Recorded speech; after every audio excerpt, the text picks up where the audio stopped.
teachers had never edges riving in the wetnet like this, but the captain was a Driftmoor man who measured risk differently, and Saskia Roelofs was too cold to argue.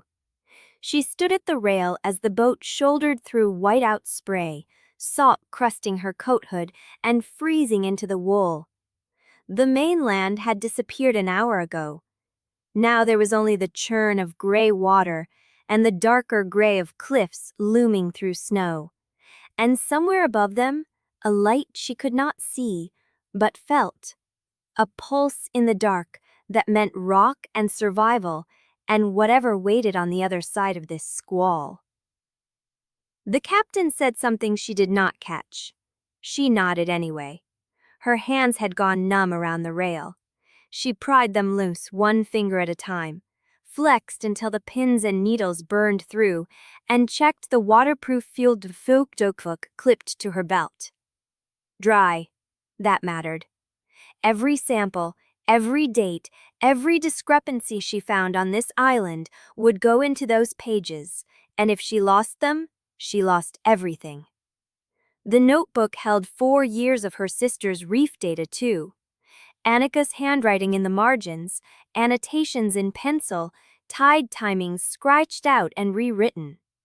The official drowning report said Anika had fallen from the South Cliffs during a spring high. Saskia had read the file 12 times on the train north. The tide timing did not match. The bruising pattern did not match. The missing field notes did not match anything at all. She intended to match them. The ferry shuddered against a concrete slip, and the captain gestured her toward the ramp. She grabbed her duffel, ducked into the wind, and stepped to Driftmoor. The storm hit her full in the face. Snow drove horizontal off the harbor, scouring the boardwalk where a few figures moved with their heads down, hunched into oilskin and fur. No one looked at her twice. That was the first strange thing.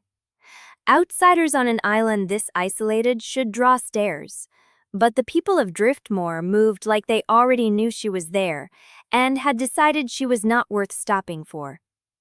She pushed inland, following the directions the harbor master had shouted over the wind. The guest cottage was at the north end, past the chapel, past the long stone building that smelled of brine and iodine and something metallic she could not place. She did not stop to examine it. The cold had passed through her coat into her bones, and she needed dry shelter and a working stove and time to spread out Anika's file in private. The cottage sat at the base of a cliff path, low-roofed, salt-scoured, with a single lamp burning behind a salt-glazed window. She fumbled the key from her pocket, got the door open, and stepped inside. The stove was dead. She checked the flue, checked the fuel tank, checked the matches beside the burner, 3 of them, all damp, their heads gone soft and useless. The cold in the cottage was deeper than the cold outside because it had settled, soaked into the walls, into the mattress, into the silence. She stood in the middle of the room with her duffel at her feet and water dripping from her hood onto the floorboards and felt something very close to despair. A knock at the door. She turned. The door swung open before she reached it, and a woman stood in the gap, gray-haired, round-shouldered, wrapped in a neck shawl so thick it looked like armor. Behind her, snow swallowed the rest of the village. "The stove," the woman said, not a question. "It's dead." The woman's mouth tightened. "I told them to check the flue before you came. They didn't. The road's gone now anyway. Snow's got the pass sealed till morning, maybe longer." Saskia's stomach dropped. "I need to start my survey tomorrow." "You need to not freeze tonight." The woman studied her with flat assessment. "Lighthouse Law. You'll stay up at the keeper's cottage till the road clears. Pell will have the fire going. He's got the stove, the lights, and the kettle. You'll be fine." "I don't need..." "You need a roof that holds heat." The woman stepped back into the snow. "Follow the cliff path up. You cannot miss it. If you can't see the light through this, you shouldn't be on the cliff at all." She was gone before Saskia could argue. The path was worse than the harbor road. Ice under fresh snow, the grades steep, the wind coming off the sea in gusts that tried to lift her off her feet. She carried the duffel in one hand and kept the other on the rock face, feeling her way blind through the white. Then the light broke through. Not the harbor light. This one was higher, older, burning amber through the storm from a tower built into the cliff's highest point. She aimed from it, and when the ground leveled, she found a square stone cottage pressed against the tower's base, windows glowing, chimney smoke torn sideways by the wind. She knocked. The door opened. The man inside went still. Saskia saw it happen. One moment he was reaching for the door handle with the easy competence of someone who had opened this door 1,000 times. The next, his hand froze on the wood, his whole body locked, and the air in the doorway changed. He was tall, taller than her, broad across the shoulders, with dark hair damp from the warmth inside, and a face that was not quite handsome in the even way she expected. There was a scar through his left eyebrow, another across his jaw, and his eyes were the color of wet stone in shadow. Those eyes found her and did not let go. Behind her the wind screamed. He did not seem to hear it. "Saskia Roelofs?" she said, because someone had to speak, and the silence was making her skin prickle in a way she did not understand. He blinked. The stillness cracked. He stepped back and pulled the door wider, and she caught the smell of wood smoke, saltstone, and something else, warm and dark and alive. "Pell Hargrove." His voice was lower than she expected, rough at the edges. "Come in. You're half dead." She crossed the threshold and the heat hit her like a wall, bringing feeling back to her face and hands all at once, painful and welcome. She dropped her duffel by the door and turned to thank him, but he was still watching her with that strange intensity, his jaw tight, his hands steady at his sides. The room had 3 other people in it. A young woman with sharp cheekbones and red hair sat at the table, a mug cradled between her palms, her eyes moving from Saskia to Pell and back with something like recognition. An older man in a patched sweater stood by the stove, a pipe unlit in his teeth. And in the corner, half in shadow, a lean figure with steel-gray eyes and a white scar across his throat leaned against the wall and said nothing at all. Saskia felt their attention settle on her like weight. "Well," the red-haired woman said, and her voice was warm but her gaze was not. "So you're the one who's been asking about the reef?" "I'm the marine biologist," Saskia said. "I survey reef collapse, that's all I'm doing here." The man by the stove made a sound that could have been a laugh or a grunt. The one in the corner did not move. Pell Hargrove stepped between her and the room. It was subtle. He did not touch her. He did not block her path. He simply shifted his weight, and suddenly the attention that had pressed against her broke against his shoulders instead. "You can use the table for your work," he said. "Stove keeps the kettle hot. There's tea in the tin, milk in the cold larder, and blankets in the chest by the bed." "The bed?" "There's one room." His voice tightened. "I'll take the floor." The red-haired woman laughed. Chivalrous, and foolish but chivalrous. Saskia ignored her. She was watching Pell Hargrove's hands, the way they stayed open at his sides, the careful distance he kept between them. He was afraid of something. Not of her, of something she could not name. The man in the corner pushed off the wall. "Colston Brill," he said, and his voice was silk over stone. "Welcome to Driftmoor, Dr. Roelofs. Try not to make yourself too comfortable. Storms pass." He walked out into the white without a coat. The door swung shut behind him. Saskia stood in the heat with her wet coat dripping onto Pell Hargrove's floorboards and felt the first real understanding land like unswatter. She had come here to find the truth about Anika. But Driftmoor already knew why she was here, and whoever Colston Brill was, He had just made it clear that the truth might cost more than she was ready to pay. You look there from your passhold. Chapter 2. The door swung shut behind Costin Brill, and the room breathed again. The red-haired woman set down her mug.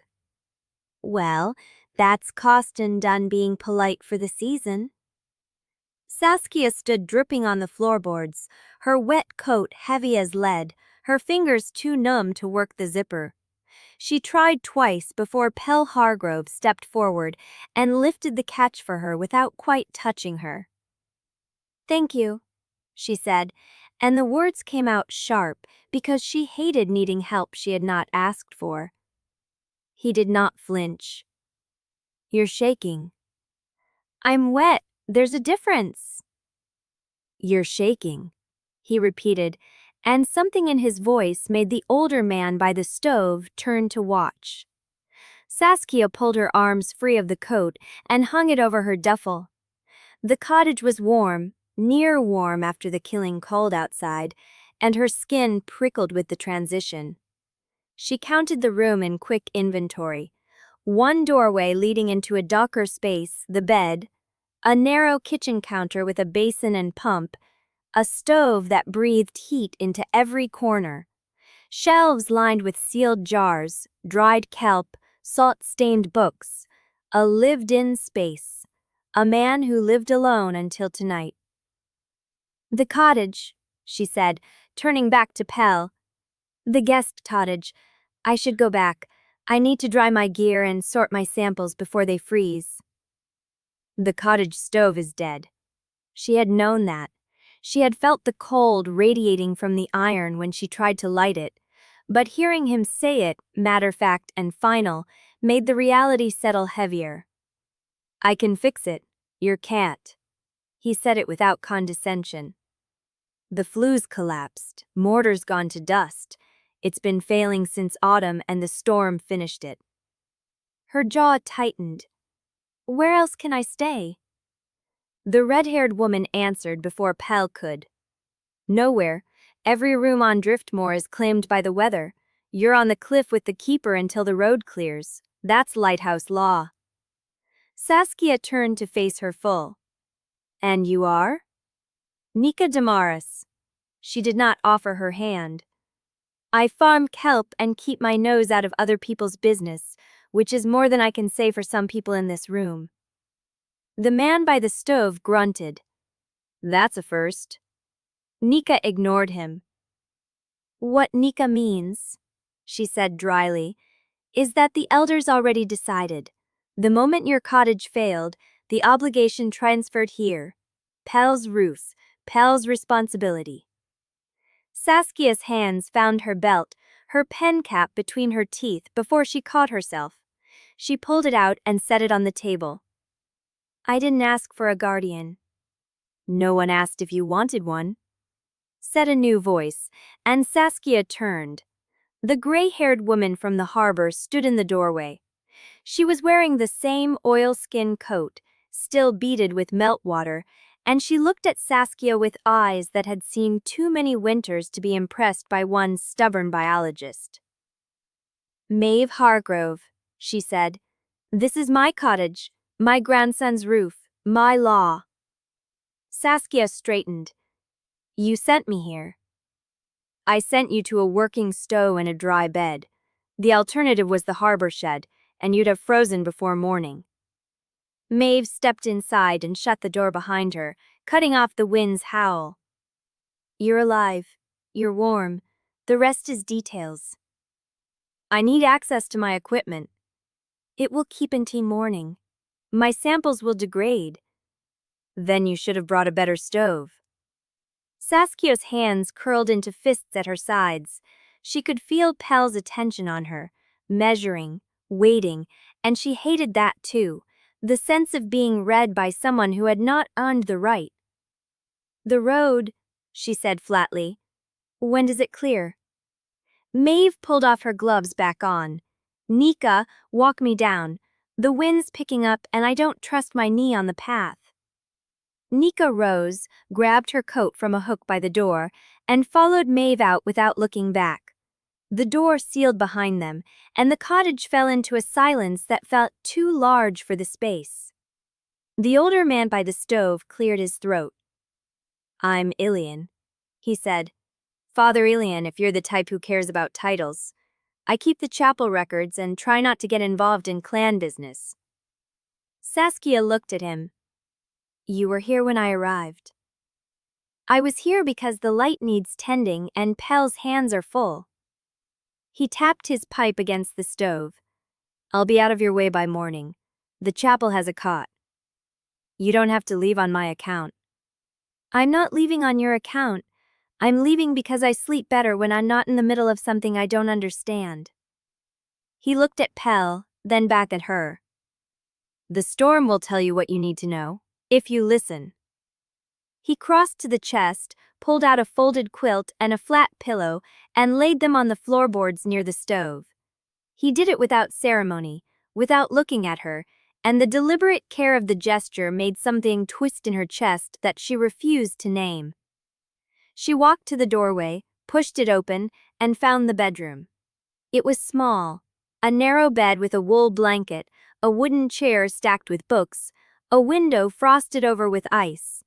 The lamp on the nightstand was still warm. She sat on the edge of the bed and pulled off her boots. Her hands shook from cold, from exhaustion, from the knowledge that she was trapped in a house with a man who had looked at her like she had the answer to a question she had not asked. The wind howled against the glass. She lay back, still in her clothes, and stared at the ceiling.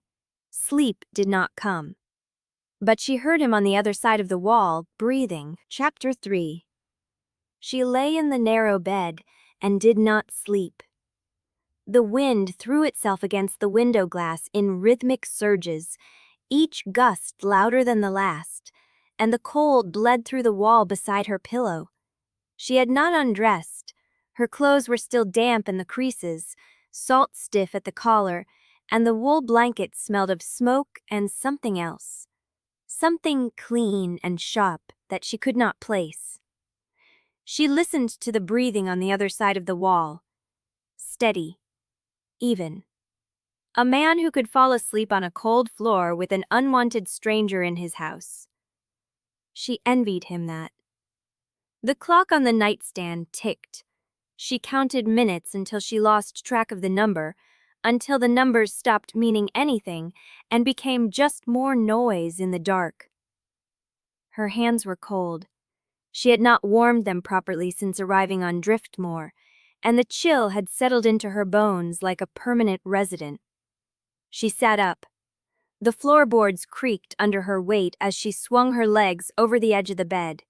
She pulled on her boots, laced them slowly, and stood. The door opened into the main room. The fire had burned down to orange embers. The lamp was turned low, and Pell lay on his back on the floor beside the stove, one arm bent behind his head, the quilt pulled to his waist. He was not asleep. His eyes found her the moment she stepped through the door. "Pump's in the corner," he said. "Cupboard above it has dry socks. I left a pair out." She stopped. She had been planning to cross to her bag, pull out Anika's notebook, find the tide charts and compare them to the harbor logs in her head where he could not see them. She had not planned for him to be awake, watching, offering. "I need water," she said. "It's in the kettle." She looked at the stove. The kettle sat on the iron surface, still warm. He had set it there before lying down. "You didn't have to do that." "I know that too." She poured water into a chipped mug and stood with her back to him, drinking. The heat spread through her fingers, up her wrists, and she hated how good it felt. She hated that he had known she would wake cold. She hated that he had prepared for it without being asked. "I can't sleep either," she said. "I know that too." She turned. He had not moved, but his eyes were tracking her, dark and unreadable in the low light. The scar through his eyebrow caught the orange glow. "Why?" she asked. "Because you're in a strange house. Because the wind sounds like someone walking on the roof. Because you haven't looked at your sister's notebook since you arrived, and that means you're saving it for when you're alone. Her breath caught. Don't, she said. Don't what? Don't pretend to know what I'm thinking. I'm not pretending. He sat up, the quilt pooling in his lap. I'm watching. There's a difference. She set the mug down harder than she meant to. The water sloshed over the rim, and she watched it spread across the table, a dark stain on the worn wood. You watch too much. I'm a lighthouse keeper. Watching is what I do. Then watch the sea. Watch the storm. Leave me out of it. He was quiet for a long moment. The fire popped. The wind dropped to a lower register, then rose again. You're right, he said. I should. He lay back down. She stood at the table, her hands braced on the edge, her chest tight with something that was not quite anger and not quite fear. She had wanted him to argue. She had wanted him to push back, to give her a reason to snap, to make him the enemy she could focus on instead of the dark. But he had just agreed. She shoved away from the table and walked back to the bedroom. She did not close the door. That would feel like running. She sat on the edge of the bed and pulled off her boots again. The wool blanket scratched her jaw. She lay back and stared at the ceiling and listened to him breathe.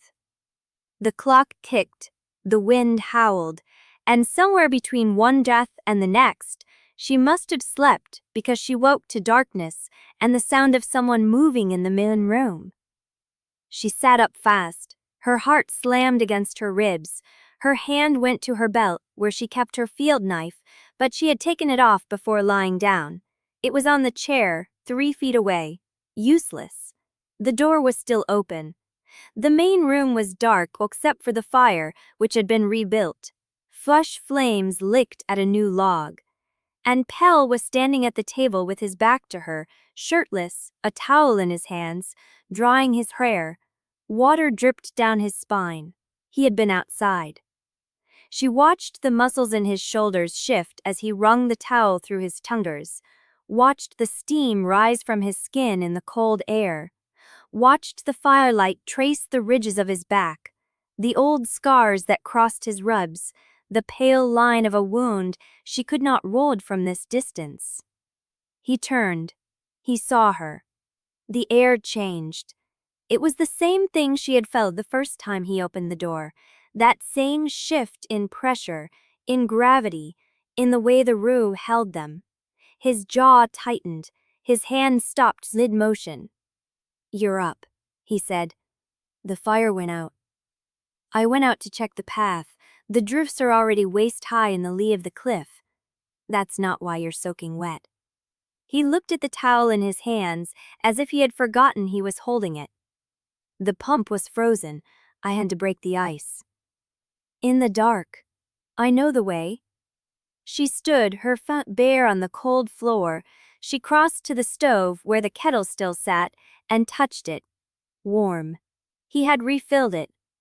You don't have to take care of me, she said. I know. Then stop. He turned to face her fully. The firelight caught his chest, his jaw, the shadows under his eyes. He was tired. Bone tired, the same bone tired she felt. The kind that sleep could not fix because the weight was not physical. I can't, he said. Try. I am trying. His voice dropped. I have been trying since you walked through that door. Every minute, every breath. I am trying so hard to give you space that I can feel it in my teeth. She stepped back without meaning to. Her hip hit the table edge. You need to stop saying things like that. What things? Things that make this sound like more than it is. It is more than it is. He moved closer, one step, then another, and she did not move away. You feel it. I know you feel it. The same way I felt you get out of bed before you put your feet on the floor. The same way I know you're cold before you shiver. Stop. I can't. He was close enough now that she could feel the warmth radiating off his damp skin, close enough that she had to tilt her head back to meet his eyes. "You asked me to try. I am telling you I have been trying since the moment I opened that door, and it is not enough. It will never be enough, because the bond does not care about trying." "Then what does it care about?" "Truth." He reached out. His hand stopped an inch from her arm. He did not touch her, but she felt the air between them change, felt the heat of his palm like a brand she had not earned yet. Her skin prickled. Her breath caught. And then he dropped his hand. "You should eat something before you work," he said. "Flour and dried cranberries in the cupboard. I'll make tea." He turned away. She stood at the table shaking and watched him pull a shirt over his damp shoulders. Watched him move to the stove, measured and deliberate, as if he had not just cracked something open between them that she was not ready to name. The kettle whistled. He poured. And she stood in the dark, barefoot and cold, with the truth of his hand still burning an inch from her arm, wondering how she was going to survive a week of this. Chapter 4. The wool blanket still held her warmth when she pushed it aside, but the room had gone cold again. The fire in the main room crackled low. Gray light pushed through the frosted window, thin and grudging, the kind of light that promised nothing. Saskia reached for her notebook before her feet touched the floor. It was on the chair where she had left it, clipped shut, the pages still dry. She pressed it against her chest for a moment before she stood. Pell was at the table. He had already dressed, dark wool shirt, sleeves pushed to his elbows.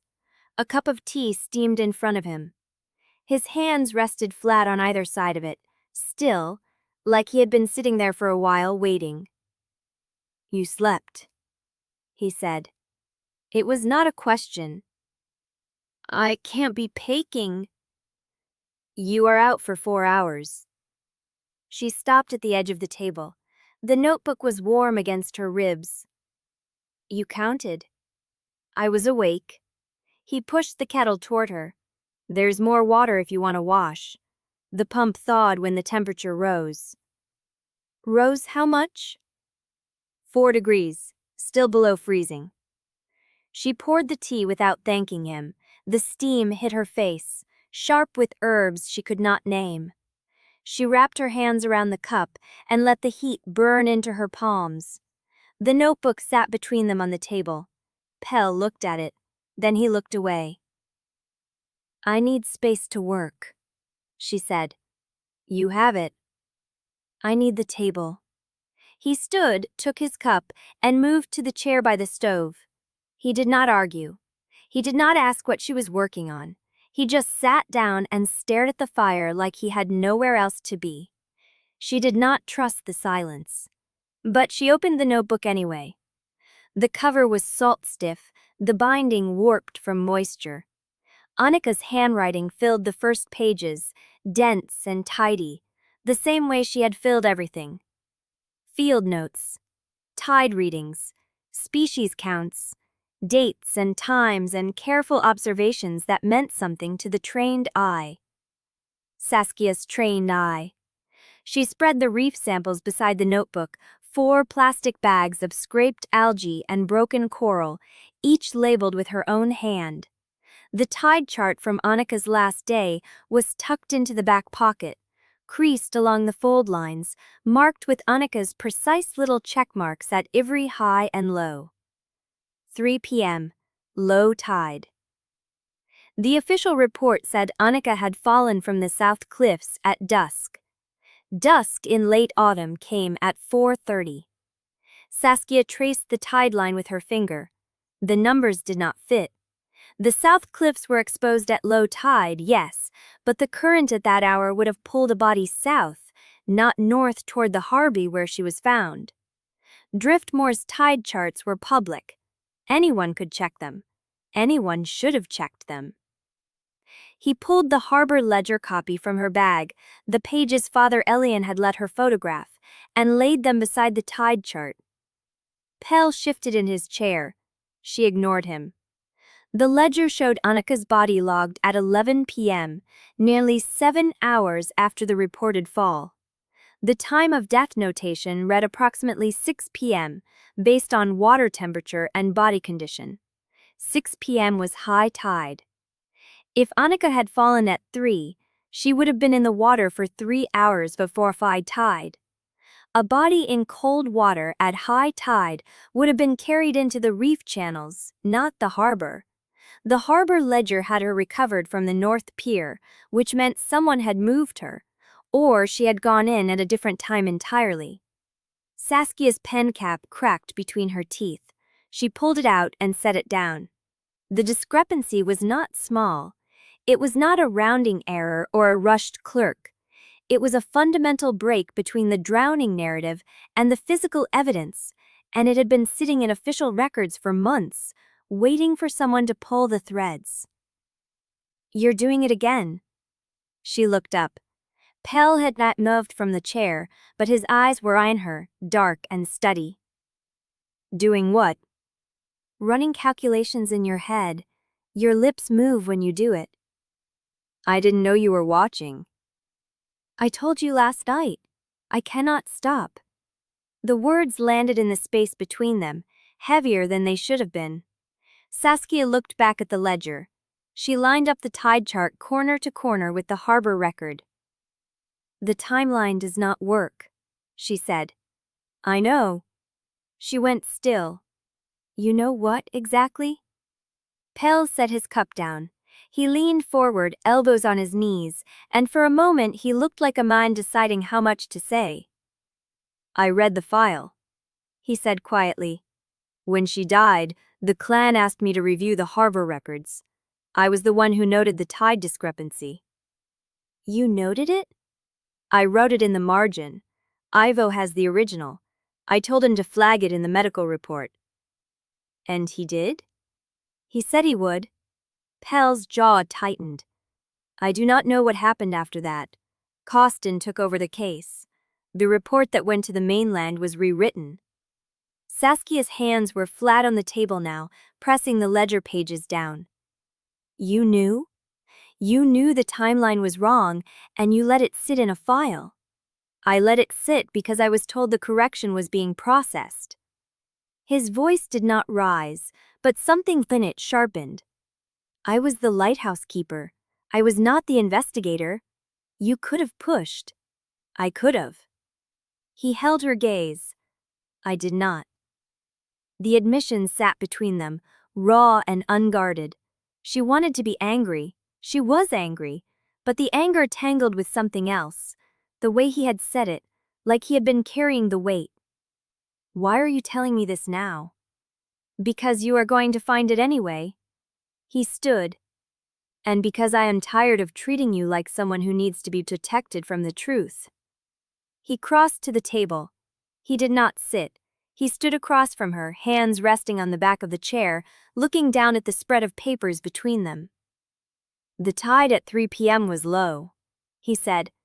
"If she fell from the south cliffs, the current would have taken her into the reef channels. The recovery team went north. They found her at the harbor pier, which is not where the water would have carried a body from the cliffs at any tide that day." "Then why did the report say she fell from the cliffs?" "Because someone decided that was the story." Saskia's throat tightened. She pressed her palm flat against Anika's handwriting, the neat little check marks, the careful observations. "And you let that story stand." "I let it stand because I did not have proof of anything else." Pell's voice dropped lower, almost lost in the crackle of the fire. "I have been waiting for someone to come who would not stop digging." She looked up. His face was half in shadow, half lit by the fire, and for the first time she saw something in his expression that was not restraint. It was hope, raw and hungry and barely contained. "You think I can find the proof? I think you are the only one who has tried." The fire popped. The wind rattled the window frame, and Saskia sat at the table with her sister's notebook open beneath her hands, staring at the man who had known the truth was broken and had done nothing, wondering if she could trust the hope in his eyes, or if it was just another way the bond was pulling them both under. Chapter 5. The harbor clinic smelled of antiseptic and salt, a cramped building wedged between the pier and the supply shed where the smell of fish and rust clung to everything. Saskia pushed through the door with Pell a step behind her, still feeling the weight of his admission on the table, like a second set of papers she could not put down. The waiting room was empty. A single chair sat beside a filing cabinet with a dent in its side. A kettle whistled somewhere in the back. Ivo Mercer came through the curtained doorway, drawing his hands on a towel, a man in his 50s with steel wool hair and the kind of face that had stopped being surprised by anything years ago. He took one look at Saskia and tossed the towel onto the counter. "You are the sister." "I am Saskia Roelofs." "I know who you are." Ivo's voice was dry as tiff wood. "Driftmoor gossips faster than storms. Give it a day and someone will tell me what you ate for breakfast." Saskia pulled the harbor ledger photograph from her coat pocket and laid it on the counter. She had taken the photo before leaving the cottage, the tide chart and recovery time pressed flat against the table. 3 p.m. low tide, she said. Recovery at the North Pier by 6 p.m. high tide. The current at low tide runs south into the reef channels. That body should not have been at the North Pier. Ivo did not look at the photograph. He looked at her. "Pell told you." "He told me he flagged it in the original file." "He did." Ivo's jaw worked. "I saw his note. I wrote it into the medical report myself. Bruising patterns inconsistent with surf impact. Tide discrepancy noted. Time of death approximate, but incompatible with cliff fall narrative." "And then?" Ivo was quiet for a long moment. He reached under the counter and pulled out a manila folder, thick with papers, bound with a rubber band that had dried and cracked. "Then Costin Brill came to see me. Said the report needed to be streamlined for the mainland authorities. Too many details would slow the investigation." "He told you to remove the discrepancy." "He told me the discrepancy was an error, that the tide charts I used were from a different week." Ivo set the folder on the counter between them. "I kept the original notes. The ones I handed over were clean." Saskia's hands hovered over the folder. "You kept evidence of a falsified report." "I kept my own record of what I saw." Ivo's eyes met hers, steady and unblinking. "I did not hand it over because I did not trust what would happen to it." Pell had not moved from the doorway. He stood with his arms crossed, watching the exchange, his presence a quiet pressure in the room. Saskia opened the folder. The first page was a photocopy of the original medical intake form. Ivo's handwriting, precise and slanted, describing contusions on Anika's upper arms, wrist abrasions consistent with restraint, and a bruise pattern across the ribs that did not match the random impact of surf against rock. The word restraint was underlined. Saskia's throat closed. She turned the page. The tide report was attached, the original harbor log showing recovery time at the North Pier, the tide height recorded at 6 p.m., the current direction noted by a harbor hand who had initialed the entry. Who initialed this? Ivo ended the page. Oscar Venn. He worked the harbor desk that evening. He is dead now. Took his boat out in bad weather 3 months ago and did not come back. Saskia Pencap was not in her mouth. She realized she had left it on the table in the cottage. Her jaw tightened instead. He was the only other person who touched this record. He was the one who pulled her from the water. Ivo's voice dropped lower. He told me before he died that she was not face down when he reached her. She was floating on her back, arms spread, like someone had laid her out. The room went still. Saskia pressed her palm flat against the photocopy, against Ivo's handwriting, against the word restraint that had been written and then erased from the official version. "Thank you," she said, for keeping this. Ivo nodded once. I kept it because I did not like how the story was being written, but I am not the one who will finish it. The door opened behind them. Saskia turned. Wrenna Teva stood in the doorway, bundled in a wool coat with snow melting on her shoulders. Her face broke into a smile the moment she saw Saskia, warm and familiar, the kind of smile that belonged to a different life. Saskia. She crossed the room and pulled Saskia into a hug. Before Saskia could brace for it, the smell of wood smoke and cinnamon clinging to her coat. I heard you were at the lighthouse. I have been trying to find a way to see you since you arrived, but the store has everything locked down. Saskia let herself be held for a second, then she pulled back. I have been busy. Digging. Wrenna's smile softened into something knowing. You always dig. It is what you do. Saskia tucked a folder under her arm. I am here about Anika. I figured.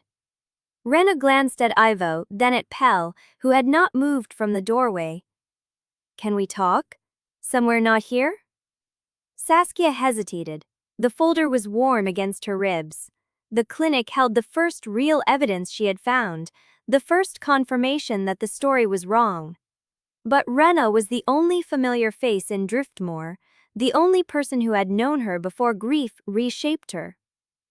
Outside, Saskia said.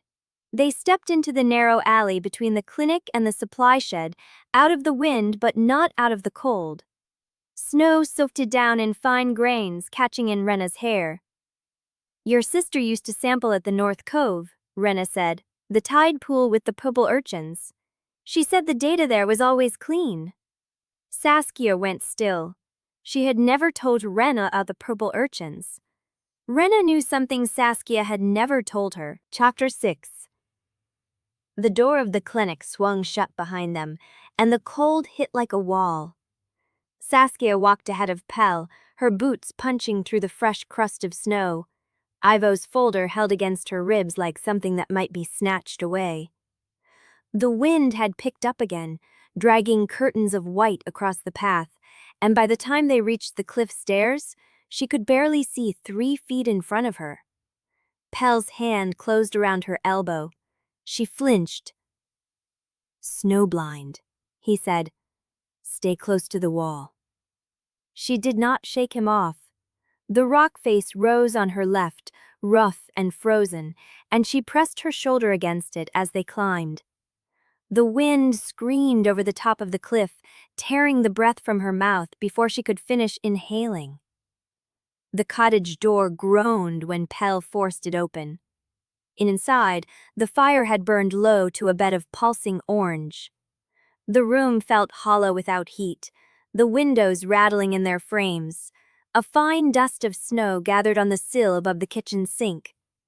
Saskia stood in the middle of the floor and did not move. The folder was still in her hands. The word restraint was still underlined in Ivo's pen. Oscar Venn was still dead in his boat, 3 months gone, and Wrenna Tarvo still knew about the purple urchins. Pell shrugged off his coat and hung it on the peg by the door. He crossed to the stove without a word, opened the grate, and began rebuilding the fire with the economy of a man who had done it 1,000 times before. Kindling, split logs, a strike of the match that flared across his scarred jaw. Saskia watched him. She should put the folder down. She should take off her coat. She should do something other than stand here with her sister's death pressed against her chest. She did not move. Pell looked up from the stove. The fire caught, throwing light across his face, and for a moment his expression was unreadable. Then he stood, crossed to her, and very carefully took the folder from her hands. Take off your coat, he said. It was not an order. It was not a suggestion. It was the kind of quiet direction that assumed she would follow it, and she did, because her fingers were too numb to argue. He set the folder on the table. He hung her coat beside his. He pulled out a chair and waited. Saskia sat. The fire crackled. The wind hammered the walls. Pell filled the kettle and set it on the stove, then pulled out the chair across from her and sat with his forearms on the table, his hands loose and still. "You are thinking about Oscarven?" he said. "I am thinking about Wrenna." "That too." She looked at the folder. She knew about the North Cove tide pool, the purple urchins. That detail is not something I ever told her. It is in Anika's notebook, the one no one has seen. Pell said nothing. Anika would not have told her about it either. Saskia continued, the words coming faster now. She kept her field data close. She was obsessive about it. She would not have mentioned a specific sampling site to a friend who had no reason to remember it. Unless she trusted her. Anika did not trust easily. "Neither do you." Saskia looked up. Pell's eyes were the color of wet stone, steady and cool, and she realized he was not trying to comfort her. He was laying the pieces out beside hers, letting her see the shape of the pattern without forcing his hand over it. "I know what you are doing," she said. "What am I doing?" "Being patient, giving me space, proving you are not like the rest of them." The corner of his mouth moved. "Is it working?" "No." He sat back. The kettle began to whistle, a thin, rising note that cut through the silence, and he stood to take it off the flame. He poured 2 cups and set one in front of her, steam curling against her face. She wrapped her hands around the mug and let the heat burn into her palms. "Anika used to send me voice messages when she was out here," Saskia said. "Long ones. She would talk about the reef and the tides and the color of the water. Sometimes she would forget she was recording, and I would just hear her breathing, walking along the shore." Pell sat down and them. He did not interrupt. "I deleted most of them after she died. I could not listen to them without wanting to break something." She took a breath. "I kept 3. The ones where she sounded happy." She pulled her phone from her pocket. The screen was cracked at the corner from the ferry ride, but it still held a charge. She opened the voice memo app and set the phone on the table between them. "You do not have to." Pell started. "I know." Saskia met his eyes. "That is why I have to go. I need to see what she does when I ask her about the notebook. I need to watch her face when I say the words purple urchins and North Cove in the same sentence.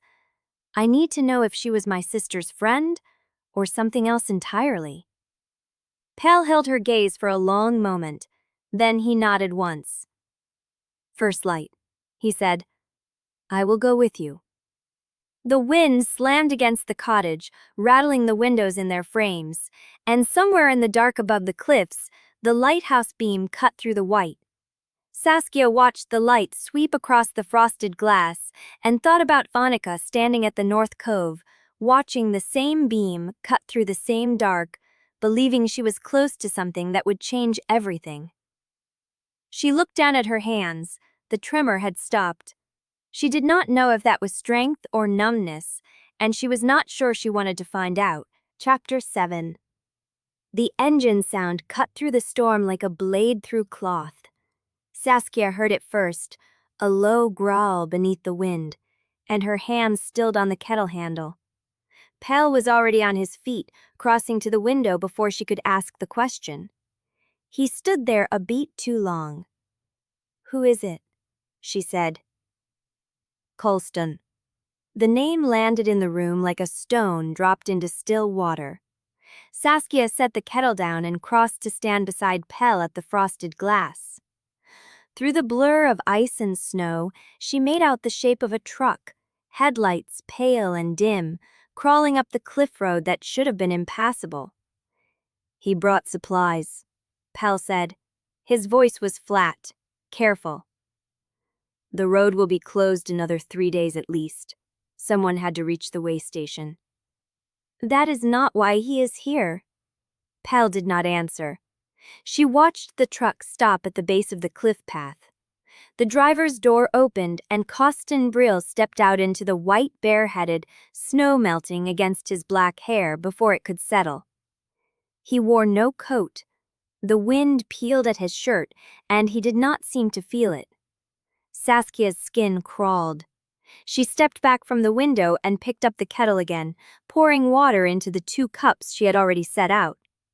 The gesture felt deliberate, a show of ordinariness that she was not sure she believed in. Pell opened the door before Costin could knock.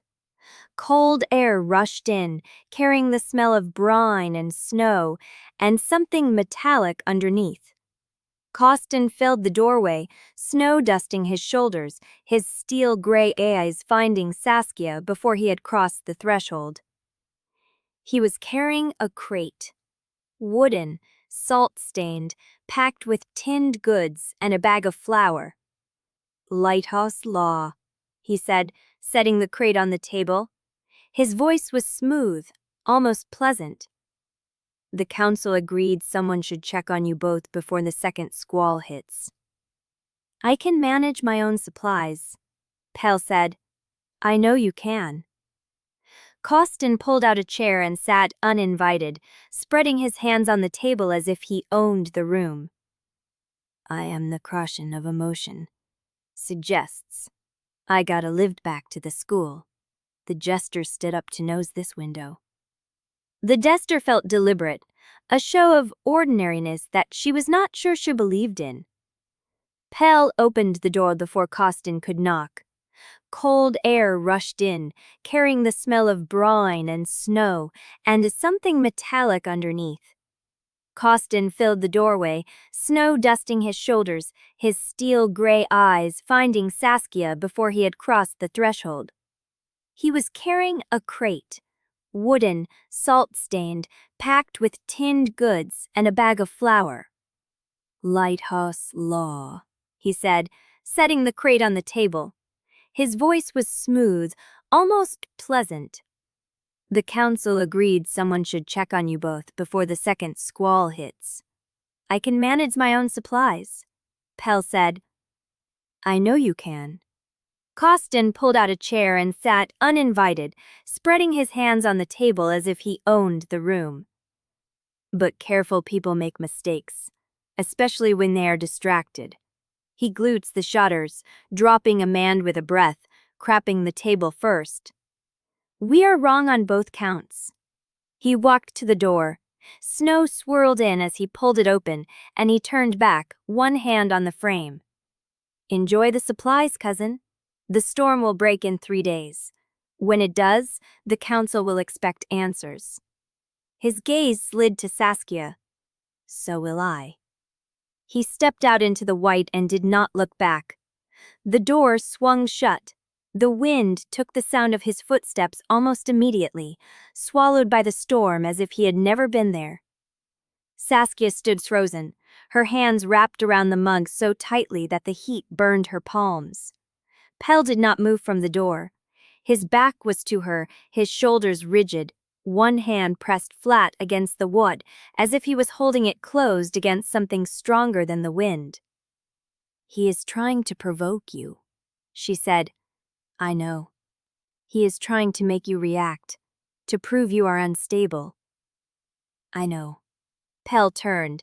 His face was carefully blank, but she saw the tension in his jaw, the way his fingers curled at his sides.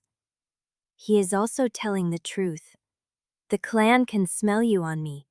They know what you are to me before I have said a word." Saskia's throat tightened. "What I am to you." He held her gaze, the silence stretched, filled only by the howl of the storm and the crack of the fire. "I do not know yet," he said, and she heard the weight in the words. "That is the problem." She looked down at the crate Costin had left. Tinned goods, flour, a length of loke coiled at the bottom. Practical supplies delivered with a threat wrapped in courtesy. 3 days, she said. 3 days. She pulled a tin from the crate and set it on the counter. "Then we have 3 days to find out what happened to Anika before Costin uses me to destroy your claim." Pell stepped away from the door. He crossed to the table and picked up the mug she had abandoned, his fingers brushing the warmth she had left behind. "Saskia has got wording it," she said. Pell nodded once, and the storm slammed against the cottage, rattling the windows, shaking the walls, as if the whole island was listening. Tohti. Chapter 8. Morning came gray and bitter, the light struggling through frosted windows like it had given up halfway. Saskia woke stiff from another night on the narrow bed. Pell already up, already dressed, the fire rebuilt, and the kettle steaming. He did not ask if she had slept. He just set a cup of tea at her elbow and turned back to the stove. She drank it standing, running through the day ahead like a checklist. Harbor records, storm charts, burial dates. The 3-day deadline pressed against her ribs before she had finished the first sip. They ate in silence, dry bread and tinned jam, and Pell pulled on his coat without being asked. Snow had drifted to the windowsill during the night, but the wind had dropped. The storm was resting, gathering itself. "Found an alien first," Saskia said.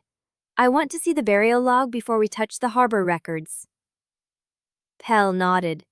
"He keeps the chapel unlocked during the day. And at night?" "At night he keeps a shotgun under the font and a bottle of whiskey in the sacristy." Pell pulled the door open. "He is not as harmless as he looks." The path to the chapel had been shoveled sometime before dawn. Fresh snow already softened the edges of the boot prints. Someone had been thinking of her, clearing the way before she asked. She did not know if that was care or surveillance. The chapel sat at the edge of the village, a low stone building with a slate roof and a bell tower that listed slightly to the left, as if the sea wind had pushed it off balance over decades. The door was unlocked, just as Pell had said. Inside, the air was cold and still, smelling of old incense, damp wool, and the faint phthalic tang of the stove that had gone out hours ago. Father Alien was not there. The burial register sat open on a wooden lectern near the altar, a leather-bound book with pages the color of dried leaves. Saskia crossed to it without asking permission. Pell stayed by the door, watching the windows. She found Anika's entry halfway down the page. Roelofs Anika Lisbeth, drowning. South Cliffs, commended to the deep 17th November. The date caught her, 17th of November, but the official file had logged the body recovery on the 15th, the report filed on the 16th. The burial had happened 2 days after the report was filed.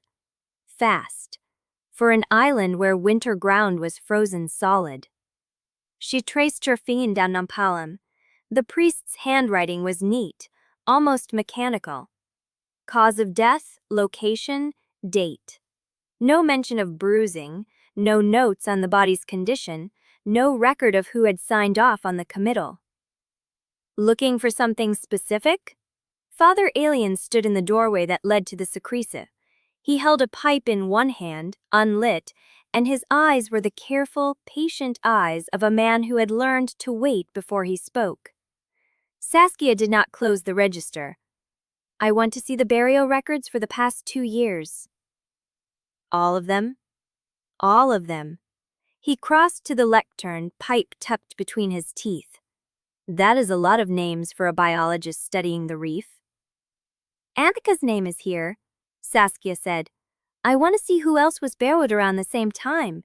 Who else died near the water?" Father Alien took a pipe out of his mouth. He studied her for a long moment, then turned to a cabin against the far wall and pulled out a second register. Older, the spine cracked and repaired with cloth tape. "These go back 5 years," he said, setting it on the lectern beside the first. "The newer book only has the last 18 months. I switched when the old one filled." Saskia opened the older register. The pages were thinner, the ink fainter, but the handwriting was the same. Neat, mechanical.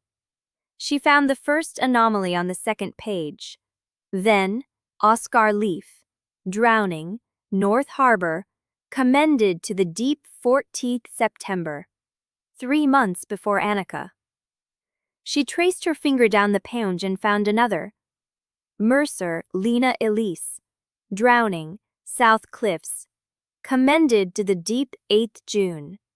A year before Oscar. She kept reading Pell, a silent presence at the door, Father Alien leaning against the wall with his unlit pipe. The names accumulated. Drowning, drowning, drowning. All within a 2-mile stretch of coastline, all during low tide windows that the current map said would have carried them away from where they were found. Saskia stared at him, the cold in her chest spread, sharp and venomous. Anika was not damaged by rocks, she said. She had restraint marks on her rusts. She had bruising that did not match a fall. She was laid out on her back in the water, not face down. Someone staged her death. Father Alien closed his eyes. I know, he said. The words hit her like a wave. She took a step back, then another. Her shoulder blades hit the edge of the lectern and she stopped. You have known this whole time. I suspected.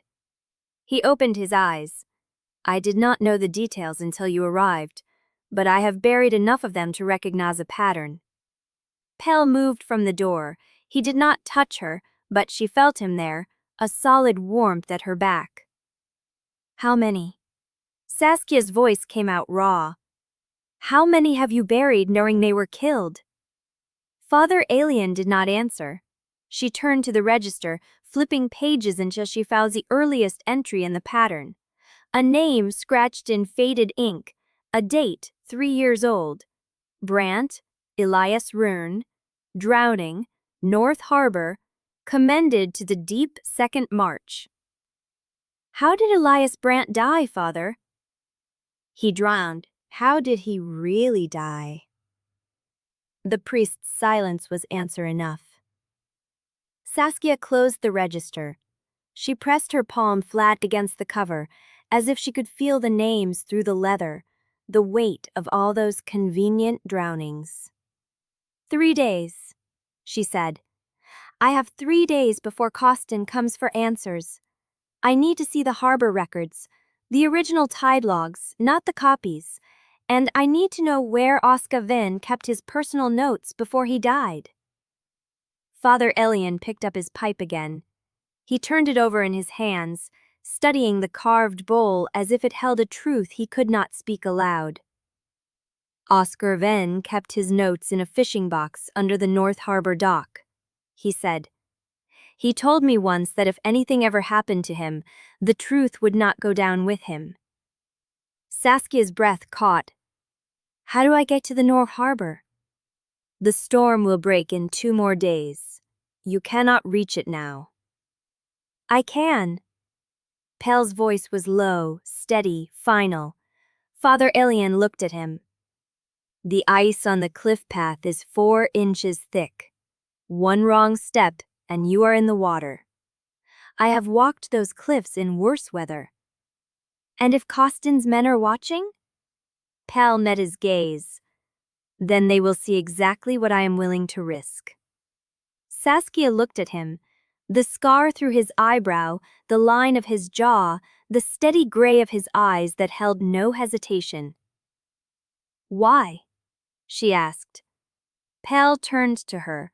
The space between them felt thin as paper. Because I have been waiting for someone who would not stop digging, he said, and I am not going to let you dig alone. The wind slammed against the chapel windows, rattling the glass in its frames. The storm was returning. Father Alien crossed himself. God help us all, he murmured. Chapter 9. The wind hit them as soon as Pell pulled the chapel door open. Saskia ducked her chin into her collar and followed him into the white. Snow lashed her face, sharp as grit. The path from the chapel had already lost its edges, swallowed by fresh drift that reached past her ankles in places. Pell moved ahead, shoulders set against the weather.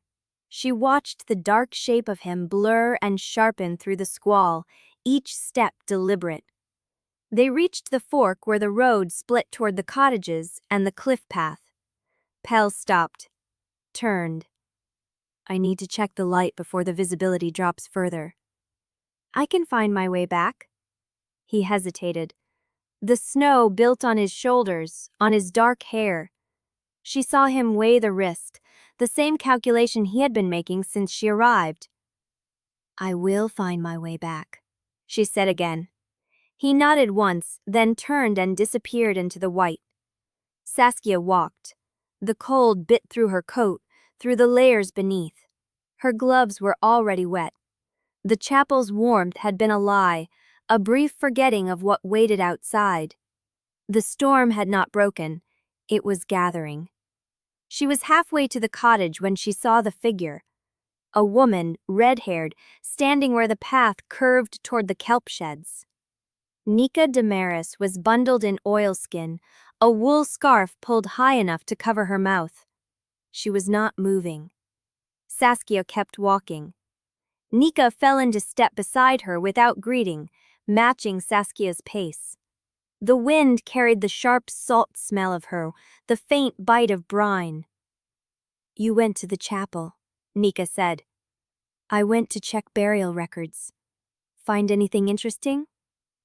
Saskia did not answer. Nika's mouth bent beneath the scarf, not quite a smile. Word travels fast on Driftmoor. You have been here 3 days, and already you have the whole town talking. I am not here to talk. No, you are here to dig. Nika's voice was flat, matter-of-fact. And people are noticing. Saskia stopped. Nika stopped with her. The wind screamed between them, but Nika's eyes were steady, unblinking. Is that a warning? It is observation. Nika tilted her head. The observatory is a few hundred yards that way. The cliff path. You can reach the North Harbor from the cove if you know the tidal schedule. Saskia waited. Nika looked at her for a long moment.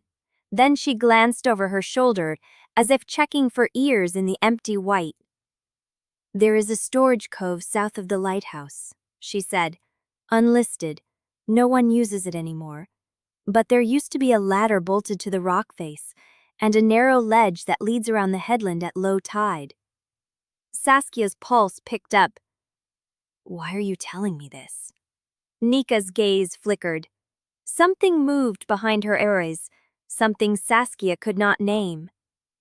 Because Costin Brill does not own every inch of this coast, she said, and because I knew Anika. The name hit Saskia like a blow. Nika saw it.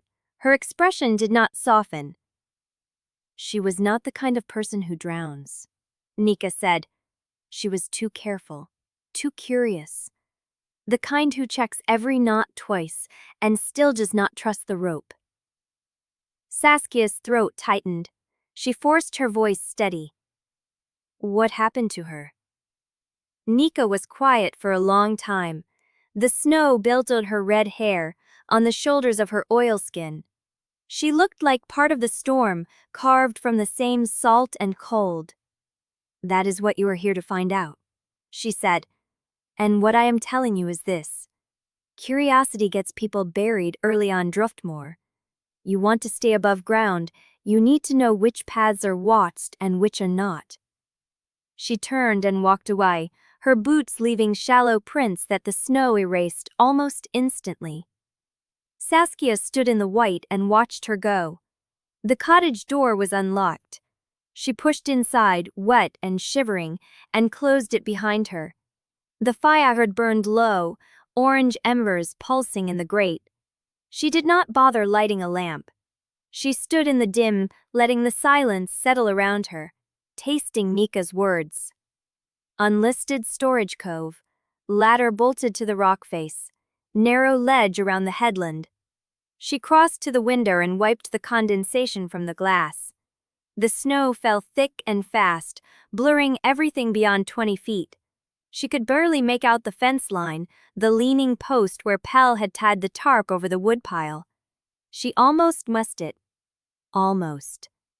A shape. dark and still, half hidden by the corner of the tool shed. Too solid to be a trick of the storm, too deliberate to be a drift. Saskia's breath caught. The shape did not move. It stood there, watching the cottage. Watching her. She let the condensation close over the glass, stepped back. Her heart slammed against her ribs. She did not know how long she stood there, frozen in the dark, waiting for the shape to move. It did not. It simply stayed, patient and still, a dark seam in the white. The fire popped. A log settled. Saskia reached for the poker and gripped it, the cold iron heavy in her hand. She did not look out the window again, but she felt it. The weight of that stillness, the certainty that whoever stood out there was not leaving. The storm had not broken. It was only beginning. Chapter 10. The figure was gone by morning. Saskia knew because she had not slept. She had sat on the edge of the narrow bed, the poker cold against her knee, watching the window turn from black to bruised gray. The snow had not stopped. If anything, it had thickened, pressing against the glass like something trying to get in. She had not looked out again until the light was certain. Nothing. No shape. No dark seam where the tool shed met the drift. Just snow and wind and the distant pound of the sea. She set the poker down. Her hands were trembling, and she did not know if it was cold or fear or the way the waiting had carved through her. Pell was not back. The thought hit her like a splash of ice water. He had gone to check the lighthouse light. That had been hours ago. The storm had only worsened. She crossed to the stove and fed it wood from the dwindling pile, working the bellows until the embers caught. The warmth barely reached her skin. She was still wearing yesterday's clothes, damp and salt-stiff, and the cold had settled into her bones like a permanent tenant. She needed to move. The unlisted cove, the bolted ladder, the narrow ledge Nika had described. Pell would tell her to wait. Pell would insist on coming with her, on checking the path first, on wrapping her in caution until the danger passed. But the danger was not passing. It was gathering, and the 3-day ultimatum Costin had given them was bleeding away hour by hour. She pulled on her coat, the wool still wet at the collar. She found the spare flashlight in the kitchen drawer, tested it against her palm, and tucked it into her pocket. The door opened into a wall of white. The wind hit her first, a raw, salt-tongued force that stole her breath and flattened her coat against her body. She blinked through the sting of ice and set her face toward the south. The path was gone. Not buried, gone. The snow had erased every trace of the track, the fence line, the distinction between land and air. She navigated by the tilt of the ground, by the way the wind came harder off the sea, by the memory of where the cliff should be. She walked for what felt like 10 minutes. Could have been 20, could have been 5. The cold played tricks, compressing time. The ground dropped. She stopped at the edge, her boots sending a scatter of loose stone into nothing. The cliff fell away below her, swallowed by the churn of gray water and white spray. The tide was high, the waves slamming the rock face with a force she felt through the sole of her feet. She scanned the headland. There, a faint seam in the rock, a place where the cliff bent inward. The ledge. It was narrow, maybe 18 inches across, coated in ice and frozen spray. It hugged the cliff face and disappeared around the headland, exactly as Nika had described. Saskia's pulse hammered. She could see where someone had kicked steps into the snow, recent enough that the wind had not scoured them flat. Small prints. A woman's boots, or a slight man's. Anika's. The certainty hit her like a fist. She stepped onto the ledge. The first few feet were manageable. She kept her back to the rock, her palms flat against the frozen stone, her weight pressed inward. The wind tore at her, trying to peel her off the cliff. She did not look down. The ledge narrowed. 6 inches now. Maybe less. The snow had built a crust over the ice, and she could not tell where the rock ended and the void began. She tested each step before committing, her breath coming in short, sharp clouds. The prince ahead of her stopped. Not turned back. Stopped. As if Anika had stood here, exactly here, and looked at something. Saskia leaned forward, craning to see around the headland. The rock under her left foot shifted. She felt it go, a slow, grounding give, the snow-packed scree sheeting away beneath her boot. Her weight followed. Her arms pinwheeled, her back leaving the rock, her center of gravity tipping into the space where the ledge had been. She was going over. The sea roared below her, patient and hungrier than wind. A hand caught her wrist. The grip was iron. It hauled her forward, off balance, off the creveling edge, and slammed her into something solid. A chest, arms, a voice, ragged and raw, speaking words she could not parse through the ringing in her ears. She was on her knees, on the path, on solid ground, the cliff behind her. Pell was on his knees in front of her, his hands on her shoulders, his face gray beneath the cold. "What the hell were you thinking?" His voice was not loud. It was barely a whisper, scraped thin as wire. You found the ledge, I know. I found the prince 3 hours ago." His hands were shaking against her shoulders. His whole body was shaking. "I told myself you would wait. I told myself you were not fool enough to follow a dead woman's trail into a storm alone." She should have apologized. She should have explained. Instead, she looked at his hands, at the tremor she could not mistake so cold. "You are terrified," she said. He went still. "I have never been afraid in my life," he said. "Not once. Not until you walked into that cottage and the bond hit me like a wave and I realized I would not survive losing you." The wind screamed between them. Saskia's heart was still hammering, but the sound had changed. It was not fear anymore. "The ledge was not stable," she said. "I know. Someone had been there before me. Recently, the prince were still there." Pell's eyes sharpened. The terror in them did not fade, but something else moved beneath it, something cold and focused. "Whose?" Saskia looked past him, back toward the cliff, toward the seam of white where the ledge had been. "I do not know," she said, "but they are the same size as mine." Pell pulled her to her feet. His grip did not worsen. "We are going back to the cottage," he said, "and you are not leaving it without me again." She opened her mouth to argue.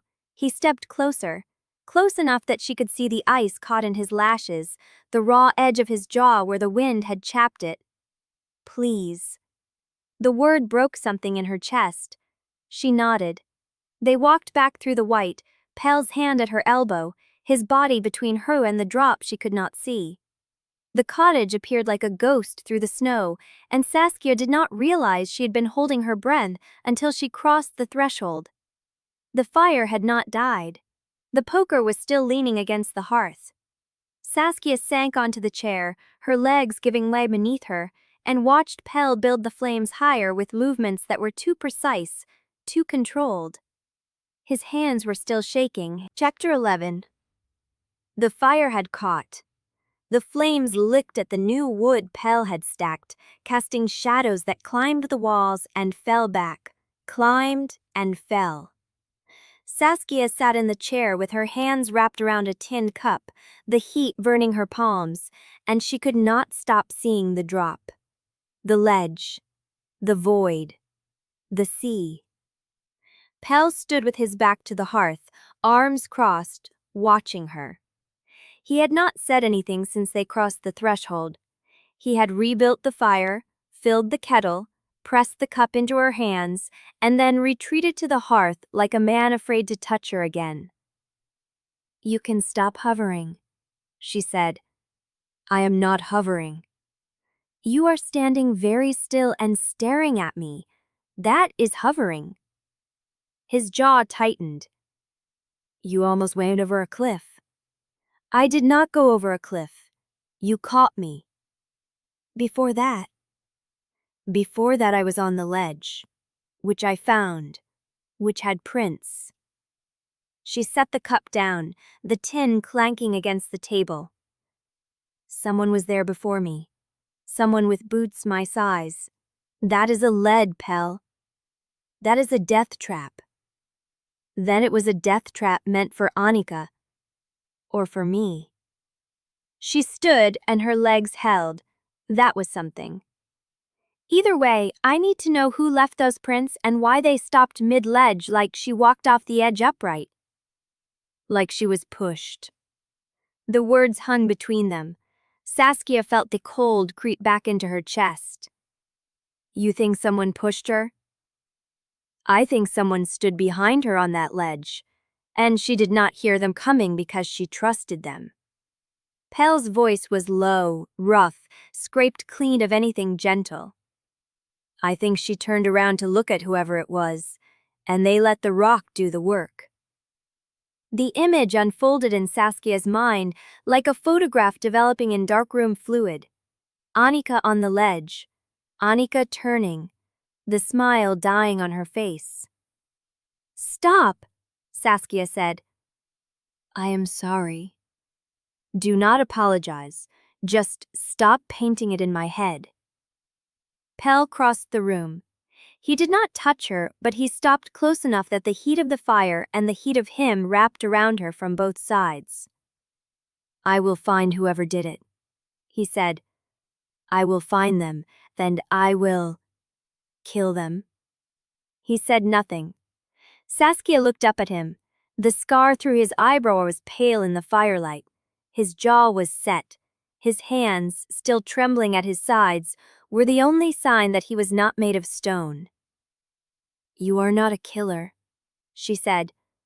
I am a wolf. You are a man who fixes pumps and breaks ice on the path, and carries supplies for old women. You are not a killer. Before you came, I did not know what I might be willing to become. The words hit her low in the chest. She opened her mouth to argue, then closed it, because she recognized the shape of that feeling. It was the shape of the grief that had driven her onto the ledge. The shape of a love so fierce, it turned into hunger. Pell, do not ask me to pretend I am calm. I am not asking you to pretend. She stepped closer. The distance between them shrank to a hand's width, to a breath. I am asking you to trust me the way I am learning to trust you. He looked down at her. His eyes were the color of wet stone, and they held her like the sea held the cliff, patient and relentless and older than memory. I stopped, he said, barely audible. Stopped what? I wanted to kiss you, on the cliff, after I caught you. I wanted to pull you against me and hold you so tight you could not breathe, and I stopped. Saskia's pulse was a drum against her ribs. Why? Because I promised you space. Because I will not let the bond decide what happens between us. His voice cracked on the last word. Because if I kiss you, I want it to be because you chose it. Not because the cliff nearly took you, and your blood is running hot, and your judgment is compromised. The air between them was electric. It was thin. It was everything. Saskia held his gaze. What if my judgment is not compromised? His breath caught. She saw the war in his face, the want, raw and hungry, the discipline honed by years of restraint, the fear that touching her would break something he could not fix. And then, slowly, he raised his hand. He did not touch her face. He held it an inch from her cheek, his fingers trembling, waiting. I will not cross this line, he said, until you tell me to. Saskia looked at his hand. At the tremor she could not mistake for cold, at the distance he was holding not because he wanted to, but because he had promised. She thought of Anika on that ledge, of the prince that stopped, of the dark figure watching from the tool shed, The watcher who had vanished by morning, but might still be out there, might still be watching even now. She thought of Pell's hands shaking as he caught her. She reached up and covered his hand with hers. "I am not asking you to cross anything," she said. "I am asking you to stay exactly where you are." His fingers curled around hers, a fraction of pressure, a question. She answered by not letting go. The fire crackled, the wind battered the walls. The cottage held them, small and warm and suspended, and Saskia felt something shift in her chest, something she had been holding too tight for too long. When she finally spoke, her voice was steady. "I am not ready to kiss you." Pell nodded. His thumb traced a line across her knuckles, featherlight. "I know, but I want to be." Chapter 12. The knock came again. Harder. Pell's hand tightened on hers once, a squeeze that said, "Stay," before he released her and crossed to the door. His body blocked the frame, shoulders braced, weight settled low. Ready. Saskia's hand closed on the fireplace poker.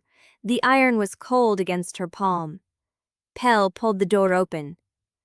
Ivo Mercer stood on the threshold, snow crusted on his steel wool hair, breath pluming in white bursts. His face was the color of old paper. "You need to come with me," he said. "Now." Pell did not move. "Why?" "Because I have been holding evidence that should have been handed to the mainland authorities 3 months ago, and I am done being afraid." Ivo's voice cracked on the last word. Saskia stepped around Pell, the poker still in her grip. "What evidence?" "Everything." Ivo's eyes were wild. "The original photos, the bruising patterns, the samples I pulled from the second and third victims before Costin sealed the records.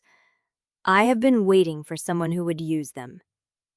Pell looked at Ivo for a long moment, then at Saskia. "Stay close," he said. "Do not leave my sight." They followed Ivo into the storm. The walk to the clinic took twice as long as it should have. The wind had shifted, driving the snow horizontal, and Saskia's wet jeans froze stick against her legs within minutes. Pell kept his hand on her elbow, steering her through drifts that swallowed her boots to the knee. Ivo did not speak. He just walked, head down, shoulders hunched, a man who had already decided that silence was more dangerous than confession. The clinic's back door was unlocked. Ivo shoved it open and held it for them, then locked it behind them, turning the deadbolt with a click that echoed in the narrow hallway. "You have been watching the cottage," Saskia said. Ivo did not deny it. "I saw the figure too, the one by the tool shed. I wanted to warn you, but I could not get close without being seen." "Who was it?" "I do not know, but I know who sent them." He led them through the dim hall into the examination room. The smell of antiseptic and salt mump in the air, and the overhead light buzzed faintly. Ivo crossed to a locked cabinet in the corner, pulled a key from a chain around his neck, and opened it. Inside was a folder. Thick, stained. Ivo set it on the table and did not let go. "I need you to understand what this will cost me," he said quietly.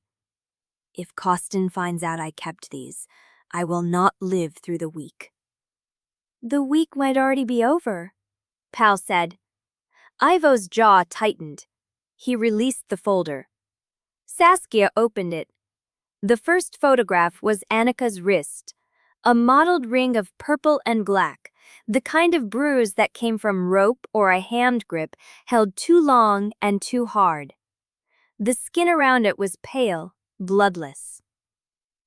The second photograph was Anika's shoulder. A crescent-shaped contusion, its edges sharp and clear. "You can see the weapon pattern," Ivo said. A tool with a curved, striking face. A rock hammer, a boat cleat, something with that shade. Saskia turned the page. More photographs, more bruises. A pattern of injuries that did not match a fall onto rocks from a cliff face. Lena Mercer, Ivo said. 2 years ago, the same crescent mark, the same discoloration around the wrists, the same tide discrepancy. You had these the whole time? Saskia whispered. I had them before she was buried. Costin came to the clinic the day after the body was recovered. He told me the official cause of death was drowning.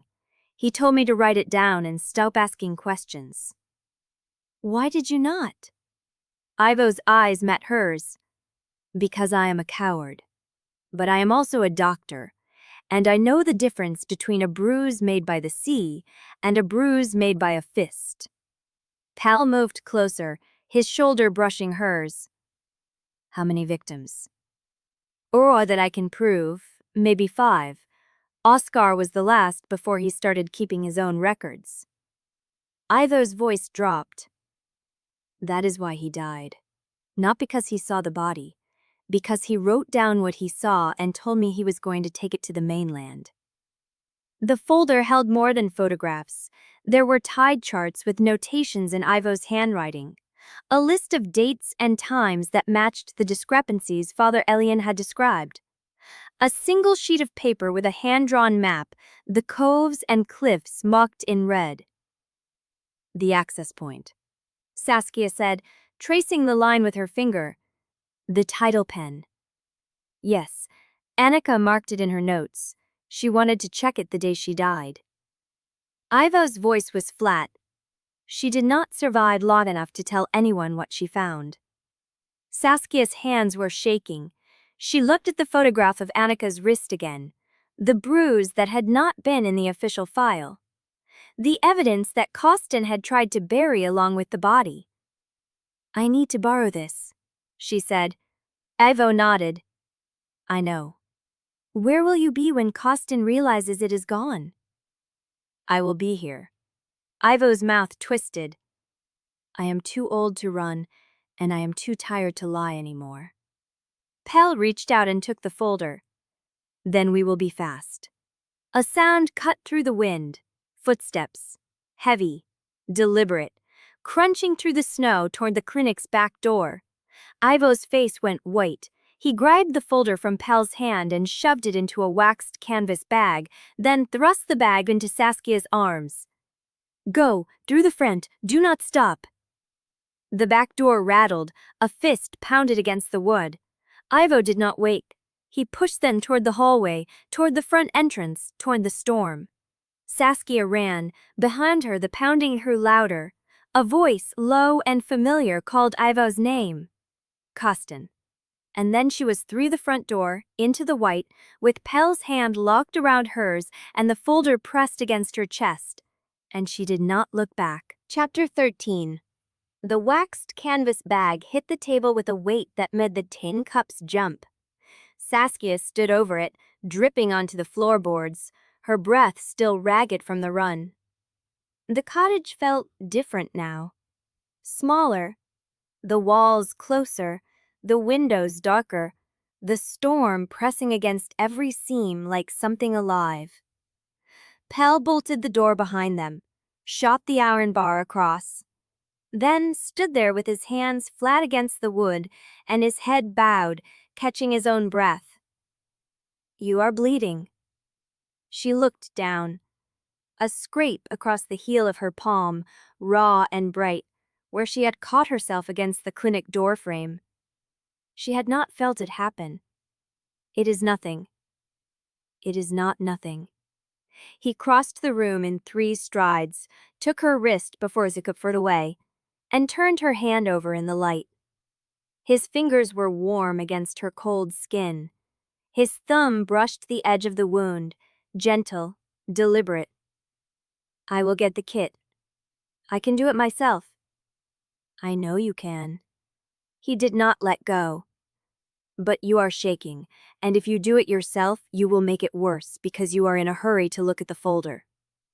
She opened her mouth to argue. He was right. The shaking had nothing to do with cold. Pell released her wrist and disappeared into the back room. She heard him open a cupboard, shift bottles, tear cloth. The sounds were ordinary, domestic, the kind of sounds that should not belong to a night like this. She sank into the chair by the stove and pulled the bag onto her lap. The folder inside was thicker than she remembered. She lifted it out and set it on the table, and the photographs slid free, fanning across the wood like a hand of cards she did not want to play. Anika's wrist, Anika's shoulder, the crescent bruise, the ring of restraint. Pell returned with a tin basin, a roll of clean bandage, and a bottle of antiseptic that smelled sharp enough to strip paint. He set everything on the table, moved the photographs aside with careful hands, and pulled the other chair close to hers. "Give me your hand." She gave it. He worked in silence. The antiseptic stung when he pressed the soaked cloth against the scrape, but she did not flinch. His fingers were steady, precise, tucking the bandage around her palm with the same care she had seen him use on the storm shutters, on the pump, on every broken thing in this cottage. "You are good at this," she said. "I have had practice." "On yourself?" "On the lighthouse." A corner of his mouth lifted. "It cuts me as often as I fix it." A laugh escaped her, strained, surprised. She had not expected to laugh tonight. He looked up at the sound, and something in his face shifted, softened, like he had been waiting to hear it. "Your hands are cold again," he said. "They are always cold." "I noticed." He finished the bandage, smoothed the edge flat, and did not let go. His thumb rested against the inside of her wrist, where the pulse beat close to the surface. A question in the pressure. She did not pull away.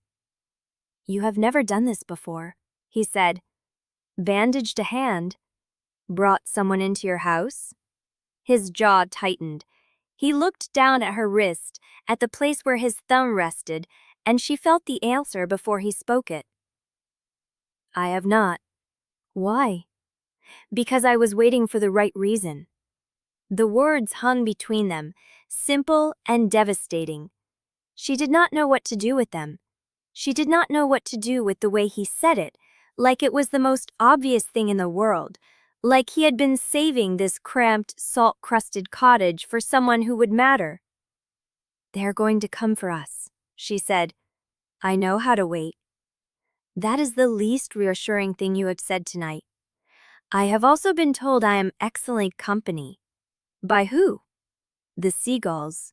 She laughed again. The sound surprised her a second time, and this time it came easier, looser, like a muscle that had forgotten how to stretch. "The seagulls are liars," she said. "They are very polite liars." The laughter faded, but the warmth did not. It sat between them in the lamplight, fragile and unfamiliar, and Saskia did not know what to do with it. She looked down at the bandage on her palm, at his work, precise and careful. "I am not going to thank you for this." "I did not ask you to." "Good." Pell smiled, small, real. He finished the bandage, smoothed the edge flat, and did not let go. His thumb rested against the inside of her wrist, where the pulse beat close to the surface. A question in the pressure. She did not pull away. "You have never done this before," she said. "This idea is a told, striking face. A rock hammer, a boat cleat." Pell let the shift happen. He did not push. He reached for the hand-drawn map instead and spread it across the table, weighting the corners with the salt cellar and the lamp base. "The Tidal pen access point," he said. "Anika marked it. Ivo marked it. That is where it started. And that is where it ended." "Not yet." His finger traced the red line across the map, following the coves and cliffs to a place where the ink stopped. "Oscar Ven's notes are still under the North Harbor dock. If we can reach them before Costin finds out we have the folder, we might have enough to take to the mainland." The storm will not let up. No, and Costin will be watching every path to the harbor. Yes, so we sit here with the evidence and wait. Pell leaned back in his chair. The wood creaked under his weight. He looked at her for a long moment, and something in his expression changed. A crack in the seriousness, a glint of something almost amused. I have been sitting in this cottage for 3 years, he said. I know how to wait. That is the least reassuring thing you have said tonight. I have also been told I am excellent company. By who? The seagulls. She laughed again. The sound surprised her a second time, and this time it came easier, looser, like a muscle that had forgotten how to stretch. The seagulls are liars, she said. They are very polite liars. The laughter faded, but the warmth did not. It sat between them in the lamplight, fragile and unfamiliar, and Saskia did not know what to do with it. She looked down at the bandage on her palm. At his work, precise and careful. I am not going to thank you for this. I did not ask you to. Good. Pell smiled, small, real. Eat something, sleep if you can. I will take first watch. You need rest too. I need you to stop arguing with me for 5 minutes. Not going to happen. He laughed then, a low sound, rough with surprise, and the sight of him laughing in the middle of a storm, with murder evidence spread across his table and a killer hunting the roads outside, did something to her chest that she could not name. She looked Cargay before he could see it. I will take the chair, she said. You take the bed. Saskia, I am not arguing. You are literally arguing. She grabbed the blanket from the back of the chair and wrapped it around her shoulders. The fabric smelled of wool and salt and something faintly like him, wood smoke and cold air. I will take the first watch, she said. Wake me when you want to switch. Pell watched her for a long moment. Then he rose, crossed to the bedroom door, and paused with his hand on the frame. I meant what I said, he told her. I have never brought anyone into this house. Not once. She did not answer. He did not wait for when. The door closed behind him, and Saskia sat alone in the lamplight with the folder full of dead women, and the warmth of his laugh still lodged beneath her ribs, and she did not know which would destroy her first. The truth. Or him. Just because he will destroy the same. No, it is not only for the ISIS of. I had been protected suddenly at the morning. This most resharing face kind of, I have left the real dog. The words are going to happen. I am just trying to die. I think my bed once. The universe the same is in sinning. I am so cowardly exposed with him, but actually what we let fear is that grabs that he is the Syed. You are gonna stir himself ahead? Sleep if you can. I will take first watch. You need rest too? I need you to stop arguing with me for 5 minutes. Chapter 14. Gray light pushed through the frosted window. Weak, strained, the kind of morning that promised nothing. Saskia had not slept. She had sat through the last of the dark with the folder open on her knees, memorizing bruise patterns, tide times, names. Lena Mercer, Elias Brandt, Oscar Venn, Anika. The crescent mark repeated across all of them like a signature, a curved tool striking flesh, and she had traced the shape in the air with her finger until she could have drawn it blind.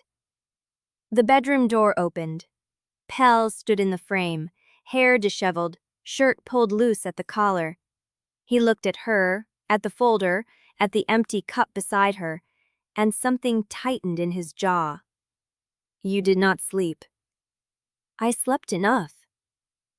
4 hours ago you said the same thing. 4 hours ago I meant it too. He crossed to the stove without answering and stirred the embers back to life. The first crack of flame painted shadows across the room, and Saskia watched him work, the economy of his movements, the way he knew exactly where the kindling was, how much to feed the fire, when to close the damper. 3 years alone in this cottage. 3 years of learning every creak and draft and failing hinge. "Someone will come today," she said. Pell did not turn. "Probably. Costin cannot afford to let the rumors sit. He needs to move before the council meets, and he needs to make it look like discovery, not invention. So he sends someone to ask questions. Or he comes himself." Pell straightened and wiped his hands on his pants. The fire caught fully, filling the room with the smell of spruce and ash. He looked at her across the space between them, and his eyes were steady, but there was something in the set of his shoulders that she had not seen before. Watchfulness, edged with something harder. "Then we answer," he said. "We show them exactly what you have. Research permits, sample logs, nothing more." "You think that is enough to stop him?" "I think it buys us time." She did not argue. She was not sure she disagreed. The knock came before noon, not Costin. Saskia knew that before she opened the door. The rhythm was wrong, slower, more deliberate, and when she pulled the latch and the cold air rushed in, Maeve Hargrove stood on the threshold with snow melting against her coat and a look on her face that Saskia had seen before on people who were about to deliver bad news with polite ceremony. "Maeve?" Pell was already behind her, his presence a wall of warmth at her back. "This is unexpected." "Is it?" Maeve stepped past Saskia without waiting for invitation and swept the room with a glance that stopped on the waxed canvas bag, the spread of papers on the table, the lamp still burning in the daylight. "You keep strange hours for a reef survey." Saskia closed the door. The latch clicked into place and the sound felt final. "The storm makes it hard to follow a schedule," she said. "I imagine it does." Maeve turned. Her eyes were the same color as Pell's, wet stone in shadow, but where his held warmth she could feel, Maeve's carried nothing but assessment. "I hear you have been busy, Saskia Roelofs, visiting the clinic, the chapel, the cliffs." She paused. "The coves. Word travels fast. On Driftmoor, it travels before you finish walking." Saskia kept her face still. Her heart had begun to push harder against her ribs, but she had spent years learning how to hide that kind of thing, how to let her voice stay level while her blood ran cold. "I am here to survey the reef collapse," she said. "That requires access to the coastline." "And the burial records?" "Cross-referencing death dates with tide data is standard for marine mortality studies. Contaminants can travel through the food chain, and human remains in the water can skew the samples." Maeve's expression did not change. She studied Saskia the way she might study a break in the weather, looking for the hidden pressure. "I would like to see your permits," she said. She was permitted with a honesty. "I hope that is true for your sake." She walked to the door and paused with her hand on the latch. "The storm will break in 2 days. When it does, the council will meet. If your research is clean, you have nothing to fear." "And if it is not?" Maeve looked at Pell. Something passed between them. A conversation Saskia could not read, a history she had not been present for. "Then Driftmoor has its own way of handling people who bring trouble to its shores." She left. The door closed behind her, and the cottage went quiet except for the crack of the fire and the wind pressing against the glass. Saskia stood very still. Pell did not move either. "She took the permits," Saskia said. "She will return them when the council clears you." "Will the council clear me?" Pell did not answer. That was answer enough. She turned back to the table, to the mess of papers and photographs, and the map with its red lines bleeding across the coves. Something felt wrong. The stack of her field notes was slightly off. The corner that had been aligned with the edge of the desk was now half an inch forward, and she had not touched them since before Maeve arrived. She checked the pages. The notes on Anika's last loan movements, the Tidal pen coordinates, the route she had planned to take the morning she died. Gone. The page had been cleanly removed, not torn, not ripped, pulled from the binding with steady hands and carried out under Maeve's coat while Saskia watched and said nothing. Her stomach dropped. Pell. He was at her side in 2 steps. One page is missing. The notes on Anika's planned route, the final coordinates she marked before she died. Pell's face went stale. Maeve. Or someone who was waiting outside, someone who came in while we were distracted. She looked at the door, at the snow piling against the frame, at the world beyond that had just become a place where her own notes could be stolen from under her guard. 2 days, she said. We have 2 days before the store breaks and the council meets, and Costin uses that page to prove that I'm a spy. Pell's hand found hers, warm, steady. Then we use those 2 days. How? By finding Oscar Ven's notes before anyone else does. The wind howled against the glass, and Saskia felt the floor shift beneath her, the trap closing, the walls of the cottage becoming a cage she had walked into willingly. And somewhere in the whiteout, the missing page was already changing hands. Chapter 15. The wind changed before dawn. Saskia felt it in her chest first, a shift in pressure that made the cottage creak differently, the flame in the stove leaning east instead of west. She had not slept. The missing page sat in her ribs like a splinter she could not reach. Pell was already pulling on his coat when she came out of the bedroom. The storm is breaking, he said. Not for long. Maybe 4 hours before it closes again. 4 hours to where? Ravenswood, the settlement across the ice flats. Enough time to get supplies and come back before the next front hits. She looked at the window. The whiteout had thinned to a pale gray curtain, the snow still falling, but no longer hurling itself sideways. She could see the outline of the cliff for the first time in days. You are taking me with you. I am not leaving you here alone. Costin would not. Costin does not need to come himself. He has already proven he can reach whatever room you are in. She thought of the page, pulled clean from her notebook while Maeve held her attention on the wrong side of the room. Thought of the dark figure watching from the tool shed, gone by morning, but not erased. The evidence folder, she said, comes with us. Everything comes with us. She did not argue. That frightened her more than the missing page, the way his certainty felt like shelter instead of constraint. They moved through the cottage in grim efficiency. Pell banked the fire low, packed dried meat and a thermos into a canvas bag, and handed her an extra coat from a hook by the door. It smelled of him, soot and wool and something dipper she was learning to recognize without naming. You drive, he said, and tossed her the truck keys. Why me? Because you need to know the road, in case you have to use it alone. The weight of the keys settled into her palm like a promise and a warning at once. The truck was crusted with ice, the windshield a solid sheet of white. Pell scraped it while Saskia checked the tires, the chains, the shovel, bolted to the bed. The cold bit through her gloves in minutes, the wind still carrying teeth even as the sky began to pale. When they pulled away from the cottage, the snow crunching under the chains, Saskia felt the relief first. The walls had been pressing in, the silence of the stolen page pressing harder. Movement meant action. Action meant control.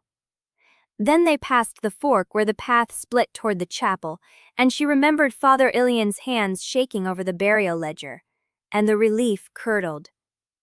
She watched the rear-view mirror until the cottage disappeared into the gray. The road to Ravenswood ran along the frozen shoreline, the sea stacked with ice slabs that groaned against each other with every tide. Pell sat in the passenger seat with his eyes moving constantly, scanning the cliffs, the tree line, the places where a person could wait. "You do not trust the roads either," she said. "I trust nothing that has not proven itself." "That must be exhausting." "It keeps people alive." She wanted to argue, but the evidence folder was heavy in her bag, and the missing page was heavy in her chest, and she had no for a fight she would lose anyway. Ravenswood was smaller than Driftmoor, a cluster of low buildings hunched against the wind, a single general store with a gas pump and a post office sign that had been bent sideways by a storm and never straightened. The truck shuddered to a stop in the lot, and Saskia sat with her hands on the wheel, feeling the engine tick beneath her. 10 minutes, Pell said. "In and out. Do not wander." "I know how to shop." "I know you know. I am saying it anyway." He was out of the truck before she could respond, boots crunching across the frozen grass toward the store. She watched him go, the breadth of his shoulders, the way he scanned the windows before he pushed through the door. She had been alone for 3 days straight without feeling the weight of it. Now 60 seconds without him in sight, and the silence pressed against her like a wall. She got out. The store smelled of kerosene and old wood, a single propane heater rattling in the corner. The man behind the counter had a face like cracked leather and did not look up when she entered. Pell was already at the back shelf, loading canned goods into a crate. Saskia moved along the aisle, her fingers brushing boxes of jars of preserves, things that belonged to a world where people planned meals and worried about ordinary things. The normalcy of it felt foreign, like a language she had forgotten. She stopped at a rack of maps. The coastal survey was 2 years old, the reef markings already outdated. She pulled it free anyway, unfolding it across the counter, tracing the line of Driftmoor's shoreline with her finger. The man behind the counter finally looked up. "You? The one asking questions up at the light?" She did not lift her gaze from the map. "I am the one surveying the reef." "That is not what I heard." "Then you heard wrong." He shrugged, the movement slow and deliberate. "Heard there is a council meeting coming. Heard Coast and Brill has been gathering support." Saskia folded the map. "People hear a lot of things in winter." "People talk when they have nothing else to do." He leaned forward, elbows on the counter, his voice dropping. "Word is you have something Coastin wants. Something he will burn the whole settlement down to keep buried." She met his eyes then. "What word?" "The kind that travels faster than anyone walking it." Pell appeared at the end of the aisle, the crate balanced on his hip. He looked at the man, at Saskia, at the map in her hands, and something in his posture shifted. "We are done," he said. Saskia folded the map into her pocket and followed him to the register. The man rang up the supplies without another word, but his eyes stayed on her the whole time, and when she walked out into the gray light, she felt his gaze like a hand on her shoulder. The truck started on the second try, the engine coughing before it caught. Pell set the crate in the bed and got in beside her, his shoulder brushing hers as he settled. "What did he say to you?" "Nothing useful." "Saskia." She looked at him. The concern on his face was raw, unguarded, the kind of thing he would probably pull back behind composure once he remembered she could see it. "He said word is traveling, that people know I have something Coastin wants." Pell was quiet for a long moment. Then he reached across and took her hand, his fingers warm against her cold skin. "Then we are running out of time." She pulled back onto the road, the tires finding traction on the ice, and the truck carried them north toward the cottage, toward the 2 days left before the council, toward whatever waited in the white. The road was empty when she glanced in the mirror, but she kept checking, And halfway across the ice flats, with the wind rising again and the light beginning to fail, Saskia realized she was no longer sure whether she was checking for threats behind them or hoping Pell would tell her to turn around and keep going, past the cottage, past the council, past all of it, into a world where word of this was her responsibility. She did not say it aloud, but she felt it, a thread pulling loose in her chest, and that was worse than any threat Costin could make. The first flurries of the returning storm hit the windshield as the cottage came back into view. And in the snow beside the tool shed, a fresh set of footprints led toward the cliff. Chapter 16. The first flurries hit the windshield like small fists. Saskia killed the engine and sat, watching the footprints trail from the tool shed toward the cliff edge. Fresh. The snow had not yet filled them. Pell was already out of the truck, his boots landing soft on the frozen ground. He did not call to her. He just walked the line of prints, crouched at the cliff's edge, and stayed there long enough that the wind to salt his dark hair with white. She joined him, the cold biting through her coat. Well? Recent. He straightened, his jaw tight. Within the last hour. Coming from the shed, not going back. That is not possible unless someone was already here when we left. That is exactly what it means. She looked at the cottage, the dark windows, the chimney without smoke. Someone had been close enough to touch the walls while they were gone. Someone had watched them drive out and used the empty space to search. Pell was already moving toward the door, his body rigid with the same controlled violence she had seen glimpses of before. The cottage was undisturbed.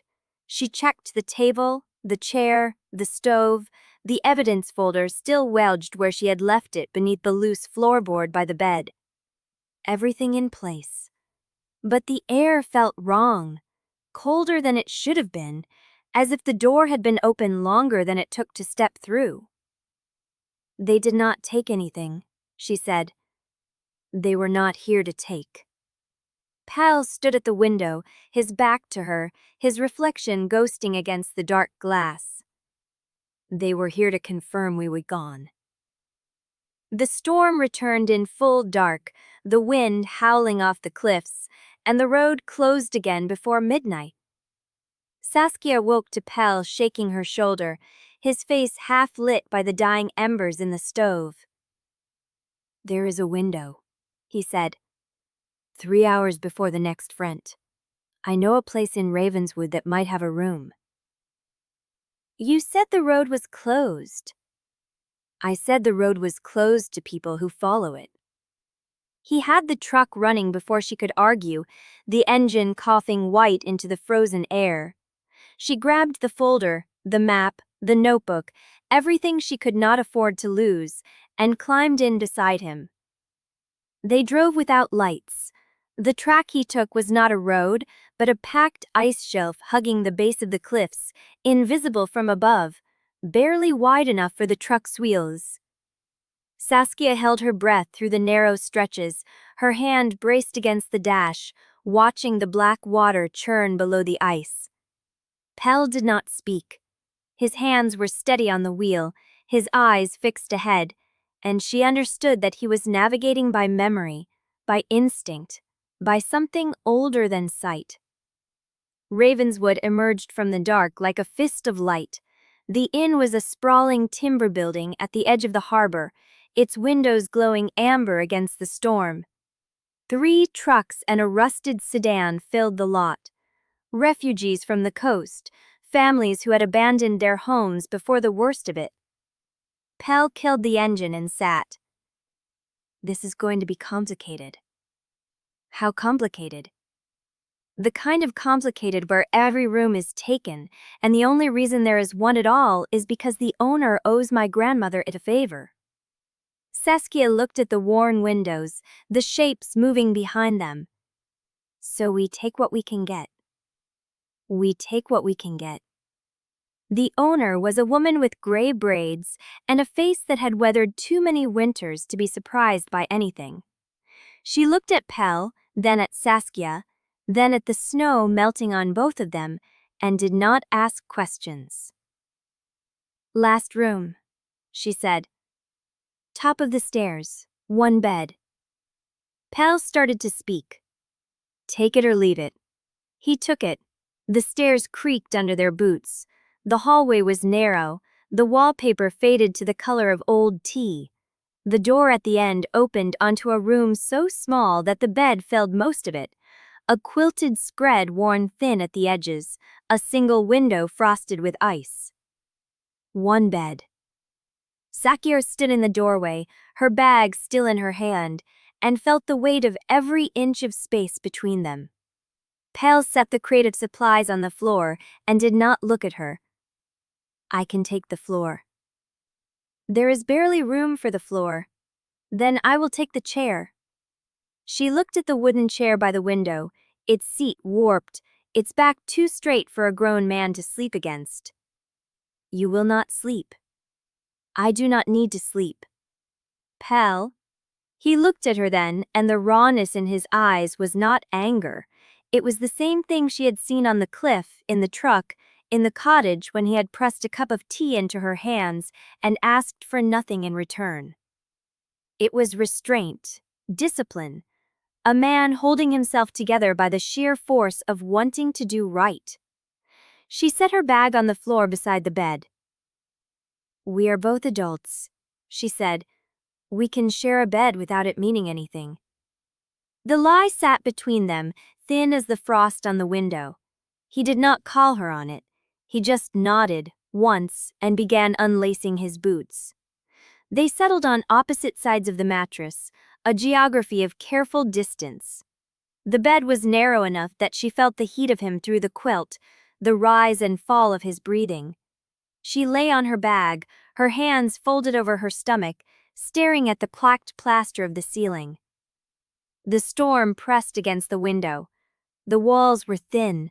She could hear the murmur of voices from the floor below, the clatter of dishes, the ordinary sounds of a world that did not know her sister had been murdered. Pell turned onto his side, the movement slow, deliberate. "Saskia." "Yes. Are you warm enough now?" The question was so ordinary, so carefully harmless that it cracked something in her chest. "Yes." He did not move closer, he did not reach for her. But she felt his gaze on her in the dark, a weight that was not pressure but presence, the knowledge that he was awake and aware, and holding himself exactly where he was. She turned her head.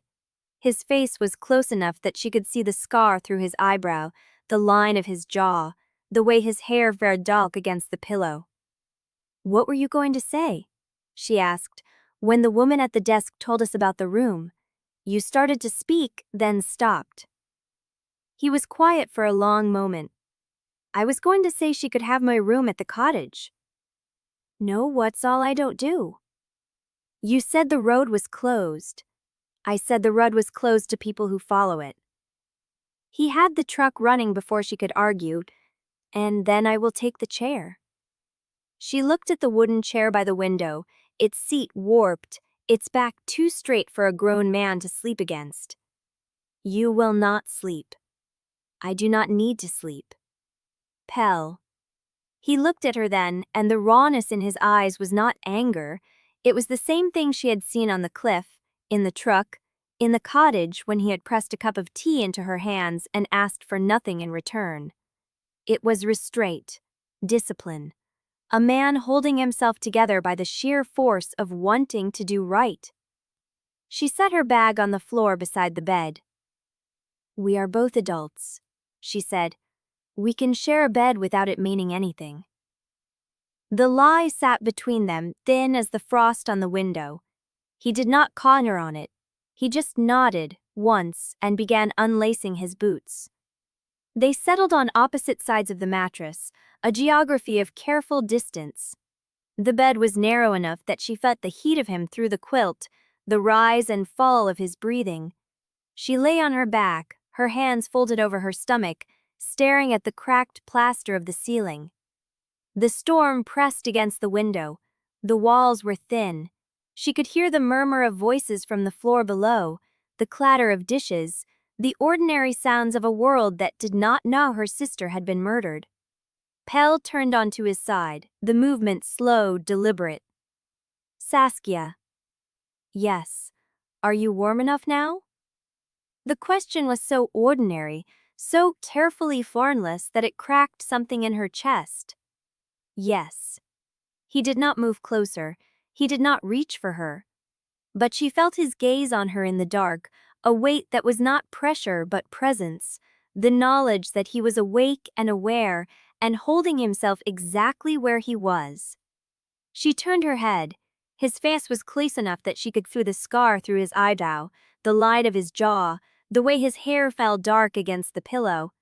She looked at their hands, his covering hers, the way they fit together like a thing that had always been true. What if I am ready? The room went still. The storm had stopped. The silence was absolute, the kind that follows a held breath. Pell turned her hand over, laced his fingers through hers, and brought her palm to his mouth. His lips brushed her skin, light, warm, a question asked without words.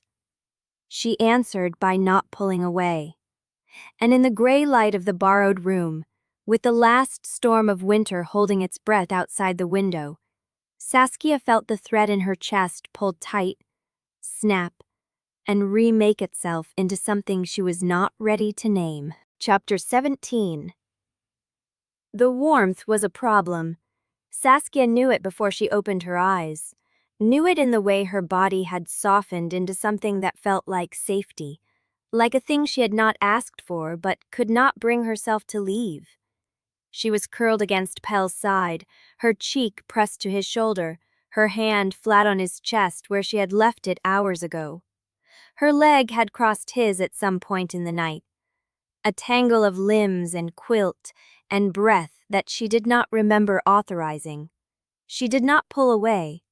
She lay still and let herself feel it, the rise and fall of his breathing under her palm, the solid weight of him through the layers of wool and cotton, the heat that had seeped into her bones and made her forget, for a few hours, that she had been cold for months. His arm was around her. She had not noticed when he had moved it, but it was there, draped across her back, his hand resting between her shoulder blades, light enough that she could have shifted free at any moment. He had left her the choice. The gray light through the curtain was thin, watery, the kind of morning that followed a storm that had spent itself against the coast. The room was quiet. The inn had not woken yet. There was only the sound of his breathing, steady and patient, and the drum of her own heart under her ribs. She lifted her head. His eyes were open. She had known they would be. He was always awake before her, always watching, always holding himself in check. But there was something different in his face this morning, something unguarded, as if the night had worn through a layer he usually kept between them. "Good morning," she said. His mouth curved, just barely. "Good morning." She did not move. Neither did he. "You could have pushed me off," she said, "in the night, when I drifted." "I could have. Why did not you?" He looked at her for a long moment. His hand moved against her back, a slow stroke, as if he were memorizing the shape of her. "Because I did not want to." The words landed in her chest like stones dropped into deep water, sinking until she could not find the bottom. She should pull away. She should sit up, find her clothes, put distance between them. The morning light would strip the night of its excuses, and she would have to face what she had done, what she had started, what she had told him in the dark. What if I am ready? She had meant it. She still meant it. But meaning it and acting on it were different things, and the space between them was filled with everything she had not said, everything she still did not know how to say. Saskia? His voice was low, rough with sleep, and it pulled her back to the surface. Yes. I need you to tell me something. She waited. He did not look away. This morning, he said, right now. Do you want me to pretend none of it mattered? The question stripped the air from the room. She stared at him, at the quiet seriousness in his face, the way he had left her every door open, every escape route clear. He was giving her the chance to walk it back, to call it the night, to blame the storm and the dark and the exhaustion. She could take it. She should take it. No, she said. His breath caught. I do not want you to pretend, she said. I want you to remember, but I need you to go slow. His hands still kissed her back. Slow, he repeated. Slow enough that I do not panic. Slow enough that I can still think. Slow enough that when I choose this, I know it is me choosing, not the storm or the bond or the fear of losing you. He watched her for a long moment. Then he nodded, a single deliberate movement. Slow, he said. I can do slow. She believed him. She lay back down, her head finding the hino of his shoulder as if it had been waiting for her there. His arms settled around her again, and they stayed like that, tangled and warm, while the morning light grew stronger and the inn began to stir around them. She closed her eyes. She did not sleep, but she let herself stay. The knock came an hour later. 3 sharp raps against the door, hard enough to rattle the frame. Saskia was on her feet before more eyes were fully open, the quilt wrapped around her shoulders, her heart slamming against her ribs. Pell was already moving, silent, his body between her and the door. Who is it? He called. A pause, then a woman's voice, low and flat. Brearn sent me. The name hit the room like a blade. Saskia reached for her clothes, her hands steady even as her pulse raced. Pell did not turn around, but she felt his focus sharpen, felt the shift in the air as he prepared for violence. What does he want? To talk, before the council. He says you will want to hear what he has to offer. Pell looked at her. His face was unreadable, but his eyes asked a question she had no answer for. The woman waited. The morning light fell across the floor, thin and cold, and Saskia felt the warmth of the night fading like a dream she could not hold on to. Chapter 18. 3 sharp raps against the door. Pell moved before she could breathe, silent, his body between her and the wood. His hand found her wrist and pushed her back, toward the corner where the wall met the window frame. Do not open it, he said. The woman's voice came again, flat and unhurried. Brill said you would try to stall. He said to tell you the council moved the meeting to tonight. Pell went still. The room felt smaller. The morning light that had felt soft and tentative now looked thin, sharp, the kind of light that revealed things better left hidden. Saskia pulled the quilt tighter around her shoulders. Her pulse had not slowed. Why? Pell said through the door. Does it matter? He has what he needs. He wants to finish it before the next front hits. The next front. Saskia's mind jumped to the forecast, the 4-hour window, the promise of another storm that would seal the roads again. Costin was not waiting. He was accelerating.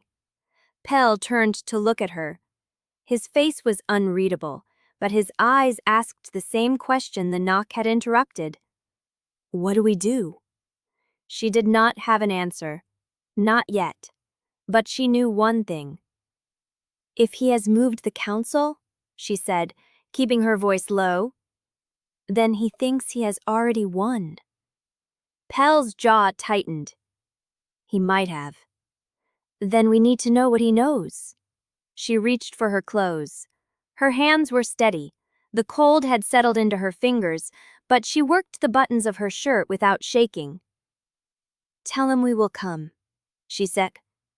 The woman on the other side of the door made a sound that might have been approval.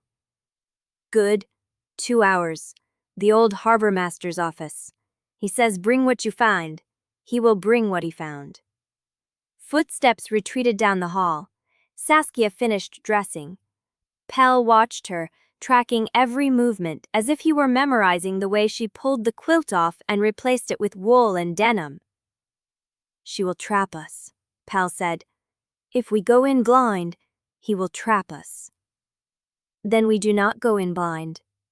She picked up the evidence folder from the bedside table.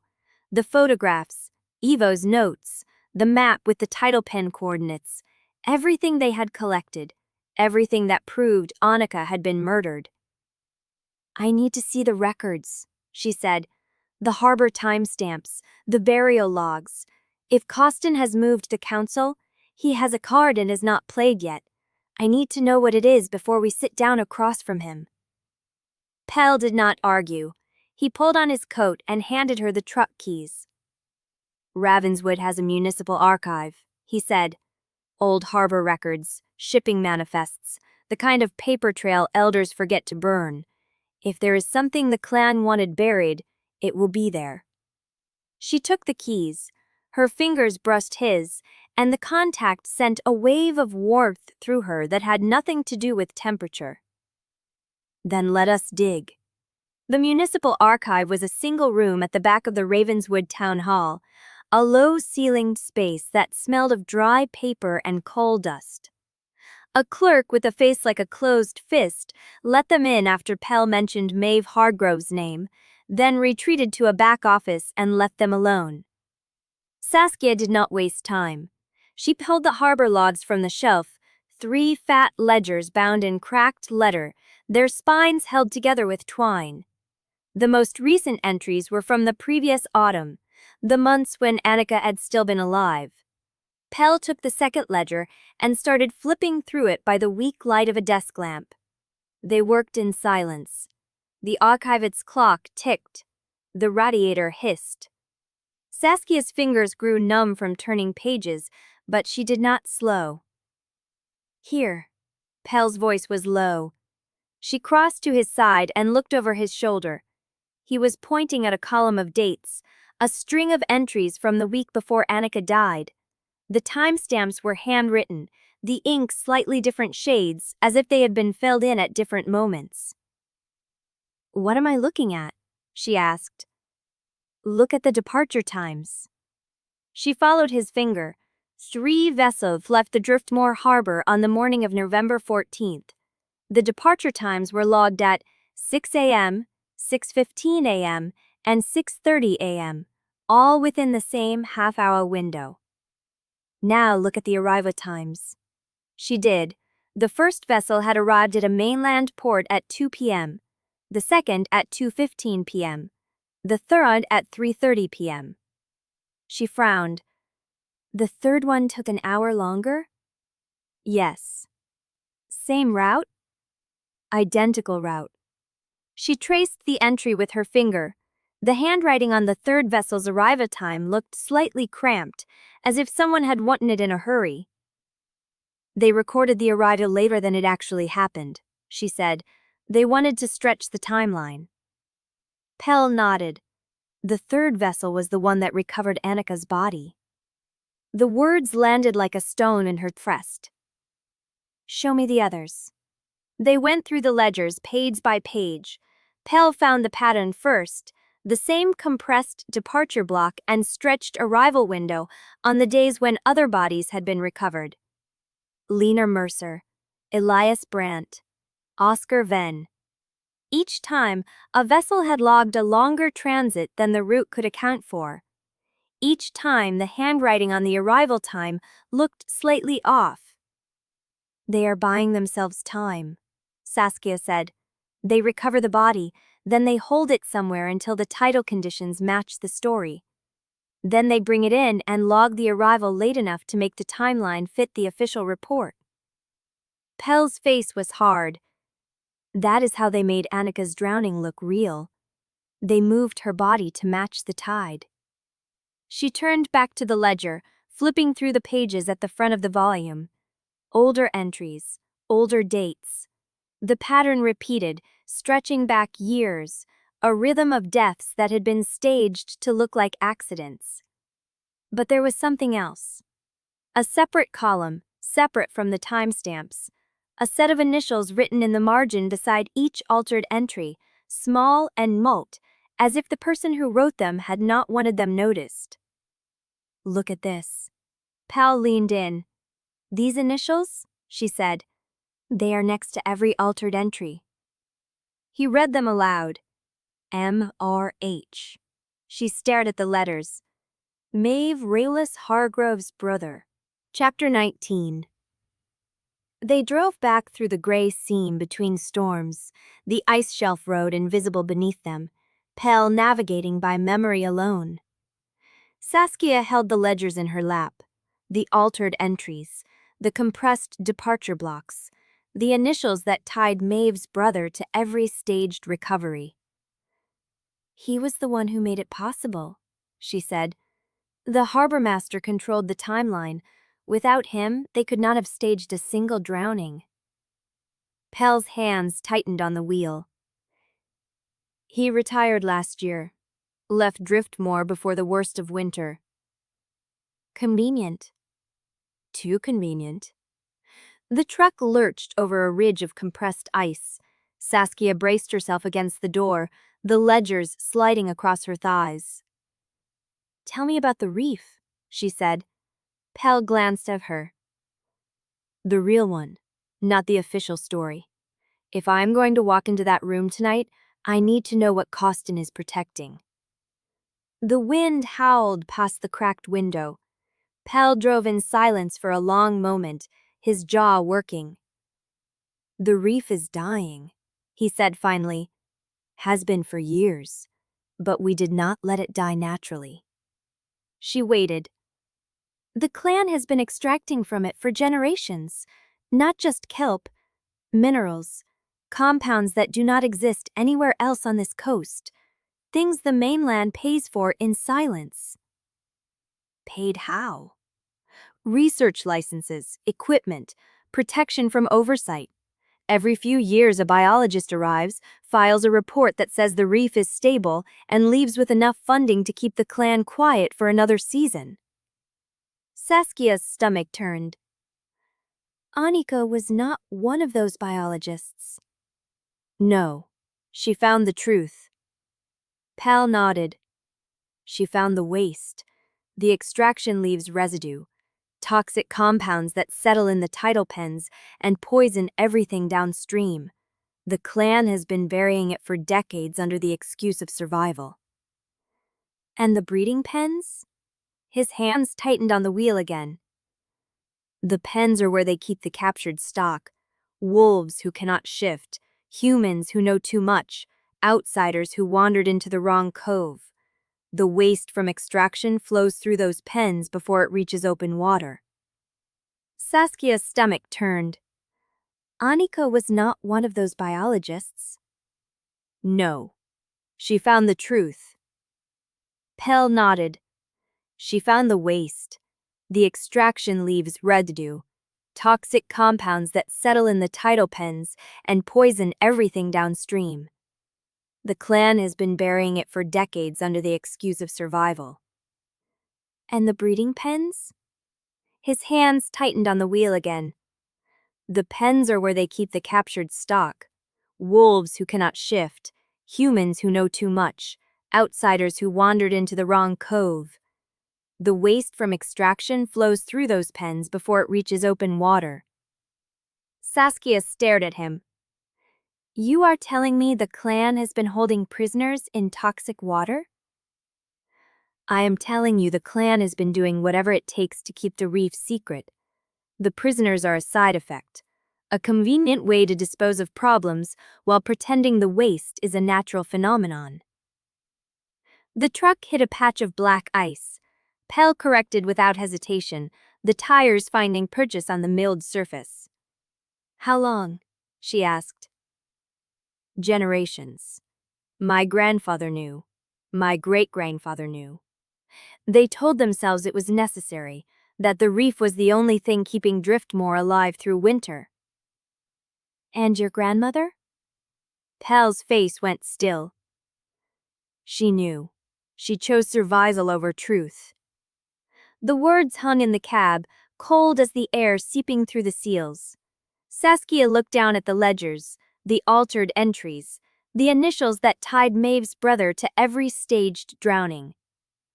Your grandmother's brother signed off on the murder timeline. Yes. And she did nothing. She told herself it was necessary. Was it? Pell's jaw tightened. Survival is never clean, but that is not the same as justifying murder. She watched the ice flat slide past the window.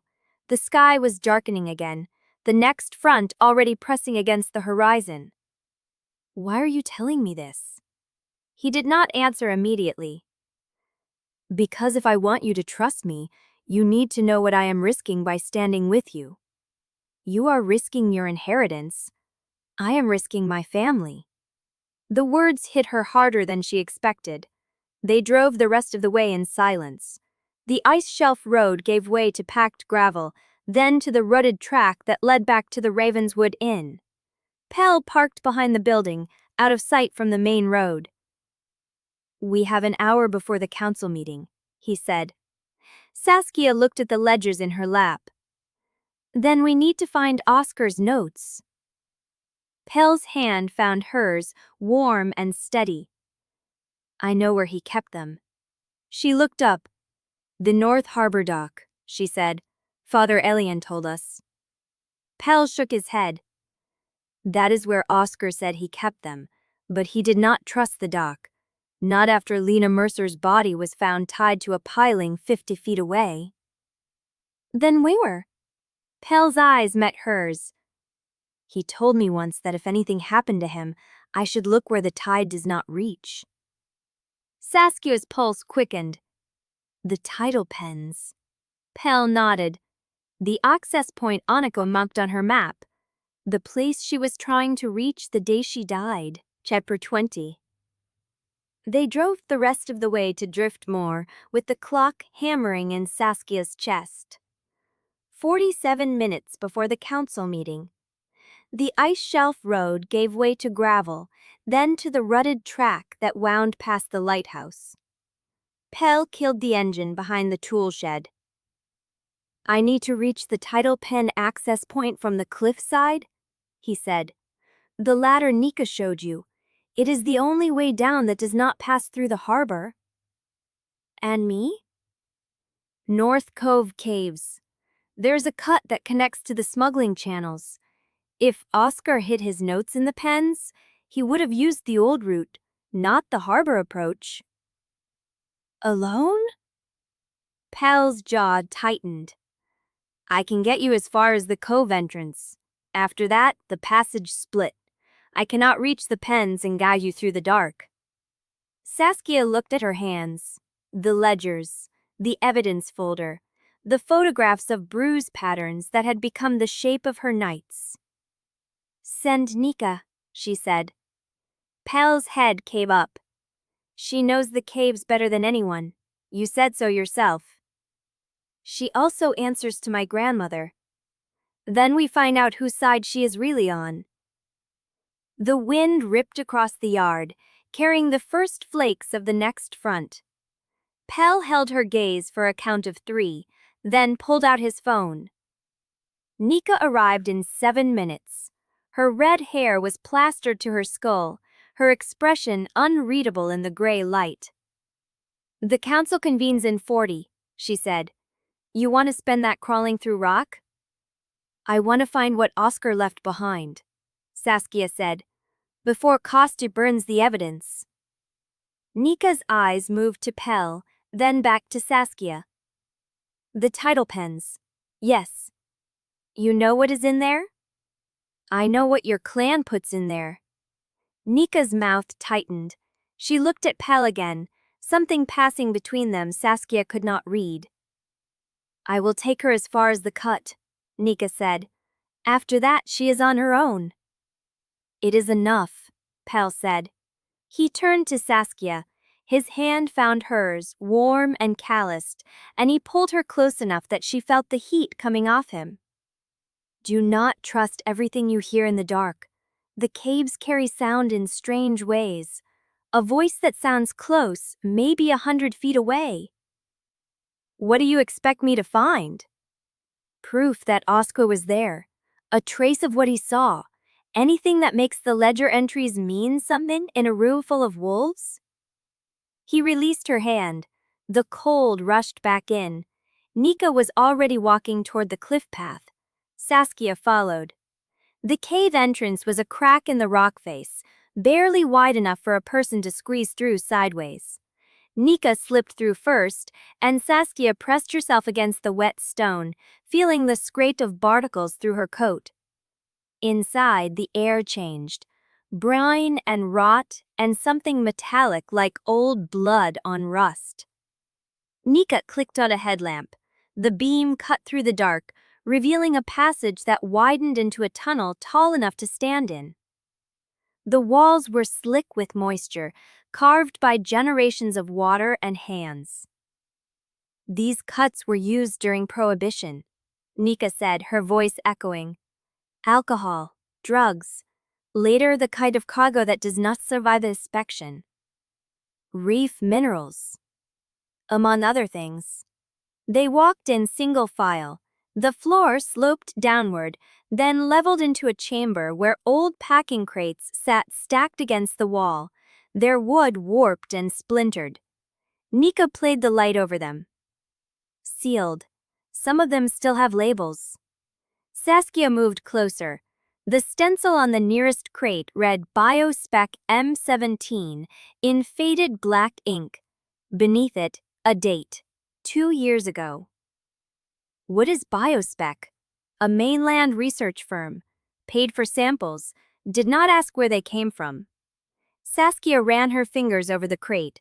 The wood was cold, the seal unbroken. They shipped the evidence out of Driftmoor through here. Not just evidence, product. The reef waste, the prisoners, the bodies. Everything moved through these caves before the official record was written. Saskia's throat tightened. How many people knew? Another 100 feet, then a ladder down to the access platform. Let us move. They pressed on. The tunnel curved and the sound changed. Water dripping, then running, then the low, steady pulse of the sea feeding into the pens. Nika stopped at a metal ladder bolted into the rock. The rungs were crusted with salt and rust, descending into darkness. The platform is below. From there, a narrow walkway leads to the main pen structure. And Oscar's notes? If he hid them anywhere, it would be in the old pump housing, the chamber where they control the water flow. He used to maintain the pumps before he died. Saskia gripped the ladder. How very guys dials. Seal. Some of them still have labels. Saskia moved closer. The stencil on the nearest crate read Biospec M17 in faded black ink. Beneath it, a date. 2 years ago. What is Biospec? A mainland research firm, paid for samples. Did not ask where they came from. Saskia ran her fingers over the crate. The wood was cold, the seal unbroken. They shipped the evidence out of Driftmoor through here. Not just evidence, product, the reef waste, the prisoners, the bodies. Everything moved through these caves before the official record was written. Saskia's throat tightened. How many people knew? Enough to keep it quiet, not enough to stop it. They moved deeper. The tunnel narrowed again, and Saskia felt the walls press in. Her breath came short. The dark was absolute beyond Nika's beam. Then the light caught something at her feet. A torn scrap of blue-gray fabric, stiff with salt. Saskia knelt. Her fingers touched the material and recognized it immediately. Waterproof notebook case. The same material Anika had used for years. The same shade of gray blue she had bought at a marine supply shop on the mainland. The scrap was torn, not cut. a jagged edge where something had ripped it free. Anika was here. Nika's light swept the ground. Then she came through this passage. Saskia turned the scrap over. On the inside, a icon of handwriting. 3 letters visible. DP. Tidal pen access point. Anika had been here. Saskia pressed the scrap into her pocket. Her hands were shaking. How far did it get? 40 feet, maybe 50. The metal was cold through her gloves. She tested the first rung. It held. She climbed. The ladder swayed under her weight, the rungs slick with condensation. Below, the darkness breathed. Water slapped against stone. The smell grew stronger, brine and waste and something acrid that burned the back of her throat. Her feet hit the platform. She stepped back and Nika landed beside her. The access platform was a narrow metal grate suspended above a channel of black water. On the far side, a walkway led to a concrete structure, its walls stained with mineral runoff. The pump house, Nika said. They crossed the walkway. The grate shifted under their weight, and Saskia kept her eyes on the structure ahead. The door was unlocked. Inside, the air was thick and warm. Pipes ran along the ceiling, dripping condensation. A control panel sat against the far wall, its dials dark. Saskia swept her light across the floor. Nothing. Then she saw the corner. A canvas bag shoved behind a pipe, half hidden in shadow. She crossed to it. The canvas was stiff with salt. She pulled it free and opened the flap. Inside, a coil of twine, a rusted knife, a notebook with water-stained pages. She pulled it out. The cover was blank. She opened it. Oscar Venn's handwriting, dates, times, names, and at the back a list of every altered log entry for the past 3 years. Her hands were shaking again. It is here, she said. It is all here. Nika was watching the door. We need to move. The council starts in 20 minutes. Saskia tucked the notebook into her coat. She turned for the door, and then she heard it. A low growl. Close. Then another. Behind her. Nika's light shot past her, striking the far wall of the block chamber. In the beam, 2 shapes stood in the doorway. Chapter 205. Pell got them out of the pump house by going through the grate, not the door. He hit the rusted bolts with the butt of the flashlight. Once, twice, and the metal groaned. The growl from the water rose behind them, wet and close, and Saskia felt the vibration through the platform before she heard the splash. Now, Pell said, and his hand caught her arm and pulled. The grate gave way. They dropped into the channel. The water hit her like a fist, cold so deep it stole her breath, her bearings, the name of where she was. Salt and minerals and something chemical burned her throat. Her boots hit bottom, sludge, not rock, and Pell's grip stayed locked on her arm, dragging her forward through the dark. Behind them, the growl became a roar, and then a crash as something hit the water where the platform had been. Saskia did not look back. She pushed through the current, blind, her free hand pressed against Oscar's notebook inside her coat. The notebook was the only thing that mattered. The notebook, and Pell's grip, and the distant crack of light ahead. The channel sloped upward. The water shallowed. She felt gravel under her boots, then rock, then air on her face as she broke the surface of a shallow pool. She gasped. Her hands hit stone. She crawled. Pell was beside her, hauling himself onto the ledge, water streaming from his coat. His breath came hard and his eyes were scanning the dark behind them. "Where is Nika?" she managed. "Gone." He said it flat. She went through the eastern crack when the wolves hit the door. "Did she make it?" "I do not know."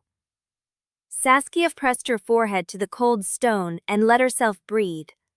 Once, twice. Then she pushed up and checked the notebook. The pages were damp but intact. The ink had not run. Pell was already moving, his hand finding hers in the dark. This way. There is a cut above the high tide line. It leads to the cliff base. They climbed. The tunnel narrowed, then widened, and the sound of the sea grew louder until Saskia smelled salt again. Real salt, not the chemical sting of the pens. The cut opened onto a narrow shelf of rock above the surf. The sky was the color of bruised iron. The wind hit her wet clothes and she began to shake. Pell stood at the edge, scanning the cliff face. Then he turned and looked back at the cave mouth. They knew. He said, I need you to know that I have no regrets. Not a single one. She did not answer. She could not. The words were too heavy, and the notebook too hot in her hands, and the face of her sister too clear in her mind. She opened the door. The wind hit her, sinews aground. The post-like sinks in my johnnery, solids, scalding among the father, will just amassed in waddly times of colors. The government mentioned would just slice her, I fixe, this quad worm, black, and previously. Entirely, most recount, spaceman's gallons, and evenly heaping leadum. The cut opened onto a narrow shelf of rock above the surf. The sky was the color of bruised iron. The wind hit her wet clothes and she began to shake. Pell stood at the edge, scanning the cliff face. Then he turned and looked back at the cave mouth. They knew, he said. Saskia's teeth chattered. Who? Whoever set those wolves. They knew exactly where you were. He turned to face her, and his expression was not anger. It was something colder. The pump house is not marked on any map. The tunnel entrance is hidden. Someone told them which passage to block. She thought of Nika, the way she had known the caves, the way she had vanished when the wolves came. Nika would not. Maybe not. Pell's voice was quiet, but the leak around you is close, consistent, and personal. Saskia pressed her hand to the notebook. Then we use this before they can stop us again. Pell nodded. He stripped off his coat and wrapped it around her shoulders, ignoring his own wet clothes. The council starts in 12 minutes. She let him lead her along the shelf, around the headland, toward the distant lights of Driftmoor. The wind cut through the wet wool, but she did not feel it. She felt only the weight of the notebook against her chest, and the cold certainty that someone she had trusted had already sold her to the dark. They reached the cliff path. Pell's truck was parked where he had left it, hidden in the shadow of an overhang.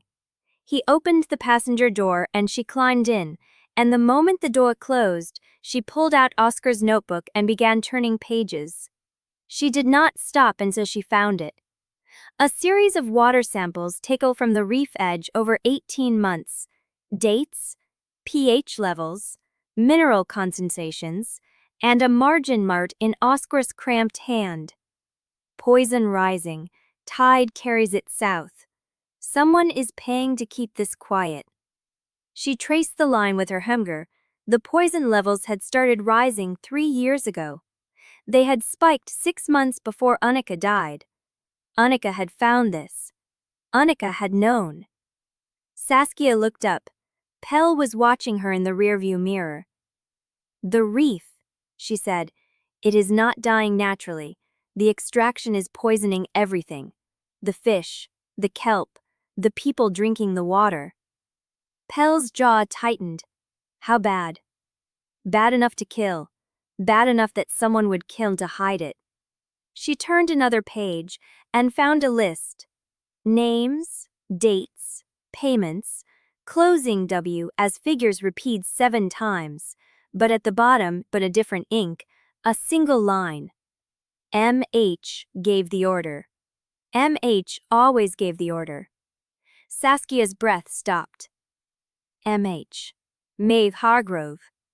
She looked at Pell. He was staring at the notebook in her hands, his face unreadable. You knew, she said. You knew she was involved. I suspected. His voice was careful, like a man walking through a minefield. I did not have proof. Saskia closed the notebook. 12 minutes. Pell started the engine. The truck lurched forward, bumping over the frozen road, and Saskia watched the lighthouse grow against the darkening sky. The light was already on, sweeping across the waves in a steady arc. She thought of Anika standing on this coast, holding the same notebook, carrying the same proof. She thought of Anika dying for it.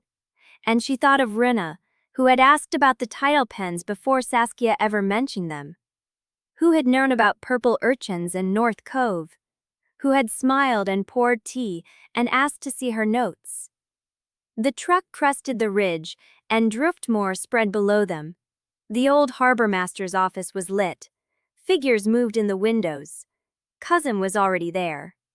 Pell pulled the truck to a stop at the edge of the road. He killed the engine. Saskia. She looked at him. Whatever happens in there, he said, I need you to know that I have no regrets. Not a single one. She did not answer. She could not. The words were too heavy, and the notebook too hot in her hands, and the face of her sister too clear in her mind. She opened the door. The wind hit her along the shelf, around the headland, toward the distant lights of Driftmoor. The wind cut through the wet wool, but she did not feel it. She felt only the weight of the notebook against her chest, and the cold certainty that someone she had trusted had already sold her to the dark. They reached the cliff path. Pell's truck was parked where he had left it, hidden in the shadow of an overhang. He opened the passenger door and she climbed in, and the moment the door closed, she pulled out Oscar's notebook and began turning pages. She did not stop until she found it. A series of water samples taken from the reef edge over 18 months. Dates, pH levels, mineral concentrations, and a margin note in Oscar's crayon hand pleaser. Chapter 22. Saskia's boots hit the frozen ground, and the cold climbed through her wet clothes, but she barely felt it. The notebook was a weight against her ribs, and the light from the harbor master's office cut across the snow in a yellow rectangle. 2 steps. 3. The door opened before she reached it. Wrenna Turvo stood in the threshold, cheeks flushed from heat, hair escaping a loose braid. She held a steaming bowl in both hands, and her face softened the moment she saw Saskia.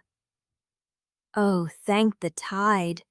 She stepped forward, pressing the bowl into Saskia's numb fingers. I saw you coming up the road. You look half dead. Get this in you before you freeze solid. The heat radiated through the ceramic. Fish broth, potato, something green floating in ribbons. Saskia's stomach turned over, empty and desperate. Wrenna pulled her inside. The office was smaller than Saskia remembered. A wood stove roared in the corner, casting orange light over a low table, 2 chairs, a stack of folded blankets. No Costin, no counsel, just Wrenna, moving with practiced ease, draping a dry wool blanket over Saskia's shoulders. Pell, Wrenna said, not looking at him. There's coffee in the back. Help yourself. I need a minute with her. Pell did not move. Wrenna glanced at him, and something flickered in her expression, something Saskia could not name. Just a minute, Wrenna repeated. Pell looked at Saskia. She nodded, once. He disappeared into the back room. Wrenna pulled Saskia to the table, pushed her into a chair, and sat across from her. The fire crackled. The soup burned Saskia's palms through the bowl. Drink, Wrenna said. Saskia lifted the bowl. The broth hit her tongue, and she felt warmth spread through her chest like a hand opening. She had not realized how cold she was until the heat touched her. That was Anika's recipe, Wrenna said. She taught me. Said it was the only thing her mother made that was worth remembering. Saskia's throat closed. Wrenna reached across the table and touched her wrist. Light. Familiar. I know you have been carrying the world, she said softly. I know you do not trust anyone here. But you can trust me, Saskia. I have been waiting for you to let me help. The words landed like warm stones. Saskia looked at Wrenna's face. Open, worried. The same girl who had braided her hair before the ferry, who had laughed at her terrible jokes, who had held her when the news of Anika's death came, and Saskia could not stop shaking. She wanted to believe. She wanted to put the notebook down and let someone else carry it. I found something, Saskia said. Wrenna's eyes widened. What? In the caves. Oscar's notebook. It has everything. Wrenna leaned forward and her hand tightened on Saskia's wrist. What does it say? Saskia thought of the margin note. M.H. gave the order. She thought of Wrenna asking about purple urchins, about the Tidal pens, about things Saskia had never told had. She lifted the bowl and drank again. Names, she said. Payments. Water samples showing the poison levels. Poison? The reef extraction, the Tidal pens, it is all connected. Wrenna's face went pale. Tidal pens? You mean the old holding channels? Past the smuggling caves? Saskia's pulse jumped.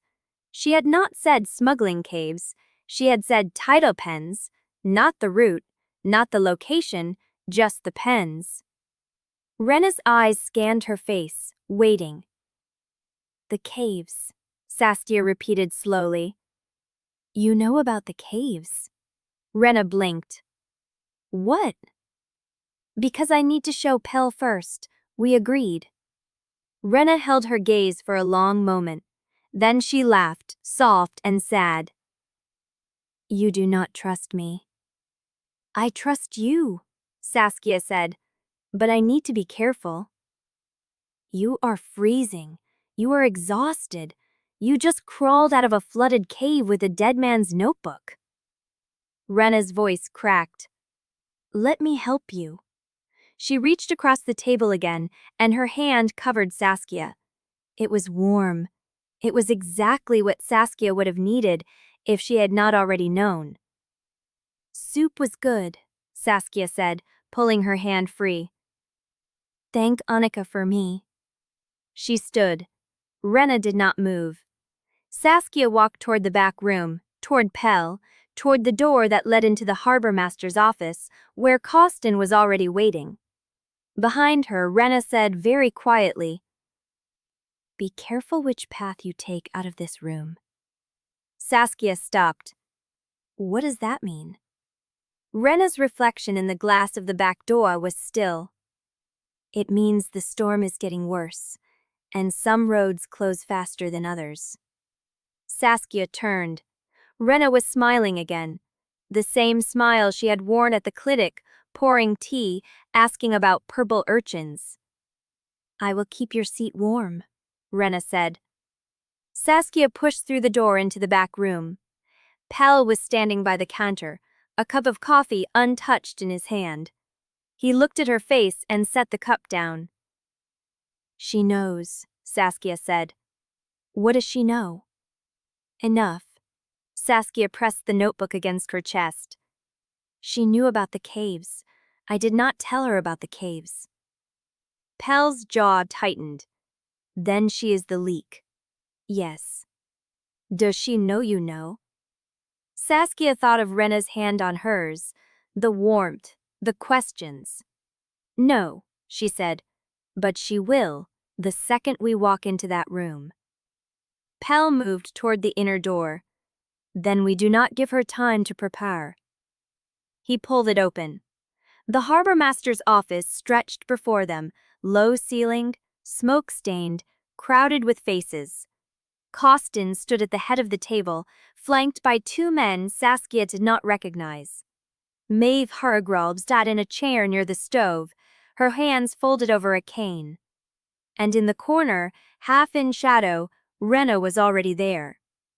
She had not followed them through, she had taken the other door. Saskia met her eyes across the room, and Wrenna smiled, small and sad and knowing, like she had already seen how this ended. Chapter 23. The room went quiet when Saskia stepped through the door. Kostin stood at the head of the table, both hands flat on the wood. The two men flanking him had the look of paid muscle, hard eyes, thicker necks, hands loose at their sides.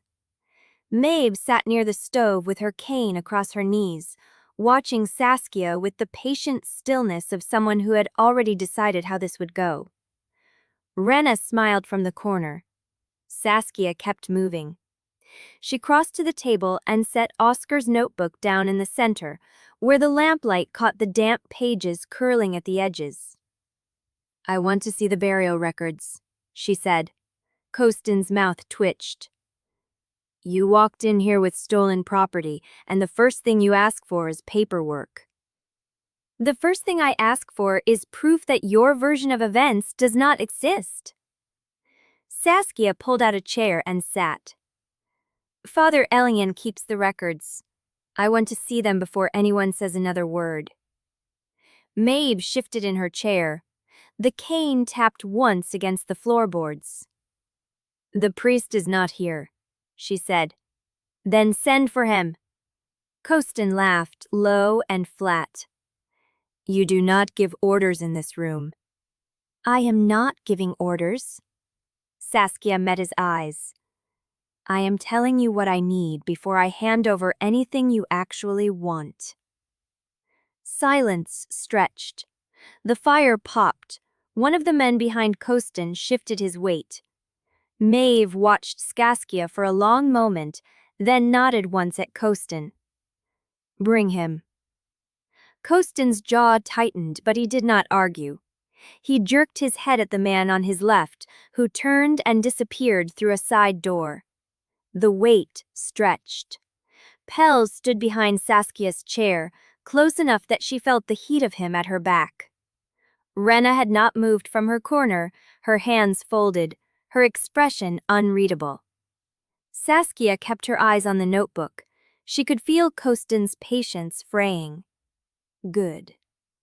The side door opened and Father Elian stepped through, still wearing his coat, snow melting on his shoulders. He stopped when he saw the room, saw Kostin, saw Maeve, and something in his face went gray. "You wanted the burial records?" Maeve said.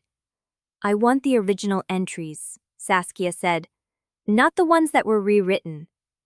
Father Elian's hands were shaking.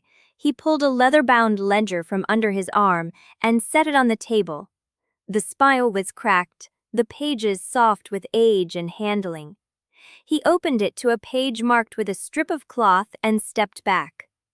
Saskia leaned forward. The handwriting was neat, cramped, the ink faded to brown. She found Anika's entry dated 17th November. Cause of death, drowning. Time of recovery, 3:07 p.m.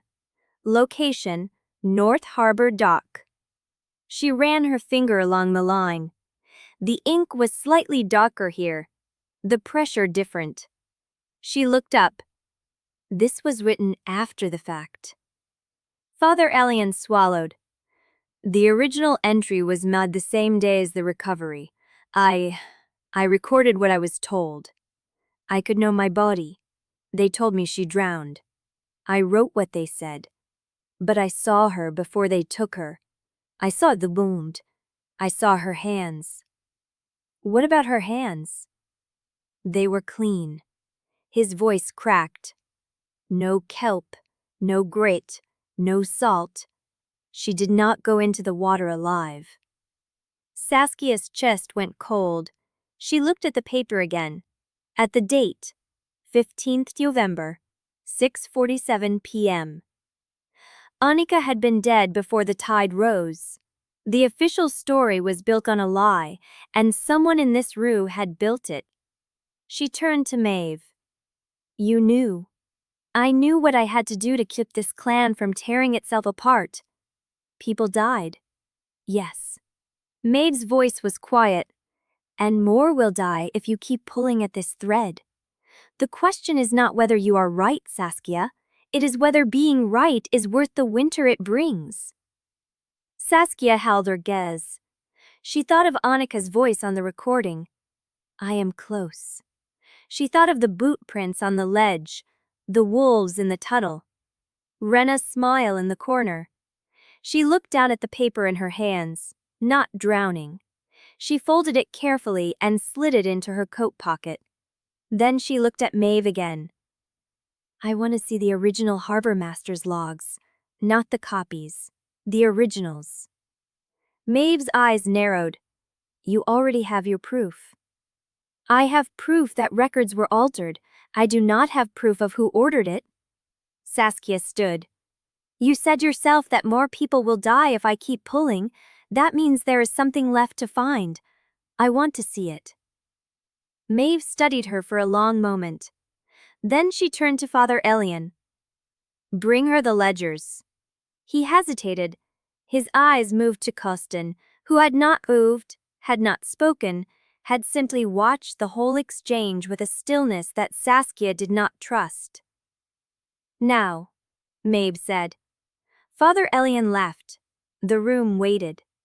Saskia kept her hand in her coat pocket, fingers pressed against the paper. The truth was there, folded and creased, but it was not enough. She needed the rest. The door opened. Father Elian stood in the frame, a stack of ledgers in his arms. But he was not looking at Saskia. He was looking at someone behind her. Saskia turned. Maeve had not moved. Her cane was still in her hands. Her face was unreadable. But her eyes were fixed on the door, and Saskia understood, in the beat of silence that followed, that the ledgers were not what Father Elian had gone to fetch. She looked back at him. His mouth opened. He said nothing, and then Maeve stepped forward and spoke. Saskia, come sit with me. There is something I should have told you 4 months ago. Chapter 25. Maeve did not sit. She stood by the stove with one hand resting on the cane, and the other pressed flat against the wood stove's side, as if she needed the burn to anchor herself. The room had gone quiet enough to hear snow hissing against the window glass. Saskia did not move toward the chair Maeve had pointed at. I have been carrying this since November, Maeve said. I thought I could bury it. I thought the cost of digging it up was higher than the cost of letting it lie. And now? Now you have Oscar's notebook? Maeve's eyes found hers. And I cannot bury what is already in your hands. Saskia waited. Behind her she heard Pell shift. Not closer, not farther. Just a shift. The sound of someone holding position. Maeve took a breath. 4 months ago, I received a message from the harbor master. My brother. She said the word flatly, as if it cost her something. He told me Costin had asked for the logs to be rewritten, backdated, trimmed to fit the official timeline. I told him to refuse. You told him to refuse? Saskia repeated. I told him to refuse, Maeve said. And then Costin came to me, not with threats, with evidence. Photographs of the reef extraction site, names of the mainland buyers, a full accounting of what the clan had been doing for 3 generations under my leadership. She stopped. The fire cracked. Have you seen the chapel basement? Maeve asked. Saskia frowned. No. There's a room down there. Locked. Elian has the key. He does not know what I keep in it. Maeve's voice dropped. I keep the originals. The ones I told Costin I burned. The reef surveys. The extraction schedules. The payment records from Biospec N17.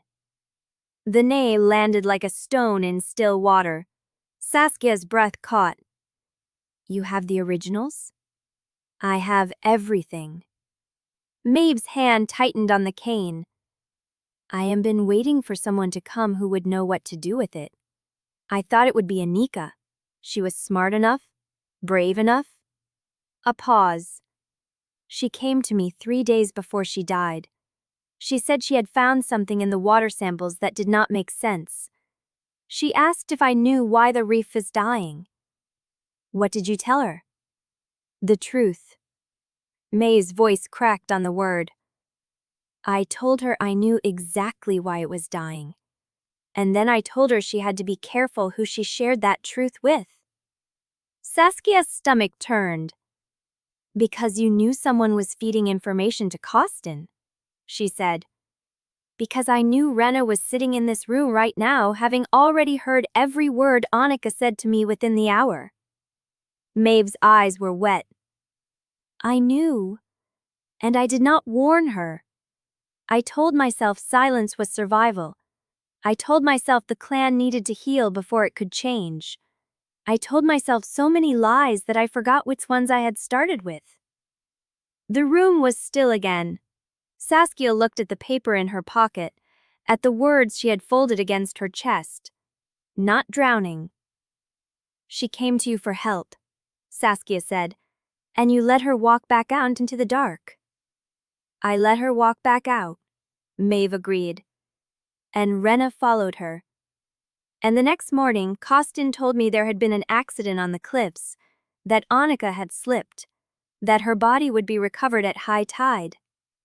Saskia's hands were shaking. She did not know when they had started. What was the message? She asked.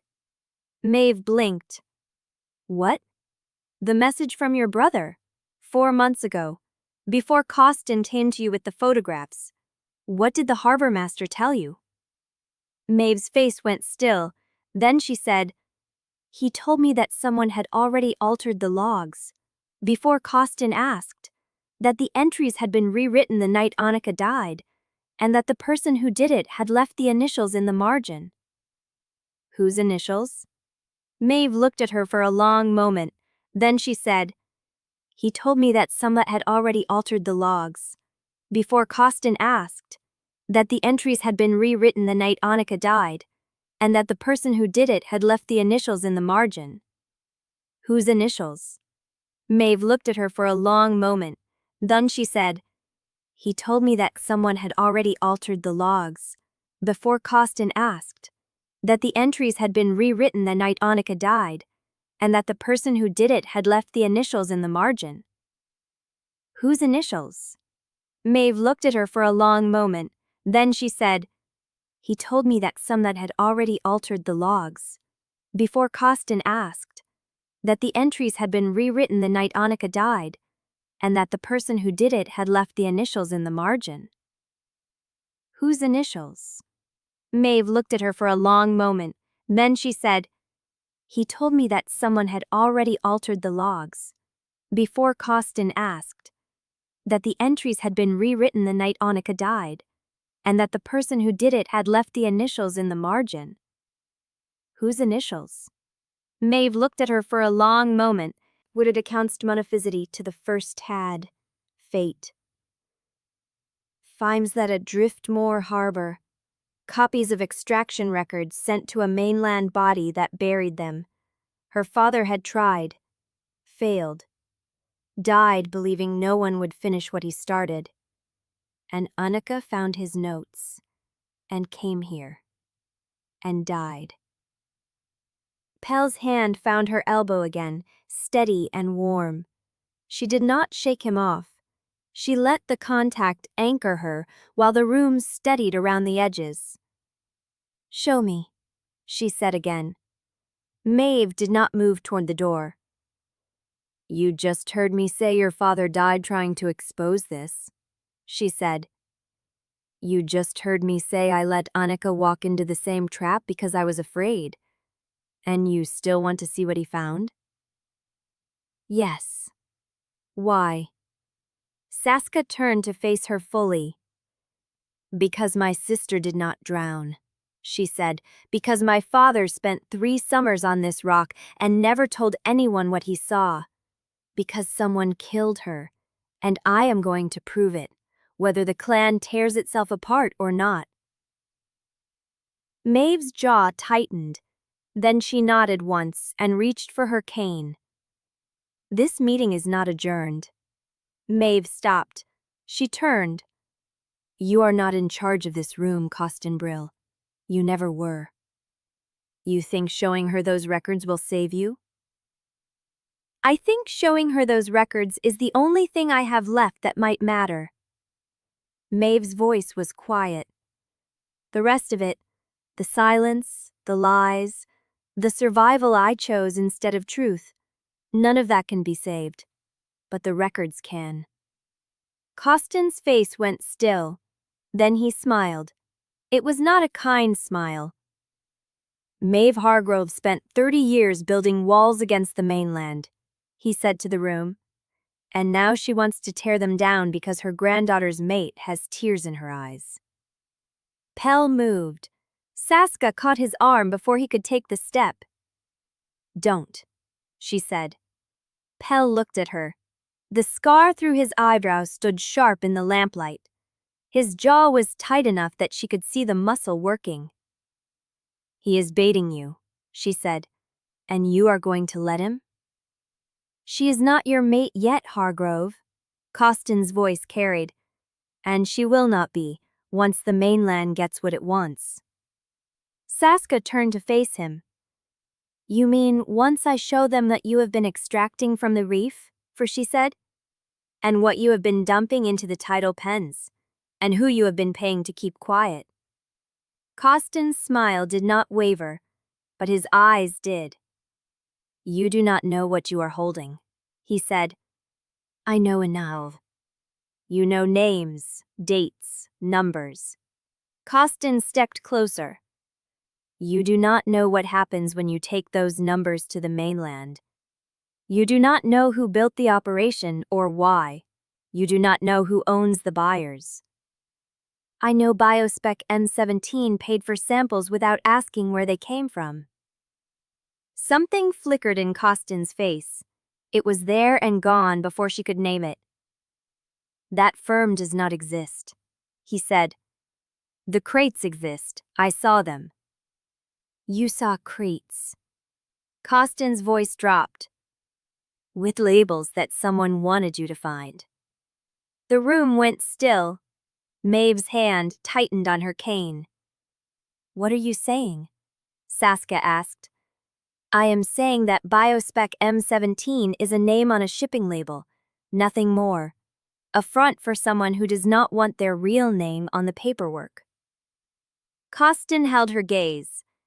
You think you are holding proof. You are holding a thread that leads into water deeper than you can swim. Pell stepped forward. You do not get to threaten her. I am not threatening him. I am warning her. Costin's voice was flat. There is a difference. Saskia looked at Maeve. Maeve's face was unreadable. He is right about Biospec, she said slowly. It is a shell. The real buyers never use their own name. Saskia's chest tightened. Who are they? I do not know what I think. Maeve's hand tightened on her cane. I only know that he had the same evidence you have, and he died before he could use it. The room felt smaller.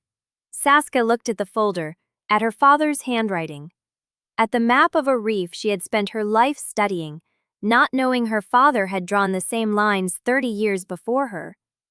And she understood, with a certainty that settled into her bones like frost, that she was not following a trail Anika had started. She was walking the same path her father had walked, and both of them had died in the dark before reaching the end. Pell's hand found hers. Then we finish it, he said. Saskia looked at him. He was watching her with the same steady gravity he had carried since the first night. We finish what they started, he said. Together. She held his gaze, then she turned back to the folder and began to read. The records matched Oscar's notes, extraction schedules, payment ledgers, names of mainland buyers whose entries stopped abruptly when the extraction went dark. Biospec M17 appeared twice, once as a shipping label, once as a name crossed out and replaced with initials she did not recognize. Pell leaned over her shoulder. "It is the same pattern," he said. "Oscar's notebook, the harbor logs, the burial records, all of them point to the same thing. Someone built an operation that reached past Driftmoor," Saskia said, "and they have been covering it for at least 3 decades. Longer." Maeve's voice came from the doorway. "Longer than that." Chapter 26. Saskia's fingers traced the ink line of her father's map, following the extraction points marked in his hand, and she felt the years collapse. He had been here, in this room, at this desk, writing the same truth she had spent months uncovering. Pell's hand was still on her shoulder, steady, weighing her down against the current that wanted to pull her under. Maeve stood in the doorway, one hand braced against the frame, the other gripping her cane like she might fall without it. "You should take what you need," Maeve said. "He will come looking." Saskia looked up. "Kostan. Kostan. Or his men. The moment he realizes I have not burned these records." The room felt smaller than it had a moment ago. The dust, thicker. The weight of everything her father had written pressing against the walls. Saskia began to pull journals from the shelves. Pell took them from her, stacking them in a canvas bag Maeve produced from a cupboard beneath the desk. The bag was old, salt-stiff. It smelled of harbor rope and diesel and her father's hands. She kept the map. She kept the folder with the extraction survey. She kept the pages where Biospec M17 appeared, every mention circled in pencil, underlined, marked with question notes in the margins. Pell hefted the bag. "Where do we go?" Maeve did not answer immediately. Her eyes were fixed on the shelves, on the empty spaces where the records had been. "There is a boat," she said, "at the south dock, hidden under a tarp, keys in the tackle box." Saskia's chest tightened. "Pell's truck. It will be watched. Everything will be watched now. Kostna knows you have the originals. He knows I led you here." Maeve's voice was quiet. "The boat is not his." The air in the corridor was cold. Saskia followed Maeve past the altar, past the candle that still burned, toward the side door that opened onto the street. The snow had stopped. The wind had shifted. And Kostan Brill was standing on the chapel steps. He was alone. No coat. Hands in his pockets, steel-gray eyes tracking Saskia as she stepped out behind Maeve. "Going somewhere?" Maeve's cane tapped against the stone. "You are out of love, Kostan." "I am exactly where I need to be." He did not look at Maeve. He looked at Saskia, at the canvas bag slung over Pell's shoulder, at the dust on Saskia's coat. "You found something." Saskia said nothing. "I thought so." Kostan smiled. It did not reach his eyes. "The question is whether anyone will believe it." Pell stepped forward. "Believe this." His voice was low, controlled, the kind of control that costs something. "She is under my protection. You come near her again, and I will treat it as a challenge." Kostan eyebrows rose. "A challenge? From you?" "Yes." The word landed like a stone. Saskia watched Pell's shoulders shift, the tension settling into his frame the way it did before a fight. He was not bluffing. He was not posturing. He meant it. Kostan studied him. Then he laughed. Soft, cold, familiar. "You have been waiting for that excuse since we were children, Pell. But this is not about me. This is about what your human mate found in that room." He pointed at the bag. and what she plans to do with it. Pell did not move. "Let me make this simple," Costin said. "The clan meets tonight. Full council, every elder who can reach the hall before the next frat closes the road. And I will stand before them with evidence that Saskia Roelofs came to Driftmoor under false pretenses, that she has been gathering intelligence on clan operations, and that she has conspired with mainland authorities to expose our secrets." He paused.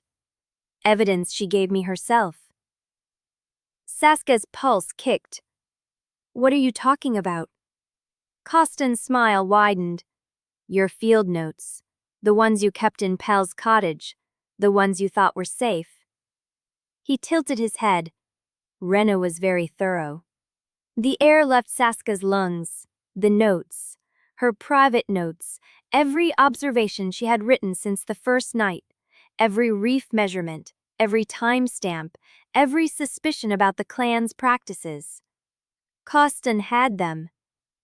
"I will see you at the hall," he said. "Bring your evidence. I will bring mine." He turned, walked down the steps, and disappeared into the gap between two buildings before any of them could answer. The silence stretched.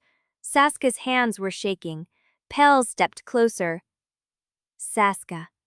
She took everything. Her voice cracked. "Every note I wrote, every detail I recorded. She gave him everything." Pell set the bag down. He took her face in his hands. His skin was warmer against the cold. "Then we walk in with what we have," he said, "and we burn him with it." Saskia stared at him. "Your clan will see me as a spy?" "Then I will stand beside a spy." "Pell, I chose." His voice was steady. "I chose before I knew what you would find in that room. I chose before I knew what my mother had done. I chose the night you told me you would not be claimed by instinct." His thumbs traced her cheekbones. "And I am still choosing." The wind picked up. Snow began to fall again. Saskia held his gaze. Maeve cleared her throat. "You are done," she said. "There is something else you need to see before the council meets." She was standing at the edge of the chapel path, holding something in her hand. A key. Old. Wrought iron. Saskia frowned. "What is that?" Maeve's eyes were unreadable. "The lock to the Tidal pens." Chapter 27. The lighthouse stood against the darkening sky, its beam cutting through the first swirling curtains of new snow. Saskia's boots crunched on the frozen path. Maeve had gone ahead to prepare the boat. Pell had said nothing when Saskia told him she needed a minute before the Tidal pens, just nodded and followed. Now they stood at the base of the tower.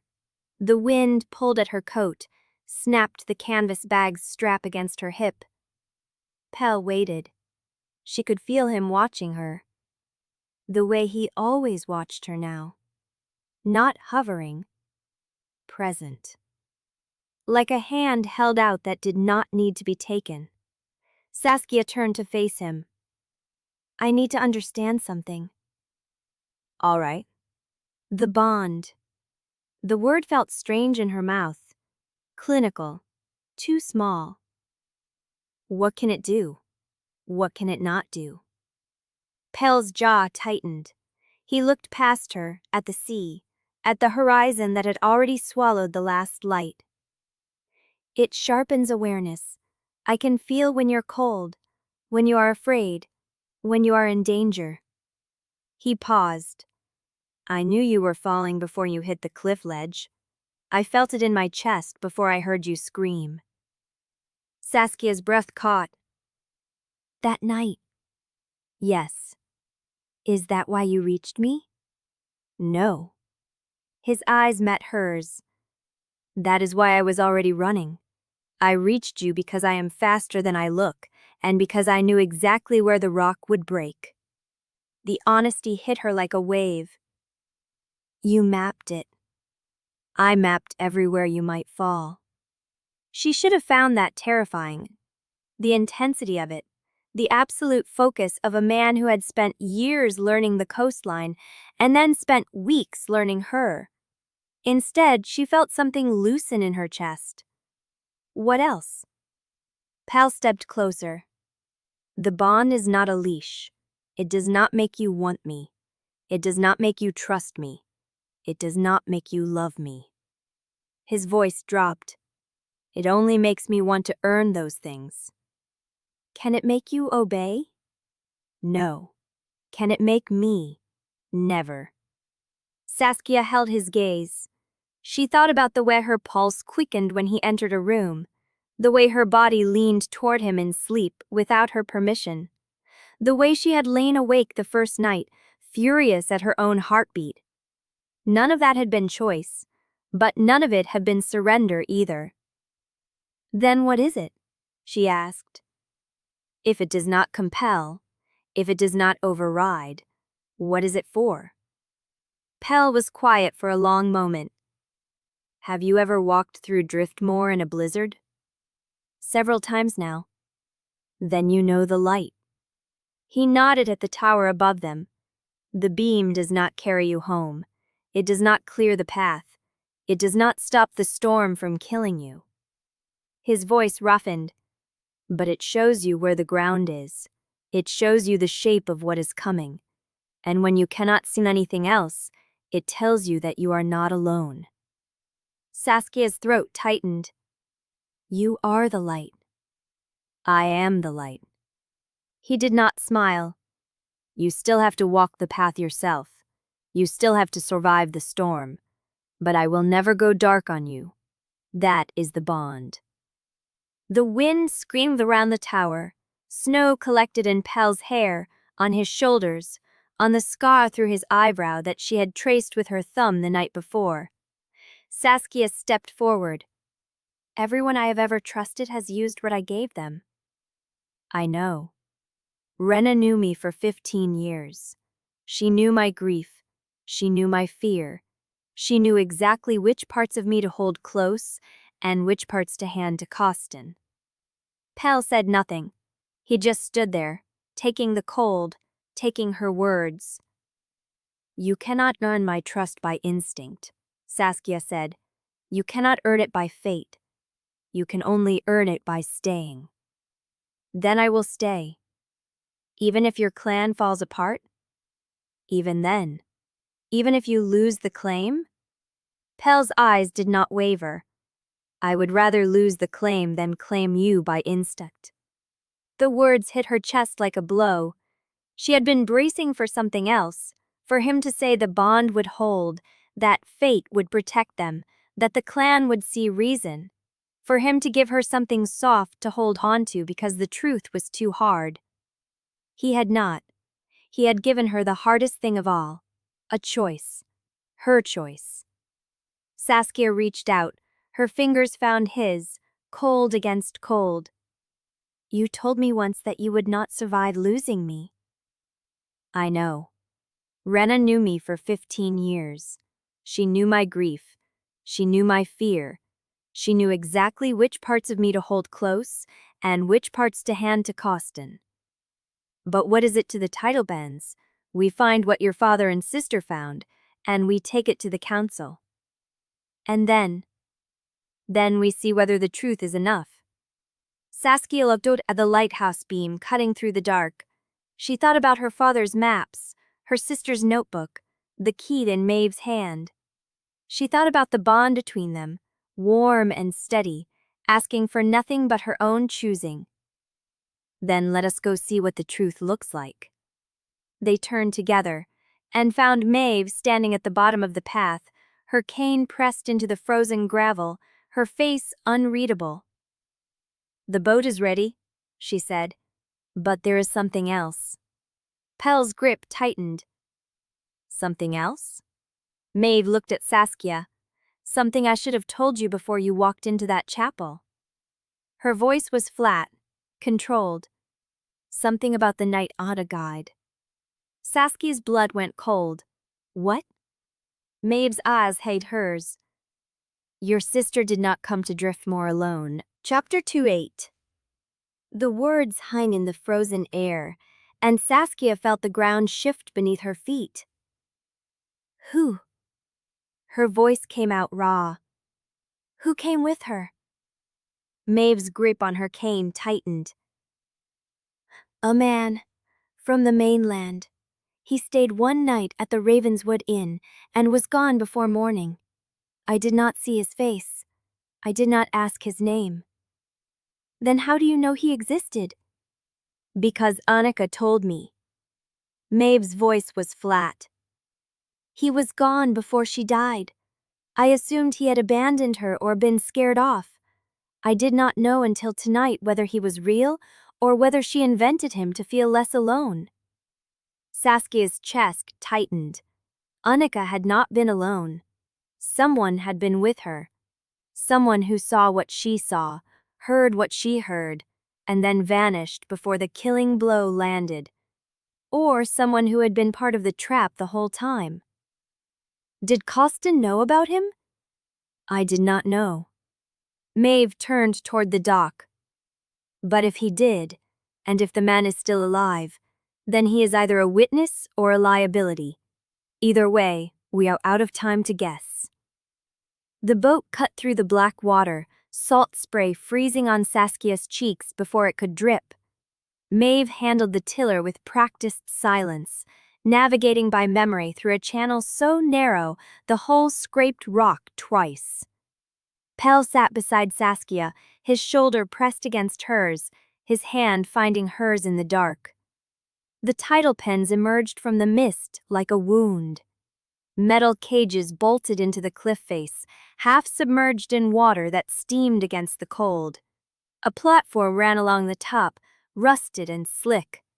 The smell hit Saskia before she was close enough to see what floated in the nearest pen. Toxic. Chemical. Wrong. Maeve tied the boat to a corroded ladder and climbed without waiting. Saskia followed, her boots slipping on rungs that should have been replaced years ago. Pell came last, his body blocking the wind.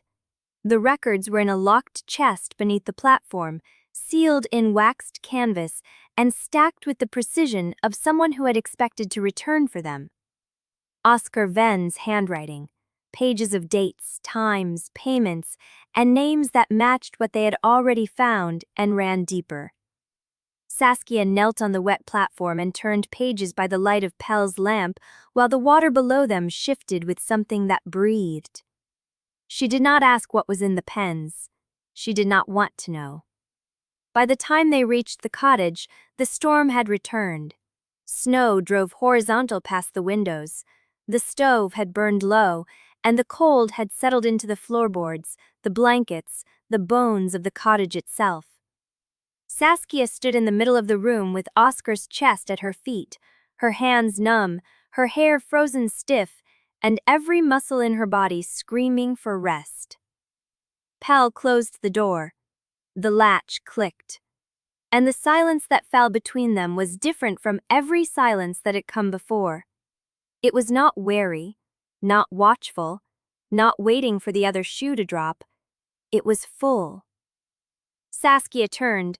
Pell stood with his back to the door, snow melting in his hair, his chest rising and falling like he had been holding his breath for hours.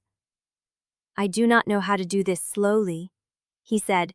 The words were rough, honest, unpolished. Saskia's throat tightened. Then do not do it slowly. He crossed the room in 3 strides. His hands found her face, cold against cold, and when he kissed her, it was not gentle.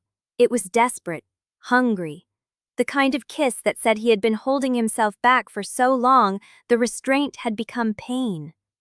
Saskia's back hit the wall, and she pulled him closer, her fingers gripping his coat, his shoulders, the wet wool at his collar. Tell me, he said against her mouth. Tell me this is your choice. It is my choice. Tell me you want this, not the bond, not fate, me. Saskia pulled back just far enough to meet his eyes. I want you. The words broke something in him. He kissed her again, slower this time, and she felt the difference. This was not instinct. This was intention. His hands mapped her like he was memorizing, not taking. Her cold skin, the tension in her shoulders, the places where grief had settled into bone. They shed wet clothes by the stove, piece by piece, until there was nothing between them but heat and breath and the firelight casting shadows on the cottage walls. Pell lifted her onto the bed. The boards creaked, the storm howled, and Saskia let herself be known. Later, with Pell's arm across her wrist and his breath warm against her shoulder, Saskia stared at the ceiling and felt something she had not felt in months. Hope. She thought about the title pens, the records, the man who had come with Anika and disappeared. She thought about what it would mean to finish what her father and sister had started, to walk into the council with proof that could not be burned, to walk out again with Pell beside her. She thought about a future that did not end with her leaving Driftmoor alone. The ceiling blurred. She blinked. Pell shifted beside her, his hand moving from her waist to the floor where her coat had fallen. He was reaching for something. She heard him pick it up. He went still. Saskia turned her head. "What is it?" Pell did not answer. He was holding a sheet of paper, folded once, smudged at the edges. Her paper. Her handwriting. The page from her field notes that she had left tucked inside her waterproof case that morning. The case she had strapped to her belt all day. The case she had worn on the boat, in the caves, at the tidal pens. Pell's voice came out flat, controlled. "Wrong." "When did you take this out?" Saskia sat up. "I did not." Pell held the page toward her. It was a copy. Not the original. Someone had traced her handwriting, her diagrams, her margin notes. The ink was different. The paper was cheaper. But the content was exact. Her private reef observations, her questions about the extraction timeline, her theory about the mainland buyers, her location data, her route plans, her name at the top of every page. Pell looked at the door. Someone has been in this cottage. Chapter 29. Saskia stood in the middle of the cottage floor, the copied page cold in her hands, and felt the walls tighten around her. Someone had been inside. Someone had touched her coat, her case, her notes. Had sat at this table while she was at the title pens and traced every line of her handwriting. Had known exactly where to look. Pell was already moving, checking the window latch, the door frame, the lock. His silence was worse than shouting. "Pell?" He stopped. "Who else has a key?" His jaw tightened. "No one. The cottage belongs to the light. Not even Maeve keeps a spare." Saskia looked at the page again. The ink was fresh. The paper still had a curl at the edges, as if it had been damp and dried fast. This was done today. While she was on the water, someone had knelt on this floor and copied her work. A detail slid into place.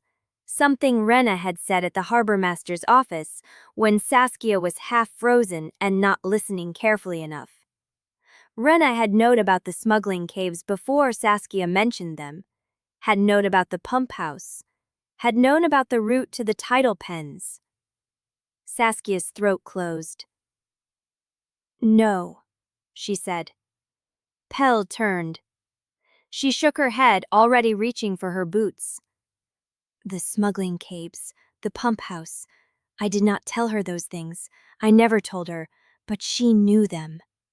The air between them sharpened. "What are you saying?" "I am saying Wrenna knows what is in my notes because she has been reading them. Not tonight. Longer. She knew where I was going before I got there."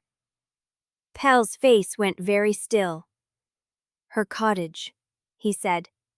Saskia nodded. They moved without another word. The storm had settled into a steady, grinding fury by the time they reached the lane. Snow lashed the windows of the sleeping village, and the lamp at the crossroads swung wildly in the wind. No one was out. No one saw them. Wrenna's cottage sat at the end of a narrow track, tucked against the tree line where the cliff began to rise. A single window glowed faintly through the frost. Saskia's heart hammered against her ribs. Pell caught her arm before she reached the door.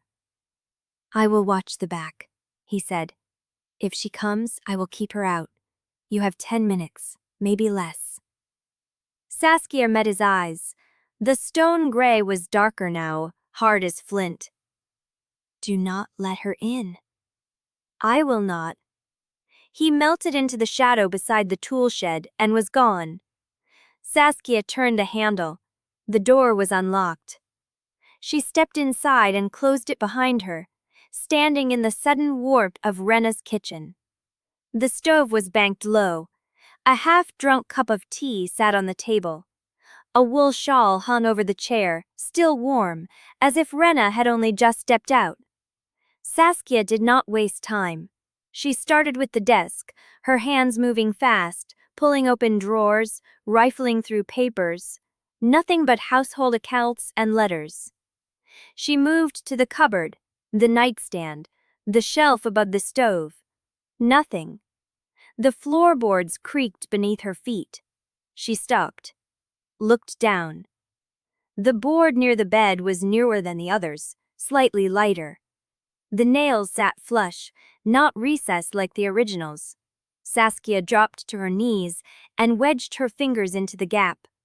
The board lifted. Her pulse stopped. Beneath it lay a stack of papers. Not field notes, not records. Notebooks. 3 of them.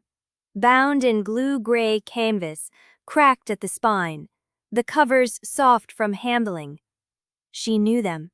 She had bought one for Anika 3 years ago as a dope because Anika always lost her field books in the field. Saskia's hand trembled as she pulled the first one out. Anika's handwriting. She opened it at random and saw tide times, reef coordinates, sketch maps. Pages and pages of Anika's careful observations from her last months on Driftmoor. The note that Anika had been carrying the night she died. The notebook Saskia had searched for and had been told was lost. It was here. It had always been here. Saskia's vision blurred. She pressed her palm to her mouth and forced herself to breathe. Below the notebooks lay more papers, loose sheets, copy paper, her notes. Page after page of her private field observations, traced in a hand that was not hers. Diagrams, route plans, margin questions, everything she had written since the day she arrived. Wrenna had copied it all. Saskia flipped through the stack, her hands shaking harder now. Every page of her investigation was here. Every fear she had confessed aloud, every theory she had tested, every person she had named as a potential ally. Wrenna had listened to every word, had smiled, had brought her soup. At the bottom of the stack, folded once and tucked into a waxed envelope, was a list. Names, dates, payments. Goodinger's name appeared 7 times, save as in Oscar's ledger. But there were others too. Names Saskia did not recognize.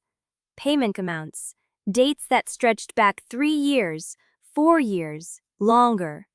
The last entry was dated 2 weeks before Anika died. The note beside it read, "She knows. Costin says move soon. We'll handle location."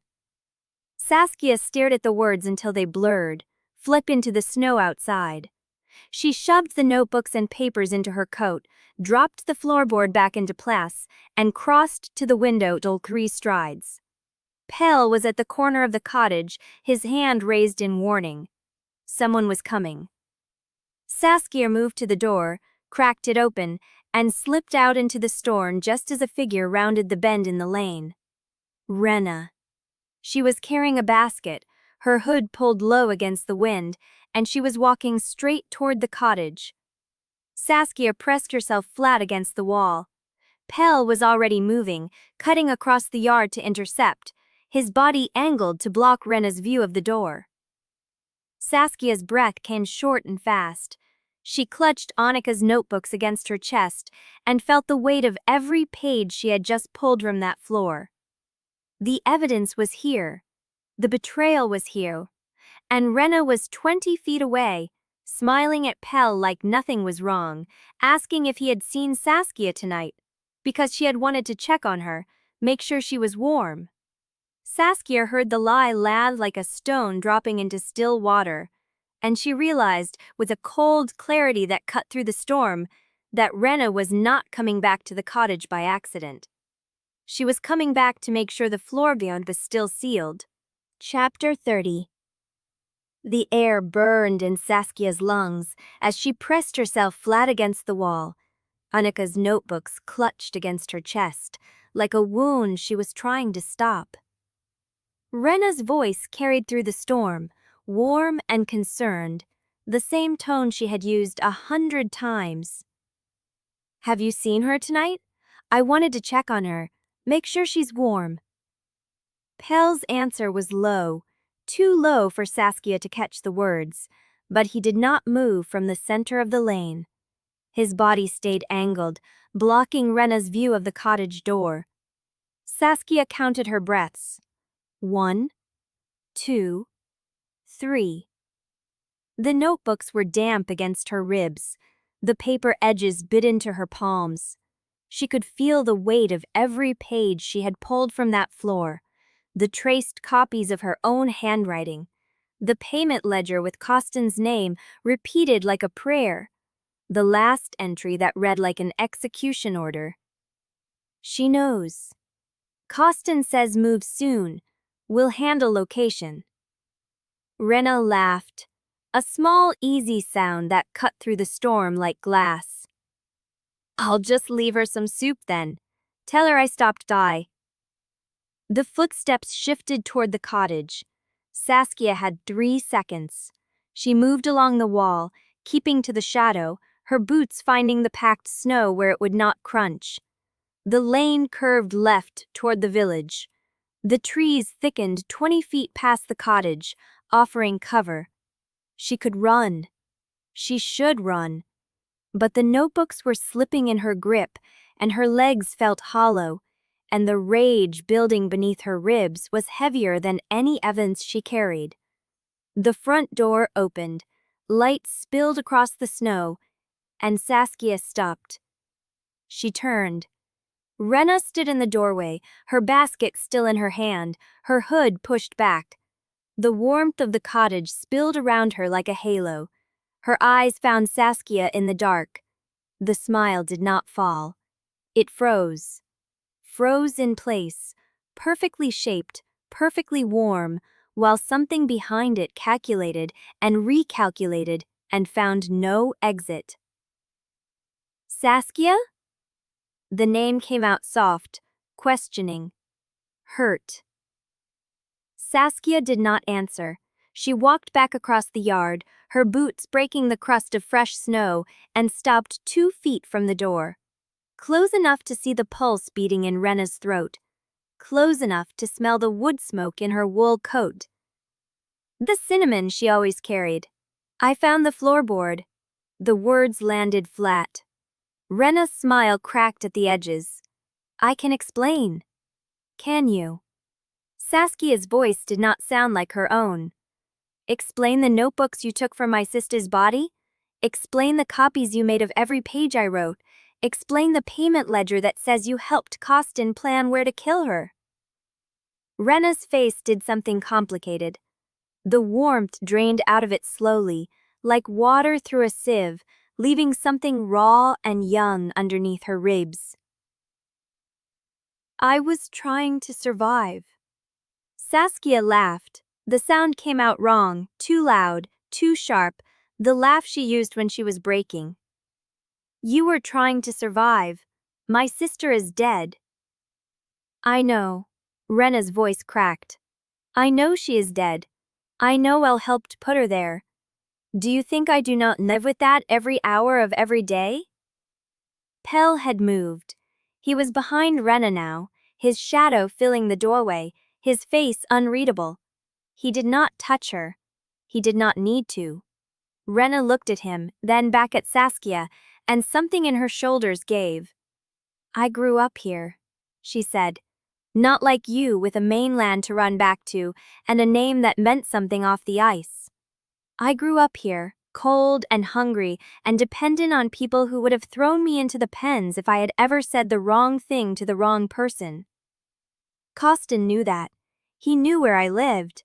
He knew I had no family, no protection, no one who would ask questions if I disappeared." She took a breath. It shook. "I started with small things. Who was talking to whom? Where the harbor master kept his keys. Then it was names. People who asked too many questions. People who had been seen near the reef. I told myself I was keeping myself safe, that if I gave him enough small truths, he would never look at me as a problem to solve." Saskia's hands tightened on the notebooks. "And Anika?" Wrenna's chin trembled. "Anika figured it out.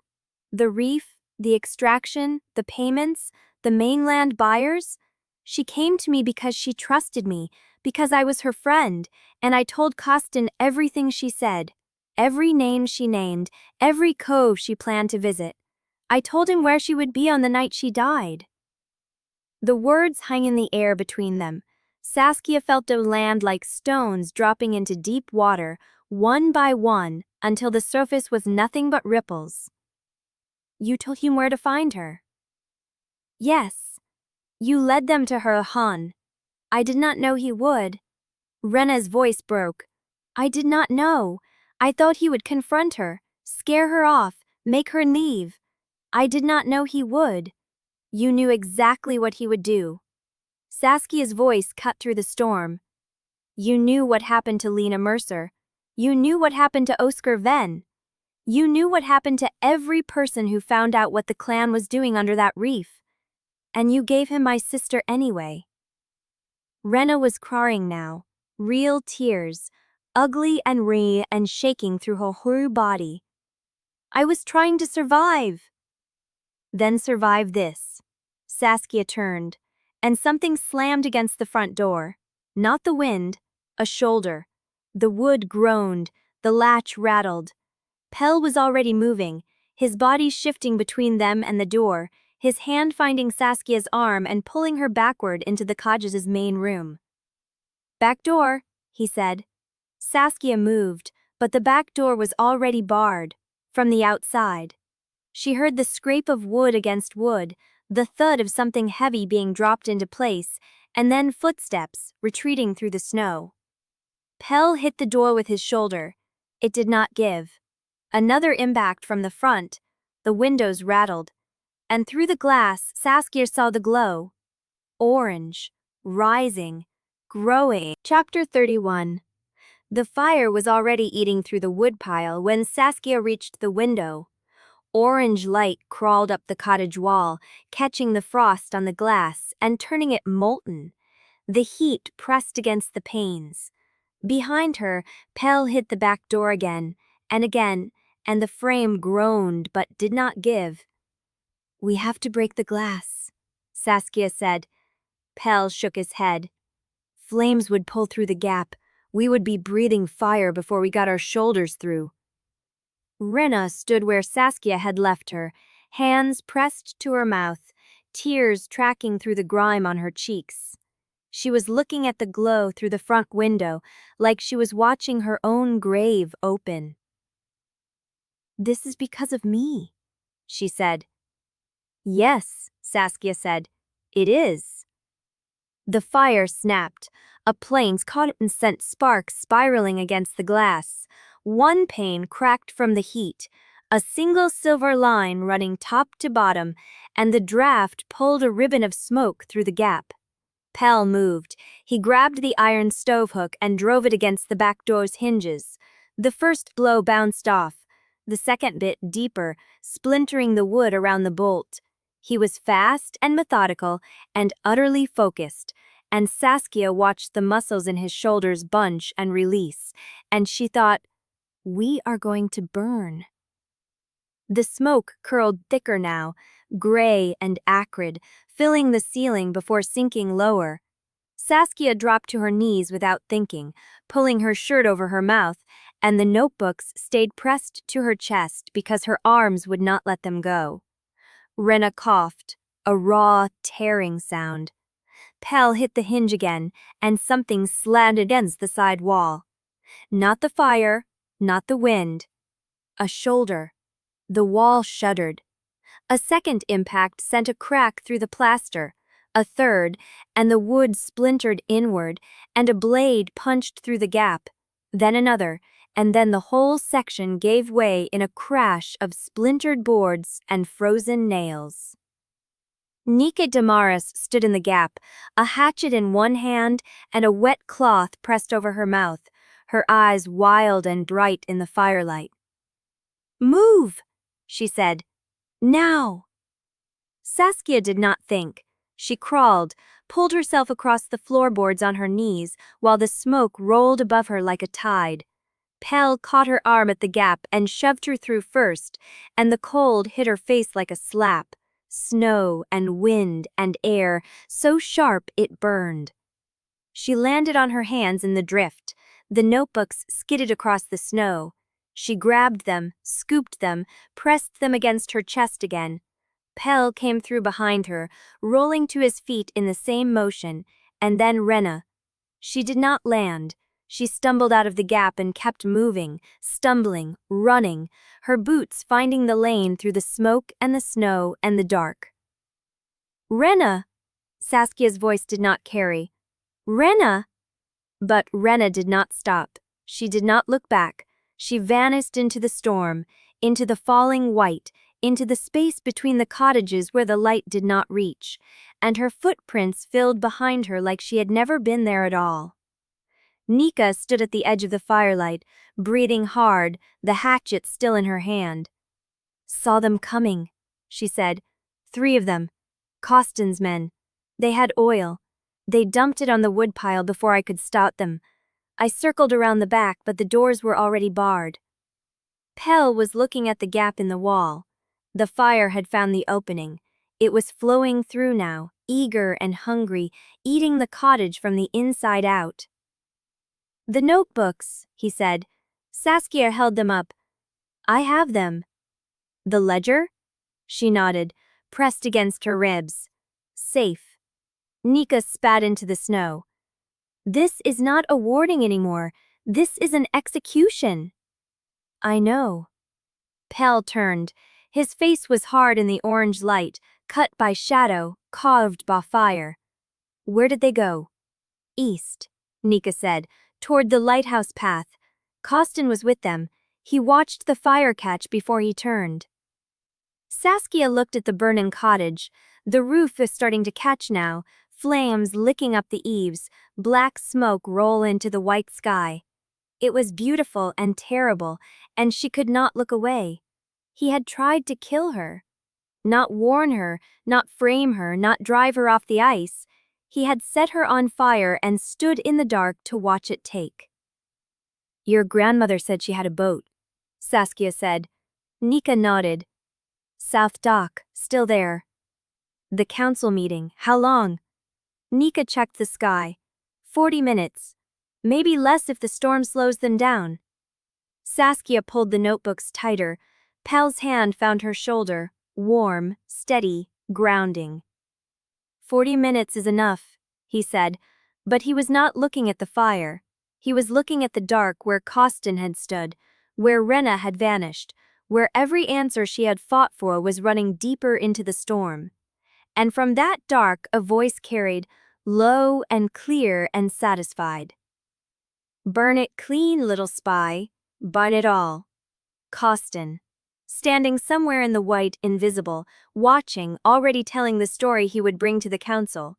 The story of how Saskia set her own roof on fire to destroy the evidence she had stolen. The story of how Pell Hargrove helped a mainland agent torch a wolf's hearth. Saskia's hands shook against the notebooks.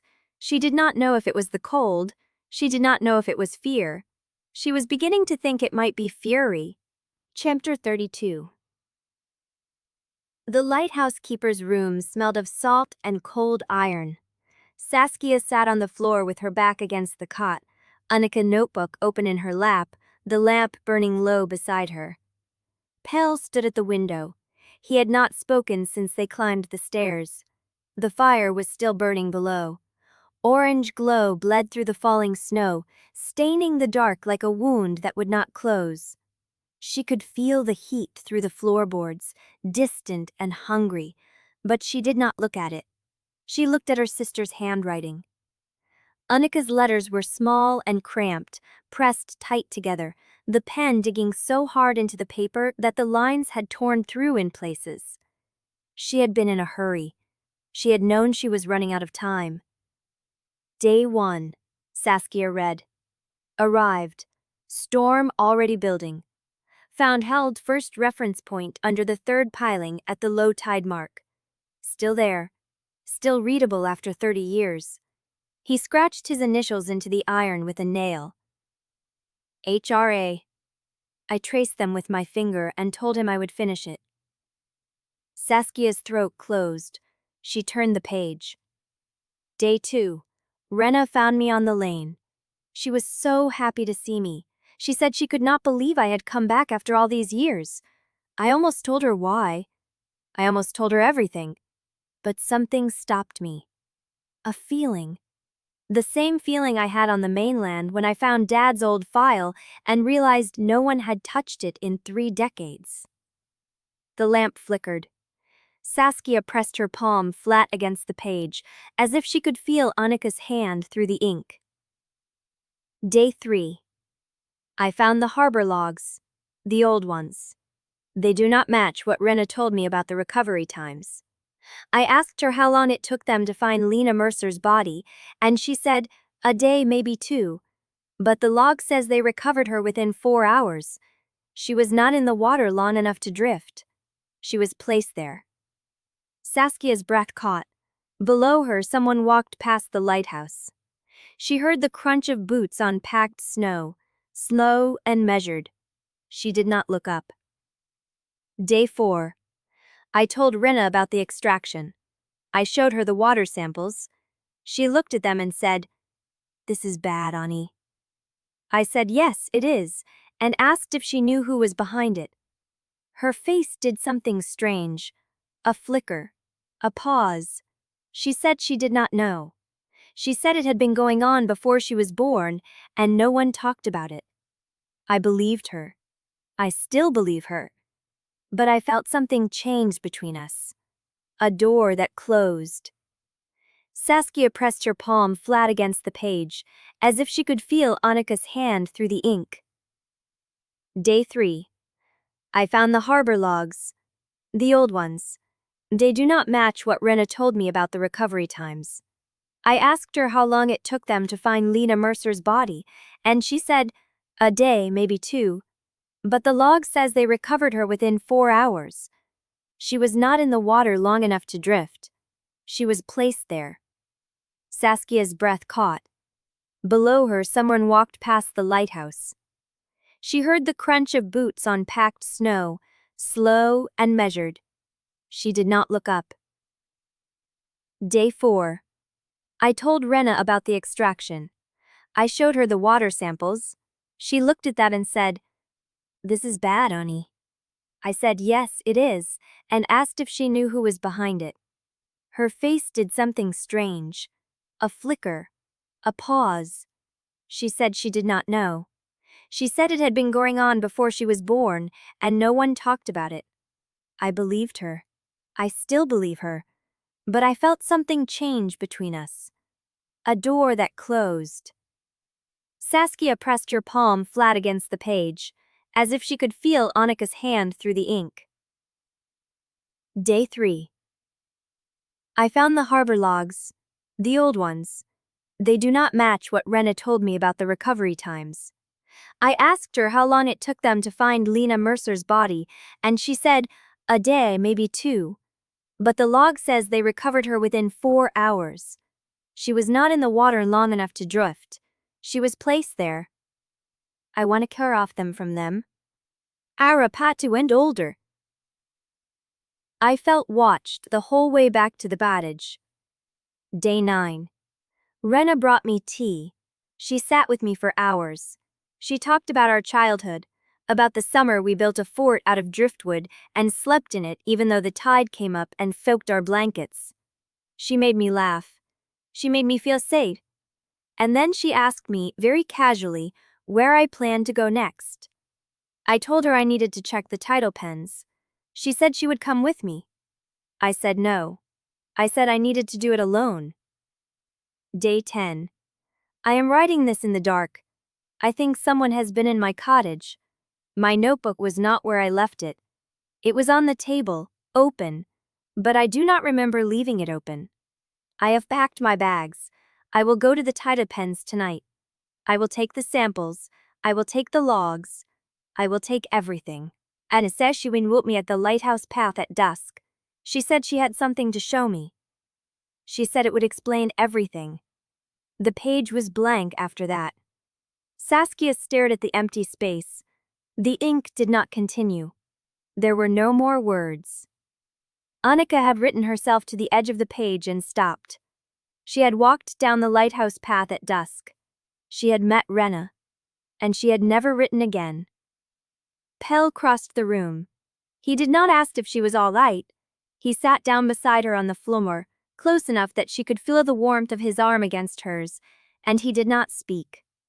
Saskia turned the notebook over in her hands. She knew, Saskia said. Her voice was thin. She knew Wrenna was lying. She knew something was wrong, and she still went to meet her. Pell did not answer. There was nothing to say. The lamp flickered again. The wind pushed against the lighthouse walls, and somewhere below, the fire crackled and ate what was left of the cottage. And then Saskia heard it. Footsteps. Coming up the spiral stair. Slow, deliberate, one step at a time. Pell was on his feet before she could breathe. His body moved between her and the door, low and ready.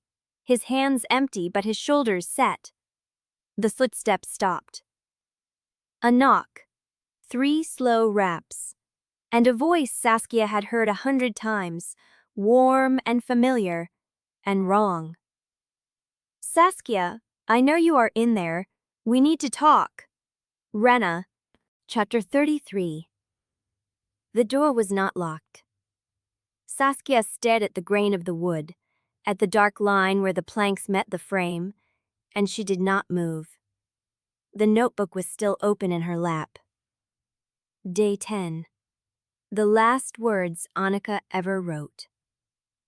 Wrenna's voice came again through the wood, softer this time, almost pleading. I know you found them. The notebooks. The ledger. I know what it looks like. But you do not understand everything. Please, just let me explain. Pell's hand shot out and caught Saskia's wrist before she could rise. No. She came here, Saskia said. She walked up the stairs. She knocked on my door. She wants to talk. That is not talking. Pell's voice was low and flat. That is closing a loose end. Saskia looked at his hand on her wrist.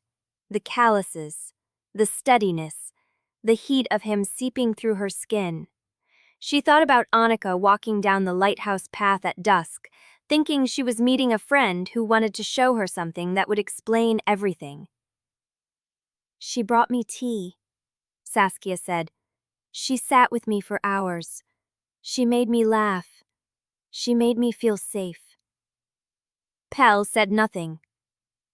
And then she asked me where I planned to go next. The wood creaked outside the door.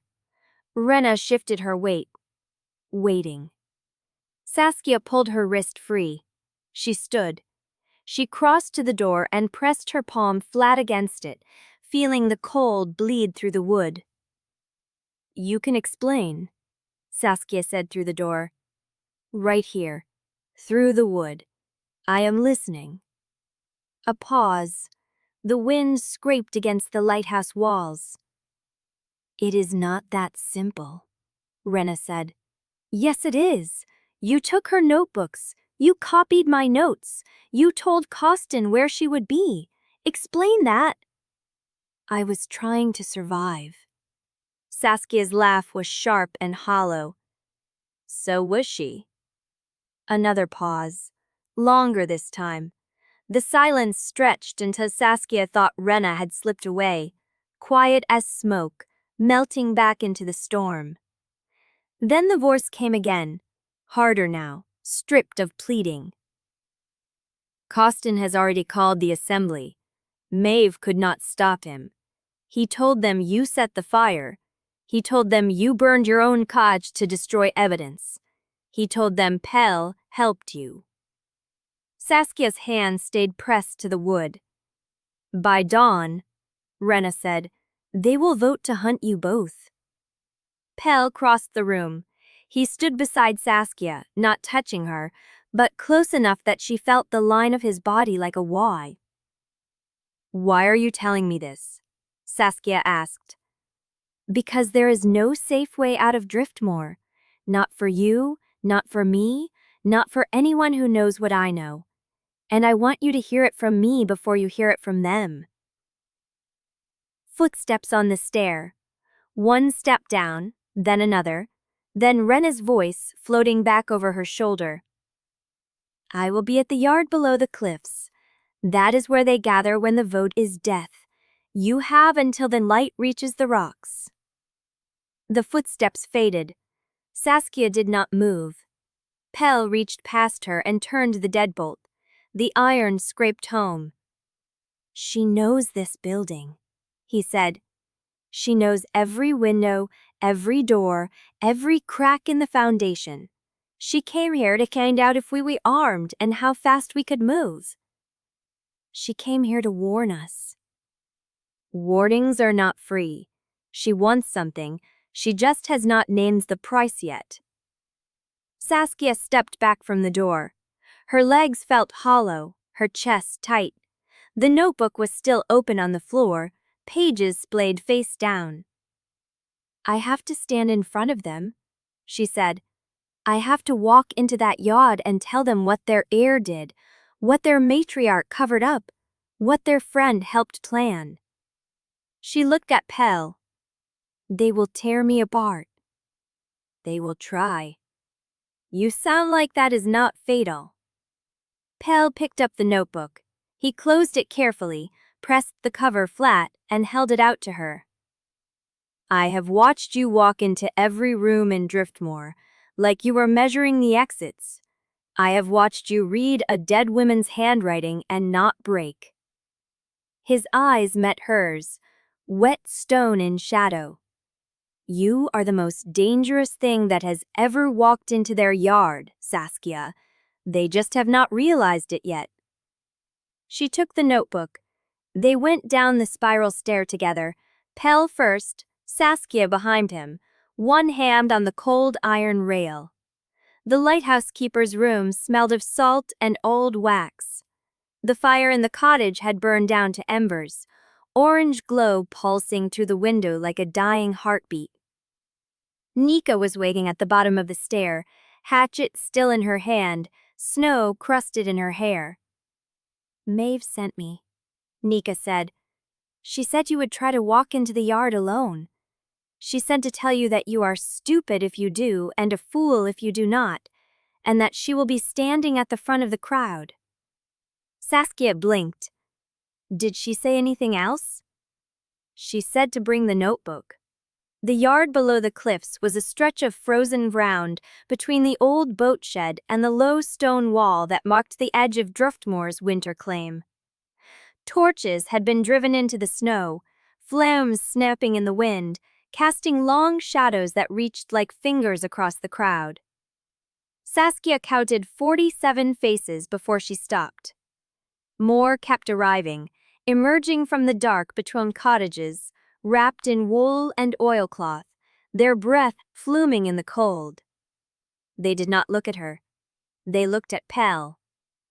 Maid stood at the front of the crowd, her cane planted in the snow, her face unreadable. Beside her, Father Elian clutched his pipe with both hands.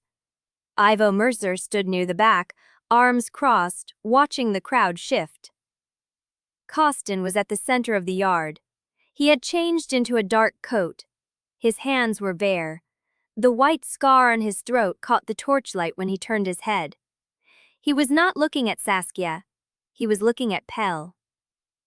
"You came," Costin said. "I was not sure you would." Pell did not answer.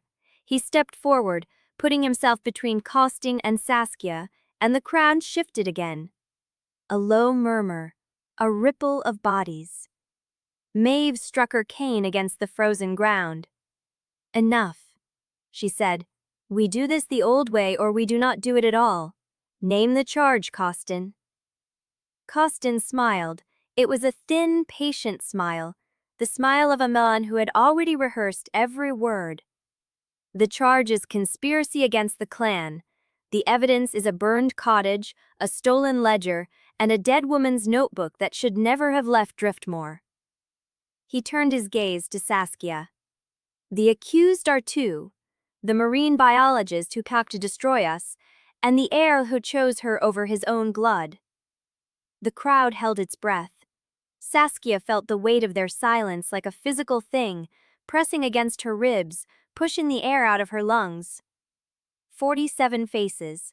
47 pairs of eyes. Every one of them waiting to see what she would do. She slid her hand into her coat pocket. Her fingers touched the edge of Anika's notebook. She stepped around Pell, and she began to speak. Chapter 34. The words came out before Saskia had fully decided to speak them. "My sister died on this coast 3 months ago. The official report says she drowned. The official report is a lie." The crowd shifted, boots grinding snow, breath clouding in the torchlight. Saskia felt the weight of 47 stares, but she kept her hand on the notebook in her pocket and let the cold steady her.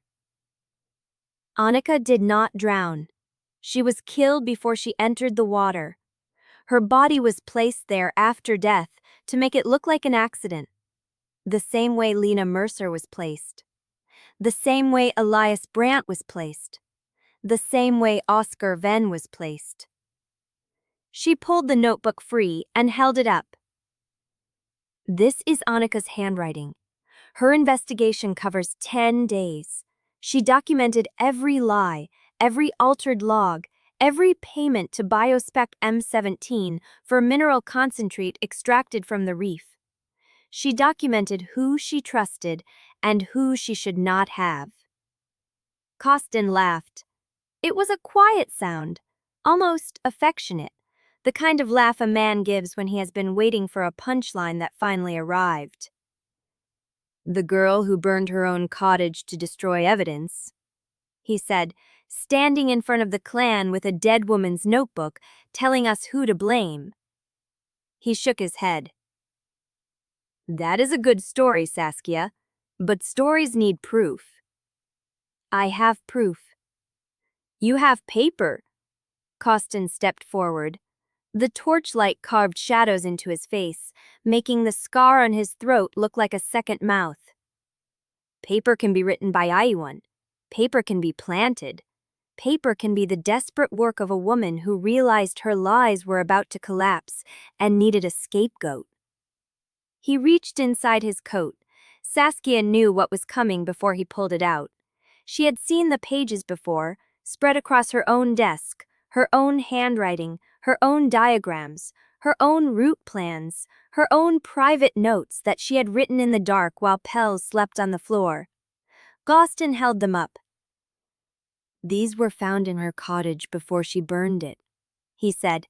"Sealed notes, survey data, observations about Driftmoor's reef operations, tidal patterns, clan movements, guard rotations." He turned to the crowd.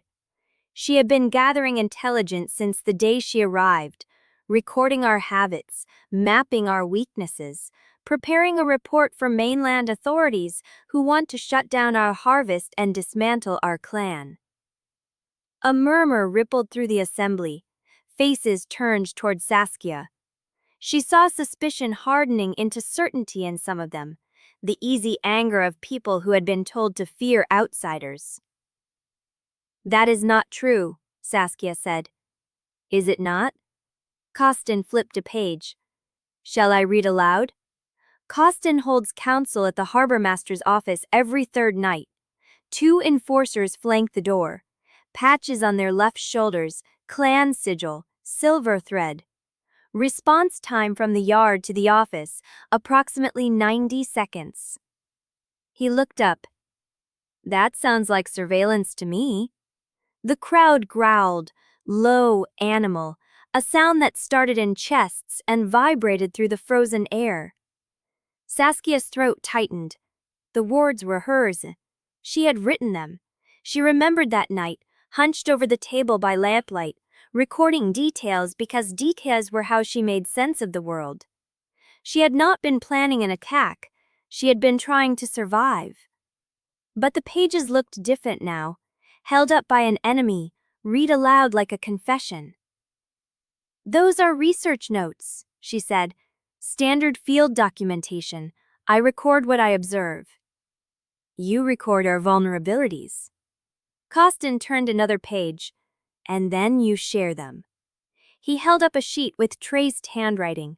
Saskia's words had been copied by a different pen, thinner ink, a slight shake in the descenders.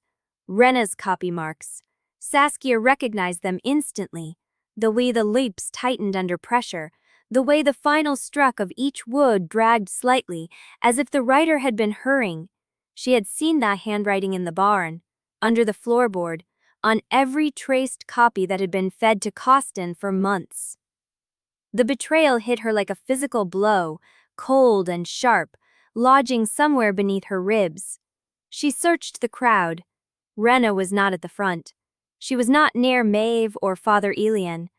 Saskia found her at the edge of the torchlight, half hidden behind a cluster of clan members, her arms wrapped around herself, her face pale and unreadable. She was not looking at Saskia. She was looking at Costin. "These notes were given to me by someone who understood the threat," Costin said. "Someone who saw what Saskia Roelofs really is. A spy, a collector of secrets. A woman who came to Driftmoor under the pretense of Greece and used her sister's death as cover for an intelligence operation." He let the silence stretch. "I did not burn that cottage," Saskia said. "Costin's men set the fire. Nika Damaris saw them. She pulled me out through the wall." "Nika Damaris is a kelp farmer with a grudge against the clan council." Costin's voice was patient, almost kind. "She would say anything to discredit the leadership." "She pulled me out while your men watched the fire catch. You stood in the dark and told me to burn it clean." Costin smiled. "I was in the council chamber when your cottage burned. Ask anyone. I have witnesses." Saskia felt the trap close around her. Every exit blocked, every word turned. She had walked into the yard holding proof of murder, and Costin had already built a case that made her the criminal. She looked at the pages in his hand, her handwriting, her observations, her words turned into weapons. And underneath them, the thin, shaking lines of Wrenna's copy marks, the evidence of a betrayal that she had let herself miss because she had wanted so badly to have one safe person in Driftmoor. "I want her to say it," Saskia said. The crowd went still. "I want Wrenna Turville to stand in front of this assembly and tell them who she gave those notes to. Tell them how long she has been copying my work. Tell them there she was on the night my sister died." She turned to look directly at Wrenna. "Tell them what you told me through the lighthouse door. That you took Anika's notebooks from her body. That you told Costin where she would be. That you watched her walk to meet you and never wrote in her journal again." Wrenna's face crumpled. Her mouth opened. No sound came out. The crowd turned to look at her, and the torchlight flickered.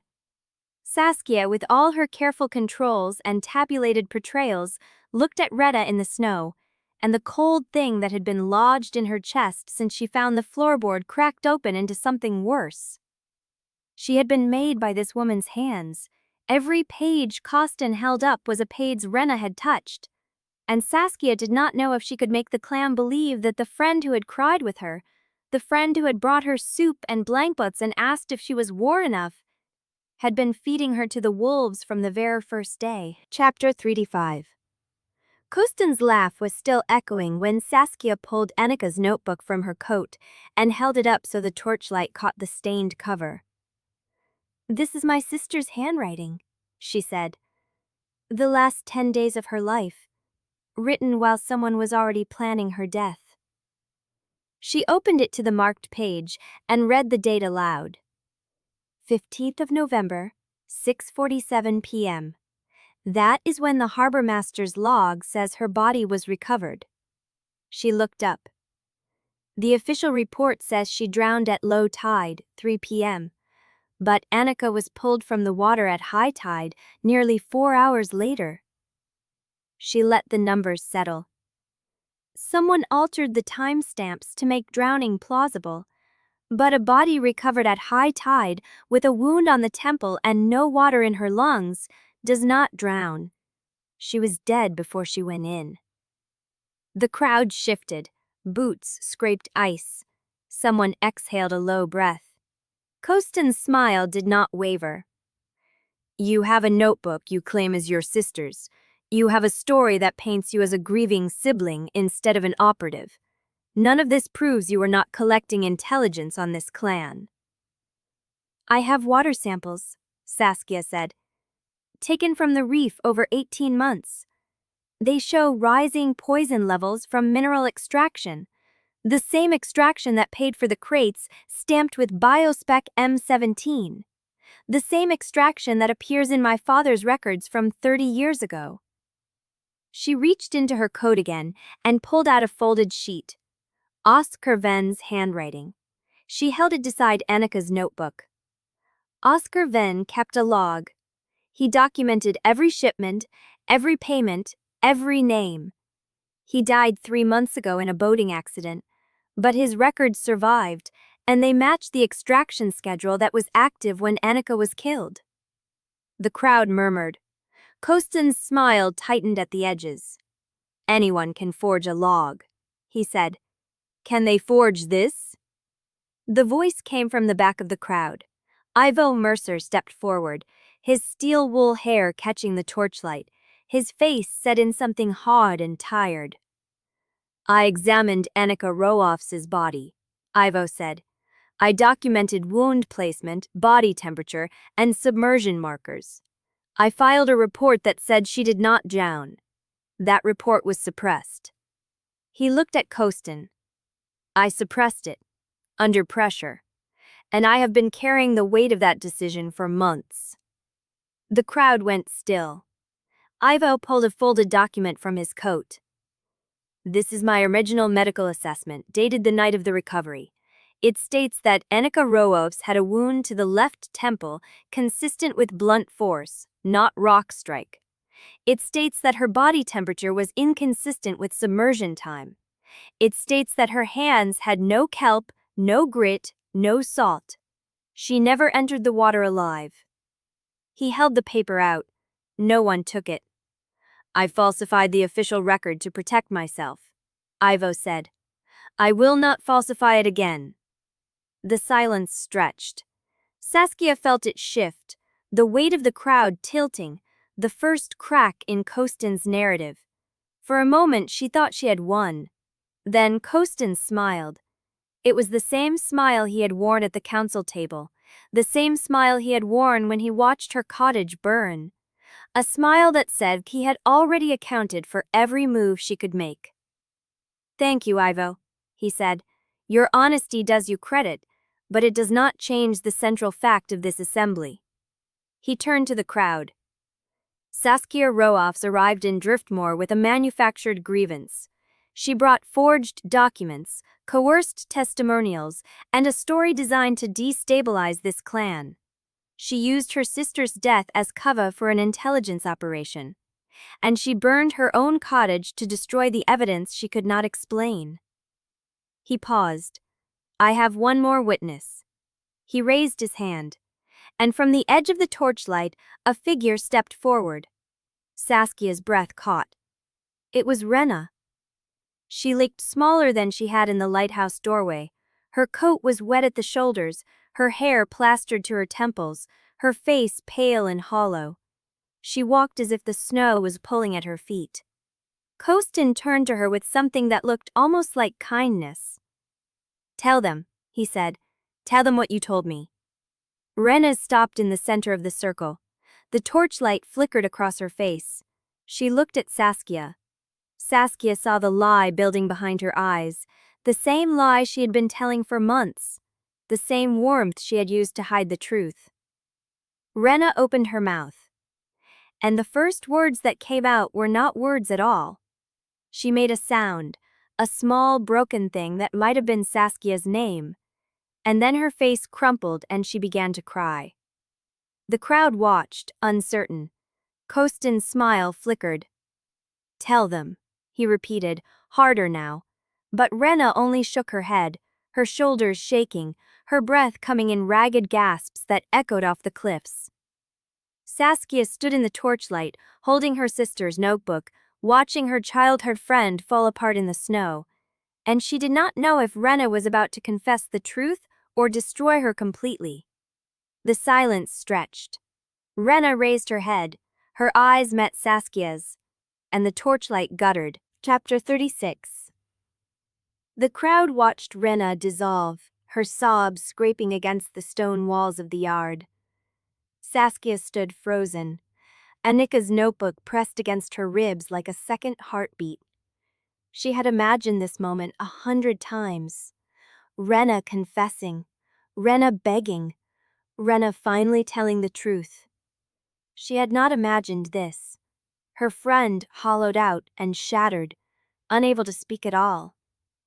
Costin's smile had vanished.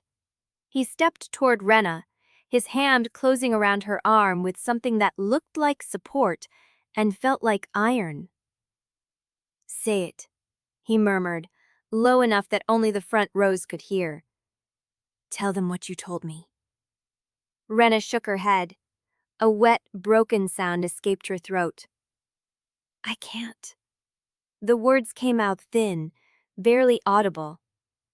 "I can't. I can't." Saskia saw the truth in that refusal. Not loyalty, not defiance, something closer to collapse. Wrenna had been running on stolen fuel for months, and the tank was empty. But Costin was not finished. "Fine," he said, releasing her arm. "Then I will." He turned to the crowd, his voice carrying over the wind. "Ivo Mercer has confessed to suppressing his medical report. That is a fact. But so is this. Saskia Roelofs arrived in Driftmoor with a story designed to tear this clan apart. She brought a dead sister's notebook that no one can verify. She brought water samples that could have been taken anywhere. She brought a dead man's log that conveniently incriminates everyone except herself." He paused. "And she brought a motive, revenge. Revenge for a sister who was warned repeatedly to stop digging into matters that did not concern her." Saskia's jaw tightened. Anika was killed because she found the truth. "Anika was killed," Costin said, his voice dropping, "because she chose to involve herself in clan business that was none of hers. And you have done the same." The crowd murmured. Saskia felt the shift, the current of the assembly tilting back toward Costin's gravity. Then someone spoke from the edge of the circle. "She is not wrong." The voice was old, cracked, familiar. Father Elian Searle stepped forward, his cassock dark with melted snow, his pipe clenched in one hand. He looked smaller than he had in the chapel, diminished by the torchlight and the cold. "I altered the burial records," he said. "I told you that already. I told the council. I told Maeve." He looked at Costin. "But I did not alter them for Saskia Roelofs. I altered them for you." Costin's face went still. "I do not know what you are implying, Father." "I am not implying anything." Elian's voice trembled, but it held. I am stating a fact. You came to me the night after Anika's body was recovered. You told me the record needed to be tidied, or there would be consequences for the chapel. I did what you asked because I was afraid. The crowd's murmur sharpened into something uglier. And you, Elian continued, turning to Maeve. You told me to comply. You said it was for the good of the clan. That winter was coming and we could not afford a fracture. Maeve's face was unreadable. Her cane tapped one against the frozen ground. I did, she said. The admission hit the yard like a second wave. Saskia stared at her. Maeve had known. Maeve had told Elian to comply. Maeve had chosen silence over truth. Why? Saskia's voice came out raw. Why would you bury the truth about your own people? Maeve met her gaze. For a long moment she said nothing. Then she spoke, and her voice carried the weight of years. Because I have watched this clan survive things that should have destroyed us, she said. Because I have buried children and burned records and lied to mainland authorities to keep Driftmoor off their maps. Because survival is not a clean trade, it is a ledger written in compromises, and I have been keeping that ledger for 50 years. She looked at the crowd. I knew Saskia Roelofs was murdered. I suspected Lena Mercer was murdered. I suspected Elias Brandt and Oscar Venn, but I could not prove it without tearing this clan apart in a season when we cannot afford to be torn apart. She turned to Saskia. I chose silence. I chose winter. I chose the living over the dead. The yard went still. Saskia felt the words land, not as exaggeration, but as indictment. Maeve had known. She had known and done nothing. And now the truth was bleeding out in the torchlight, and no one was clean. Costin moved to reclaim the moment. A touching confession, he said, but it does not change the evidence. Father Elian altered records under duress. Pell Hargrove stood silent out of misguided loyalty. Those are crimes of omission, not conspiracy. Saskia Roelofs, on the other hand, came here with a forged notebook, a manufactured grievance, and a trail of destruction that includes a burned cottage and a missing informant. He gestured to Wrenna, who still stood in the snow, shaking. Ask yourselves, why would Wrenna Turmo run if she had nothing to hide? Why would she refuse to speak if she had nothing to fear? Saskia stepped forward. Because she is terrified of you. The words hung in the cold hair. Costin laughed. I have never touched Wrenna Turmo. You did not have to. Saskia's voice was steady. You made her believe that the only way to survive was to give you what you wanted. You made her complicit. And now she is standing in the snow, broken, because she finally understands what you turned her into. Wrenna made a sound. A small, wounded noise. The crowd's attention shifted back to her. She raised her head. Her eyes were red, her face swollen with cold and grief. He told me it was the only way, she said, her voice cracking. He told me if I did not help him, I would end up like the others. She looked at Costin. He told me he would kill me. The confession cut through the yard like a blade. Costin's composure cracked. Just a flicker, but Saskia saw it. You are lying, he said. I am not. Wrenna's voice was raw, but it was hers again, hers and ruined. I have been lying for months, but I am not lying now. She turned to the crowd. I told him where Anika would be. I gave him her notebook. I copied Saskia's notes. I did everything he asked because I was afraid. She swallowed. Because I watched him kill Lena Mercer with my own eyes. The crowd erupted. Costin moved, flashed. Before anyone could react, he crossed the yard and grabbed Wrenna by the collar. Shut your mouth, he hissed. The crowd surged forward. Someone shouted, and then Maeve's cane struck the frozen ground 3 times, sharp as gunfire. Enough. Her voice cut through the chaos. This assembly is done for the night. The vote will be taken at dawn. Until then, no one leaves Driftmoor. She turned to the crowd. Not Saskia Roelofs, not Pell Hargrove, not Costin Brill, and certainly not Wrenna Turvo. Costin released Wrenna's collar. She stumbled back, gasping. Saskia watched the crowd break apart, the torches retreating into the dark. She had won the confession. She had broken Costin's narrative, but the vote was still at dawn.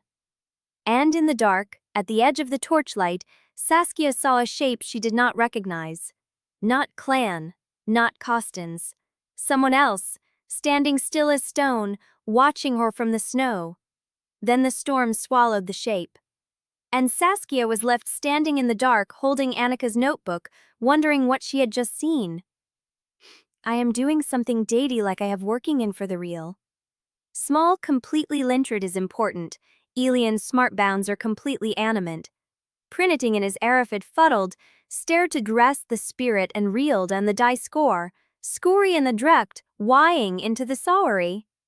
57. Cassia's eye setter called back in its nighty. Cannel's anal, the Texan wavery workle and connections, the ever and ethical for just the trip deal. The ground is uncompletely so waffed. Mams, sweaterals, brocal cabies are head. Ask yourself. Oh my god, this tuma, somewhat bid verisicles I've swearily called the Doritage, and broken to the cards of memories like the Polar Frankritsmark, and in spying coast or reaged craft. I am like a salutant Norvist at screaming like a Swefts. I imagined so ricklanded clamidal than the babies are going to be in back. This sweep is the bounce of a breeled graceless rote noter on a sketch of a universe. If my wide had been regretted, but the earlier Isle Diriman who killed the Chalkdivsties are brounding. I have reared my fail. I am totally in summer. Maybe I'm telling me you are in my perfect rave. We to know Hassia's actions stia better, stare specifically for while you still go in to mate it. Everything of 80 people fronted there. That can't, means I've been actually passive on it to us, but the rude is already genched? This is sinless. The sophist summon has exploded from in the shots, Irerven because perfect prevent is. I will already ate to miss, very lumsantly. Such entirely be focal spensive. It recently in Spibel leads alt leads. I'm all be to move. I am not nuffin scienting. Manto, we come. Right, Demisa, we got it.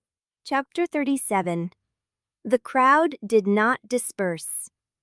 They pulled apart in knots, families clustering, voices low and sharp as broken ice. The torches guttered in the wind, casting long shadows across the snow. Saskia stood where she had rooted herself, Anika's notebook pressed against her ribs.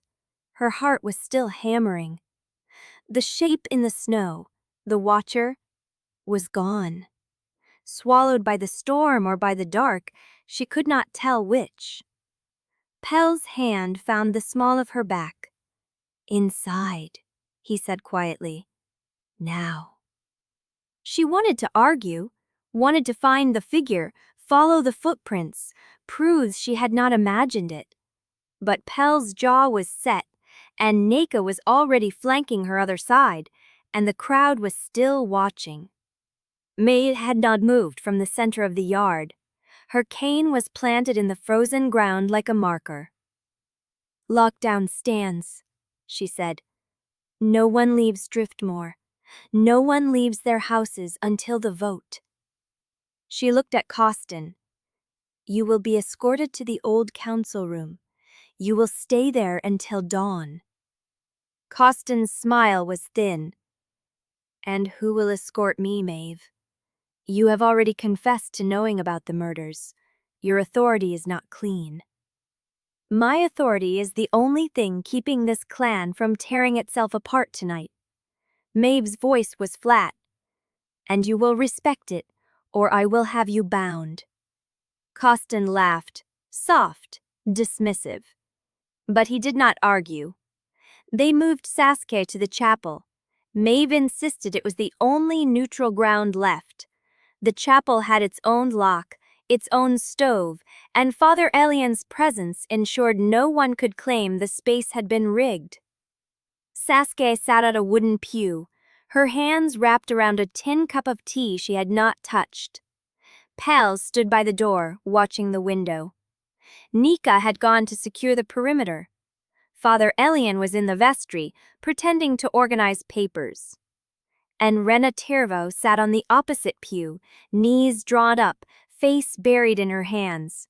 The silence stretched. Saskia broke it. "Tell me everything." Wrenna did not look up. "I told you. At the assembly.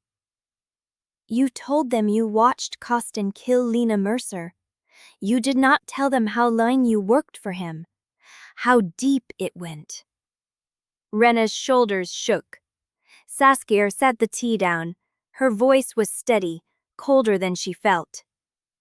"You told me you were trying to survive. That is not an answer. That is an excuse. I want the truth." Wrenna raised her head. Her face was swollen, her eyes red-rimmed and raw. "I was 17, she said. 17 when Costin first came to me. My father had just died. My mother was sick. We had nothing. And Costin offered me a way to keep us fed." She swallowed. "All I had to do was listen. Tell him who was unhappy with the clan, who might cause trouble. Small things. Things that did not seem to matter." Saskia watched her. "It did not seem like betrayal," Wrenna said. "Not at first. I was just passing along gossip. Things people said in the harbor, at the market. It felt harmless." She wrapped her arms around herself. "Then he asked me to listen to Anika." The name landed like a stone in still water. He knew she was investigating something. He wanted to know what she had found, who she had spoken to, where she was going. Wrenna's voice cracked. "I told myself it was better if I was the one he asked, that if I refused he would find someone else, someone who might hurt her, that I could control how much I gave him." Saskia felt the words land in her chest, each one a blade. "Did you?" Wrenna shook her head. "I gave him everything. Her route plans, her sample locations, the names of the people she had interviewed. Every time she trusted me, I passed it to him." She looked up, her eyes wet and hollow. "I told him where she would be on the night she died." The chapel was very quiet. Saskia heard the stove ticking, the wind pressing against the glass. Her own heartbeat too loud in her ears. "Did you kill her?" Wrenna's face crimpled. No, I did not. I did not think he would. I did not think it would go that far." "He told you he would handle the location," Saskia said. "That is what the ledger says. Will handle location. What did you think he meant?" Wrenna said nothing. Saskia stood up. "You knew. You knew he was going to kill her, and you told him where to find her anyway." "I thought..." Wrenna's voice broke. "I thought he just wanted to scare her, to make her leave. I did not think..." "You did not think." Saskia's voice was flat. "You did not think because thinking would have meant facing what you had become." Wrenna sobbed. Saskia turned away. She did not have room for Wrenna's grief. Not tonight. Not when Anika's notebook was still warm in her pocket, and the shape in the snow was still watching her from the dark. The chapel door opened. Pell stepped aside as Maeve entered, her cane tapping against the stone floor.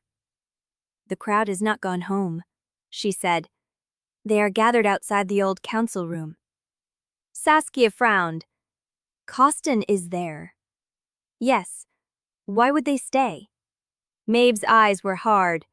because Costin is telling them that Wrenna's confession means nothing, that she is an unreliable witness, a woman who has already lied to everyone she knows. That you, Saskia, are the only outsider who has ever made a clan member turn against her own people. Saskia felt the trap close. He is framing me again. He does not need to frame you. Maeve's voice was tired. He needs to make them afraid, and fear is a language this clan understands. A shout rose outside. Saskia crossed to the window and looked out. The yard below was full of torches. Not the scattered clusters of the assembly. A crowd, a mob. And at its center, Costin Brills stood on the frozen ground, his voice carrying through the storm. She came here to destroy us, he was saying. She came here with a dead woman's notebook and a dead father's grievance. And now one of our own has confessed to helping her. Ask yourself, who turned Wrenna Tervo? Who convinced her to betray her own clan? He looked up at the chapel window, directly at Saskia. The outsider did, the same way she had been twisting every word, every truth, every loyalty since she arrived. The crowd roared. Saskia stepped back from the window. Pell was already at the door. Do not go out there, she said. Then they will come in. He was right, and the vote was still hours away. Chapter 38. Pell pulled the door open before Saskia could stop him. Cold air hit her face, sharp with salt and snow, and the sour heat of too many bodies packed into the yard. Pell did not look at her. He faced the mob, shoulders set, hands loose at his sides. You want to know who turned Wrenna Tervo? He said. His voice carried, not shouting, just pitched to reach the farthest torch. I will tell you. No one did. She turned herself the night she chose Costin over the truth. She turned herself every time she copied notes for him. She turned herself when she told him where Anika would be. Murmurs rippled through the crowd. Pell held up a hand. And if that makes me unfit to lead, if standing beside the woman who brought the truth to light makes me a threat to this clan, then I do not want your claim. I do not want the title. I do not want any inheritance that requires me to bury another body to keep it. Saskia felt the words land in her chest. He was not posturing. He was cutting the last thread. Costin stepped forward, his boots crunching on the frozen ground. Snow clung to his dark coat, melting against his shoulders. He did not look cold. He looked like a man who had been waiting for this moment. There it is, Costin said. The heir chooses the outsider over his own blood, over his own clan, over every duty his name carries. He turned to the crowd, spreading his arms. Pell Hargrove would hand Driftmoor to the mainland. He would open our doors to investigators, to regulators, to every duty his name carries. He turned to the crowd, spreading his arms. Pell Hargrove would hand Driftmoor to the mainland. He would open our doors to investigators, to regulators, to everyone who has ever wanted to see us fail. All because he caught the scent of a woman who does not belong here. The crowd shifted. Saskia saw faces she recognized from the assembly. The kelp farmer with the scarred hands. The woman who had stood beside Nika during the confession. The old man who had not spoken once all night. They were watching Pell, waiting to see what he would do. Pell did not flinch. If belonging here means letting you kill without consequence, he said, then I have never belonged, and neither have the people you buried. Costin's jaw tightened. You have no proof. I have a ledger. I have a medical report. I have Wrenna's confession. Pell's voice did not rise. It got colder. And I have the bodies you tried to sink. The crowd erupted. Not a roar, a fracture. Voices overlapping, some shouting for Costin, some for Pell, some for nothing but chaos. Torchlight swung as people pushed forward, trying to see, trying to hear, trying to choose a side. Costin moved. He walked straight toward the chapel steps, through the press of bodies, and stopped at the base. His head tilted up, snow catching in his black hair. "You want to call me a murderer in front of the Hoof clan?" he said. "Then do it. Say the words. Let everyone hear who Pell Hargrove accuses without a trial." Saskia felt the trap. Costin was not defending himself. He was forcing Pell to cross a line. To name him publicly, formally, in a way that could not be taken back. Because if Pell named Costin a murderer without a clan verdict, the hardliners would call it slander, and slander could be answered with blood. Pell knew it too. She saw it in the way he stood, the slight shift of weight onto his back foot, the measured breath he took before speaking. "I do not need to name you, Costin. The evidence does that." "Evidence?" Costin laughed. "You mean a notebook you found in a burning cottage? A medical report from a man who already admitted he suppressed records? A confession from a woman who has lied to everyone she knows?" He spread his hands. "That is not evidence. That is a story you want to believe." The crowd murmured. Saskia stepped forward. "It is a story that matches your signature on a payment ledger," she said. "It is a story that matches the crescent-shaped wound on my sister's temple. It is a story that matches the extraction schedule you kept running while she was being killed." Costin's eyes found hers, cold, steady, unafraid. "Then prove it," he said. "Prove it here. Now. Before the vote." The crowd pressed in. Saskia felt the weight of every face, every torch, every breath held in the frozen air. She had the notebook. She had the ledger. She had Ivo's report. But Costin was right about one thing. None of it was a clean kill. Every piece of evidence could be explained away, disputed, buried in procedural doubt. That was how he had survived so long. He did not leave bodies that could be tied to him directly. He left margins, gaps, plausible deniability, and he had spent years making sure that anyone who could connect him to a crime was either dead, dependent, or too afraid to speak. Saskia looked at the crowd. They were not waiting for evidence. They were waiting for certainty. For someone to tell them which side would keep them alive through winter. And Costin had already spent years telling them that survival meant silence. Pell moved before she could speak again. He stepped down from the chapel steps, one slow step at a time, until he stood level with Costin on the frozen ground. They were the same height, same build, same scarred hands and hard winters. The difference was in their eyes. Costin's were flat, controlled, measuring. Pell's were burning. "You want a trial," Pell said.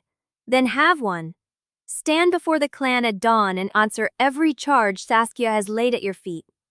Let the evidence speak. Let the witnesses speak. And if you are innocent, walk free."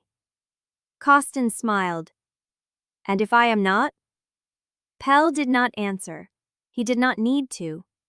The crowd knew what happened to a man who was named murderer by the clan Heir and found guilty by the vote. There was no exile for that. No second chance. There was only the yard below the cliffs and whatever waited at the bottom. Costin held Pell's gaze a moment longer. Then he turned and walked back into the crowd, parting them like water. "The vote is at dawn," he said over his shoulder. "I will be there." The crowd began to disperse, slowly, reluctantly, like a tide pulling back from a shore that had just learned to break. Saskia stood on the chapel steps, watching Costin's dark coat disappear between the torches. She did not feel relief. She felt the cold settle deeper into her bones, and the weight of everything that could still go wrong pressing down on her chest. Pell backed up and stood beside her. "He is not going to let the vote happen," he said quietly. "What do you mean?" "He is going to force a consultation before dawn, something that makes the vote irrelevant." Pell's jaw tightened. "That is what he does when he is cornered. He changes the rules." Saskia looked at the scattering crowd. The torches were guttering. The snow was falling harder, and somewhere in the dark, Costin Brill was already planning his next move. She turned to Pell.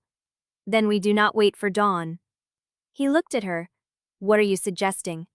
Saskia pulled Anika's notebook from her pocket. "We take the evidence to the lighthouse. We lock the door, and we make him come to us." The words hung in the air, cold and sharp as the wind off the cliffs. Pell held her gaze. Then he nodded once, and they turned together into the storm. Chapter 39.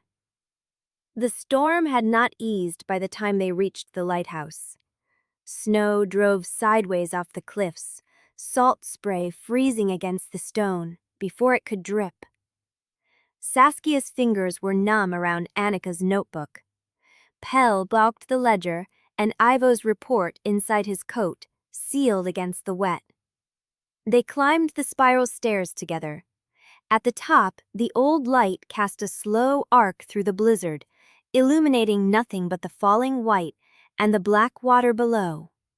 Saskia set the notebook on the keeper's table. Pell locked the door at the base of the tower and climbed back up to stand beside her. "No one gets in without breaking through," he said. "That will not stop him." "No." Pell looked at the notebook. "It will not." They did not light the lamp.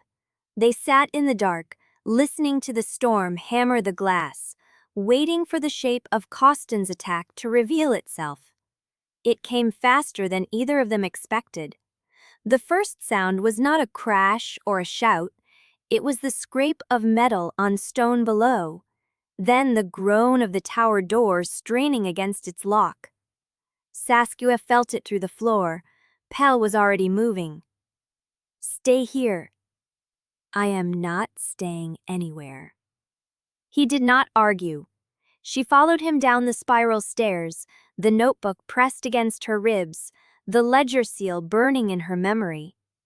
At the base, the door shuddered, then stopped. Silence. Pell pressed his palm flat against the wood. Saskia stood behind him, breath held, every muscle locked. The door exploded inward. Costin did not shift.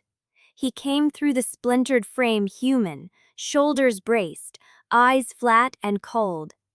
Behind him the snow swirled into the tower, carrying the torchlight of the crowd that had followed.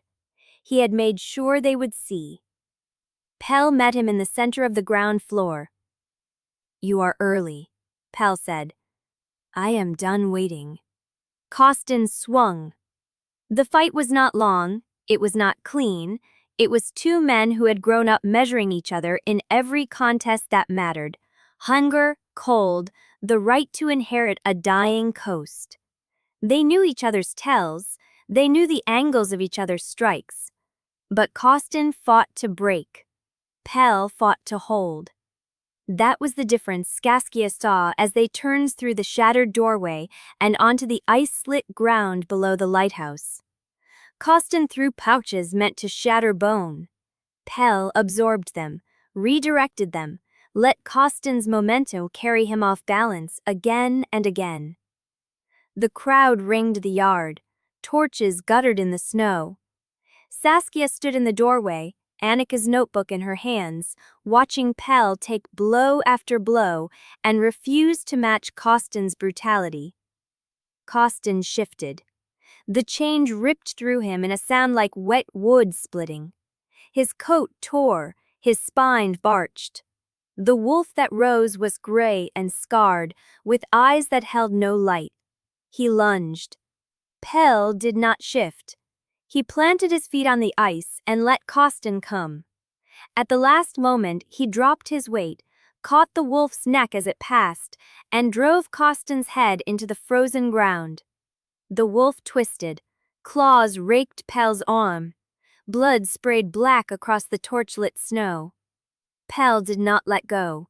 He held Costin's neck against the ice, one knee planted in the wolf's ribs, breathing hard. The wolf thrashed. Pell held. The crowd went silent. Saskia saw what Pell was doing.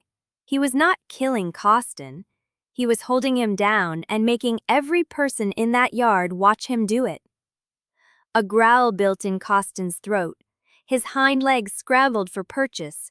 The ice cracked beneath his claws. Pell did not tighten his grip. He waited. When Costin stopped struggling, Pell leaned down and spoke into the wolf's ear. His voice was quiet. The crowd still heard every word. "You want to be the one who leads, but you have never understood what it costs." He released Costin's neck. The wolf stayed down. Pell stood, blood dripping from his arm, and turned to the crowd. "The vote is at dawn. The evidence is in the tower. Anyone who wants to see it is welcome." He looked at Saskia. She was not watching him anymore. She was looking at the ledger, at the seal she had noticed when Pell dropped it on the keeper's table. A mark in the corner of every page, so small she had almost missed it. A company stamp. Biospec M17. But under it, another seal, faded and stamped over, as if someone had tried to bury it beneath the official mark. A sigil. A clan sigil that did not belong to Driftmoor. Saskia looked up. The crowd was dispersing. Costin was rising, human again, coatless, bleeding from his temple. He did not look at Pell. He looked at the tower door, at the space where Saskia stood with the ledger in her hands, and his expression shifted. Not defeat, recognition. He knew what she had found.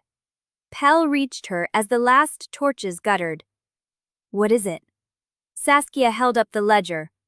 "There is a second seal under the biospec mark, a clan sigil, but it is not Driftmoor's." Pell took the ledger. His face went still. "No," he said. "It is not." The wind carried the sound of the sea, black and hungry below the cliffs. Saskia looked past Pell, past the empty yard, into the dark where Costin had vanished. The conspiracy did not end at Driftmoor. It reached beyond the ice. And somewhere in that dark, the watcher in the snow was still there. Chapter 40. Dawn came gray, not golden. The wind had not dropped. It only seemed softer because the crowd had stopped roaring. The yard below the lighthouse lay churned to mud and slush, stamped flat by boots and paws, and the drag of a body across the ice. Costin was gone. Not fled, escorted. Two of the older clanmen had walked him back to the council room, while the rest of the crowd stood watching Pell wipe blood from his forearm with a strip torn from his own shirt. Saskia had not moved from the tower doorway. Her hands still held the ledger. Her knuckles had gone white around the spine. Pell walked toward her. Each step left a red print on the trampled snow. "You are bleeding through."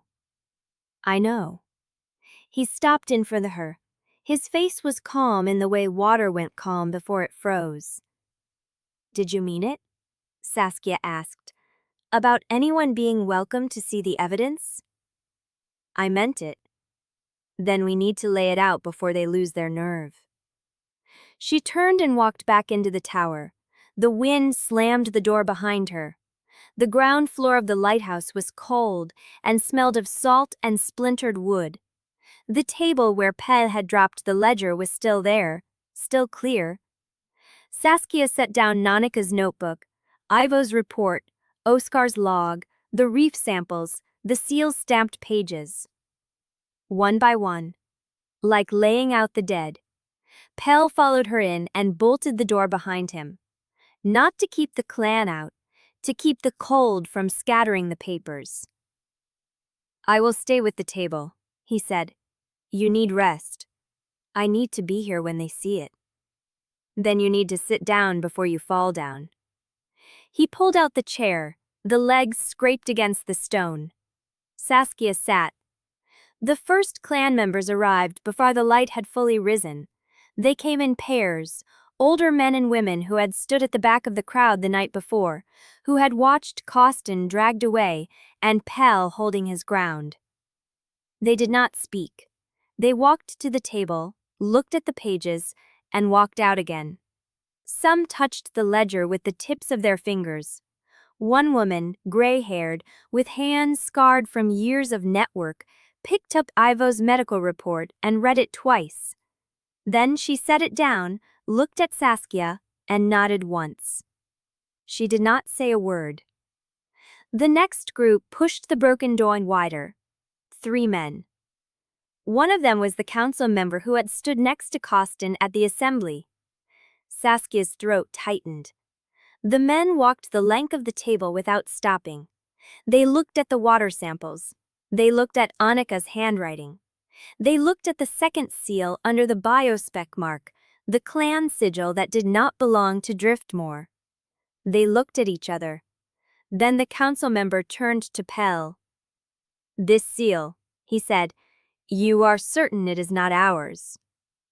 "Certain." "Then where does it come from?" Pell did not answer. The man waited. When no answer came, he looked at the table again, then at Saskia, and his face told her everything the words could not. He did not trust her. He did not believe Costin was blameless, but he could not look at the evidence and call it nothing. He left without speaking. The dawn vote never happened. Not formally, not with a show of hands. May arrived as the light stretched across the yard, leaning on her cane, her face carved from the same stone as the cliffs. She stood inside the tower door, surveyed the table, and listened to the quiet murmurs of the people who had already seen the proof. Then she spoke. "The council will not vote today." Saskia looked up. "Why not?"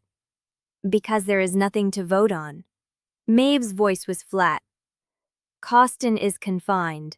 The evidence is public. The question was whether you are a spy, and the answer is plain enough." "That is not an acquittal. It is a suspension of judgment. It is what we do here when the truth is still being gathered." Saskia stood. "The truth is on this table." "Part of it." Maeve's eyes met hers without flinching. "You have proved Anika did not drown. You have proved Costin ran a conspiracy that covered murders. You have not proved where the money went, who paid it, or what happens when the seal on those pages is followed to its source." She pointed at the ledger. "That is unfinished. An unfinished truth cannot be voted on." Saskia wanted to argue. She felt the words rise like bile, but Pell's hand touched her elbow, light, grounding. "She is right," he said. "The conspiracy does not end at Driftmoor. We cannot vote it closed here." Saskia pressed her lips together. The air in the tower felt thin. "Where is Wrenna?" The question came from behind her. Nika stood in the doorway, snow melting in her dark hair. Her face was unreadable. "Wrenna was in the vestry last I saw," Maid said. "Underguard. She is not there now." The silence that followed was worse than anything Costin had said. Saskia moved before the thought finished fairing. She pushed past Nika, past the broken door, and ran across the yard toward the chapel. Her boots slipped on the frozen ground. The wind caught her hair and tore it loose from the braid. The chapel door stood open. The vestry was empty. A single lamp still burned on the desk where Father Ilian had been sorting papers. The chair Wrenna had sat in was pushed back. The blanket she had been given was folded on the seat. Saskia stood in the center of the room, breathing hard. She looked at the floor. A trail of wet footprints led from the vestry door to the rear of the chapel, where a small service door opened onto the cliff path. The footprints did not hesitate. They walked straight into the storm. Saskia followed them to the edge of the path and stopped. The wind erased everything beyond 30 feet. The footprints dissolved into white. She stood there, alone, with the sea roaring below and the snow stinging her face, and she understood. Wrenna was gone. Not dead, not caught. Gone the same way the mainland man who came with Anika had vanished. Disappeared into the white between Driftmoor and whatever lay beyond it. She had chosen to run, or she had been taken. Saskia could not tell which was worse. She turned back toward the lighthouse. The tower rose against the gray sky, familiar now, almost a landmark in her bones. Pell stood at the base of the pack, waiting. She was trying away. Such a pretty one. Her fingers touched the wax before she thought about what she was doing. Cold, brittle. The seal cracked under her thumb like thin ice. Pell knelt beside her, his breath clouded in the dark. Saskia, do not break the seal here. If that is evidence, it is already broken. She lifted the flap. Someone opened it before they sealed it again. The satchel gaped. Inside was a single packet wrapped in oilcloth, tied with twine that had been cut and retied. She lifted it out. The cloth was dry despite the snow. Whoever had repacked it had been careful. She unfolded the oilcloth on her knees. A shipping token. Brass, the size of her palm, stamped with the same mark she had seen on the ledger pages. The alien clan sigil beneath the biospec N17 stamp. But here it was pressed into metal, clean and sharp, no longer hidden behind a company logo. She turned it over. A tracking number. A date. 3 weeks ago. And a name she did not recognize. T. Van. Hold for transfer. North Channel Buoy 7. She looked up at Pell. 3 weeks ago? That is after Anika died. He studied the token, his jaw tight. It is a payment marker, he said. Shipping clans use them for anonymous handoffs. The brass goes to the buyer. The goods follow when the token clears. How do you know that? Because I have seen them before. He met her eyes. On the bodies Cossin staged. Small ones, bent, hidden in linings. Ivo found one in Lena Mercer's coat seam and did not report it. Saskia's stomach turned. So this courier was carrying the payment chain. Or carrying the orders. She looked back at the body for a long moment. Then she looked at the token in Saskia's hand. That seal. Yes. Saskia held it up. You told me the truth was incomplete, that the conspiracy did not end at Driftmoor. This is the other end of it. Mame said nothing. Pell stood. His voice was low. You knew what the second seal meant when Saskia found it on the ledger. I suspected. And you did not tell us. Maeve turned her head slowly.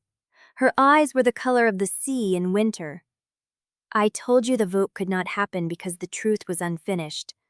That was as close to a warning as I could give without starting a war before dawn. Saskia stepped closer. Who killed him? I do not know. But you know who sent him. Maeve was silent. The wind howled across the yard. I know what the seal means, Maeve said. And I know the name of the clan that uses it. But I do not know who ordered the courier killed, or why he was left here for you to find. Left for me?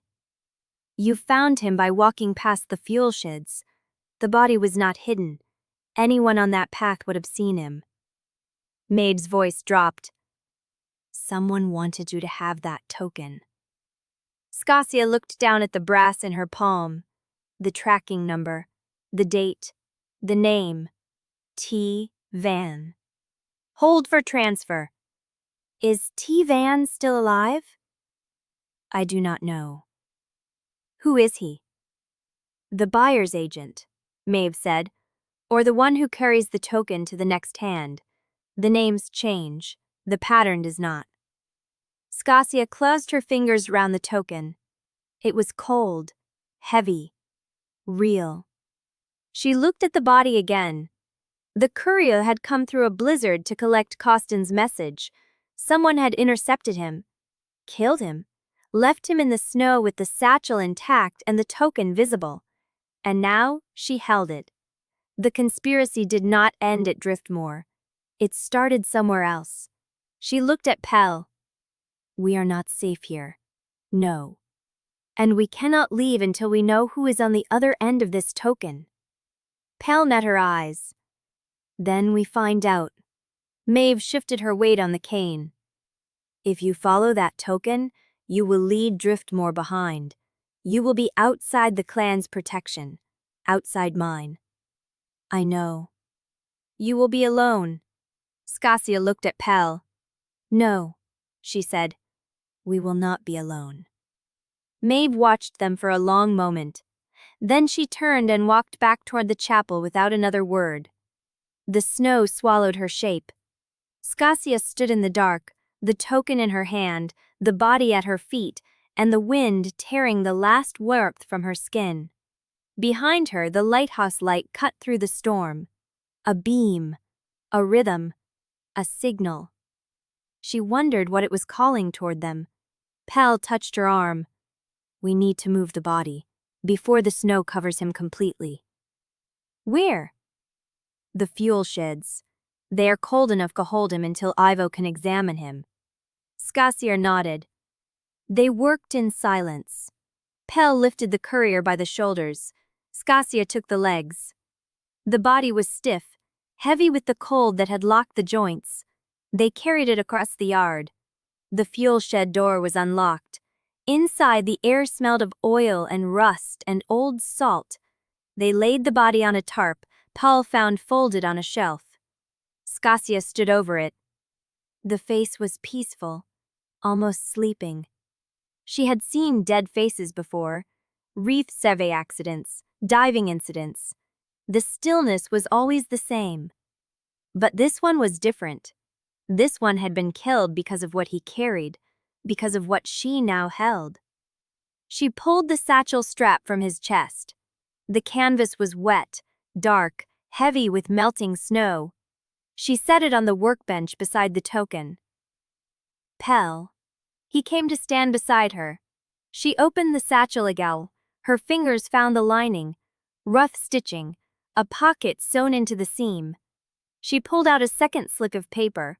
It was dry, unsealed, unfolded, written in a hand she did not recognize. The Roelofs woman is still alive. They are not silencing her. Send instructions. Before the vote. Saskia read it twice. The writing was neat, precise. A hand accustomed to forming letters that did not invite questions. She looked at Pell. Someone told the mainland to expect silence. He took the paper, read it, handed it back. And when they did not get it, they sent someone to collect a message from Costin. Or to kill the messenger before he could deliver it. Pell's jaw tightened. Either way, the mainland knows you are alive. They know you have the proof. And they know I am not leaving quietly. Saskia folded the paper. She tucked it into her coat beside the token. Then she looked out the shed door toward the lighthouse. The light turned and turned against the dark. She could not see the watcher anymore. But she felt it. Waiting. Watching. And now she knew it was not alone. Bakati? Someone from the mainland, Saskia said, dead, with Costin's initials in his pocket. Maeve's face did not change, but her hand tightened on the cane. You found him here. I do not know, but you know who sent him? Maeve was silent. The wind howled across the yard. I know what the seal means, Maeve said. and I know the name of the clan that uses it, but I do not know who ordered the courier killed, or why he was left here for you to find. Let for me. You found him by walking past the fuel sheds? The body was not hidden. Anyone on that path would have seen him. Mabes Dang Rook's Village. Chapter 42. The fuel shed air was cold enough to preserve breath in small white clouds. Saskia stood over the courier's body, the satchel strap still warm from where it had pressed against her coat. "Leave him," Pell said. "Iva will be here before the council wakes. He deserves to be examined properly." "And then?" "Then we decide what to do with what he carried." Saskia looked at the token in her palm. The brass was still cold, the tracking number still sharp, the name still foreign. T. Vaughn. She tucked it into her inner pocket. The second note followed, the one about silencing her, folded tight against the metal. "Let's go back to the lighthouse." They crossed the yard in silence. The storm had eased to a steady fall.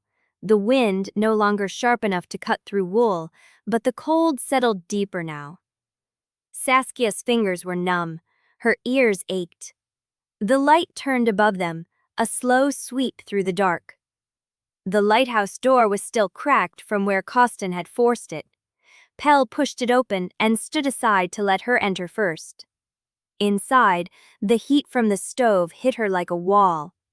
She stood in the center of the room and let it soak into her skin. Pell bolted the door behind them. "Tell me what Maeve said." "She knows the second clan. She will not name it." "Because it would start a war?" "Because she is still choosing survival over truth." Pell moved to the stove. He opened the grate, added wood, stirred the embers until flames caught. "She has been doing that for 40 years, he said.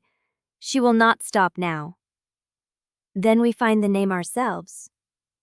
"Through the token, through the chain, the buyer's agent, the mainland contact. Someone in that chain knows the other clan." Pell straightened. The firelight caught his face, the shadows beneath his eyes, the dried blood on his knuckles. "And if the chain leads back here? Then we already know where it ends." She sat on the edge of the cot. The token was cold through the fabric. She pulled it out again and turned it in her fingers. "North Channel Buoy 7. "Is that the only channel out?" "One of 3. It is the deepest, the one the freighters use when the harbor is open." "When does it open?" "Spring. Melt. Another 6 weeks if the weather holds." 6 weeks is too long." "Then we find another way." Saskia looked up. The light beam swept past the window. The glass rattled in the frame. 6 weeks. She thought of the note. The mainland expecting silence, the vote suspended, Costin underguard in a room with walls that had held him before. None of it was over. It had barely started. She stood. The courier was killed tonight. The message was meant for Costin. The token was meant for me. Or for whoever found him. Same thing. Pell watched her. "What do you want to do?" "I want to know how the courier got here. What route? Who let him through? If there is a way in and out of Driftmoor that does not involve the harbor, we need to find it." "There is." Saskia turned. "What?" "The old Smuggler's Cut, south of the Tidal pens. It comes out at a watching station on the mainland side. No one uses it anymore." "Except someone is using now." Pell nodded. "That is what I am thinking." A knock at the door. Saskia's breath caught. Pell crossed the room in 3 strides. He did not open the door. He pressed his palm to the wood and waited. "It is Nika." Pell unbolted the door.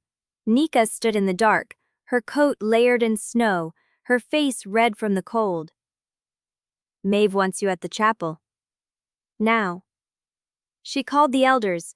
"The council is meeting before dawn whether the roads are clear or not." Saskia moved toward the door.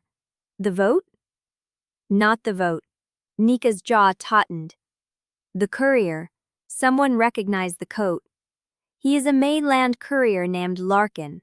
He has been running the northern route for 3 years. 3 years. That meant he had been coming to Driftmoor before Anika died. Who hired him? Biospec M17. The name landed like a stone. Saskia looked at Pell. Then they know he is dead. They do. Nika said, nothing. The map trembled in Saskia's hands. Maeve's voice came low. Larkin was not carrying a message to Coston. He was carrying orders from someone on the mainland, and those orders included your name. Saskia looked down at the map again. Pell's cottage. Her name. Do not move until instructed. She looked at Maeve. How long have you known this map existed? Since Oscar died. I found it in his chest when I retrieved his records. And you did not tell me? No. Why? Maeve's eyes met hers. Because I did not know if you were part of the chain or the target, and I needed to see which one you were before I handed you a weapon you did not know how to use. Saskia folded the map. Her hands were steady. She looked at the date on the map. It was 3 days after Anika died, which meant the person who wrote those instructions already knew she would come, before she had told anyone, before she had even booked the ferry. The chain, she said. Who is at the other end? Maeve did not answer. Saskia turned to the elders. Who wrote this? Silence. Saskia looked at Pell. He was staring at the map. His face was unreadable, but his hands were shaking. Maeve. The old woman's voice was barely a whisper. I do not know the name, but I know the hand. She looked up. It is the same hand that wrote the letters my husband received before he died. Saskia's blood turned cold. The same hand that wrote to your father? The room was silent. The candle flame wavered. Saskia held the map and stared at the writing. Saskia Roelofs. Same location. Do not move until instructed. Someone had known. Someone had been watching her before she arrived. And that someone was still here. Still writing. Still waiting. The light turned through the chapel window. The storm pressed against the glass.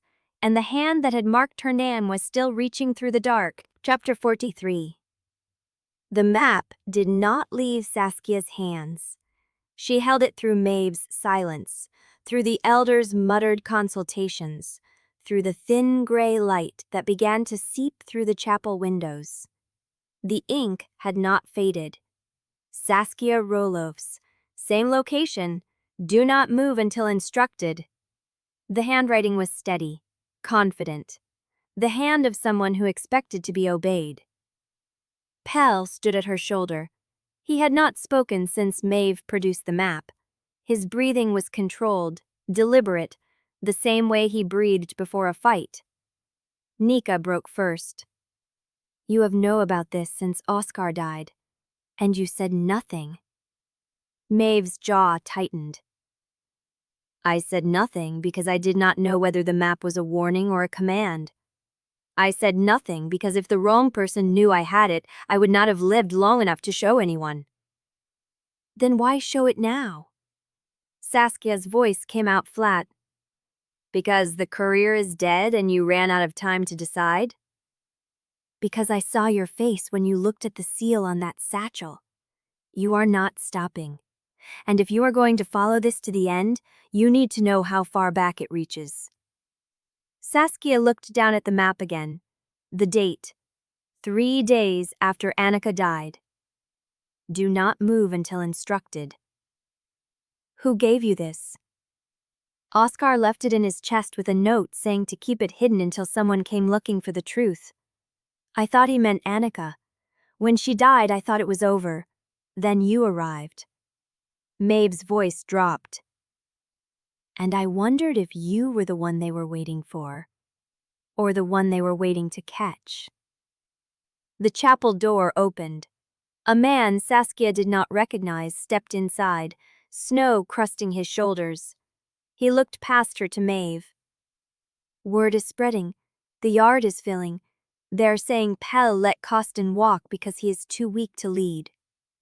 Pell turned. Who started it? Does it matter? The man's voice was tired. They are saying it, and they are armed. Maeve rose, the cane taking her weight. The council has not voted. Pell's claim is not open for review. Try telling them that. Saskia folded the map and slipped it into her coat, the paper pressed against her ribs like a second skin. She followed Pell out. The yard was not a mob, not yet, but the air had changed. Men and women stood in clusters, arms crossed, faces hard. They watched Pell step out of the chapel, and the muttering did not stop. A woman stepped forward. Gray hair, broad shoulders, a face that had weathered too many winters to be impressed by a name. You had him on the ice, Pell. You had him pinned, and you let him get up. He yielded. Yielded, she spat the word. Costin does not yield. He waits. And now he is in a locked room with a door that will open at dawn. Sparring his life cost him his standing. The clan saw Lo refused to finish it. Her voice cut. That is not strength. That is hesitation. And hesitation gets people killed. Pell's jaw tightened.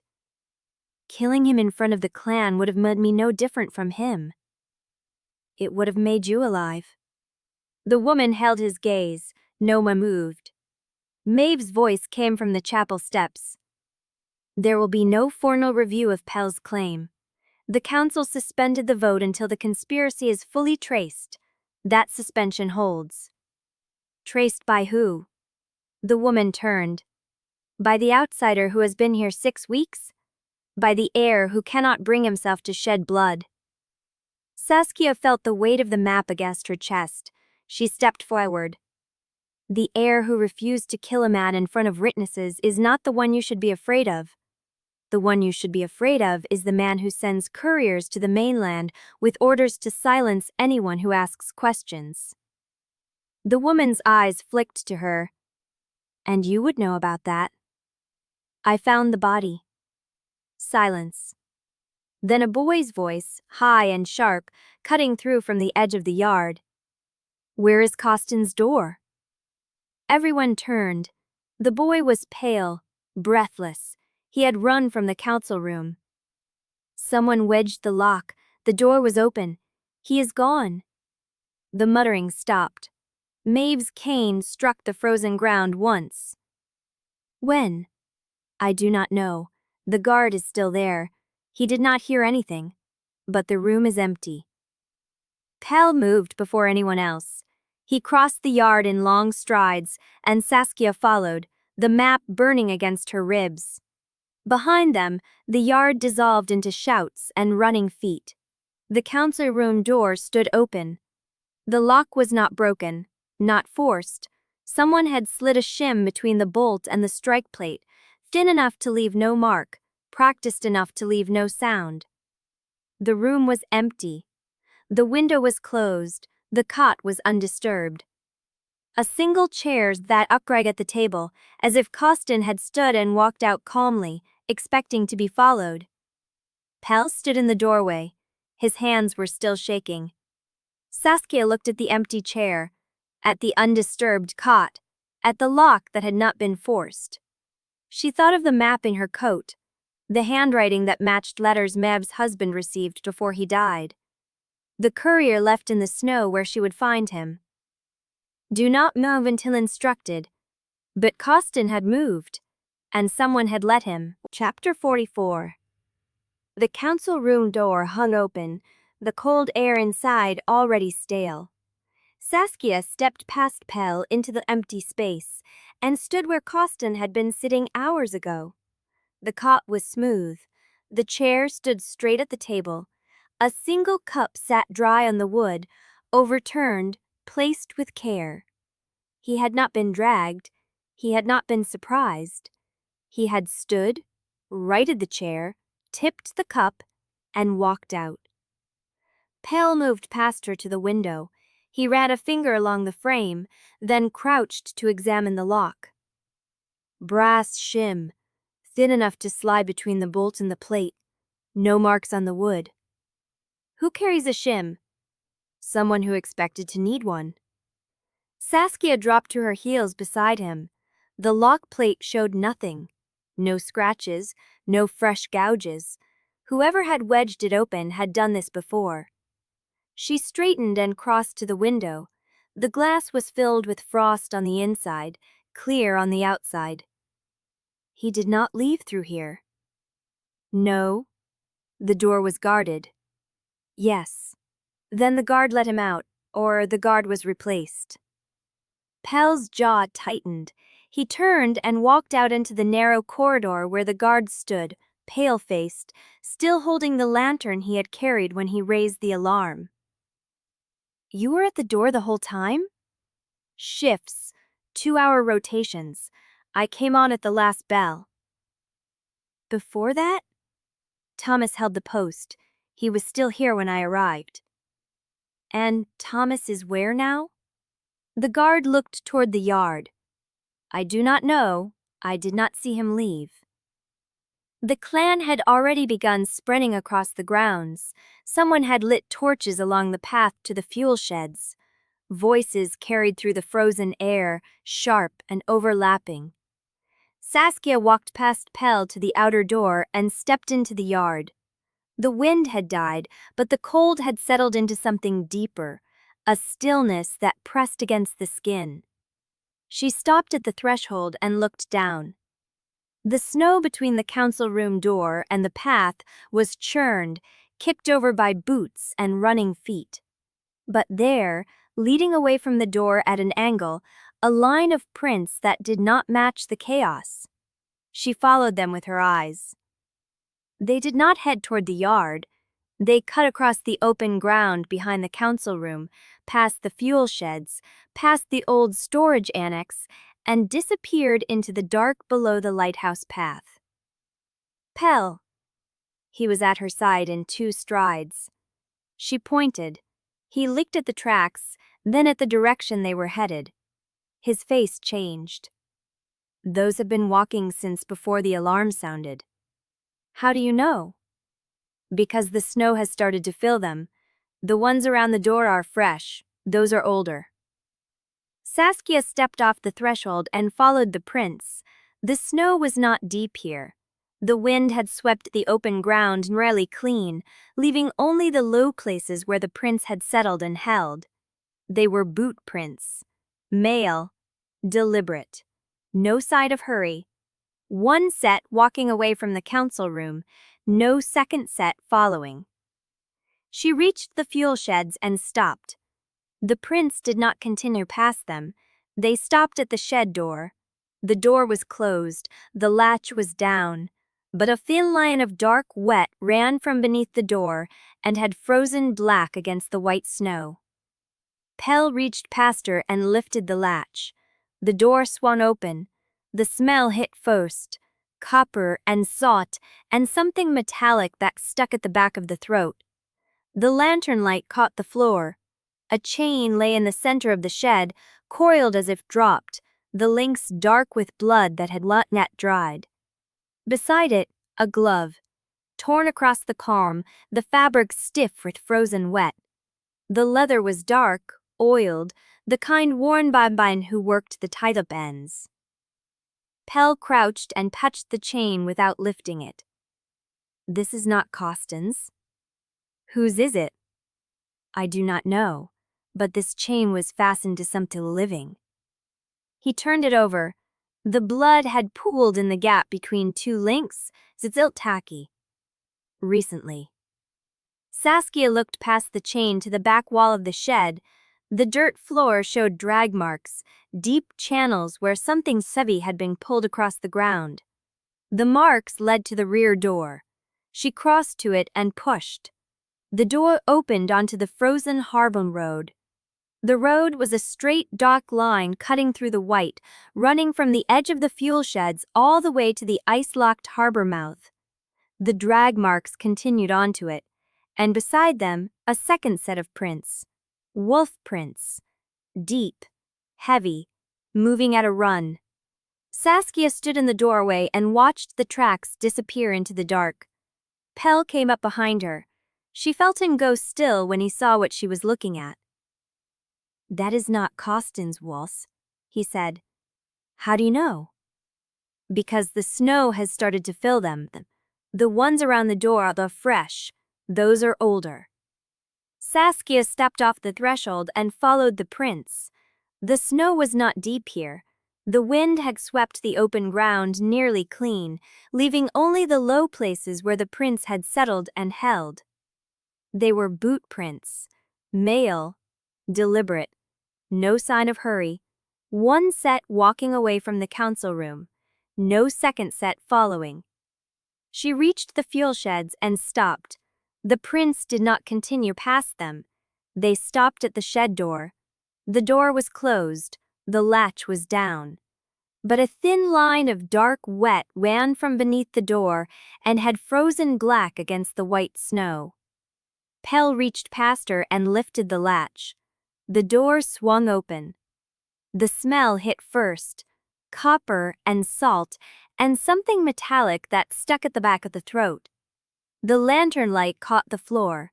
A chain lay in the center of the shed, coiled as if dropped, the links dark with blood but had not yet dried.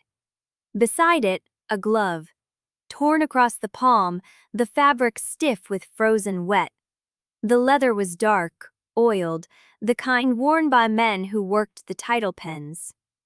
Pell crouched and touched the chain without lifting it. "This is not Costin's.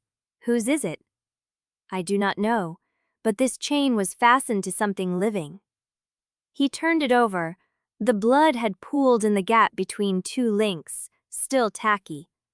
"Recently." Saskia looked past the chain to the back wall of the shed. The dirt floor showed drag marks, deep channels where something heavy had been pulled across the ground. The marks led to the rear door. She crossed to it and pushed. The door opened onto the frozen harbor road. The road was a straight, dark line cutting through the white, running from the edge of the fuel sheds all the way to the ice-locked harbor mouth. The drag marks continued onto it, and beside them, a second set of prints. Wolf prints. Deep, heavy, moving at a run. Saskia stood in the doorway and watched the tracks disappear into the dark. Pell came up behind her. She felt him go still when he saw what she was looking at. "That is not Costin's wolf," he said. "How do you know?" "Because the snow has started to fill them. The ones around the door are fresh. Those are older." Saskia stepped off the threshold and followed the prints. The snow was not deep here. The wind had swept the open ground nearly clean, leaving only the low places where the prints had settled or held. They were boot prints. Male. Deliberate. No sign of hurry. One set walking away from the council room, no second set following. She reached the fuel sheds and stopped. The prints did not continue past them. They stopped at the shed door. The door was closed, the latch was down, but a thin line of dark wet ran from beneath the door and had frozen black against the white snow. Pell reached past her and lifted the latch. The door swung open. The smell hit first. Copper and salt and something metallic that stuck at the back of the throat. Chapter 45. Pell did not move from the shed door. His eyes stayed on the tracks, following the line of wolf prints into the dark. "We need Ivo." Saskia nodded once and turned. The walk to the clinic took 5 minutes. The cold had settled deeper now, the kind of cold that hurt to breathe, and the torchlight along the path threw shadows that moved wrong in the wind. She did not look back. She could feel Pell behind her, a steady pressure at the edge of her awareness, and she knew he was watching the dark for movement. Ivo answered on the second knock. He was still dressed, coat on, bag at his feet, as if he had been waiting for someone to come. "I was hoping it would be you," he said. "What did you find?" "A chain, blood, drag marks in the fuel shed." He grabbed his bag and followed without another question. The shed smelled worse with Ivo's lantern. The chain lay where Pell had touched it, the blood darkening as it cooled. Ivo crouched without ceremony, setting his bag open beside him, and pulled on a pair of thin rubber gloves. "Light closer." Saskia held the lantern while Ivo worked. He touched the chain at the link where the blood had pooled, lifted it, turned it in his fingers. He did not speak for a long moment. Then he set it down and leaned closer to the floor, studying the drag marks. "The blood is not Costin's," he said. "Type does not match. I checked his file after the assembly." "How do you know his blood type?" Saskia asked. "I keep records. Costin was treated for a broken rib 3 years ago. I drew his blood myself." Ivo pointed at a chain. "Whoever left this was younger, thinner blood, and they were drugged." He held up the link he had touched. His glove came away glistening. "The blood is still fluid, not clotting properly. That means a sedative, something that thins the blood and slows the heart. Enough to make a wolf manageable without killing them." Pell stepped closer. "Recognize it?" Ivo did not answer immediately. He lifted the glove to his nose, closed his eyes, then pulled it away and stared at the discolored patches on the latex. "I do not know the drug," he said slowly, "but I know the residue." "Where?" "Mainland marine holding facilities, the ones that keep large mammals for research. They use a compound blend, slows metabolic rate, reduces aggression, keeps the animals still for transport." He looked up at Saskia. "I saw it once, years ago. Oscar Venn brought back a sample from a facility he visited on the mainland, said they used it on the seals they were studying." Saskia's chest tightened. "Marine research facilities, the same kind Anika worked with." "The same kind your father corresponded with." Ivo stripped off the gloves and dropped them into a sealed pouch from his bag. "Someone with access to mainland research sedatives took a wolf out of that shed. Not a clan wolf, a wolf from outside." The air in the shed went still. Pell was the first to speak. "The wolf that met Costin on the road." "Whoever brought it," Ivo said. "They knew how to handle a wolf, how much to dose, how long it would last. They planned this." Saskia looked at the chain, the drag marks, the torn glove. "Wrenna," she said. Pell turned. "You think she did this?" Wrenna knew where the second seal came from. She copied every page of the ledgers. She knew what Costin was shipping and who was buying. Saskia's voice came out flat, controlled, the voice she used when she was fitting pieces together. "If she needed to escape, she would need a bargaining chip. Costin is the chip." "Then she did not take him for revenge," Pell said slowly. "She took him to trade." Ivo stood, brushing the dirt from his knees. "The drug residue confirms this was not clan work. Clan wolves do not sedate. They fight. They dominate. Drugs are a human solution." Saskia looked at the chain again, the wet links, the blood that would not clot. "Whoever took Costin used a method Anika would have recognized," she said. "Marine sedatives, transfer protocols, holding facility handling." Pell met her eyes. "Anika had a contact on the mainland, someone she wrote to. Someone who never answered." The shed door creaked. Nika appeared in the gap, breath white in the cold, her face tight. "Thomas is back." Saskia stepped past Ivo. Where was he? Tied to the mooring post behind the old smokehouse. Gagged, frostbite on his fingers but alive. Nika's voice dropped. "He said the person who took him was small, a woman's hands. He did not see her face, but he heard her speak." "What did she say?" Nika looked at Pell, then at Saskia. She said, "Tell Saskia the coordinates are real. Follow them or I do." The cold that ran through Saskia was not from the wind. She had not told anyone about the note in the map. The coastal coordinate, the words, "Not all of them are wolves." But Wrenna had known. Wrenna had always known. Saskia pulled the map from her coat, unfolded it, and looked at the steady handwriting. The coordinate was still there. Not all of them are wolves. She looked up at the dark beyond the shed door. The wolf on the road was not the only one waiting. Chapter 46. The sky over the burned cottage was the color of old bruises. Saskia stood at the edge of the collapsed porch, her boots crunching through frost that had settled over the ash. The walls had fallen inward, the roof gone, the windows empty sockets facing the sea. What remained of Wrenna's life lay buried under charred timber and the wet smell of extinguished fire. Pell stayed at the road. He had not argued when she said she needed to come. He had simply nodded and followed at a distance, giving her the space to look without hovering. She stepped over the threshold. The floorboards had buckled under the heat, warped into waves of blackened wood. A ceramic basin had cracked in half, its pieces scattered like eggshells.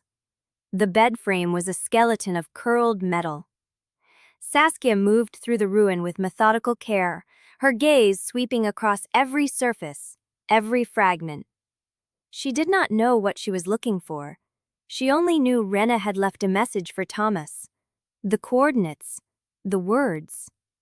Wrenna had known what the map said, and she had known how to deliver a warning that only Saskia would understand. Which meant she had left something else. Saskia crouched near the cold hearth, the only structure still standing. The chimney rose intact, blackened but straight, and beside it a small shelving alcove had survived the fire. 3 clay pots sat on the stone, their surfaces cracked from the heat but unbroken.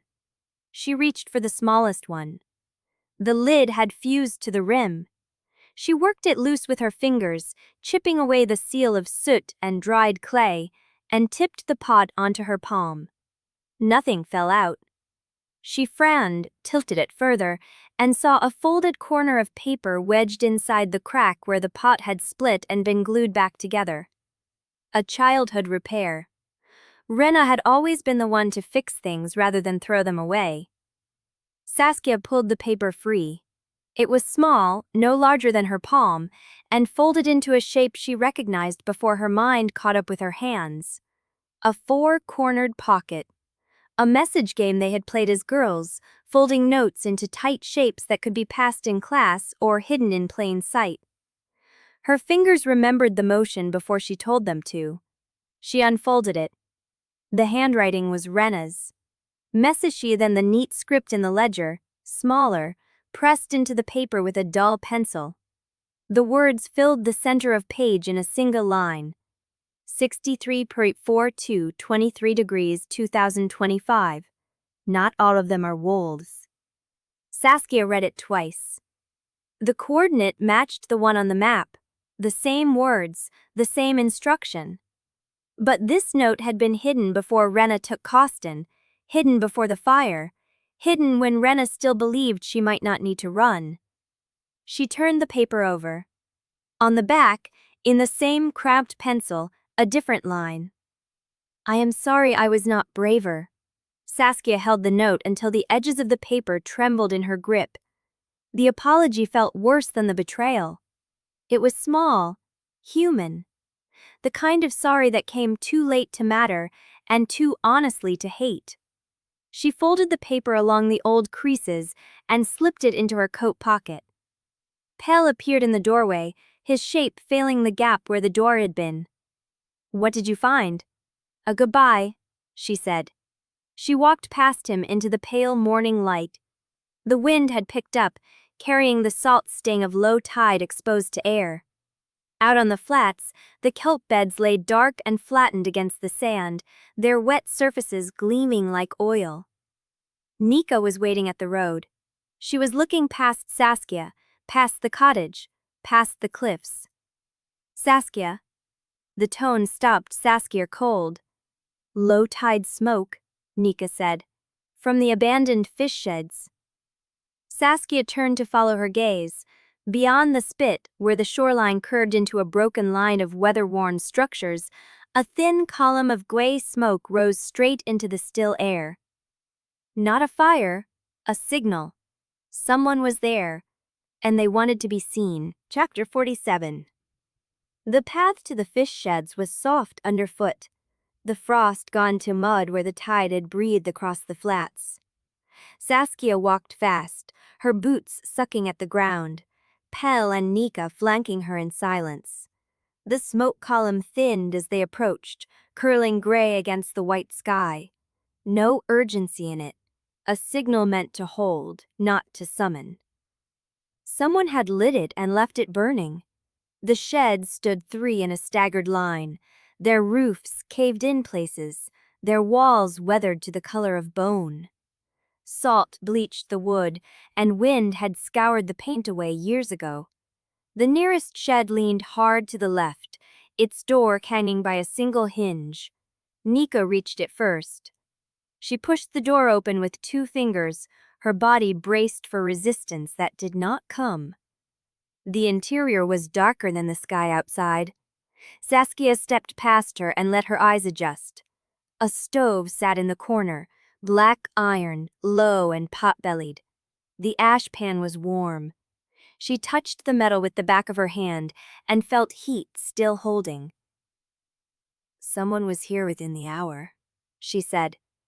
Pell moved past her, scanning the space. A coil of rope hung on a rusted nail. A folded oilcloth lay on the workbench, and beside it a roll of medical gauze, half used, the torn end still frayed. Saskia picked up the gauze. The fibers were stiff. Dried blood, not fresh, but recent enough that the fabric had not begun to rot. "Wrenna's?" she asked. Pell took it, held it to the light, and shook his head. "The blood is too old. A few days at least. Someone else was here before her." Nika had moved to the rear wall. She pressed against the boards and a section gave way, not broken but hinged, a false panel painted to match the grain. Beyond it the air changed. Salt, diesel, wet canvas. She pulled the panel open. A skiff sat on a crude timber cradle, its hull dark green, its outboard tilted up and dry. Camouflage netting draped over the gunwales, weighted with strips of kelp and torn fabric to match the shoreline. The skiff had been hidden with care. Saskia stepped through the gap and ran her hand along the hull. The wood was damp. Condensation beaded on the seat slats, meaning it had been brought in from the water recently, not stored here dry. "Someone is planning to move," she said. Pell crouched beside the outboard, checking the fuel line. "Tank is full. Spark plugs are clean. This boat is ready to run." Nika was already searching the skiff, her hands moving with the efficiency of someone who knew boats the way other people knew rooms. She lifted the seat cushion, checked the storage compartment beneath, and pulled out a canvas packet folded flat. She tossed it to Saskia. The packet was sealed with wax, no stamp, no sigil. Saskia broke the seal with her thumb and unfolded the paper inside. The handwriting was Wrenna's. Loose this time, less careful, as if she had written it in a hurry by failing light. "First clear tide, North Channel Buoy 7. Bring the ledger and the token. No clan escort, no wolves. If I see a tail, the deal dies, and so does what I carry." Saskia read it twice, then handed it to Pell. "She is not running from us," she said. "She is running to someone." Pell read the note, his jaw tightening. "Buoy 7. Sen is the Braz token." "T. Vine," Saskia said. "She is delivering Costin to the buyer." Nika let out a low breath. "She is trading him. She took Costin, and she is going to hand him over to whoever is at that buoy in exchange for something. Or she already has what she needs, Saskia said, and Costin is the payment. The words hung in the cold air. Saskia thought of the note of her pocket, the one that read, "I'm sorry I was not braver." She had read it as an apology, a confession of regret for years of silence. But Wrenna had written that note before she took Costin, before the fire, before she ran, which meant Wrenna had already decided to act before Saskia ever confronted her. She had been planning this escape longer than Saskia had been hunting her. Pell folded the note and put it in his pocket. "The tide turns in 3 hours. If the sky clears, she will move at dusk." "Then we move before her," Saskia said. Nika shook her head. "You do not know what is at that buoy. A boat full of mainland men with biospec money and no reason to keep you alive? This is not a negotiation. It is a drop." "Then we get to her before she reaches it." "How?" Nika crossed her arms. "The skiff is faster than anything we have left, and she has a 3-hour head start." Saskia looked past her, through the gap in the false wall, out to the pale sky. The smoke column had dissolved into nothing. Whoever had lit the fire was gone. But the stove was still warm. She turned back to the skiff. The camouflage netting lay across the gunwales, heavy with salt and strips of torn fabric. She pulled it aside, looking for anything else, any detail she had missed. At the stern, tucked under the tiller handle, a second piece of paper was wedged into a crack in the wood. She pulled it free. The note was smaller, a single line, written in the same loose hand. "The coordinates are real. I am not the only one who knows." Saskia stared at the words until her vision blurred. Not the only one who knew. Wrenna had said the same thing in the message to Thomas. "Tell Saskia the coordinates are real. Follow them or I do." But this note was different. This one was not a threat. It was a warning. She turned to Pell, the note in her hand. "She is not the only one running," Saskia said. "She is running to someone." Pell read the note, his jaw tightening. "Boyu 7, same as the brass token." "T. Vine," Saskia said. "She is delivering Costin to the buyer." Nika let out a low breath. She was trading him. She took Costin, and she is going to hand him over to whoever is at that buoy in exchange for something. "Or she already has what she needs," Saskia said, "and Costin is the payment." The words hung in the cold air. Saskia thought of the note in her pocket, the one that read, "I am sorry I was not braver." She had read it as an apology, a confession of regret for years of silence. But Wrenna had written that note before she took Costin, before the fire, before she ran. Which meant Wrenna had already decided to act before Saskia ever confronted her. She had been planning this escape longer than Saskia had been hunting her.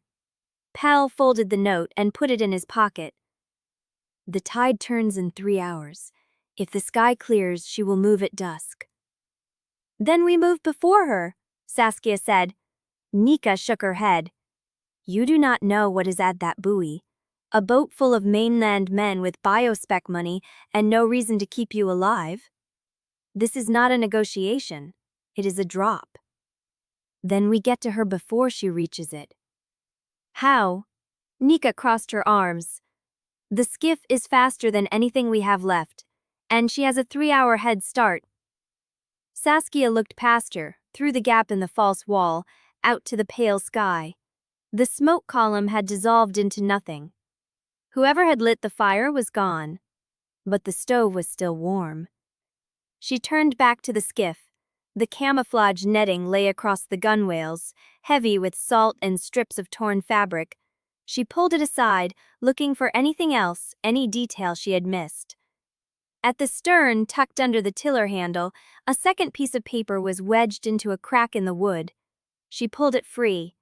The note was smaller, a single line, written in the same loose hand.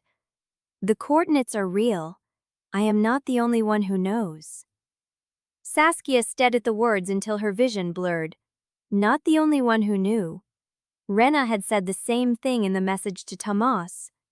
"Tell Saskia the coordinates are real. Follow them or I do." But this note was different. This one was not a threat. It was a warning. She turned to Pell, the note in her hand. "She is not the only one running," Saskia said. "She knows where the map leads, and she is trying to tell me that someone else is heading there first." Pell took the note, reading it in a single sweep. His expression did not change, but his hand tightened on the paper. "Then we have less time than I thought." Nika crossed her arms, pushes on the gentle, two buddies. Chapter 48. The lighthouse keeper's room had never felt smaller. Saskia stood with her back to the stove, the heat pressing against her coat, while the cold seeped through the window glass behind Pell. Maeve had not sat down. She stood at the table with both hands braced against the edge, her cane hooked over her forearm, her wet stone eyes moving between them like she was measuring something they could not see. Nika had stayed at the fish sheds to stash the skiff deeper. Ivo was with Tomas at the clinic. That left the three of them, and the silence was already too loud. Maeve spoke first. "Coasting is gone. Wrenna is gone. The mainland knows we are compromised. The harbor opens in 6 weeks, and if we do not have a clear chain of command before then, the council will fracture and the elders will start choosing sides." "I know," Pell said. "Then you also know what I am about to say." Maeve straightened, shifting her weight off the cane. "I am naming you acting keeper in full. Not heir, not claimant. Keeper. Effective now, until the council ratifies or overturns it under spring thaw." Saska's breath caught. Pell did not flinch. "I accept." Maeve nodded once, as if she had expected nothing less. "Then you understand what it means. You are responsible for every decision from this moment forward. Every death, every shortage, every choice about who stays and who leaves. The clan answers to you, and you answer for the clan." "I understand." "Then tell me what your first act will be." The pause stretched. Saskia watched Pell's hands rest flat on the table, his knuckles white against the wood grain. He looked at Maeve, then at Saskia, and she saw the decision settle in his face before he spoke it. "I am sending the proof to mainland authorities," he said. "Full evidence. Anika's notebook, Ivo's report, the ledger, the brass token, the map. Everything we have that ties Biospec M17 and the second clan to the murders." Maine's jaw tightened. "If I do that, the Hargrove name will be destroyed. The extraction records tie directly to our tidal pens, our harbor, our council. The mainland will not distinguish between Costin's faction and the rest of the clan. They will see Driftmoor as complicit." "Then we show them the difference," Pell said. "We send the evidence before they can build their own case. We name the dead. We name the cover-up. We tell them exactly what happened and who did it, before Costin's mainland contacts can spin their version." "And if the council votes to remove you before the thaw?" "Then they remove me, but the evidence still goes out." Maeve stared at him for a long moment. The fire crackled behind the stove grate. The wind pressed against the glass. "You will burn everything my father built," she said quietly. "Your father built a clan that survived by burying its dead in false reports," Pell said. "I am trying to build one that survives by telling the truth." The words landed like a strike. Maeve did not answer. She stood motionless, her hands still braced against the table, her face unreadable. Then she reached for her cane, hooked it over her wrist, and walked to the door. "I will call the elders," she said. "You have until dawn to prepare your statement." She let that the dark amated, and the fam bear wasted in his tram. I mean the days that chooses to invite arm to begin. Everything that make his podcast was a weak but the user and amplifies. The benispert decountant and ethishik marek that splits jazzin and cheap. Where you're a talking sport to keep or scan its light. They have no review anything outright because if it's not that it is the moment at review. Tenny's steeled cord of the limited day wouldn't light his feel shot probed. Her walbs a sweet him to get up to the tema and at a tekent token borks to bring the world that forget that machine. While no one's W226 per years will like back of the nights, I will be a branny amazin' mizzity I saw my press down that speed. I could not get at this. This hole isn't understart. Nika protoferes in fetting completely found. I only a dropped the clim. No one is the stadian night ended, and my completely ran it out before. He blewed away at the cope punching purrus. Inter me things. Something mattery still hearing me around. Comuskin drage is janistry, matter in lement requiency, boy Betty, sweepy and slight, sweebering up to loving, minoc augury. I am lately feeling like my podcasters are looking with my green. I read a void tome but I finally uplatting my clans. That will just carry me about nice when I am blind full blat lines and overfeeling any of that. Nika followed Daniel. It floater for my. Shay show down the urginkle. Now comforter soxen in the deprofire is snotcher. All you can create I mind your feel. The spirit Elginge is on Regand and the second message are pommeting. His control has a time. But my way is his conference of the month. Chapter 49. The cottage creaked around them as Saskia pulled the field chest from beneath the workbench, the leather handle cold and stiff in her grip. Pell was at the table, sorting papers into oilcloth wraps, his movements efficient and quiet. The chest had belonged to Anika. Saskia had not opened it since the night she found it in Wrenna's cottage.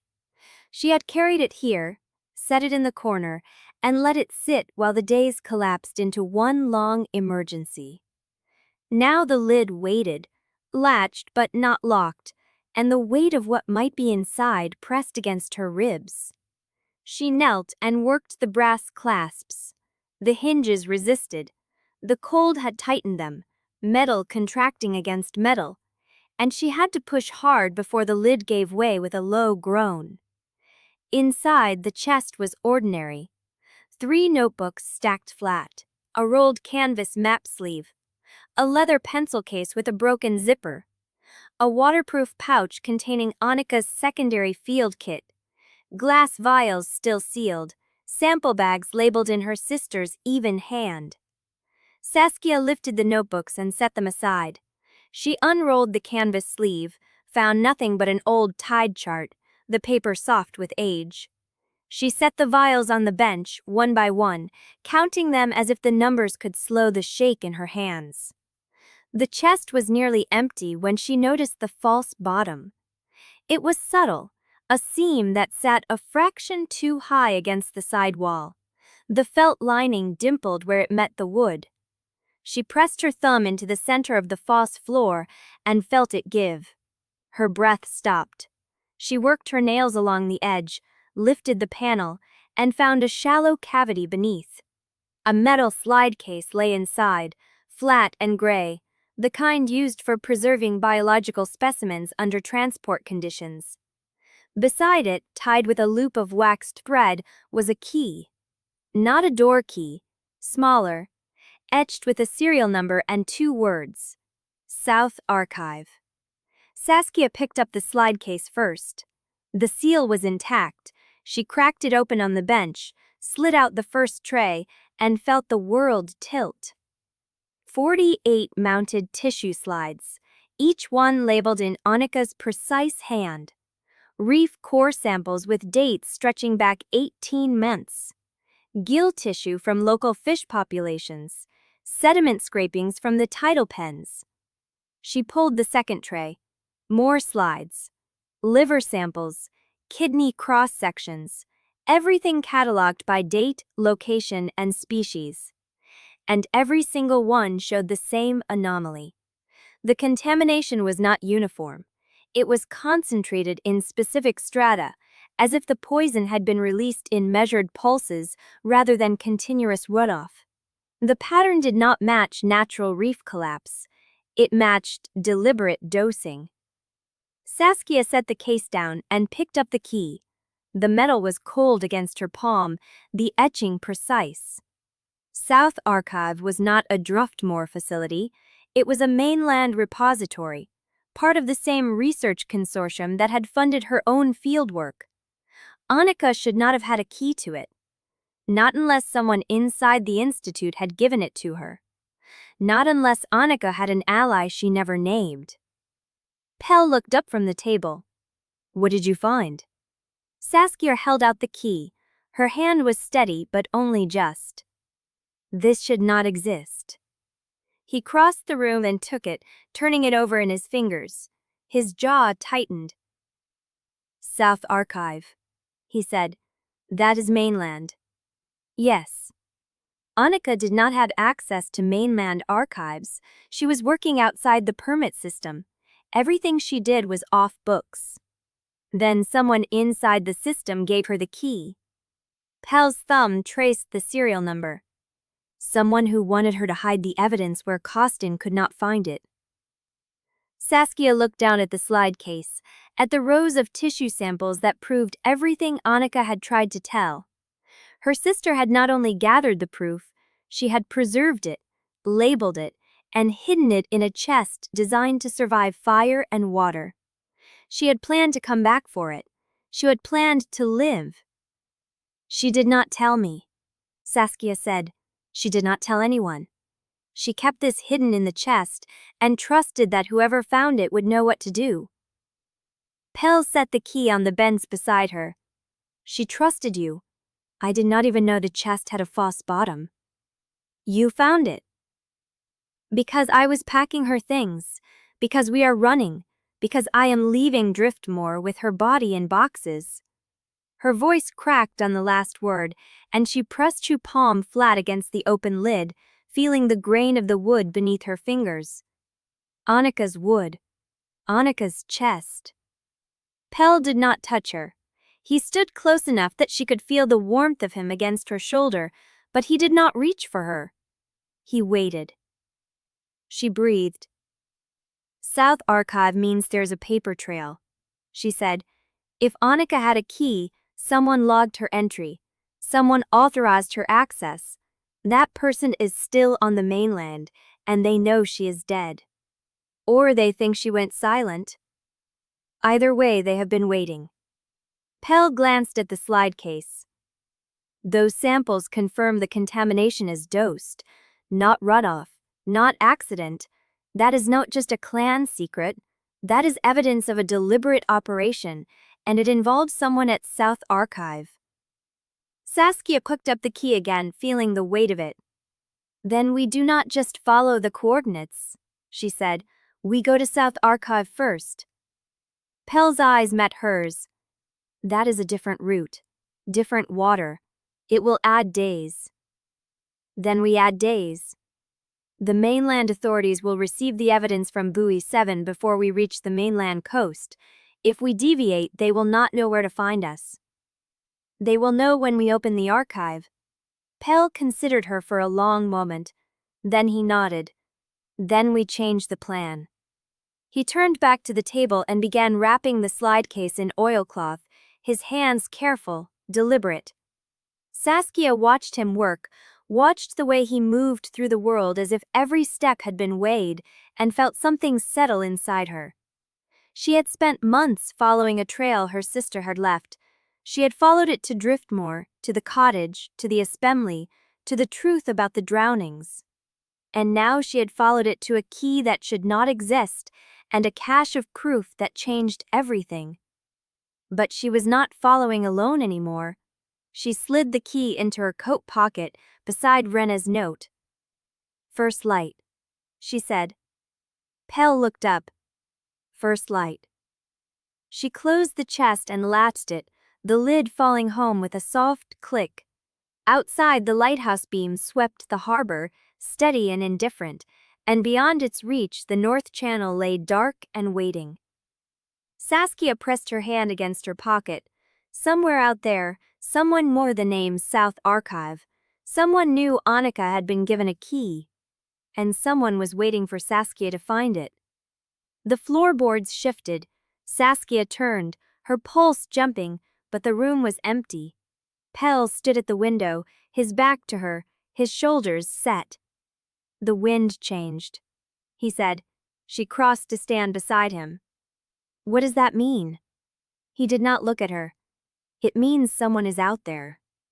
She followed his gaze through the glass, past the ice-crusted frame, out to the dark line of the harbor road. And she saw it. A figure standing motionless at the edge of the light, watching the cottage. Chapter 50. The figure did not move. Saskia's breath fogged the glass as she stared through the ice-crusted window at the shape standing where the lighthouse beam died into dark. No coat snapping in the wind. No hesitation. Just a body, still as stone, watching the cottage. Pell's hand found her wrist. Stay behind me. He crossed the room in 3 strides and killed the lamp. Darkness dropped over them like a sheet, and Saskia felt the floor shift under his weight as he moved to the door. Do not open it. I am not opening it. I am reading it. He heard the scrape of his palm against the wood, the soft click of his fingers finding the gap in the frame. He stood there, pressed to the door, breathing slow and controlled. What does it want? It is not moving.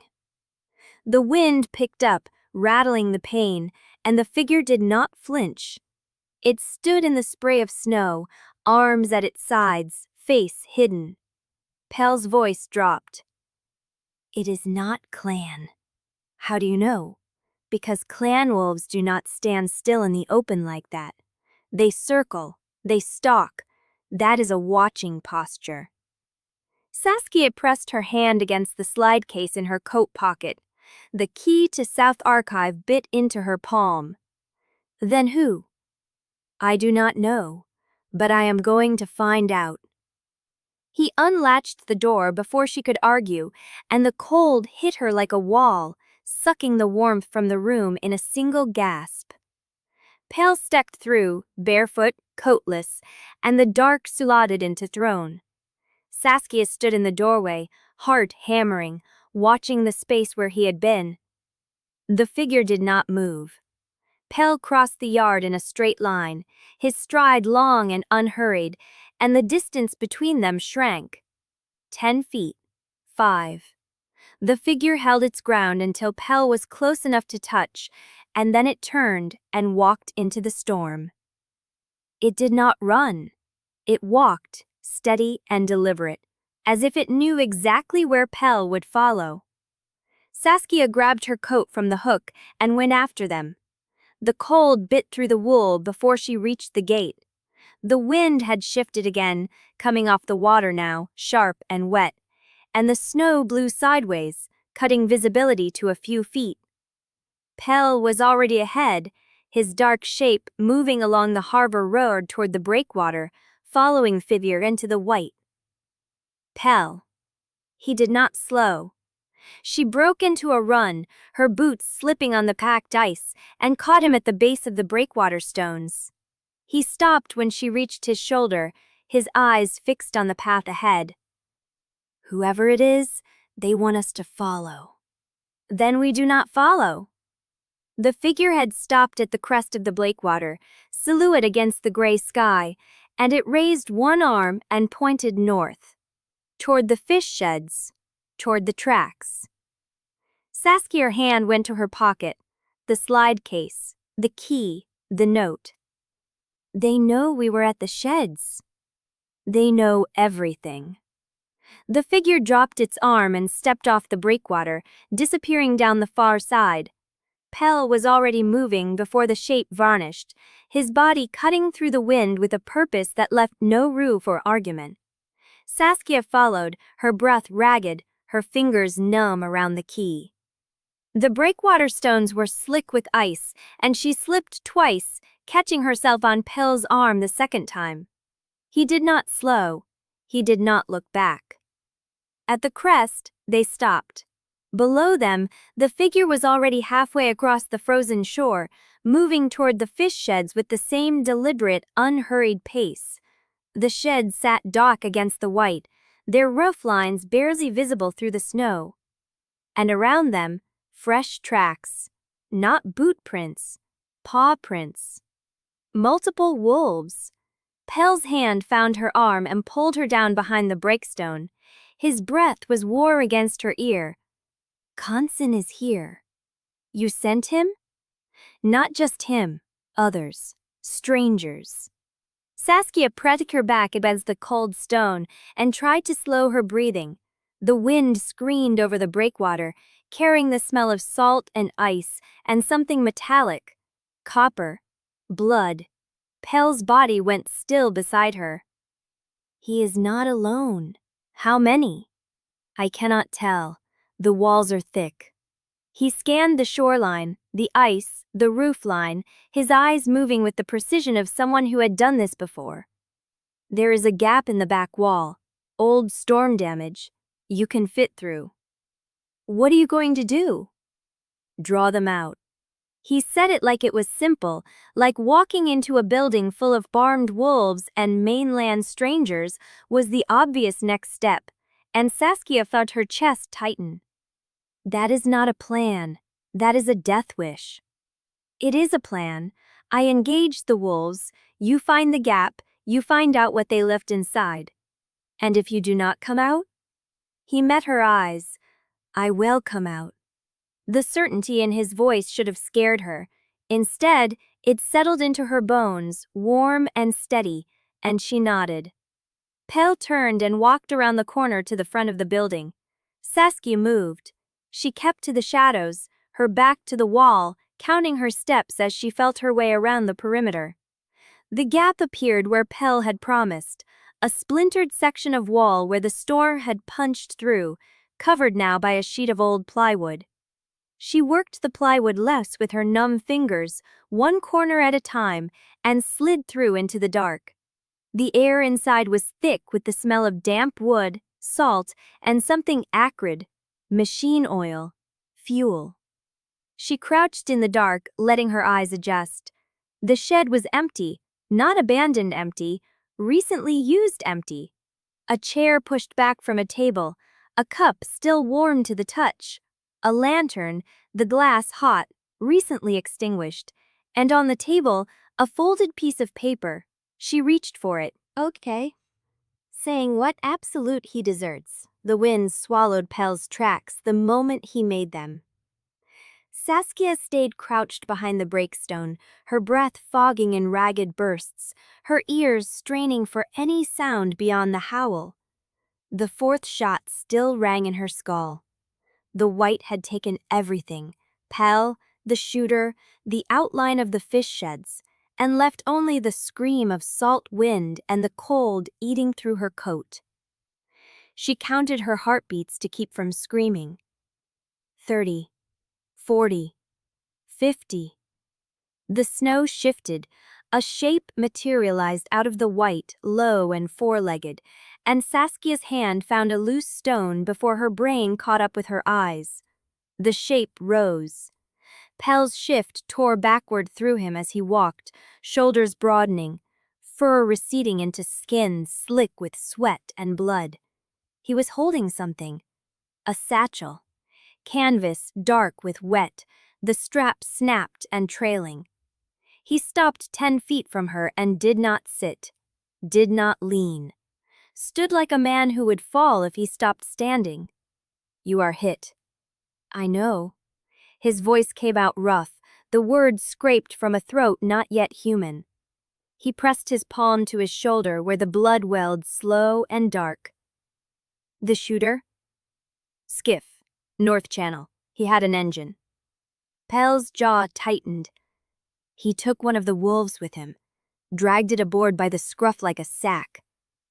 "Colston!" Could not see the face. But yes. Saskia rose, her legs shaking, and crossed the ice to him. The satchel hung from his fingers, and she saw the seal on the flak. The same second clan sigil stamped into the wax, cracked now, half obliterated by snow. You chased them into the channel. I did not catch them. You are bleeding. That is not catching them.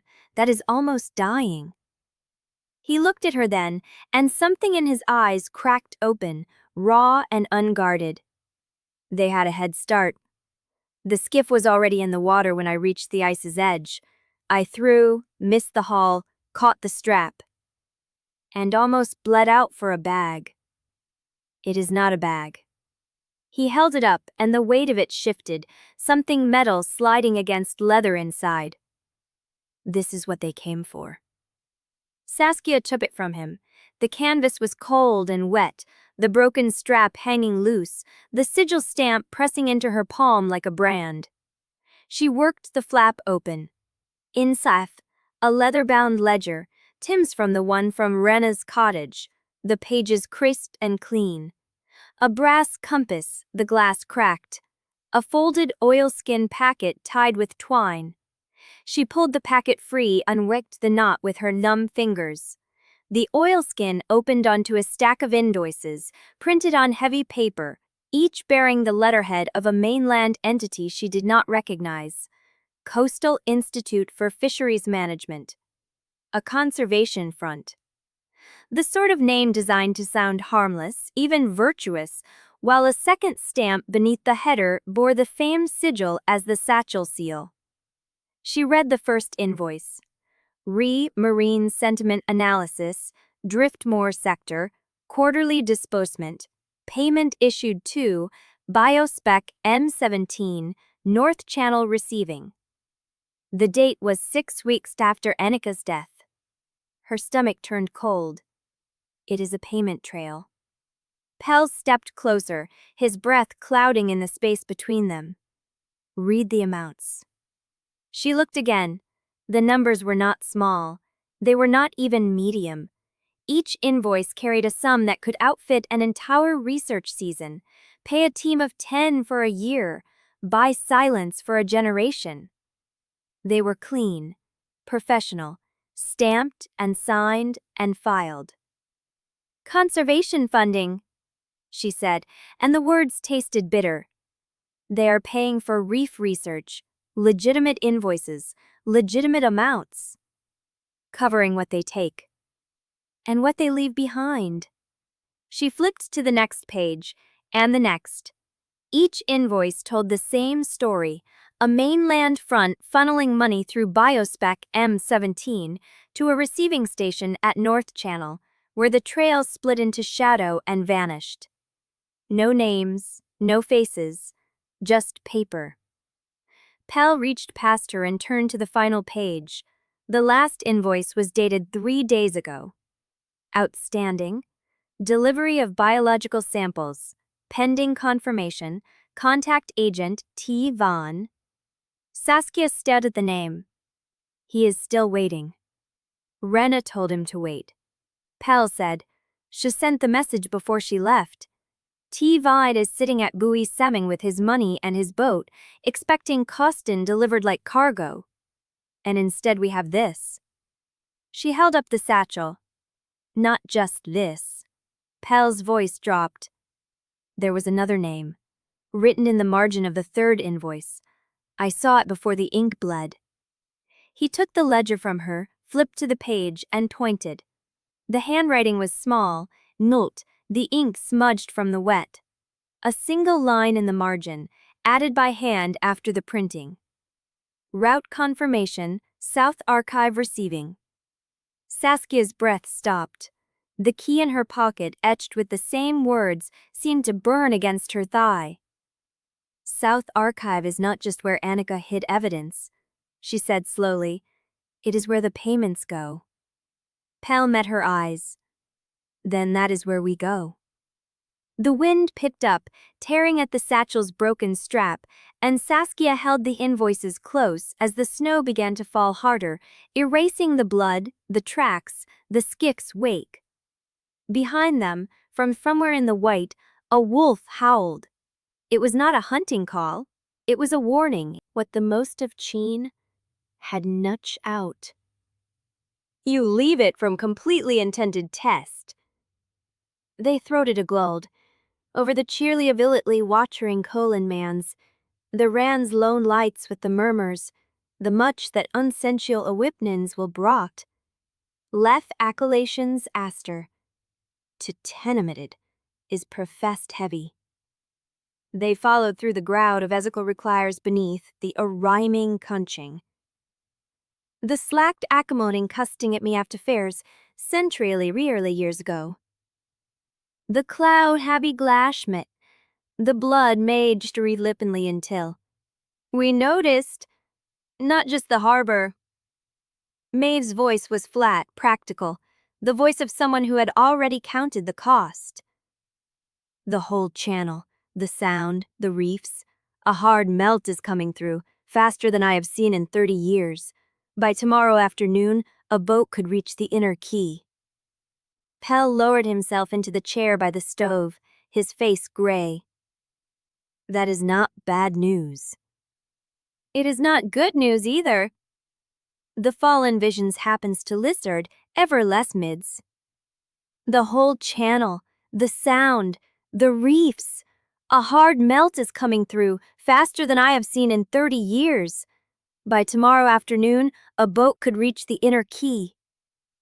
Pell lowered himself into the chair by the stove, his face gray. That is not bad news. It is not good news either. The lot of writ my exast. The action religes doesn't completely list for Shakati, sleeping at Weederly my shift greely class, a leaving someone one in spawnage of the Brection body. The Euclid sister cuss mitch over the prash hote, they ford to be the promised his slacked walk. Slides happening, the shawig right, then also trapting haptwill trips, cranty in order to be enter. The man's professional slain would deck the teshelit kill. Oh man, pill his older's revidency will drop it there. Also the comma irons. The taker's voice was flat, practical, the voice of someone who had already counted the cost. The whole channel, the sound, the reefs. A hard melt is coming through, faster than I have seen in 30 years. By tomorrow afternoon, a boat could reach the inner quay. Pell lowered himself into the chair by the stove, his face gray. That is not bad news. It is not good news either. The fallen visions voiced. To Maskansis gen in Spuris, Maves the record medj. Magada Shemers had shupped over the Damis. I am not going to collapse. You are bleeding through your hand. That is collapsing with extra steps. He almost smiled. Almost. Then he pushed off the frame and followed her up the stairs. Mabes was waiting in the keeper's room. She stood by the stove, hands folded over her cane, her face carved into lines Saskia mission, to one inteminly existed in his seek. Into dupening this sweef lips. My man will catching your bloods. Wept into Nina. I am seasoning missing with the chest as your own Oskin board. The times have borne, unorned against Mayan. I am supposed to coming every vivness lights. Man is this innies, Meb's voice was slat the profix leaf. The sound the ben sleep with these deeping crevias still, its inviolets of quiet, and I still colleged the tolls on the bag. I also know what happens to the people left behind when I walk away. The words hung goings between them, heavy and low. Maeve broke the silence. You have until dawn. That is when the first boat could reach the quay, and that is when the council will meet to confirm or strip his appointment. If you are both gone by then, the vote means nothing. If you are still here when the boat arrives, every mainland AI will be on Driftmoor before the sun sets. Saskia looked at the invoices, at the key in her pocket. at the window where the lighthouse beam carved a slow arc through the dark. She thought of Wrenna, moving through the channel ahead of, carrying Costin toward a buyer who had already paid for cargo. She thought of Anika, stitching proof into a false bottom, trusting that someone would find it. She thought of the folded paper on the fish shed table, the one she had not been able to reach before the bullet shattered the glass. "We leave tonight," Maeve did not argue. She simply nodded, once, and turned toward the door. "Then I will tell Nika to ready the kelp channel route. It will be faster than the main passage, and no one will see you leave." She paused at the threshold. "Pell, the wound on your shoulder. Let me look at it before you go." He did not refuse. Saskia watched the old woman press a clean cloth against the bullet graze, her hands steady, her face unreadable. The stove crackled. The wind pushed at the windows, and somewhere beyond the lighthouse beam, the ice groaned and shifted, a sound like bones grinding together in the dark. When Maeve finished binding the wound, she straightened and met Saskia's eyes. "There is a man at the mainland watch station. Name is Decker. He keeps the old signal line and owes me a debt from before you were born.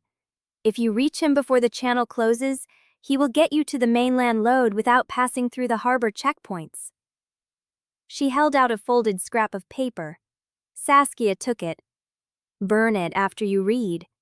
Saskia pocketed the paper without looking at it. Then Maeve did something Saskia had never seen her do. She reached out and touched Saskia's hand, her fingers cold and papery, her grip brief but deliberate. "You were never the danger girl. You were the truth they could not bury. That is why they tried." She let go and walked out. The door swung shut behind her, and the room went quiet except for the fire and the wind and the slow, grinding sound of the ice breaking apart in the dark. Saskia stood at the table for a long moment, the invoices spread before her, the key pressing against her thigh, the folded paper burning in her pocket. Pell rose from the chair and crossed to her, his good hand finding hers. "We should pack." Yes. Neither of them moved. The lighthouse beam swept past the window, catching the edge of something dark and low in the channel. Saskia's breath caught. A shape, a boat, riding the gap between the ice floes, running without lights, cutting straight toward the inner quay. Pell followed her gaze. "That is not a fishing vessel." Saskia watched the dark shape slide through the broken ice, silent and deliberate, and felt the cold climb up her spine. It was not a rescue. It was a rendezvous. Chapter 5-3. The wind had shifted again. Saskia felt it through the lighthouse stones, a change in pressure that made the windows hum. The unlit vessel had vanished behind a ridge of broken ice, but she could still feel its presence in the dark, a weight moving toward them. Pell stood at the table, one hand pressed to his bandaged shoulder, the other tracing the edge of an invoice. His jaw was tight. The wound had soaked through Maeve's binding, a thin line of red creeping down his arm. Saskia crossed to him. "Let me rewrap that before we move." "Later." "Pell." He looked at her, and something in his face softened, just a fraction. "After we are off this rock." The door opened before she could argue. Nika slipped in, her coat wet with melting snow, her face sharp with cold. She carried a coil of rope over one shoulder and a hand-drawn map in the other. "The kelp channel is open," she said, spreading the map across the table. "Barely. The thaw cracked the ice shelf wider than I expected. If we move now, we can take the skiff through before the main channel clears." Saskia leaned over the map. Nika's route traced a narrow line through the tidal shallows, hugging the cliff base where the kelp beds thickened and the water stayed deep enough to float a small vessel. "There are watchers at the main passage," Nika continued. "2 of Costin's men, the ones who stayed behind. They are marking every boat that moves. They will not see you if you take this cut. She tapped the line where it curved around a cluster of rocks, marked with a faint crosshatch. The kelp will hide your wake, but you have to go now. The ice is breaking faster than I thought. By dawn, this route will be choked with floes. Pell studied the map, his expression unreadable. How long to the mainland side? 3 hours, if the current holds. 4 if you have to cut through ice. Nika looked at Saskia. Maeve said you have a contact at the watch station. Decker. He is real. I have used his signal line before. He will get you past the checkpoints, but he will not wait past first light. Saskia nodded, her mind already moving ahead. The skiff, the channel, the mainland road, the hours stretching between here and South Archive. She reached for the invoices, folding them into her coat beside the key. Then something caught her eye. The third invoice, the one with the handwritten margin note, had a smudged stamp in the lower corner. She had seen it before. The ink was faded, the letters blurred by moisture and handling, but the shape was distinct. Receiving Station 14C. She knew that designation. Her hand stopped. What? Pell said. Saskia stared at the stamp, her throat tightening. Receiving Station 14C. That is a university code. My university. She looked up, her pulse beating faster. It is the satellite lab on the North Shore, the one where I ran my graduate fieldwork. Nika went still. Pell's eyes locked onto hers. Are you sure? I reviewed samples there for 2 years. I know the stamp. She turned the invoice toward the lamp, tilting it to catch the light. The lab was decommissioned last spring. The university closed it due to budget cuts. But someone is still using the receiving station. Nika let out a low breath. That is not budget cuts. That is a cover address. Saskia's mind raced. The lab was 15 miles from the university's main campus, tucked behind a research forest, out of sight and off the official registry.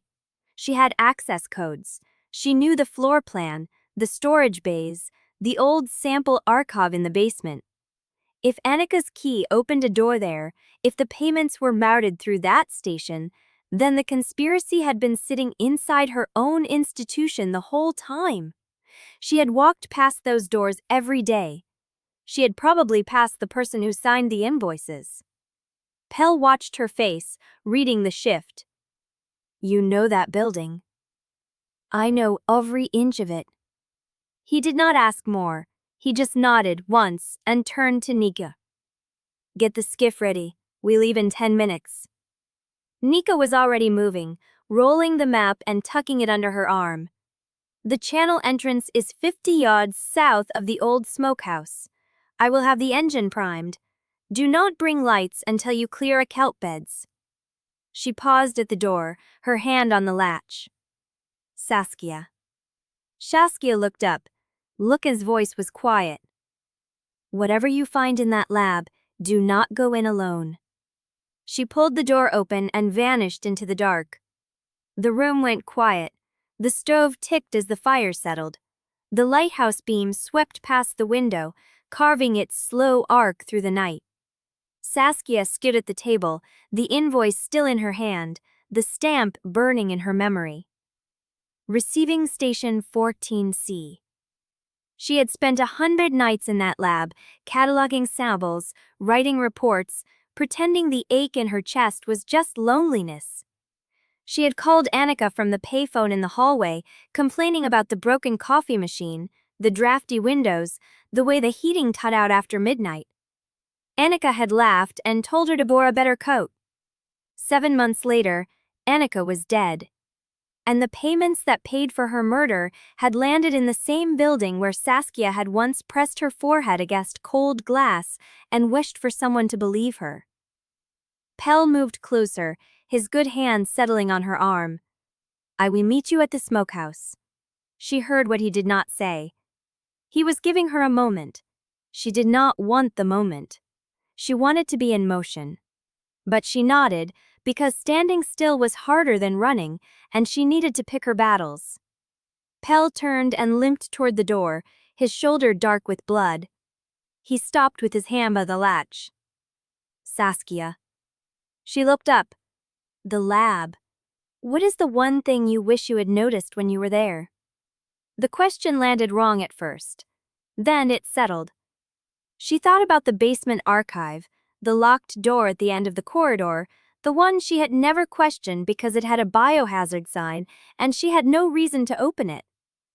The basement, she said slowly. There is a storage room at the north end. It was always locked. I assumed it was old samples, equipment too expensive to dispose of. Pell's eyes held hers. But you never saw inside. No. Then that is where we start. He pulled the door open and stepped into the dark. Saskia followed, the invoice pressed against her ribs, the key warm in her pocket. The ice groaned beneath the lighthouse.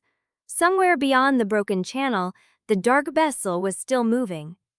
And Saskia was walking toward a building she had already toured 100 times, only this time she knew which door to open. The snow hit her face as she stepped outside, sharp and wet. She did not slow down. I am actually catching the world on terming.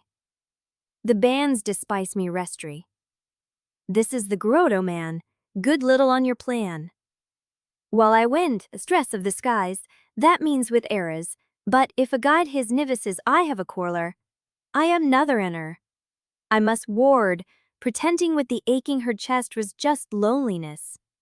She had called Anika from the payphone in the hallway, complaining about the broken coffee machine, the drafty windows, the way the heating cut out after midnight. Anika had laughed and told her to buy a better coat. 7 months later, Anika was dead, and the payments that paid for her murder had landed in the same building where Saskia had once pressed her forehead against cold glass and wished for someone to believe her. Pell moved closer, his good hand settling on her arm. And what were you married there, Molière? Which is the convent on the aids and understood? Which is exhaust? I achieve my curiosity, then my eyes are scrailed by an overmoney, sland which attracted of expressation rap day complicated. When it breaks this physic, but the steckles of Armel tempers had to despite the invents its sisters. What's missily your bonnying things? His impossible waiters, beautiful Sikhs are soon in the worth, Shideras will go up in comforter live. The ban, the mornal's process has felled you to the angel of the Jenkias. First and still he said, what we're gonna do for people just happened to straight around it. Completely over down here. The mixments is so much hardly to be Paul, they are not applying a crick because nothing that comes downtown. The glow, which we have no eyes to do if my stat is okay, but then is just into my gratical vision. This prior feels a movie waterstun and harket, the steckles lumba murnernly, before the branca trick was letting to the total out before, devises Dombluk. Chapter 54. The first gray light cut through the storm clouds like a blade. Saskia stood at the smokehouse door, the satchel strap across her chest, the key cold against her ribs. Pell was 5 yards ahead, scanning the channel where Nika had promised the skiff would be waiting. Then the shout came from the harbor road. Pell? Nika's voice, sharp and wrong. She emerged from the snow at a run, her face stripped of its usual dry humor. 2 of the runners just hauled Costin up from the tide huts. He is alive. Feverish. They found him abandoned. Saskia's hand went to the invoices in her coat. Pell did not move for 3 seconds. Then he turned and walked toward the harbor without a word. The ice cracked under Saskia's boots as she followed. The yard in front of the harbor master's office was already filling. Clan members stood in clusters, their breath pluming, their faces unreadable. 2 young men in salt-stiff oilskins stood beside a third figure who sagged between them, his head down, his black ratted with seawater and blood. Costin Brill did not look like a rival heir anymore. He looked like something the tide had tried to swallow. Saskia stopped at the edge of the crowd, Pell walked through the gap without slowing. Costin raised his head as Pell approached. His steel-gray eyes were glassy with fever. The skin around them burned raw by salt and wind. The white scar on his throat stood out against the flush of infection climbing his neck. He had no coat. His shirt was torn open at the collar, and the exposed skin showed bruising that had gone black at the edges. One of the runners spoke before Pell could. Found him in the North Tide hut, chained to a mooring ring. The mainland men took his skiff and left him to freeze. Pell's voice was flat. When? Sometime before midnight. The fever was already on him when we cut the chain. Saskia stepped closer. The smell hit her next. Seawater, old blood, and something chemical she recognized from the fuel shed. Marine sedative residue. The same compound that had been on the chain. The mainland men had drugged him, used him, then thrown him away. Costin's eyes found hers. For a moment, something flickered behind the fever. Not defiance, not hatred, recognition. You, he said. His voice was a scrape, barely audible. You found the invoices. Saskia did not answer. Costin's mouth twisted. It might have been a smile. It might have been the fever pulling at his muscles. I told them you would. They did not believe me. Pell moved between them. You are going inside, you are going to sit, and you are going to talk. Costin laughed. It turned into a cough that bent him double, and when he straightened, there was blood on his lower lip. I have nothing to say to you, Hargrove. Then say it to her. Pell stepped aside. Saskia met Costin's gaze. She pulled the invoice from her coat, the one with the South Archives stamp, and held it up where the gray light caught the paper. Receiving Station 14C, she said. My university's decommissioned lab, the one where the payments landed. Costin's eyes tracked the paper. The fever dulled his focus, but she saw the recognition hit. You did not know, she said. Did you? You thought you were their partner, but they were paying your execution price to a building on the mainland. You were never the seller, you were the product. The crowd went silent. Costin's jaw tightened. For the first time since she had met him, he looked uncertain. The invoices go to a locked basement room, Saskia said. Anika had a key to it, did you know that? She had access to the place where they sent the money for your work. Costin's hands curled into fists. The chains he had worn had left raw circles around his wrists. Anika was dead before the first payment cleared, he said. I made sure of that. The words hung in the air. He had just confessed, in front of the clan, in front of Pell. With fever rotting his judgment and fury burning through whatever caution he had left. Pell moved, fast. His hand closed around Costin's collar and drove him back against the harbor master's wall. Costin's head snapped against the wood, and he slid, his legs folding, his breath coming in ragged gasps. Say that again, Pell said. His voice was quiet, the kind of quiet that meant he was holding something back by the thinnest thread. Cost looked up at him. The fever was still there, but something else had surfaced behind it. Defeat. I said I made sure she was dead. His voice cracked. But I did not tell them to kill her. I told them to contain her. They went further than I ordered. Saskia's heart stopped, then restarted, beating harder than before. Who? She said. Her voice did not sound like her own. Who gave the order to kill her? Costin's eyes shifted to her. The fever made them too bright, too wet. The mainland contact, the one who signs the invoices. I never met him face to face. His name is... Chapter 55. Pell's hand stayed locked around Saskia's arm as he pulled her through the harbor yard. The snow had started again, fat, wet flakes that stuck to her eyelashes and soaked through the collar of her coat. Behind them, someone was shouting orders. Someone else was crying. Saskia looked back once. Costin's body was still against the wall. Someone had thrown a tarp over him, but the snow was already turning the edges white, and the blood had stopped spreading because the cold was freezing it to the ice. "Keep moving," Pell said. She did. The lighthouse rose out of the snow ahead of them, its beam cutting a slow arc through the dark. Pell shoved the door open with his shoulder and pulled her inside. The keeper's room was cold. The fire had burned down to embers while they were gone. Pell locked the door behind them. Then he stood there with his hands still on the bolt, breathing hard, his shoulder bleeding through Maeve's bandage. "There is a shooter on the ridge and someone in the yard is working for them," he said. "We're not safe here." Saskia heard the words. She understood them, but her body had not caught up yet.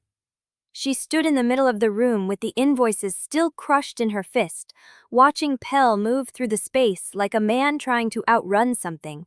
He pulled the curtains closed. He checked the window latches. He dragged the heavy table away from the wall and wedged it under the back door. "Saskia." She looked at him. "I need you," he said. His voice cracked on the last word. "I need you to be here, not back in the yard. Here." She pressed her palm flat against her chest, feeling the shape of the key beneath her coat. The metal was warm from her skin. "I am here." It was not quite true, but she said it anyway. Maeve arrived 20 minutes later with Nika and 2 older clanmen Saskia did not recognize. Gray faces, hard hands, wolves who had been in enough fights to know when the ground was about to shift. Pell met them at the door. He did not let them pass the threshold. "You know what happened," he said. "You know what is coming." The older of the 2 men nodded. "We saw the ridge, we saw the tarp." "Then you know why I'm asking." The man looked past Pell at Saskia, then back. "We will hold the perimeter until dawn. No one approaches the tower, not even Maeve." Maeve's jaw tightened, but she did not argue. Pell stepped back. "Thank you." The men turned and vanished into the snow. Nika lingered. Her eyes found Saskia's. "The kelp channel is still clear. Decker will wait until first light, but no longer." "We will be there," Saskia said. Nika looked at her for a long moment. Then she followed the men into the dark. Maeve stayed. She stood in the doorway with snow melting on her shoulders, her cane gripped in both hands, her face unreadable. "Someone on this island killed a man to keep him from talking," Maeve said. "That means someone on this island is still working for the mainland, and they know you heard what Costin was about to say before the bullet took it." "I know," Saskia said. "The moment you leave the lighthouse, they will try to stop you." "I know." Maeve's eyes held hers, then she nodded once and closed the door. Saskia worked through the night. She spread every piece of evidence across the keeper's table. The invoices, the tissue slides, the ledger pages from Costin's satchel, the key to South Archive, and the map with her name written in a stranger's hand. She made stacks. She made duplicates. She filled her field notebook with lists of what she was carrying, where each piece had come from, what it proved. Pell moved through the room behind her, packing gear, checking the skiff route on Nika's map, binding his shoulder with fresh gauze. Neither of them spoke. The silence was not comfortable, but it was not cold either. It was the silence of 2 people running through the same calculations, the same fears, the same thin hope. At some point, Saskia realized her hands were shaking. She set down her pen and pressed her palms flat against the table. Pell stopped moving. "Talk to me," he said. She shook her head. "Then listen." He crossed the room and sat across from her, his forearms on the table, his hands open. "When this is over, when we get out of here, when we find whoever ordered Anika's death and make sure they cannot do it again, what then?" She looked at him. "I do not know." The answer came out before she had time to shape it, and she realized it was true. She had been so focused on the next step, the next piece of evidence, the next survival. She had not let herself imagine what came after. Pell's eyes held hers.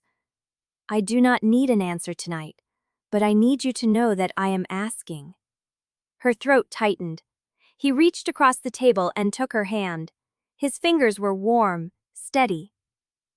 "I want you to choose," he said. "Not because of the bond, not because of Driftmoor, because of what you want. When the truth is out, when Anika's death means something, what do you want?" Saskia opened her mouth to answer. A red flare split the sky outside. The light bled through the curtains, staining the room in crimson. Pell was on his feet before the afterimage faded, his face hard, his eyes fixed on the harbor window. Saskia stood beside him. Through the gap in the curtain, she saw it. A red flare burning low over the inner quay. And beneath it, the dark shape of the unlit vessel no longer cutting through the ice. It had already docked. Chapter 56. The curtain fell from Pell's hand. Saskia stood frozen, the red flare still burning behind her eyes. "It is here." Her voice came out flat. "It is already here." Pell was already moving. He pulled the table away from the back door, grabbed his coat, checked the pistol at his belt. His face had gone blank with focus. "Stay behind me. Do not leave the tower until I come back." "The hell I will not." She was already reaching for her coat, her field bag, the satchel of evidence she had organized into duplicates. Her hands moved without her telling them to, muscle memory from a night of packing and repacking. Pell caught her arm.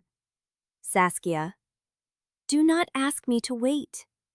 His jaw tightened, then he nodded once and opened the door. The cold hit her like a wall. The inner quay was lit by the dying red flare, and a second one that had gone up while they were inside. The light painted the snow in bruises. Maeve was already there. She stood at the harbor edge with her cane planted in the ice, two of the older clanmen flanking her, and Nika crouched behind a stack of fuel drums with a rifle. The vessel was a cutter. 40 feet, low and dark, with no running lights and a registry flag that hung limp in the still air. The flag was wrong. Saskia had worked enough coastal ports to know the color code, the shape, the stitching. That flag belonged to a research vessel out of Reykjavik. This boat was built for speed, not sampling. "False colors," Saskia said. Pell heard her. "They are not supposed to be here." "No, they are supposed to be waiting at the coordinates. Wrenna was supposed to deliver Costin to them at buoy 7. She kept walking. "They changed the plan." Maeve turned as they approached. Her face was gray in the flare light, carved deeper than Saskia had ever seen it. "The elders are locking down the chapel," Maeve said. "Half of them want to burn the boat. The other half want to negotiate." "Negotiate what?" "Whoever is on that cutter holds enough evidence to destroy Driftmoor. They know it. We know it." Maeve's eyes found Saskia. "They are not here for Costin. He was already dead when they left port." Saskia felt the words land like ice water. "Then who are they here for?" Maeve did not answer. A hatch opened on the cutter's deck. Saskia raised the field glasses she had grabbed from the keeper's room without thinking. She pressed them to her eyes and adjusted the focus. The first figure that stepped out was tall, broad-shouldered, dressed in the same cold-weather gear Saskia had seen on every research vessel she had ever boarded. Dark gray insulated coat, hood down, red hair cropped short. She did not recognize him, but she recognized the woman who stepped out behind him. Wrenna Tervo. Alive, pale as bone, her coat torn at the sleeve, her hair loose and wet. She moved like someone who had been through a storm and had not slept. She stood beside the red-haired man and did not look at the harbor. She looked straight at Saskia, through the field glasses, across the ice, into the dark between them. Saskia lowered the glasses. "Wrenna is on the cutter." Pell went still beside her. "Alive?" "Alive, standing next to a man in institute gear." Coastal Institute? I do not know, but he knows how to stand on a deck. He is not a courier. He is not a buyer. She lifted the glasses again. He is a handler. The man moved to the rail.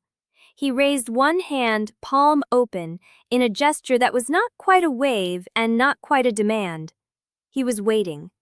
Maeve stepped forward. Her cane cracked against the ice. I will meet them. No, Pell said. I am the matriarch of this clan. If they want blood, they will take it from me before they take it from her. Maeve did not look at Saskia. Get her to the kelp channel. Now. The cutter's engine rumbled. The red-haired man turned and spoke to someone below deck. A moment later, a second figure emerged. Older, gray hair. A face that looked like it had not smiled in years. He carried a tablet, and he was looking directly at Saskia. She lowered the glasses again. He knows me. Pell moved closer. Who? I do not know his name. She kept her voice low, steady. But he is looking at me like I am the reason he came. Around them, the harbor was filling with people, clan members emerging from cottages, from the chapel, from the shadows between buildings. They carried lamps and rifles, and the same desperate calculation Maeve wore on her face. The cutter's engine rumbled again, louder this time. The gray-haired man raised a megaphone. Saskia Roelofs! His voice carried across the ice, flat, professional. The voice of a man who had said her name before, in briefings and reports. I am Dr. Leith Vero, Coastal Institute for Fisheries Management. I believe you have property that belongs to us. Saskia felt Pell's hand close around her wrist. Do not answer him. But she was already stepping forward. Property? Vero smiled. It did not reach his eyes. The invoices, the slides, the key to South Archive. He tapped the tablet in his hand. You are carrying evidence from a decommissioned research station that we still hold title to. That makes it our property. It makes it proof of murder. The word landed across the ice like a stone. Vero's smile did not flicker. Come aboard, we will discuss it. He is not going aboard that boat, Pell said. Agreed. They stood together in the flare light, watching the cutter wide the broken ice, watching Wrenna stand motionless at the rail, watching the mainland man who had killed Costin before he could speak. Saskia had run out of time. The vessel had already docked. Chapter 57. Saskia stared at the gray-haired man on the cutter deck and felt the recognition settle like frost in her chest. She had seen that face before. Not in person, in a university lecture hall 3 years ago, projected onto a screen during a faculty symposium on northern reef systems. Dr. Leith Vero, senior researcher at the Coastal Institute for Fisheries Management. The man who had written the paper on sustainable kelp harvesting that Saskia had cited in her own graduate thesis. The man who had nodded politely when Anika presented her preliminary data on reef contamination and then dismissed it as insufficient sample size, poor methodology, bad timing. I know him, Saskia said. Pell turned. How? Conference, 3 years ago. He chaired a panel on coastal resource management. She did not lower the field glasses. Anika presented her early findings. He told her she needed more data, said she was jumping to conclusions based on incomplete evidence. Jumping to conclusions, Pell repeated. The flatness in his voice was worse than anger. He was wrong. She was right. Saskia adjusted the focus. Vero was still watching her, tablet in hand, the megaphone dangling at his side now. And he knows it. That is why he is here. Pell moved closer. His shoulder brushed hers. He is not here to apologize. No, he is here to bury it. The wind shifted, carrying the cutter's diesel fumes across the ice. The engine had gone quiet. The vessel sat dark against the broken harbor, its false research colors catching the last of the flare light. Maeve stepped forward, her cane cracked against the ice. "I am going to meet them." "No," Pell said again. "I am the matriarch. If they want a hostage, they get an old woman with a bad hip." Maeve did not turn. "You get Saskia to the kelp channel." "I am not leaving," Saskia said. "You are not staying. They know your name. They know what you carry. They did not cross open water in a 40-foot cutter to negotiate with a half-blind elder." Maeve's voice was quiet, sharp, final. "They came for you." "Then I should talk to them." Pell's hand closed around her wrist, hard. "No."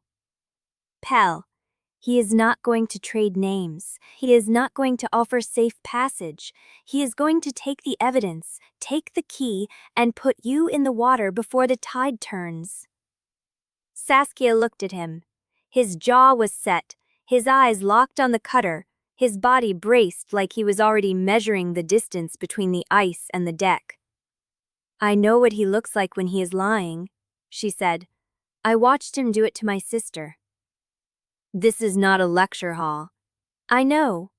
She pulled her wrist free gently, deliberately, and stepped past Maeve before either of them could stop her. The ice groaned under her boots. She walked toward the cutter. The harbor was silent. The clan members who had gathered along the quay did not move. The elders near the chapel door held their lamps steady.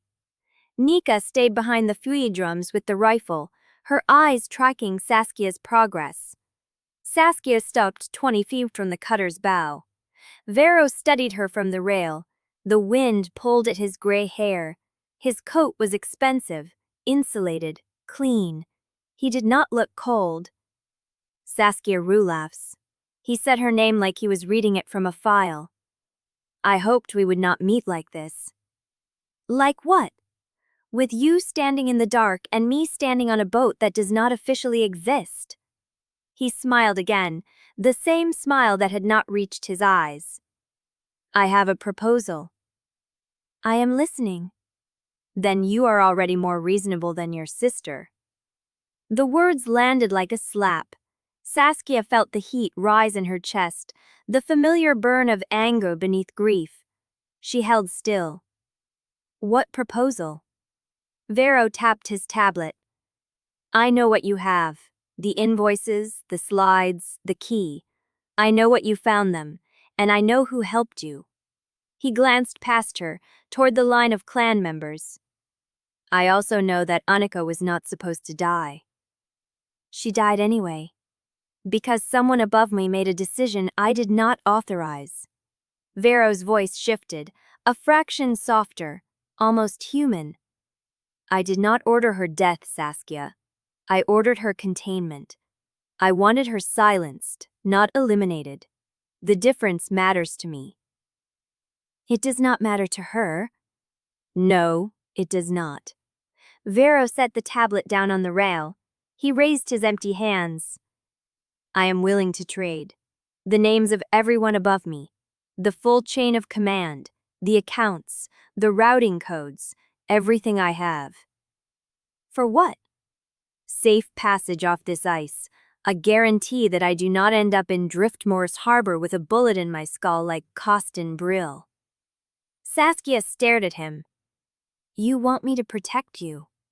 "I want you to understand that I am the only one who can give you the names you need." Vero lowered his hands. "Kill me, and the chain dies with me. The people who ordered Anika's death walk free. The people who paid for it keep paying. The reef keeps dying." Saskia heard Pell move behind her, felt the vibration of his steps through the ice. "Do not listen to him," Pell said. "He is telling the truth." Saskia did not turn. "At least about the chain. He is not high enough to have ordered the kill. He is a handler, a coordinator. He moves money and information." then he is still guilty. Yes. Saskia looked at Vero, but he is also useful. Vero's smile flickered. I knew you were the sister worth watching. Pell stepped up beside her, his voice dropped to a low, hard tread. We are not taking him with us. I am not asking to come with you. Vero gestured toward the cutter's cabin. I am asking you to let me walk off this vessel, onto mainland soil, and disappear before the people above me realize I have talked. And if we refuse? Vero picked up the tablet. He turned it toward them. The screen showed a photograph. Saskia felt her breath catch. It was Anika. Standing on a dock, alive, months before death. Her face was thin, her coat was wet, and she was holding a sample case toward the camera. The photograph was dated 3 days before she died. Vero tapped the screen. The person who took this photograph is still alive, still working, still inside the pipeline. He looked at Saskia. I can give you that name, but only if you let me walk. The ice groaned beneath Saskia's feet. The cutter sat dark against the broken harbor, and Wrenna Turvo, still standing at the rail, finally opened her mouth to speak. Chapter 58. Wrenna opened her mouth. The wind tore at her coat. Her wet hair clung to her face. She looked smaller than Saskia remembered, thinner, like the storm had wrung something out of her and left only the frame. Wait, Saskia said. Varro held up a hand. The gesture was not for her. It was for the red-haired man on the deck, who had already shifted his weight toward Wrenna. Do not, Varro said quietly. Let her speak. Wrenna's throat moved. She gripped the rail like she might fall without it. I asked him to come here, she said. The words hit Saskia like ice water. What? I sent word, before I left the cottage, before the fire. Wrenna's voice cracked.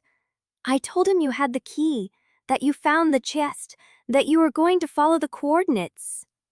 Saskia's chest went cold. You called him. I thought I was saving you. From what? Wrenna's laugh was wet and broken. From yourself, from Anika's ghost, from the stupid, beautiful faith that the truth would set you free. She shook her head. You do not understand what you are holding. Those invoices, that key, the slides. You think they are evidence, they are a death sentence. Vera watched the exchange without moving. His tablet rested on the rail beside him. Your sister did not die because she knew too much, he said. She died because she thought the right people would care. Saskia turned on him. Then tell me who gave the order. Varro's smile was thin.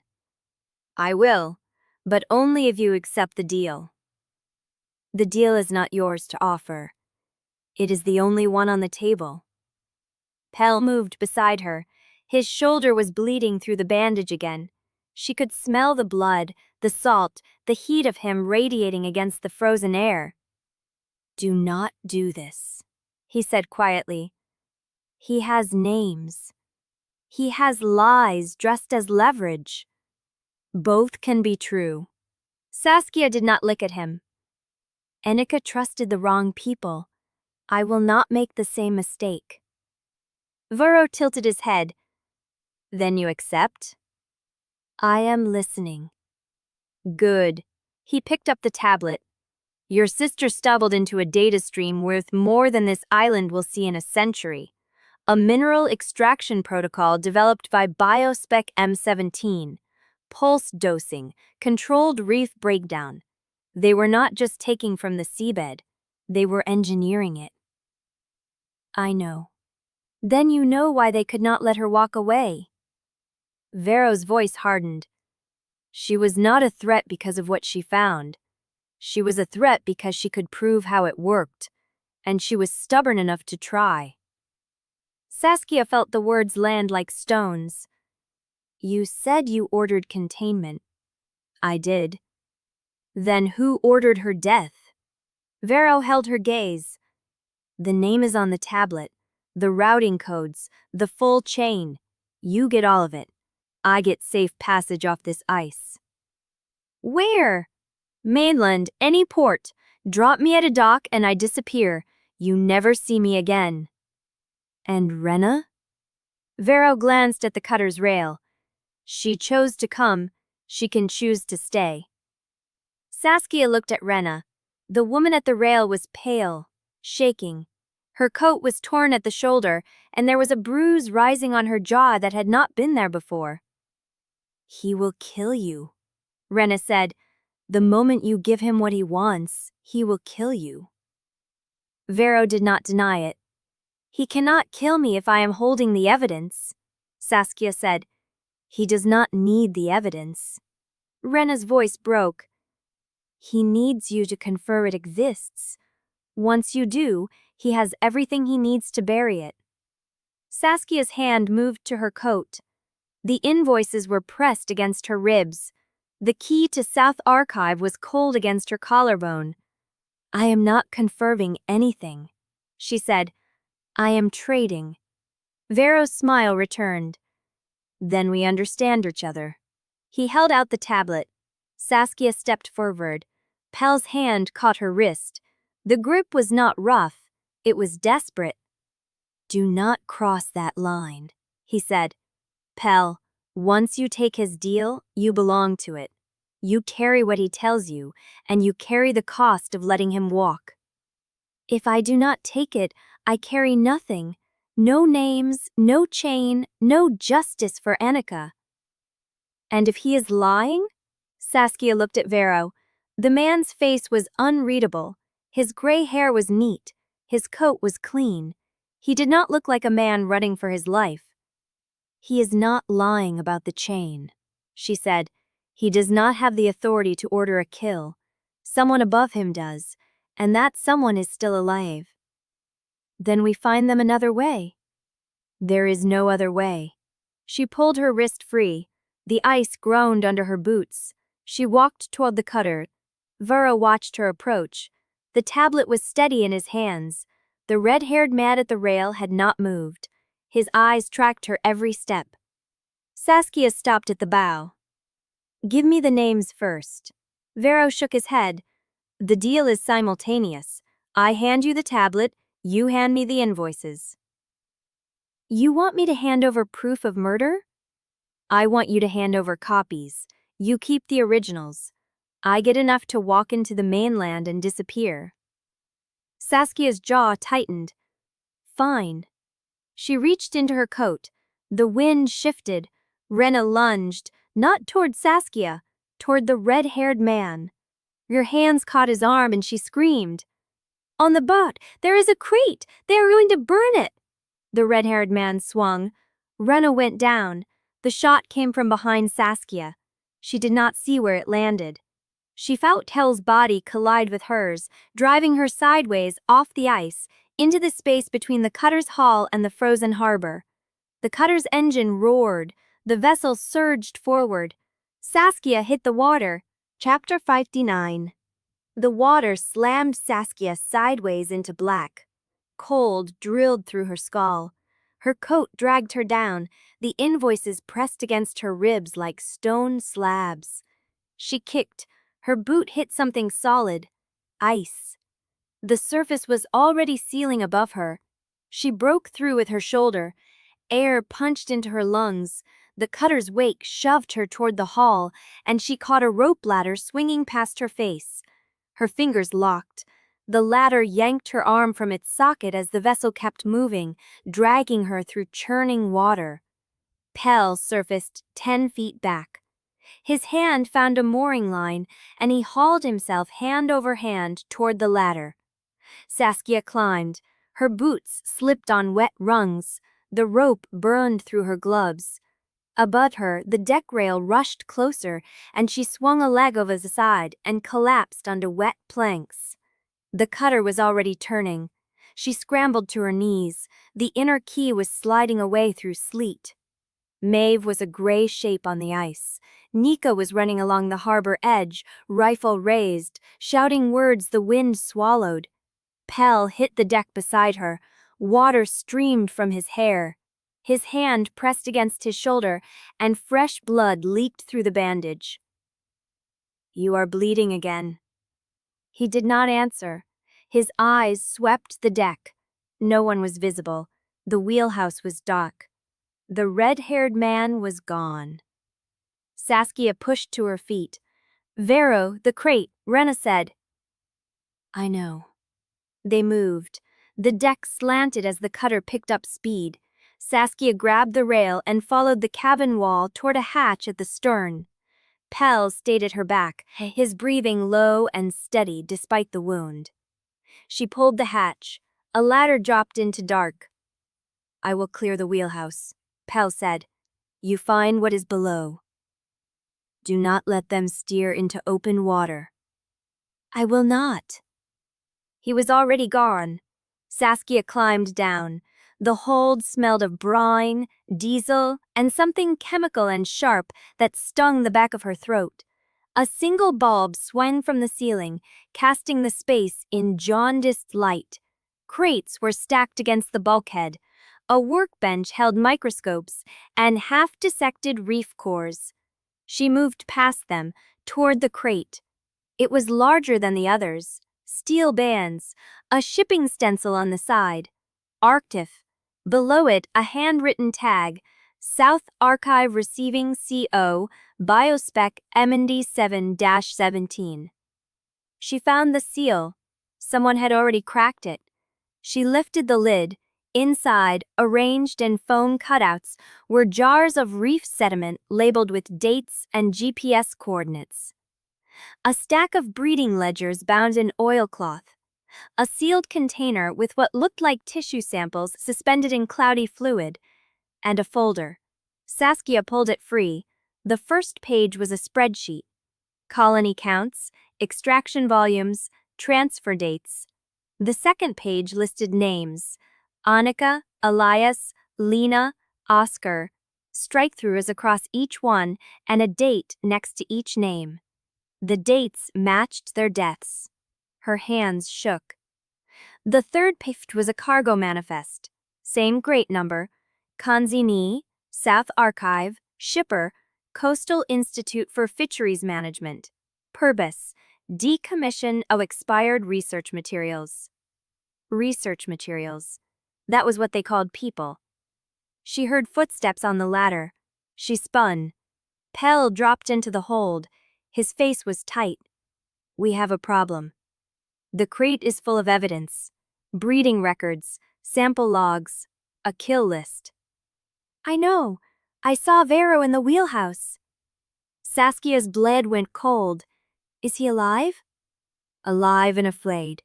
He says the engine is locked on course. Someone on the crew said it before they abandoned the boat." "Abandoned?" 3 men in a launch. They are already half a mile ahead. The hull shuddered. Saskia grabbed the crate edge. "Where is it taking us?" Pell's jaw tightened. "Rocks. There's a reef break half a mile north. If the helve is locked, we hit it in less than 10. The bulb flickered. Saskia looked at the crate, at the folder in her hands, at the evidence someone had tried to burn and then chosen to send into the sea instead. "The cutter will break apart. Everything in this hold will sink." "Yes." "How long?" "Maybe 15 minutes, maybe less." She looked at the ladder. "Nika, can she reach us?" Pell shook his head. "The cutter is moving too fast. She cannot keep pace on ice." Saskia pressed her palm flat against the crate. The steel bands were cold. The breeding ledgers were inside. Anika's name was in the kill list. "Then we get this crate off the boat." Pell did not argue. He crossed to her and lifted the lid again. "How much can you carry?" "Everything." "Then we take everything." They worked fast. Saskia stuffed folders into her coat, Tell the foam from the crate, and stacked the reef sample jars into a canvas sack he found hanging on the bulkhead. The tissue samples went in next. the breeding ledgers. The ship groaned. The deck tilted. Saskia grabbed the ladder rail. Is there a launch? A skiff? One, tied to the stern. It might hold us in the crate. Then we go now. She climbed. Pell followed with the sack. On deck, the wind hit harder. The cutter was listing, the bow turning toward a dark line of surf breaking against black rock. The channel was narrowing. Ice chunks scraped the hull. Saskia ran for the stern. The launch was there. A small boat, fiberglass, with a single goatboard motor. Ropes held it against the cutter's roll. Pell lowered the sack into the launch. Then the crate. Saskia untied the lines. Get in. She obeyed. Pell dropped into the boat beside her and yanked the outboard cord. The engine coughed. He yanked again. The engine caught. He spun the tiller hard. The launch swung away from the cutter's hull and the outboard pushed them across the broken water. Behind them, the cutter kept moving, toward the rocks. Saskia watched it go. The wheelhouse was dark.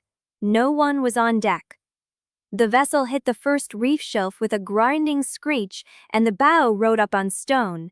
Then it stopped. The hull held. Saskia let out a breath. Then she saw the man standing on the ice ahead. Red hair. He was 30 yards away, standing on a shelf of broken ice with a signal lamp. He raised it. Once. Twice. A light answered from the dark beyond the reef. Pell saw it too. That is not a rescue. Saskia's hand went to her coat. The evidence was against her bibs. The launch drifted. The red-haired man lowered the lamp, and the water ahead churned with movement. I knew the hold. The fafty hole loves the power together. If I'm assuring we are listening to the evidence where the violent people could, which we enforce, they would be a first with me. Situation and out of a seagull. This is the Bible with stews. Led for a merciless airship story together that heaven fight one of this way. I could been like someone had not wrought out her fighters like this. Then they most to Exus, later an aside. They worked fast. Saskia stuffed folders into her coat. Pell ripped the foam from the crate and stacked the reef sample jars into a canvas sack he found hanging on the bulkhead. The tissue samples went in next. The breeding ledgers based in the eyes. Literally, the Fried is Berth I found as anyone here. The records of miters should be a trap, but I haven't been through one pieced, Jika. When we got to the Times meme today, but I hold who get it. Chapter 60. The launch drifted. The churning water ahead did not break surface, just rolled beneath the ice in slow, muscular pulses. Pell cut the outboard. The sudden silence pressed in. Something passed under the hull. Saskia felt it through the fiberglass, a deep body sliding past in the dark current, too large to be a seal. Stay still. Pell's voice was flat. His hand rested on the tiller, but he did not move. The water settled. The red-haired man on the ice shelf lowered his signal lamp and stepped backward into the sleet until the gray swallowed him. Saskia exhaled. Then she saw the crate. It sat in the stern of the launch, steel bands catching the dim light. The lid was still cracked open. The folders she had stuffed into her coat were pressing against her ribs. The hearing. Pell turned. What? Varro said there was a hearing. A mainland hearing on reef rights. The kill list was a passenger list. Names crossed off and dates. She pulled the folder from her coat. Her fingers were numb. The paper trembled in her grip. Pell watched her. She found it on the third page, a typed list of names. Conference Room B, Paratime Hall, Reykjavik. Reef Resource Arbitration, scheduled in 3 days. Anika's name was on the first version. Struck through. The ink was red, the line precise. Saskia stared at the mark until the letters blurred. She was supposed to testify. Pell said nothing. She was on this. Someone put her on the list and then someone else put her on the kill list. The launch tilted as a chunk of ice scraped the hull. Saskia looked up. The cutter was still grounded on the reef, its bow wedged against stone, the wheelhouse dark. No movement on deck. No sign of Vero. He is still in there. Pell shook his head. He will not stay. If he had a launch, he is already gone. He had a launch. Then he is gone. Saskia looked at the water. The red-haired man had vanished. The answering light beyond the reef had not repeated. Who was he signaling? Someone who did not want to be seen? She pressed the folder flat against her chest. We have to get to that hearing. Pell studied her. The wind moved through his wet hair. His shoulder wound was seeping through the bandage. The hearing is in 3 days. Then we have 3 days. From here to Reykjavik is 4 by sea, 5 in this weather. Saskia looked at the crate, at the folders, at the reef sample jars stacked in the canvas sack. Then we find another way. Pell did not argue. He pulled the outboard cord. The engine coughed, caught, and the launch began to push through the broken floes. Saskia knelt in the stern and pulled the crate lid fully open. Breeding ledgers, tissue samples, reef sediment jars. A smaller folder she had missed, bound with twine. She untied it. Inside were creased papers, ferry schedules, a hand-drawn map of the Reykjavik Harbor District, and a single photograph. The photograph was grainy, taken from a distance. A man in a dark coat stood on a dock, talking to someone whose face was cut off by the frame. The caption on the back, written in someone else's hand. Vero. 3 days before Anika. Saskia turned the photograph over. On the back, in the same handwriting, he knew she was coming. He was waiting. The launch hit open water. Pell opened the throttle. The wind rose. Behind them, the cutter's hull groaned against the reef. A single light flickered in the wheelhouse, then died. Saskia watched it go. The evidence was against her ribs. The hearing was in 3 days. And someone had known Anika was coming before she arrived. The launch pushed into the dark. The sleet thickened. Saskia tucked the photograph into her coat and pressed her hand flat against the folders. She did not look back again. The sound of the cutter's hold cracking open reached her across the water, a low, grinding groan like stone shifting underwater. She flinched. Pell's hand found hers. He did not speak. They drifted. The gray swallowed everything. Then the sleet parted large enough for Saskia to see a dark sharp on the ice shelf where the red-haired man had stood. Not a man. A bundle of cloth, discarded, or left deliberately. She pointed. Pell saw it. They were too far to reach it. The launch was already past, and the current was pulling them into the channel. The shape stayed. Saskia memorized the position. A rock formation, a broken ice shelf, a single black stone leaning like a tooth. She would find it again. She had to. The sleet closed in, the launch moved on, and the dark water ahead was empty. Chapter 61. The launch bucked against a submerged shelf of ice. Pell cut the outboard and let the drift carry them, while Saskia pressed her ear to the crate, listening for movement in the water. Nothing. She straightened. The cold had settled into her joints, and her fingers refused to close fully. We have to go back. Pell looked at her. For Vero, he knows the route. He knows who to hand us to. He will not talk. He will if he wants to live. Pell studied the cutter through the falling sleet. The hull listed, grinding against the reef. A single lamp still glowed in the wheelhouse. If we go back, We lose the channel. Nika's window closes.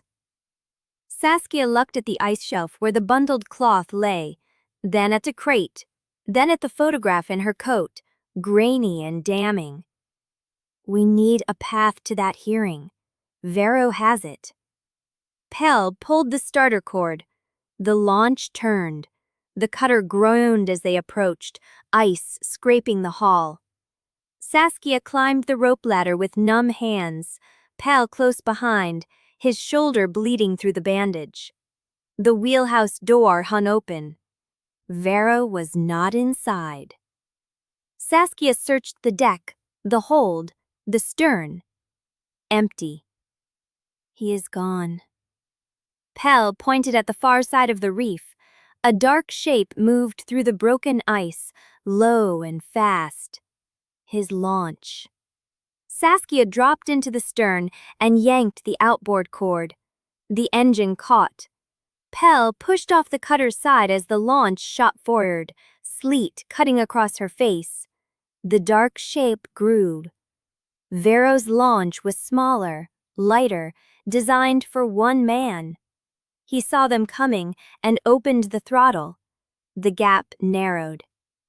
Saskia leaned into the wind, Pell bracing beside her. They caught him at the mouth of the channel. Pell leaped across the gap. The impact drove Vero against the tiller. Pell dragged him into their launch by the collar, and Vero's boat drifted free, spinning into the ice. Saskia cut the engine. The silence rushed back. Vero sat on the deck, gasping, gray hair plastered to his skull. His eyes moved between them.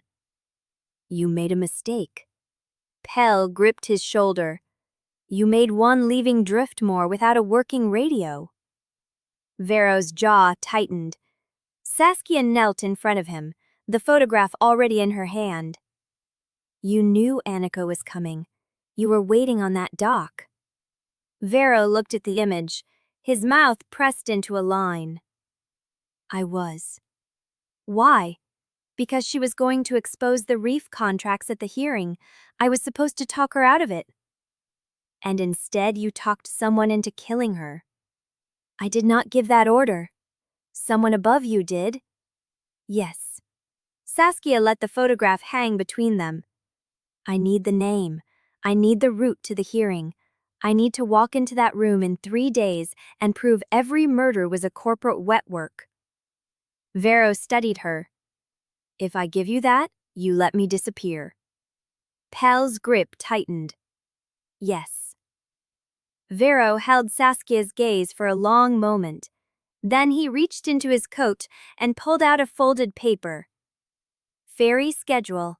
Reykjavik Harbor. A name circled in pencil.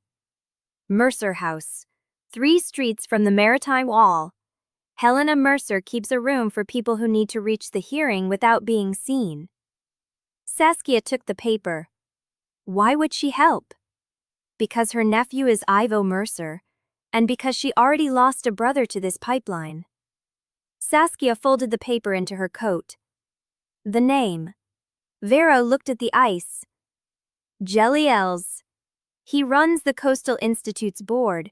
He is the one who signed off on Anika's containment and on the kill list when containment failed. Saskia memorized the name.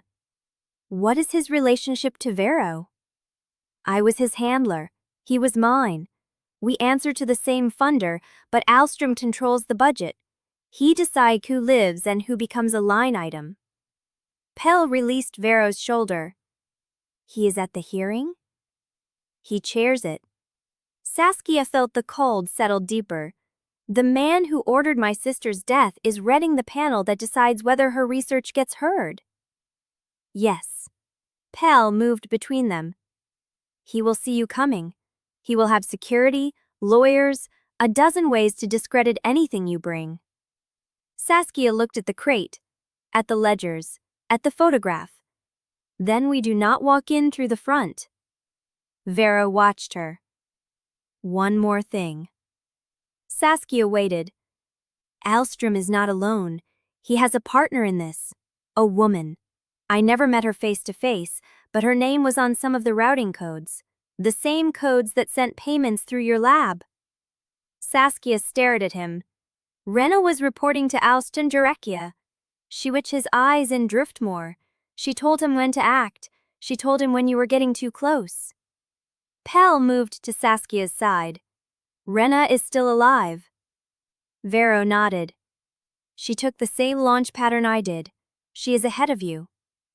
Saskia looked at the sleet. The launch drifted. The channel opened ahead, and somewhere in the gray, Wrenna Terra was already running toward the same hearing, carrying Alstrom's secrets and Saskia's trust like weapons. Chapter 62. The gray light came slowly, leaching through the sleet, like ink bleeding across wet paper. Saskia stood at the lighthouse window, her reflection thin against the glass. The storm had broken overnight. Not with violence, but with a long exhale, the wind dropping, the snow softening into drizzle. Water streamed down the panes and pooled on the sill. Behind her, Pell was gathering what remained of their supplies. Bandages, dry matches, the crate of evidence, resorted and padded against Salt. His shoulder was bandaged fresh. The wound had stopped weeping, but the fabric showed a pale watermark where blood had soaked through during the night. She heard his breath hitch when he lifted the crate. Saskia turned. "Leave that." He set it down, but his jaw was set. "We need to move before the channels close again."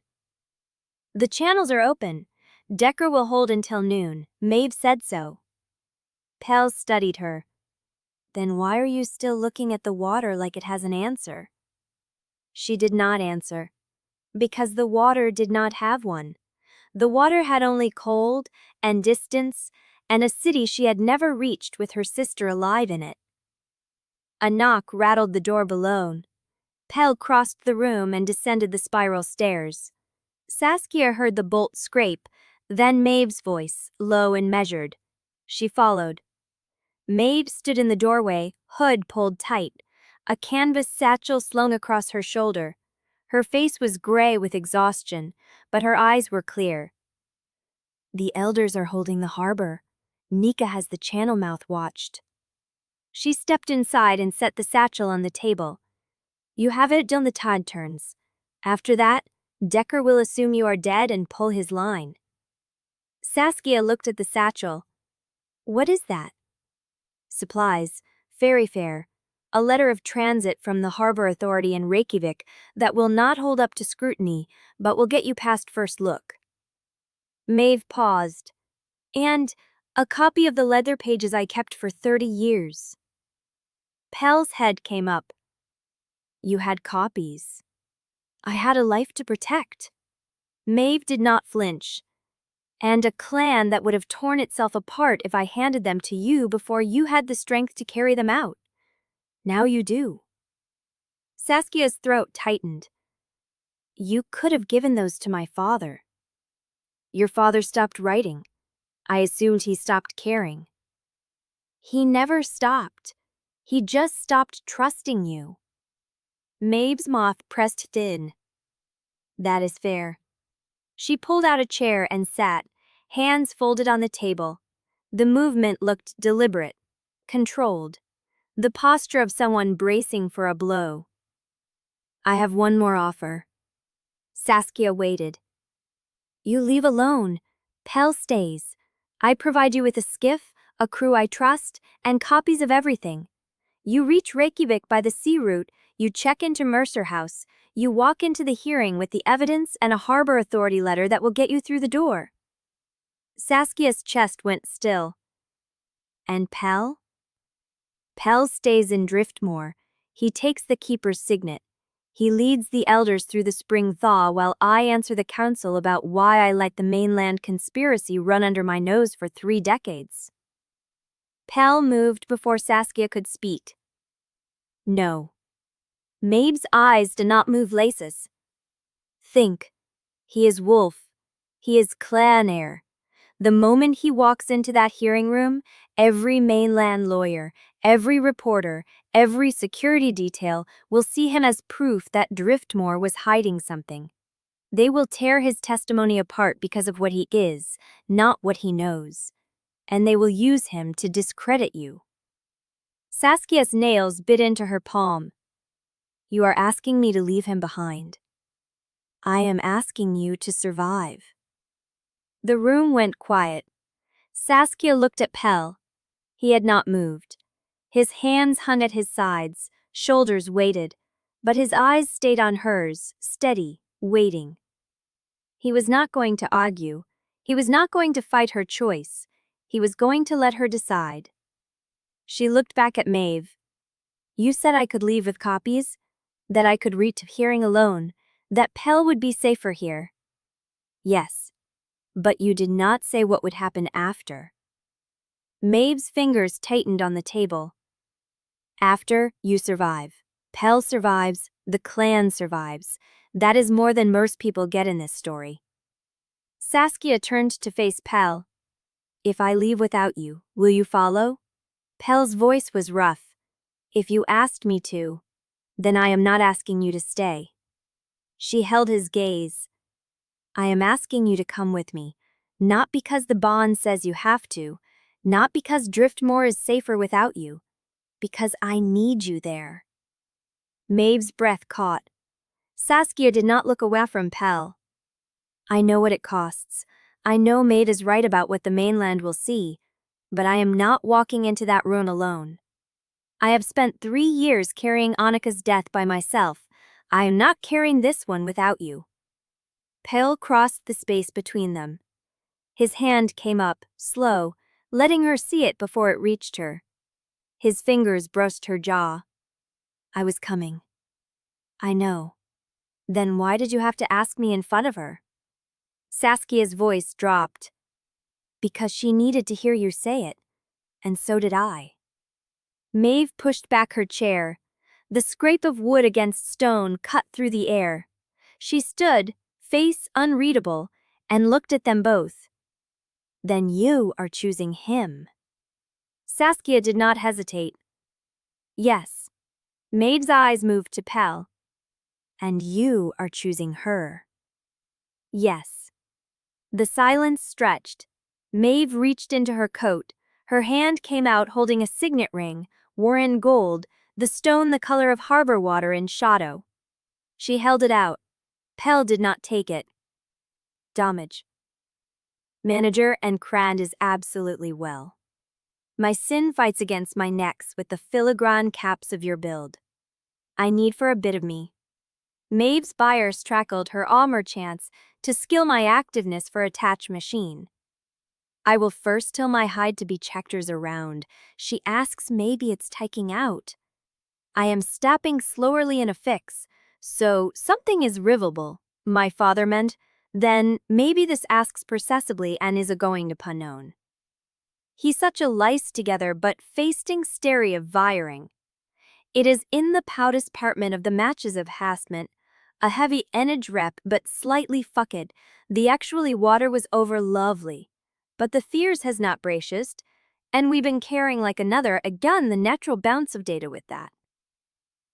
The report is going to spide, well it will look the flickery of the natural mulling smart divorced above them. Let me hear for your brevin afficasin, just even meaning that mass looking once in Adel. Maeve's vires tensed from the ansitic for evolving play. Everyone when we ever need, like the mass would, you said I can leave with copies? That I could watch the hearing alone? That Pell would be safer here? Yes. But you did not say what would happen after. Maeve's fagrum comforting so fearbacks. Maeve fagrum comforting a so fearbacks, which of a temination previous mass, a small shade is evermation, and my safe is not completely let up me, but of that work, they will do, a such a part of a reminder sinner. They take our bench when together of the clown. I will have response, I will have been complete. Chapter 63. The ring sat in Pell's palm, catching the gray light. Gold worn thin at the edges. the stone dark as drowned harbor water. He did not close his fingers around it. "You knew," he said, "before you walked in here. You already decided." Maeve's hand stayed on the doorframe. "I decided 30 years ago, when I buried a report that would have ended my brother's life. I have been deciding ever since. This is the first time I have chosen right." Saskia watched the old woman's knuckles whiten against the wood. "What changed?" Maeve's eyes moved to her. "You." The word hung in the sought air. Costin believed he was protecting the clan. He was wrong, but he believed it. Your sister believed the truth would save her. She was right, but it killed her anyway. I believed silence was survival, and for 30 years, I was not wrong. She paused. But survival is not the same as living. Pell closed his fingers around the ring. The council will call you a traitor for this. The council can hang me in the harbor yard. Maeve's voice did not waver. I have carried worse names than traitor. I will carry this one if it means you reach that room with the seal of Driftmoor on your hand and the truth in your mouth. Saskia's chest tightened. What about Helena Mercer? Maeve's eyes sharpened. What about her? You said she will not open the door without the code phrase, but you did not say why she would help us at all. Maeve was quiet for a long breath. Then she pushed the door wider and stepped back into the room. Her boots scraped the stone as she crossed to the table and lowered herself into the chair. The wood groaned under her weight. She folded her hands over the cane and looked up at Saskia with something that might have been grief. Helena Mercer buried her husband 22 years ago. The official report said he fell from a research vessel during a storm survey off the Skerries. His body was never recovered. Saskia's breath caught. He was one of yours. He was a mainland marine geologist who found the same reef signatures your sister found, 10 years before she was born. He wrote a report. He sent it to the Coastal Institute. And 3 weeks later, he went out on a calm sea and never came back. Pal's voice was low. Grandmother? I did not know. Maeve's hands tightened on the cane. Not then. Not for years. Helena blamed the institute, the weather, the boat, herself. She did not know about the clan until I arrived at her door 5 years after his death with a copy of his original field notes that I found in my brother's locked chest. Saskia's throat went dry. She has been waiting ever since. For someone else to carry the same evidence. For someone else to survive long enough to finish what her husband started. The room was very still. Maeve's voice dropped. I sent word to her last night before I came here. Through Decker's line, before the ice closed the channel. She knows you are coming. She knows what you carry. And she knows that if you reach her door alive, she will open it. Saskia's hands were shaking. She pressed them flat against her thighs. Why did you not tell me this before? Because I did not know if you would survive the night. Maeve's eyes hid hers. And because if you had died before dawn, I wanted Helena to have one less name to mourn. Pell moved. He crossed to the table and set the ring on the wood between them. The sound of metal against surface was soft, deliberate. I need to know everything, he said. Every name, every route, every contact you have kept alive in the dark for 30 years. Maeve looked at the ring, then at her grandson. You will not like all of it. I did not expect to. Maeve reached into her coat again. Her hand came out holding a folded paper, yellow at the edges, creased so deeply it looked ready to split. She set it beside the ring. That is the original invoice for the first biospec shipment, dated 3 months before your father was born, signed by the harbormaster who taught Costin everything he knew. Saskia stared at the paper. You kept it. I kept everything. Maeve pushed the paper toward her. Take it. Take the ring. Take the code phrase. And when you walk into that room in Reykjavik, you tell them that Driftmoor is not a secret the mainland gets to bury. Saskia picked up the paper. Her fingers trembled against the yellowed edge. Pell picked up the ring. He slid it onto his finger. It fit. Maeve watched him, and something in her face broke open, then sealed itself again. You look like him, she said. Your father. When he stood in this room and told me he was leaving Driftmoor to marry a mainland woman? Pell's jaw tightened. I am not leaving to marry anyone. No. Maeve's gaze moved to Saskia. You are leaving to stand beside her while she burns the world down. A knock at the door split the air. All three of them turned. Nika's voice came through the wood, tight and low. We have a problem. Pell was already moving. He pulled the door open. Nika stood in the gray light, snow crusted on her coat, her face pale beneath the windburn. The cutter's launch. The one Vero escaped in. It washed up on the South Rocks an hour ago. Saskia's blood went cold. Empty? Empty. Nika's eyes met hers. But there was blood in the bilge. Fresh. And a signal lamp still warm. Maeve rose from the chair. Her cane struck the stone. Then he is not dead. And he is not alone. The wind howled through the gap, and Saskia felt the thread pull tight between where they stood and whatever was waiting for them on the mainland. Chapter verse 4.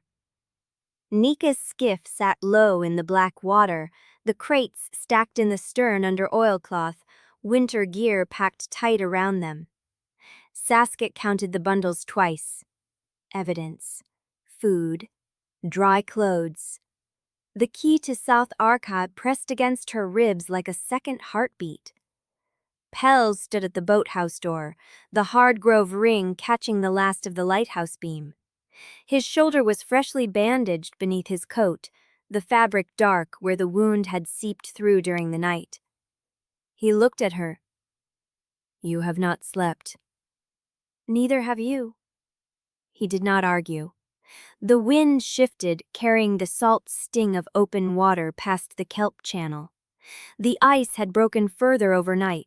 Slush and dark currents moved where solid white had been yesterday. Nika appeared at the channel edge, boots crunching on the frozen shingle.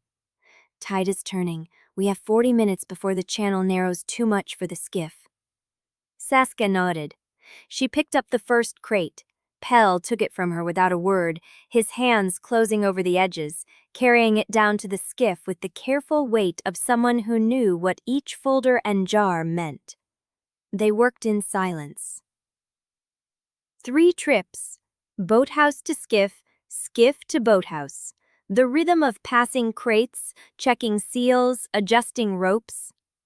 Maeve stood at the top of the path, her cane planted in the gravel, the lighthouse throwing her shadow long and thin across the stone. She had not spoken since Nika's report about Vero's launch, but her eyes followed every movement.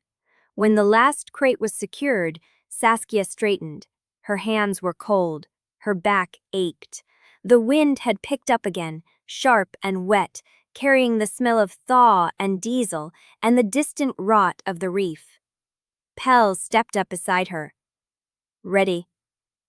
She looked at the skiff, at the crates, at the dark mouth of the channel where the water moved faster than it should. Then she looked at him. His jaw was tight. His scar stood pale against his skin.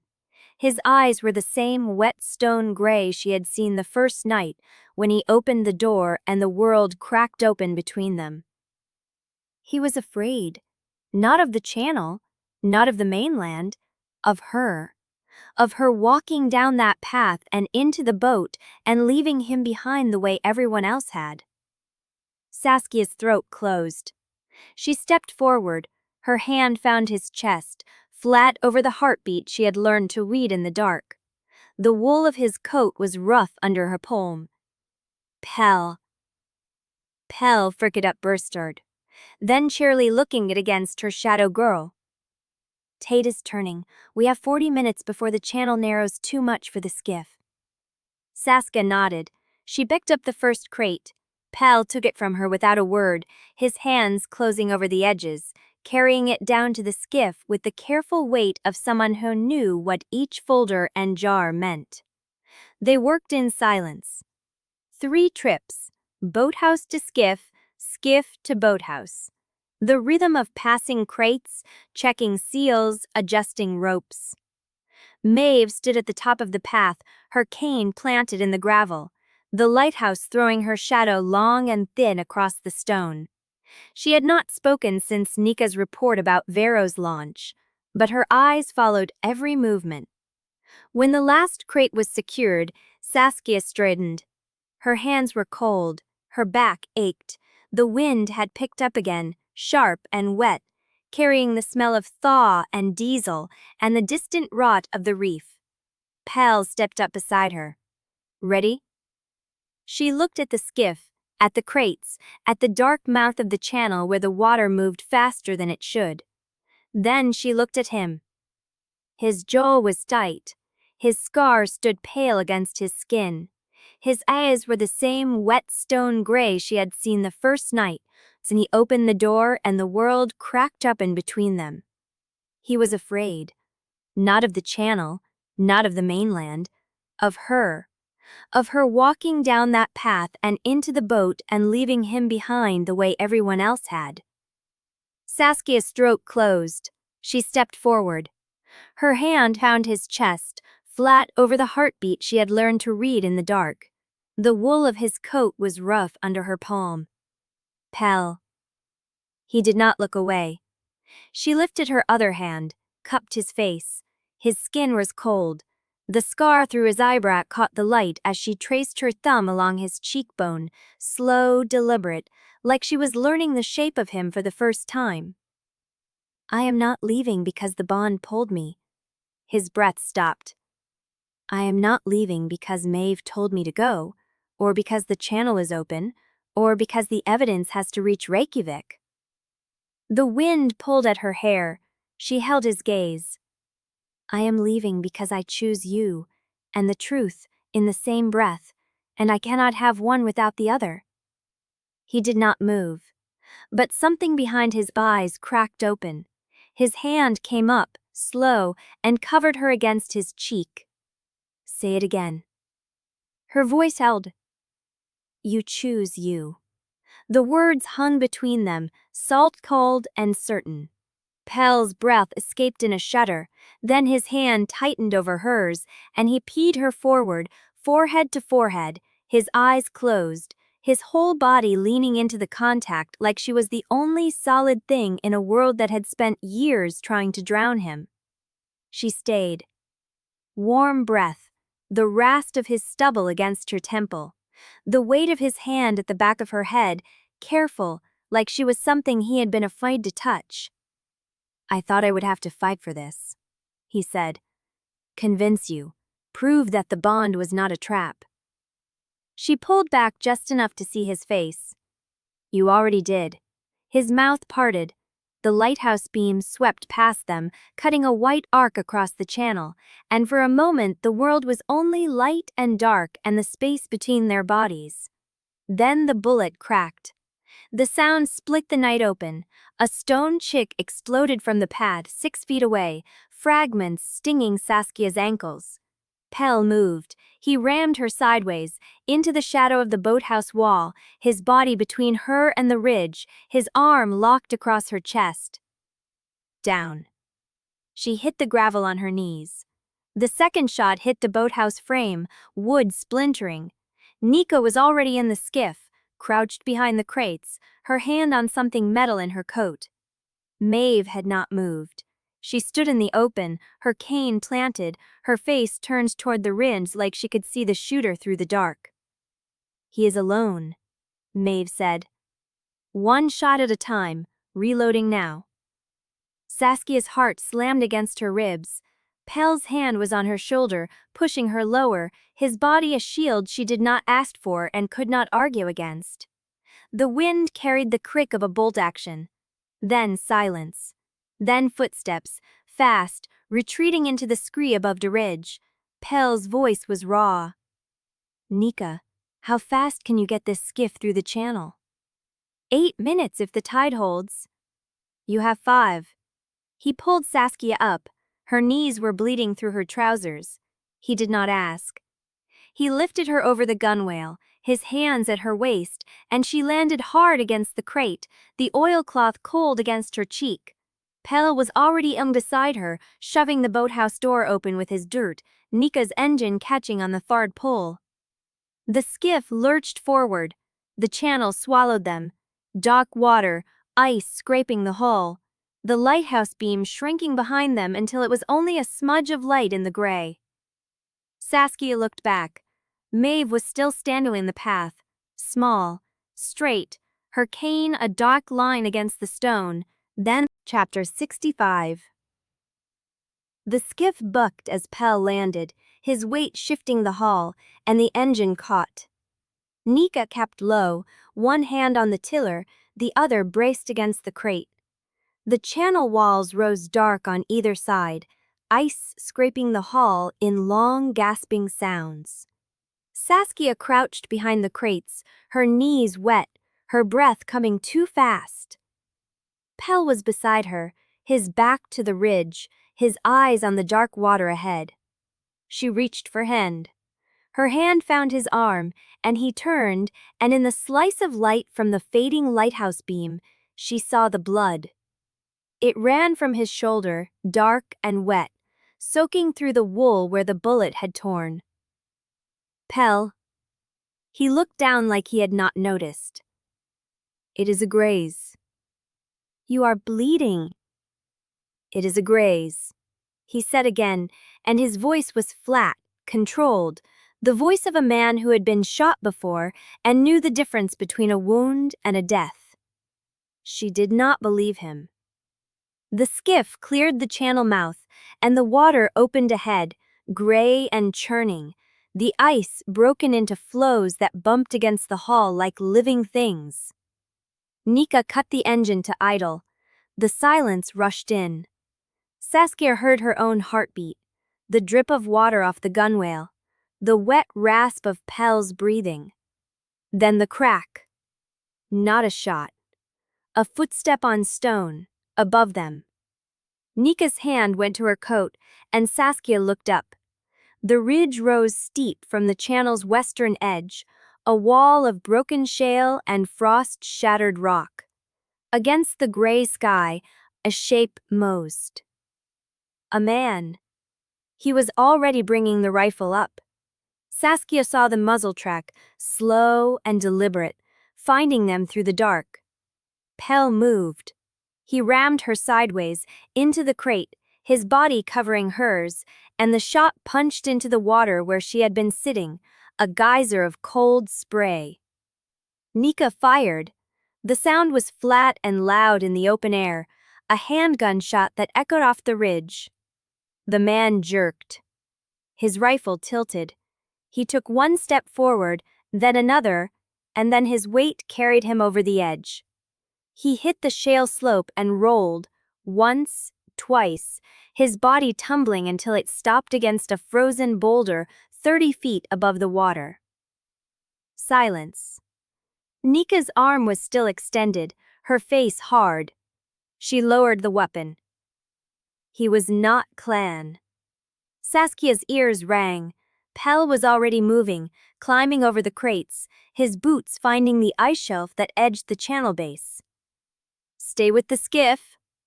Pell. He did not stop. He hauled himself onto the rock, his shoulders seeping fresh blood, and climbed toward the body. Saskia watched him go, her chest tight, her hands shaking. Nika killed the engine completely. The skiff drifted.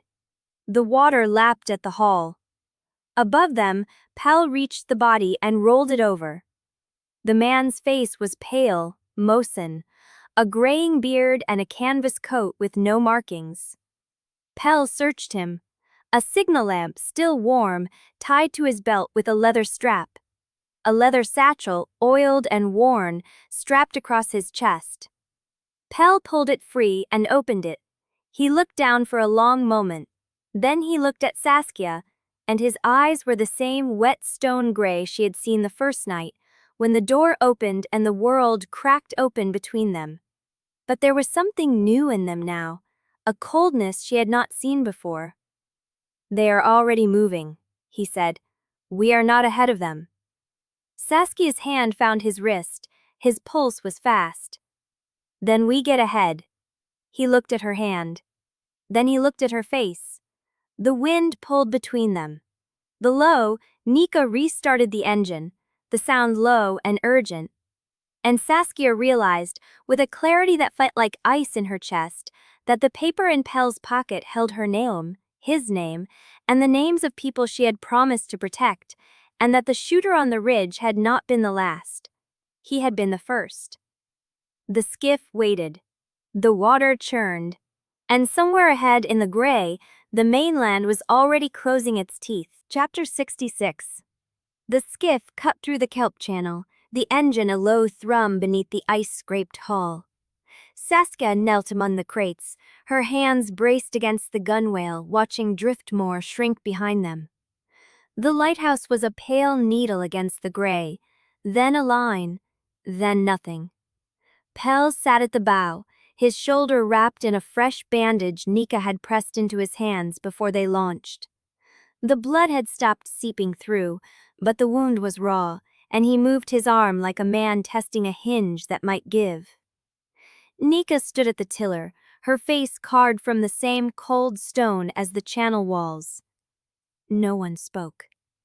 The first 20 minutes passed in silence, the skiff threading through ice that groaned and shifted around them. Saskia watched the shoreline slide past, black rock and frost-bent trees, and tried not to think about the paper in Pell's pocket. Her name struck through. Pell's name struck through.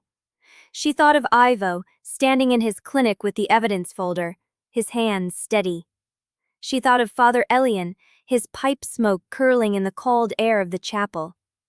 She thought of Wrenna, the name she had not yet decided how to feel about.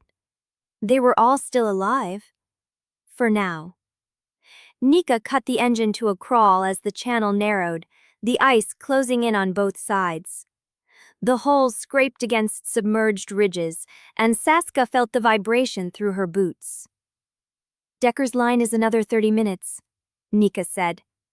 "If the ice holds." Pell nodded. Saskia looked down at the crates. She had not opened them since they left the boathouse. The evidence was packed tight, invoices and ledgers and slides, but there was one crate she had not looked inside at all. The one from the cutter.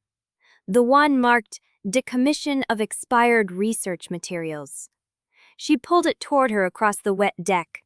The lid was nailed shut, but the wood was old, the nails loose. She worked the edge with her fingers, feeling the give, and Pell watched her without speaking. The first nail came out clean.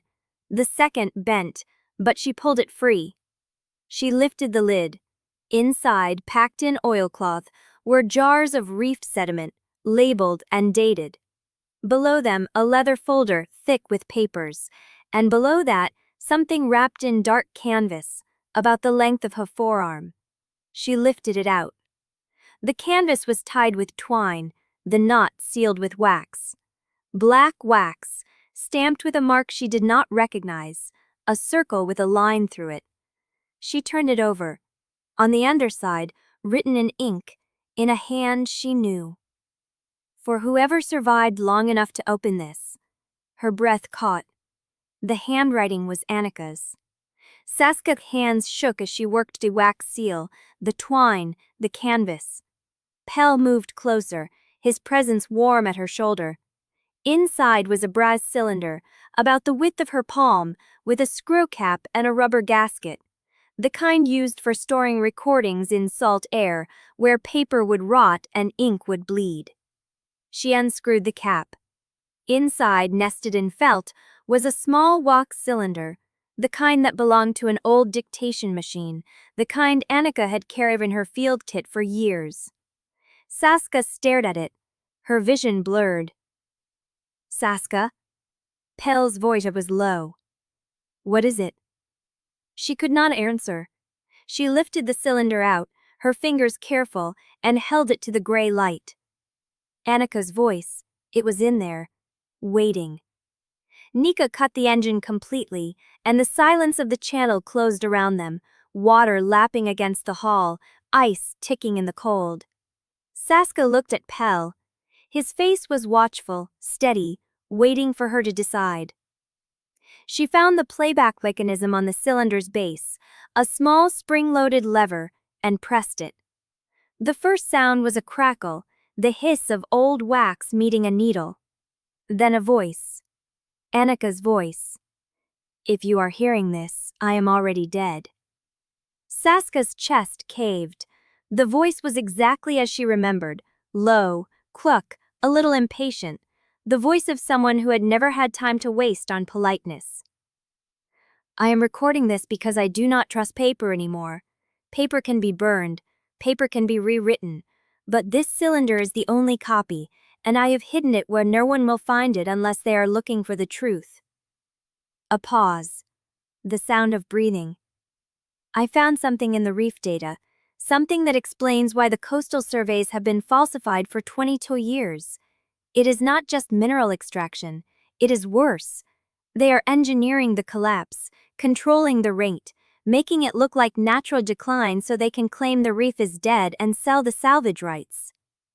Saskia's fingers tightened on the cylinder. But that is not why they killed me. The voice dropped. They killed me because I found out who is buying the salvage rights. A man named Kale Elstrom. He chairs the board of the Coastal Institute for Fisheries Management. He signs the checks, controls the budget, and decides which research gets published and which disappears. Saskia's blood ran cold. The name. Vero had given it to her, but hearing it from Anika's own mouth, from beyond the grave, was different. Alstrom is not acting alone. He has a partner in the hearing process, someone who sits on the arbitration panel and can vary evidence before it reaches the record. I do not have a name yet, but I know they are connected to a woman who has been feeding information to Driftmoor for years. Someone close to me. Someone close to you. The pause stretched. Saskia, if you are hearing this, do not trust anyone who knew I was looking. Not the friendly face, not the old friend, not the one who offers comfort while asking questions. They are all part of it. Another pause. Longer. I hid everything I found in South Archive. The access code is in the lining of my field chest. Use it. Burn the rest. Do not let them bury what we found. A click. The cylinder stopped. The silence that followed was heavier than the ice. Saskia sat in the bottom of the skiff, the cylinder cold in her hands, Anika's voice still ringing in her ears. Pell did not speak. Nika did not move. The channel water lapped against the hull, and Saskia realized with a clarity that felt like breaking that her sister had known who was watching her. She had known, and she had still died. The question was whether Saskia could finish what Anika had started before the same fate caught up to her. Chapter 67. The skiff drifted in the channel silence, water lapping against the hull, the brass cylinder cold in Saskia's hands. Nuka's voice cut through the quiet. We cannot stay in the open. There is a boathouse half a mile south, abandoned since the kelp crash. Roof might still hold. Saskia nodded without speaking. Her throat was locked around something she could not name. Pell took the tiller while Nika crouched at the bow, reading the ice. The engine purred at idle, pushing them through narrow leads between floes. The gray sky pressed low, and the wind carried the smell of open water and rotting seaweed. The boathouse appeared through the sleet, a collapsed timber structure leaning into a stone jetty. One wall had caved inward, but the main roof held, and the slipway was clear enough to drive the skiff half under cover. Pell killed the engine. The silence rushed back. Nika tied the bowline to a rusted ring bolted into the stone. I will check the upper level for dry wood. You two stay low. She climbed the collapsed stairs and disappeared into the dark. Saskia sat on a coil of frozen rope, the cylinder still in her hands. Pell lowered himself beside her. His shoulder was bleeding again, a slow seep through the bandage. He did not mention it. You do not have to play it now, he said. We can wait until we reach the mainland. I have been waiting for months. Her voice came out raw. I did not know I was waiting for this, but now that I have it, I cannot stop. She held the cylinder up to the gray light from the broken wall. The wax was still intact. The playback mechanism was simple, a spring-driven needle, the kind that did not need batteries or signal. Just pressure and patience. She reset the lever. Anika's voice crackled back into the air. I am going to say this fast because I do not know how much time I have. Saskia's chest tightened. The voice was quicker now, less composed. The careful calm from the first part of the recording had frayed. The extraction operation is run through a man named Vero, Dr. Leif Vero. He presents himself as a research coordinator for the Coastal Institute, but he is a handler. He collects data, then makes it disappear. He collects people too, the ones who ask too many questions. Pell's hand found Saskia's. She did not pull away. Vero reports to a board chaired by Jella Alstrom. I have confirmed that much, but Alstrom is not the one signing the extraction contracts. The money comes through a shell registered to Receiving Station 14-2, which is your building, Saskia, your own university's decommissioned lab. A pause, the sound of breath quick and shallow. I know how that feels. I know it feels like the ground is made of glass. Saskia's jaw tightened. The reef extraction contracts are written as environmental remediation research, but they are extraction leases. Biospec M17 is the Fent company on paper, but the real buyer is a consortium that includes 3 mainland energy firms and 1 foreign investment group. I have the names. I have the routing codes. I hid everything in South Archive. The needle scratched against wax. But there is something else. Something worse. The voice dropped. Someone close to you is being used to monitor you. I do not think they know the full scope of what they are part of. They are being fed information piece by piece, told they are helping protect Driftmoor, told that you are a danger to the clan. But they are the reason Vero knew where I was. They are the reason he was waiting. Saskia's hand went cold. I do not have a name. I have a pattern. The information flows through someone who has access to your private conversations, your notes, your travel plans.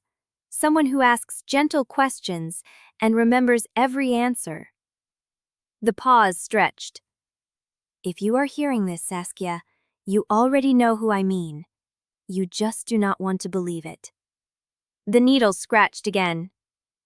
I hid everything in South Archive.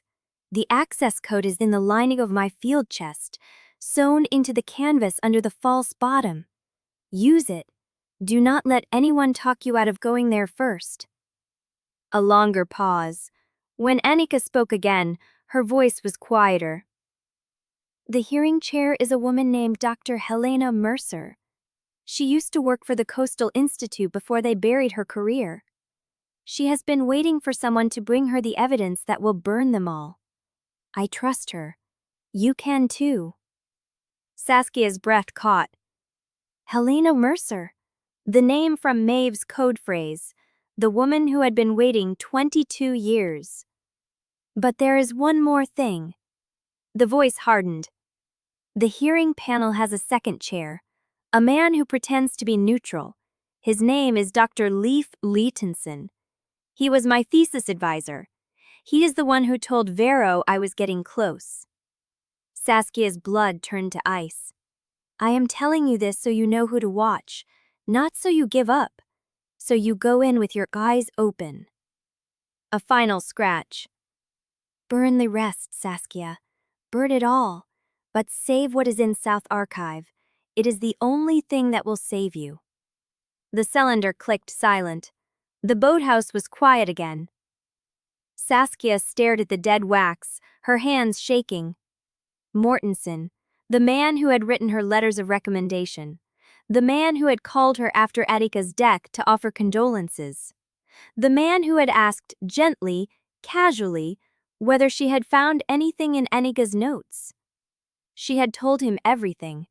Pell's hand tightened on hers. Saskia. She looked up. His eyes were the color of wet stone in shadow. Who else did you tell? The question hung in the cold air, and Saskia realized she could not answer. Narrated on the black quite, they are amazingly inside of this desire of truthfully stop under the rooster ground. The moat is under this useful, and the Ron doctor, its class dests of charm, did not try to do their blagery. But the one a minute they could not appreciate one of the crouchling shows that entirely can simon him, slitly a stow, wilks a prulter in hivy. The morth is going into the prep. I always reach the ice. People would never let me take the debts, and they deadly grep. But I was still carlifying about my Tekkentrocket. I get me carry on present. He swits his holler stare by Nogel. The moth is going into the gray. After a minute, the centers found airs with, I like shoys. I take me that grand. I care my face holy. That is the world I think one day, steeving out of this, seeth is fullest. But oh on the rest ever she reels back as even get. I use out join. Chapter 68. Decker met them at the mainland line with a truck that smelled of fish and diesel, the engine already running. Nika helped load the last crate without speaking, her breath clouding in the cold light that passed for dawn on this side of the channel. Saskia sat in the passenger seat with Anika's recording cylinder in her lap, her hands still shaking. Pell climbed in beside her, his shoulder freshly bandaged with strips torn from a shirt Nika had found in the boathouse. He did not wince when he moved, but she saw the tightness around his eyes, the way he held himself away from the seat back. Nika stood at the driver's window, her face unreadable. Decker knows where to take you. Do not stop anywhere between here and the city. Do not trust anyone who offers help. Saskia nodded. Nika's hand came up, touched the window frame once, and then she stuck a vacuum to the gray. Decker drove without speaking. The road unspooled through coastal scrub and frozen marshland, empty of other traffic.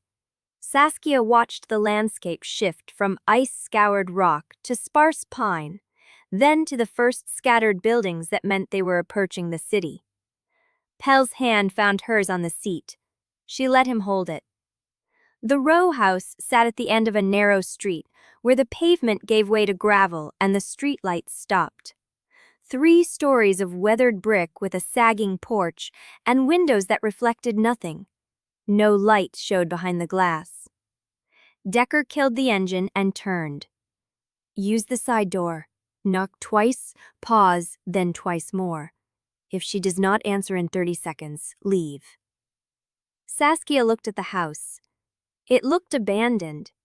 It looked like the kind of place where bodies could wait a long time before anyone found them. She knows we are coming? She knows someone is coming. She does not know it is you. Decker's eyes shifted to Pell. The ring helps. The code phrase helps more, but she decides once she sees your face. They crossed the gravel in silence.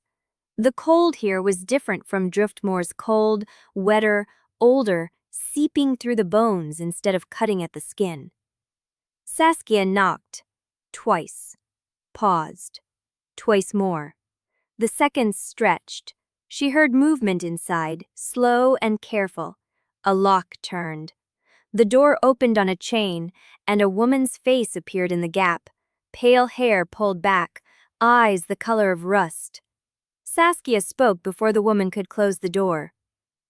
The tide took the light on the last night of winter. The woman's face went still. She closed the door. Saskia's heart dropped. Then the chain scraped and the door opened wide. Helena Mercer was smaller than Saskia had imagined, narrower in the shoulders, with hands that looked like they had spent years holding things steady in rough water. She wore a cardigan with mended elbows and wool trousers that had been good quality 20 years ago. She looked at Saskia, then at Pell, then at the signet ring on his finger.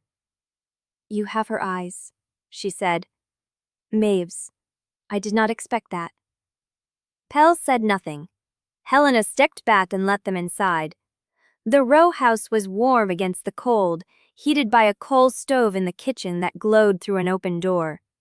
The front room was full of books stacked on every surface, papers sorted into piles on the floor, a desk buried under maps and correspondence. A single lamp burned on the desk, the only light in the room. Helena led them to the kitchen without asking. She filled a kettle, set it on the stove, and then turned to face them with her arms crossed. "I have been waiting 22 years for someone to walk through that door with what Maeve promised. I stopped believing it would happen about 5 years ago." Saskia set Anika's cylinder on the table. "I have what you have been waiting for." Helena's eyes dropped to the brass cylinder. Her hand moved toward it, then stopped. "That is not a recording cylinder. That is a data vault, sealed, tamper-evident." Saskia's throat tightened. "You recognize it." "I buried my husband's identical to it in a safety deposit box in Reykjavik, the day after they told me he fell." Helena's voice was flat. His was smaller. He used it to record field notes. He did not know I knew what it was. He kept it in his boot. She pulled out a chair and sat down heavily. "You look like someone who has been running for days. You look like someone who has lost people. Sit, eat, then tell me what you brought, and I will tell you whether I can still help." Saskia did not sit. "South Archive. Is it real?" Helena's expression shifted. Something hard settled behind her eyes. "South Archive is not a place. It is a secure evidence wing under the university's Marine Museum. Environmental samples, legal filings, sealed research deposits, all held under judicial lock. It was created for the reef resource arbitration process so that evidence could not be destroyed before hearings." Saskia's pulse quickened. "Anika hid everything there. She told me the access code is sewn into the lining of her field chest." Helena was quiet for a long moment. "When did she tell you this?" Saskia held up the brass cylinder. 2 hours ago. She recorded it before she died." Helena's face went pale. She looked at the cylinder as if it might speak again. "Someone has already tried to access that deposit." The room went still. 3 days ago, a man presented credentials claiming to be Anika's research partner. He had the deposit number, the correct documentation, everything except the access code. The archive clerk refused him entry. The next morning, the clerk reported that someone had tampered with the security lock on the deposit room overnight. Saskia's blood turned cold. Who sent him? The credentials were issued by the Coastal Institute, signed by Kjell Ostrom. Pell spoke for the first time. "They know where it is. They just do not have the code yet." Helena nodded. "They know where it is, and now they know someone else is coming for it." She looked at Saskia with something that might have been pity or recognition or both. "How long do you think it will take them to connect the escape from Driftmoor with the woman who just knocked on my door?" Chapter 69. The mainland port smelled different than Saskia remembered. Not salt and diesel and honest rot, but exhaust, wet concrete, cooking oil from a vendor cart, and the chemical sweetness of air fresheners bleeding from a hotel lobby. Too many scents layered over each other, none of them clean. She stood on the curb outside Helena's row house, with Pell at her shoulder, and the city pressed in from every direction. Cars moved too fast. People walked too close. A bus wheezed past trailing steam, and Saskia's whole body leaped, waiting for the crack of a rifle.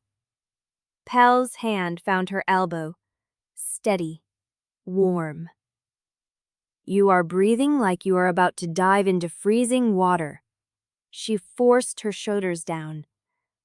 I forgot what crowds felt like. He did not let go. Keep moving. Helena said the museum district is 20 minutes on foot. We stay off the main roads until we know how far Ostrom's reach goes. Saskia nodded and started walking. 20 minutes on foot meant 20 minutes exposed, and every window she passed showed her own reflection jumping at shadows. She tugged a wool collar of the coat Helena had given her Heir. It smelled like cedar and old paper, nothing she could track. Pell walked beside her in silence, and she felt every glance he drew. He was too tall, too broad, too still in the way he moved. Island steel among people who carried themselves soft and hurried. A woman with a briefcase clipped his shoulder without apology and kept walking. Pell did not react. He did not seem to notice. But Saskia noticed. She noticed the way his eyes tracked each person who passed too close, the way he measured doorways and alleys and the shadows between parked vans. He was running the same calculations she was. What cover? What escape? What threat? They crossed a street where the tram lines hummed overhead. The museum district rose ahead, glass and granite and polished stone. Buildings that had stood long enough to forget what cold felt like. Saskia looked up to check the tram schedule and saw Wrenna in the window reflection. She was 3 cars back, standing on the far platform, her hand wrapped in white bandages, her face half hidden by the scarf pulled up to her cheekbone. The tram slid past, and Wrenna's reflection moved with it. And then the train braked, and the crowd on the platform shifted, and Wrenna was gone. Saskia's feet stuck. What? Pell's voice was low. Wrenna. She was on the tram, bandaged hand, dark scarf. She saw me. Pell's gaze snapped to the platform, but the doors were closing and the tram was pulling away. She was watching us. She could have gotten off at the last stop. She could be behind us right now. Saskia's voice came out flat, controlled, while her heart hammered against her ribs. Pell did not turn around. He did not scan the crowd. He stayed still, face forward. If she wanted to warn us, she would have stepped off. If she wanted to stop us, she would have brought company. She did neither. Then what does she want?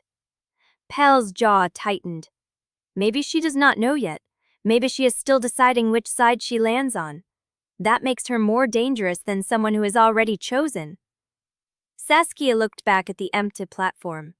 The crowd had already swallowed Wrenna, if she had ever been there. The tram was gone, leaving only the rattle of rails and the smell of exhaust. She wanted to chase. She wanted to disappear into the crowd and find Wrenna and demand to know why she was watching, what she wanted, whose side she was really on. But Pell was right. Chasing meant leaving the path. Leaving the path meant losing time. And time was the one thing they did not have. Keep moving, she said, her voice harder than she meant. Pell fell into step beside her, and they walked the last block to the museum district without speaking. The University Marine Museum was a limestone building with columns that had turned gray from decades of salt air. It sat at the end of a wide pedestrian plaza where a few tourists sold their maps and a vendor sold hot chestnuts from a cart. Everything about it looked official, permanent, the kind of place where evidence was supposed to be safe. Saskia climbed the steps with Pell behind her and pushed through the heavy glass doors into a lobby of polished stone and brass.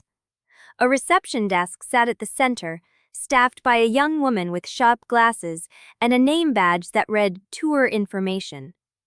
Saskia approached. South Archive, how do I access it? The woman's smile flickered. South Archive is restricted, researchers only by appointment and institutional clearance. Do you have documentation? Saskia pulled out the field chest lining where the access code was sewn, still damp with salt, still holding the penciled numbers Anika had written in her own hand.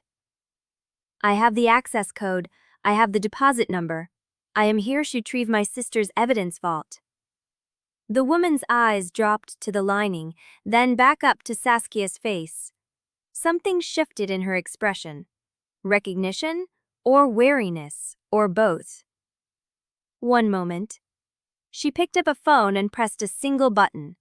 A door behind the desk opened, and a man stepped out, older, with a neatly trimmed beard and reading glasses on a cord around his neck. He moved like someone used to handling quiet authority. Dr. Roelofs. Saskia's blood chilled. He knew her name.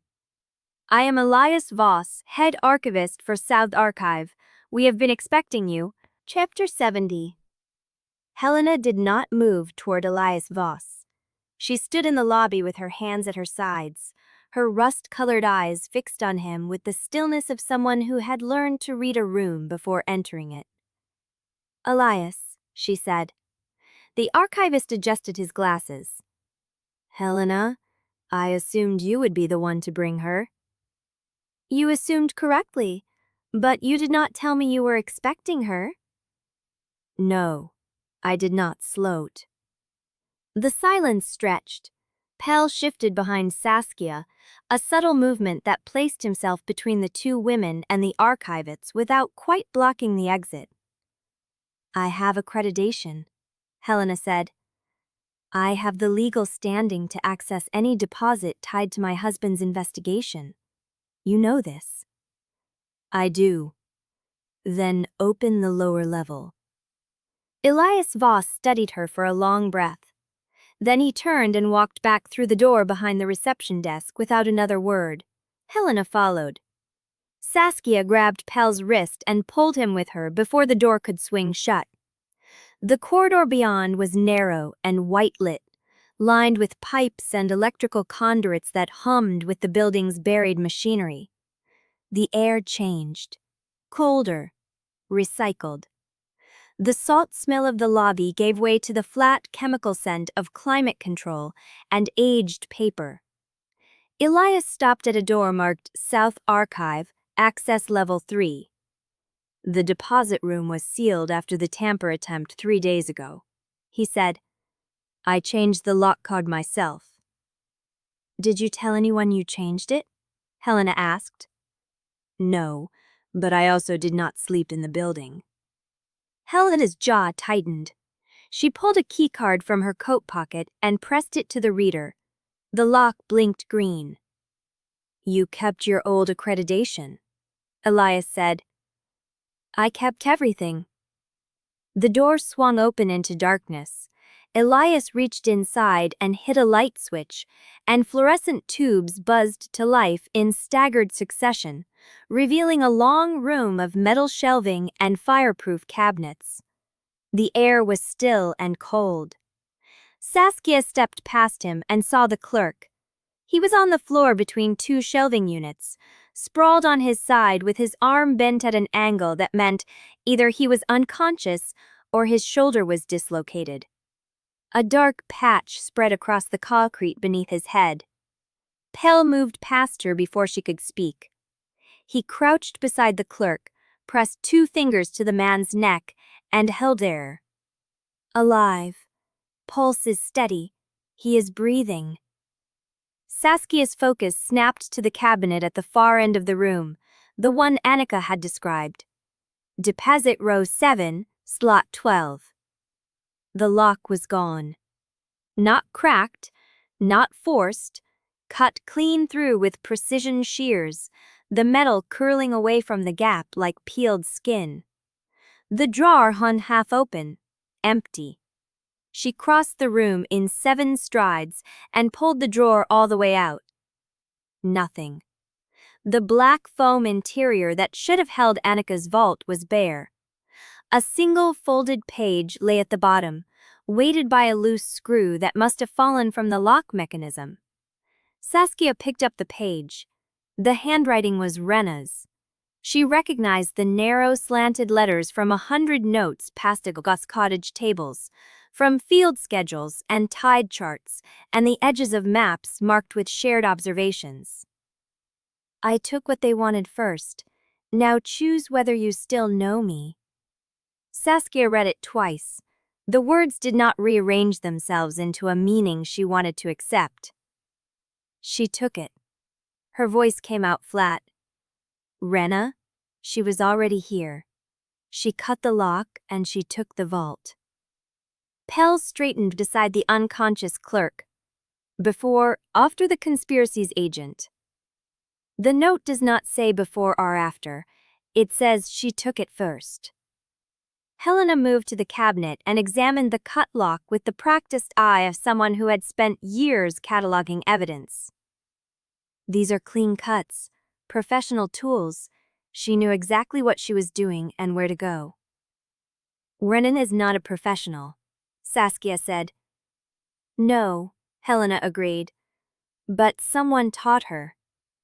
The fluorescent lights hummed in the silence. Saskia looked down at the note again, at the final line. Now choose whether you still know me. She had known Wrenna since they were 12 years old, shared beds during sleepovers, passed notes through class, cried on her shoulder after their mother died, and Wrenna had been feeding information to Costin for years. Had stood by while Anika was killed, had watched Saskia burn with grief, and never once told the truth. And now this. I do not know her, Saskia said. I never did. Pell was at her side, his presence a wall of warmth against the cold air. He did not touch her. He simply stood close enough that she could feel him breathe. Then what do we do with her note? Saskia folded the paper along its creases and slid it into her coat pocket. We follow the thread she left us. Helena turned from the cabinet, her eyes sharp. She did not leave a thread. She left a riddle. No, she left a choice. Saskia looked at the empty drawer, the cut lock, the unconscious clerk whose life had been risked for nothing. She wants me to decide whether to chase her or to trust that she is doing what she claims. Are you going to trust her? Saskia felt the weight of the note against her chest, felt the ghost of every lie Wrenna had told her, every moment of false comfort, every wound dressed by hands that had helped create them. I am going to reach the hearing, she said. With or without the vault. With or without Wrenna. I am going to stand. Chapter 71. Saskia's hand was still on the empty drawer when something shifted beneath her fingertips. Not a loose screw, not dust. A corner of paper, wedged where the drawer's back panel met the cabinet frame, held in place by the bracket that had once anchored the vault. She pulled it free. It was a single sheet of the thin, blue-gray paper Anika had always used for field notes. The kind that crinkled when you unfolded it. The kind that held the smell of sea and cedar, even after months in salt air. The handwriting was Anika's. Sask, if you are reading this, I did not make it. Do not stop. Do not let them win by dying with me. I know about Wrenna. Not all of it, not yet, but I know. She was watching me before I knew anyone was watching. She smiled while she did it. I wanted to believe I was wrong. I wrote this letter twice and burned the first one because I could not bear to write the words down. But here they are. She cannot be trusted, not with your plans, not with your grief, not with your hope. You will want to close everything off when you read this. You will want to lock yourself in facts and figures and never let anyone near enough to hurt you again. I know you. I know how you fold inward when the world proves cruel. I know the way you measure your breathing to keep from feeling. Do not. I am not telling you to be reckless. I am telling you not to let fear make a prison of love. There is a man in that lighthouse who will stand between you and extinction. He has been standing alone for years. If you let him, he will stand with you instead. That is not surrender. That is strength. Trust him when your instincts say yes. Trust yourself when the facts line up. And trust nothing that comes easy, because the truth never does. I love you. I always have, even when I could not say it. Finish what I started. Not for me. For the reef. For the people who cannot speak. For the version of yourself that still believes the world can be honest. Come find me in the current. Saskia read it 3 times. The first time the words blurred. The second time they carved themselves into her chest. The third time she read them slowly, letting each sentence land like a stone dropped into still water. Do not let fear make a prison of love. She folded the letter along its original creases and slid it into the inside pocket of her coat, next to Wrenna's note. Honest paper against Wrenna's. Truth against half-truth. Love against the ghost of friendship. Pell was watching her from the doorway. He had not spoken since she found the drawer empty. His shoulder was seeping through the fresh bandage, a dark blue spreading across the fabric, but he made no move to address it. "What is it?" he asked. "I was not sure you would show me. I am not sure I would have, an hour ago." He nodded slowly. "And now?" Saskia pressed the letter against her chest. "Now I am tired of being afraid of the right things." Halina appeared in the doorway. Her face was tight, her phone still in her hand. "The hearing was moved up," she said. "It starts tonight, 8 o'clock. We have less than 5 hours. Saskia's pulse kicked. "How was the change announced?" "Quietly. No public notice. Someone on the inside sent word to the clerk's office that the chair had a scheduling conflict, and the panel voted to advance the calendar." Halina's eyes were cold. "That means Astrum controls the room. He decides who speaks and when. He decides what evidence is heard and what is dismissed." "Then we walk in before he can lock the doors." "Walk in with what?" Halina asked. "Wrenna has the vault. Vero knows the number. The hearing will be packed with institute officials and investors who have already decided which story they believe." Saskia touched the letter in her pocket. "I have Anika's testimony in wax," she said. "I have the ledger pages. I have my own field notes and tissue slides from the reef and a dead courier satchel with a shipping token that ties Biospec M17 to a mainland extraction consortium. And I have a witness who has been waiting 22 years to speak."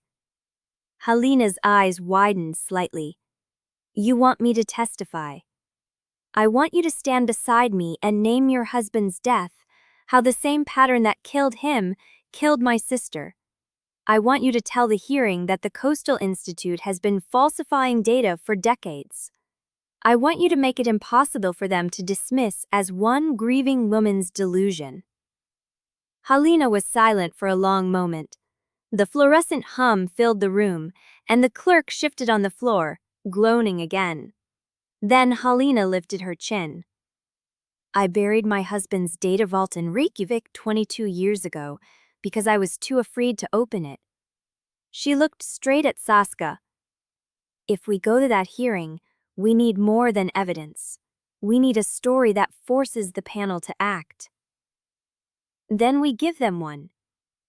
Pell stepped forward, his shoulder dark with blood but his eyes clear.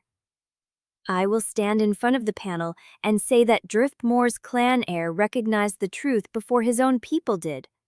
That will carry weight with anyone who fears pack politics crossing into mainland law." Saskia reached for his hand. His fingers were cold, but his grip was steady. Then we go together. Helena checked her watch.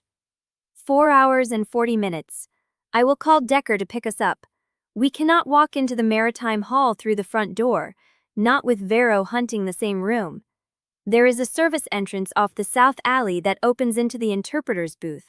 I know the code. Then that is where we go. Sanas typed Anika's letter deeper into her coat and turned toward the service door. It was still ajar. The corridor beyond stretched into darkness, and somewhere in that darkness, Wrenna was carrying the vault, and Vero was hunting her, and the hearing was waiting to bury the truth before it ever reached the record. Saskia stepped through the door. Behind her, Pell and Helena followed. There was nothing left in the building that mattered. The empty drawer had given her more than she expected. It had given her the shape of what she had to become. She would walk into that room with nothing but a dead sister's voice and her own refusal to be silenced. And she would name every name. Whether the evidence arrived or not. Whether Wrenna chose to help or burn the vault. Whether the panel listened or turned her away. She was done being the person who waited for permission to fight. The corridor swallowed them, and the service door creaked shut behind them. Chapter 72.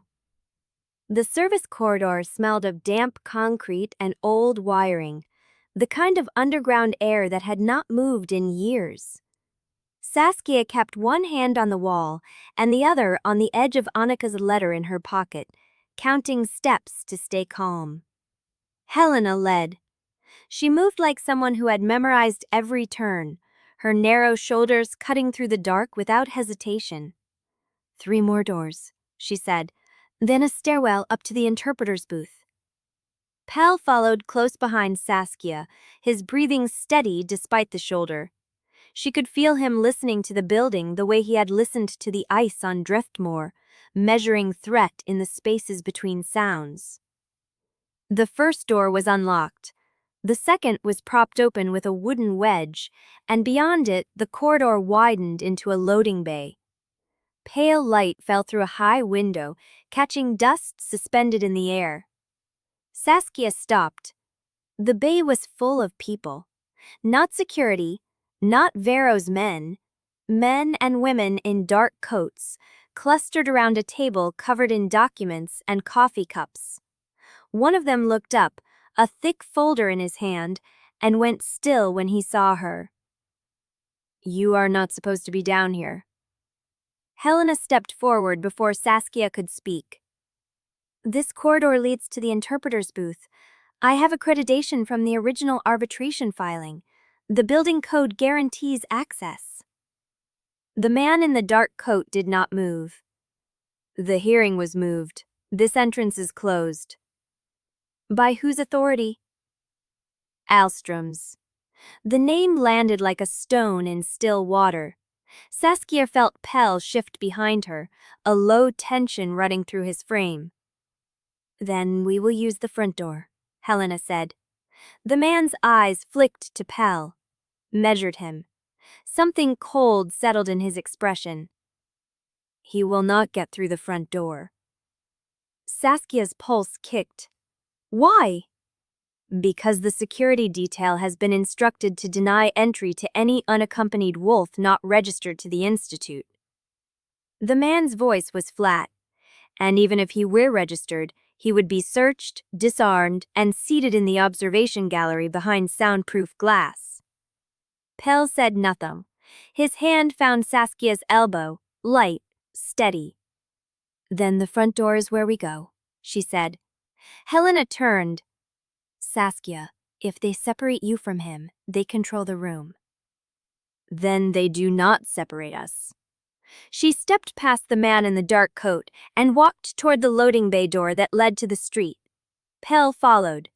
Helena hesitated half a beat, then fell in behind them. The evening air hit cold and wet. The maritime hall rose 3 stories above them, granite and carved limestone, its windows dark except for the second floor where floodlights bled through the curtains. A line of black vehicles sat at the curb, Men in earpieces stood at every entrance. Saskia walked straight to the main door. A guard stepped forward before she reached the steps. He was broad, flat-eyed, the kind of man who had learned to block entrances without raising his voice. The hearing is closed. I am Saskia Roelofs. I am Anika Roelofs' sister. I have testimony, evidence, and a witness who had been waiting 22 years to speak. The guard's eyes moved past her to Pell. His jaw tightened. He does not enter. He enters with me. Clan wolves require advance clearance. We have no record of a registered delegate from Driftmoor. Saskia felt Pell's presence beside her, still, patient, dangerous in a way that made the guard's hand drift toward his belt. She turned. She faced the guard, but she spoke to the building, to the cameras, to the people inside who were already watching through the glass. This is Pell Hargrove. He is the heir of the Driftmoor clan and the man I choose to stand beside. He is not here as a delegate. He is here as my partner and my witness. If this hearing cannot hear the truth because of what he is, then it was never a hearing. It was a performance. Her voice carried. The guard did not move. But behind him, the door opened. A woman in a gray suit stood in the threshold.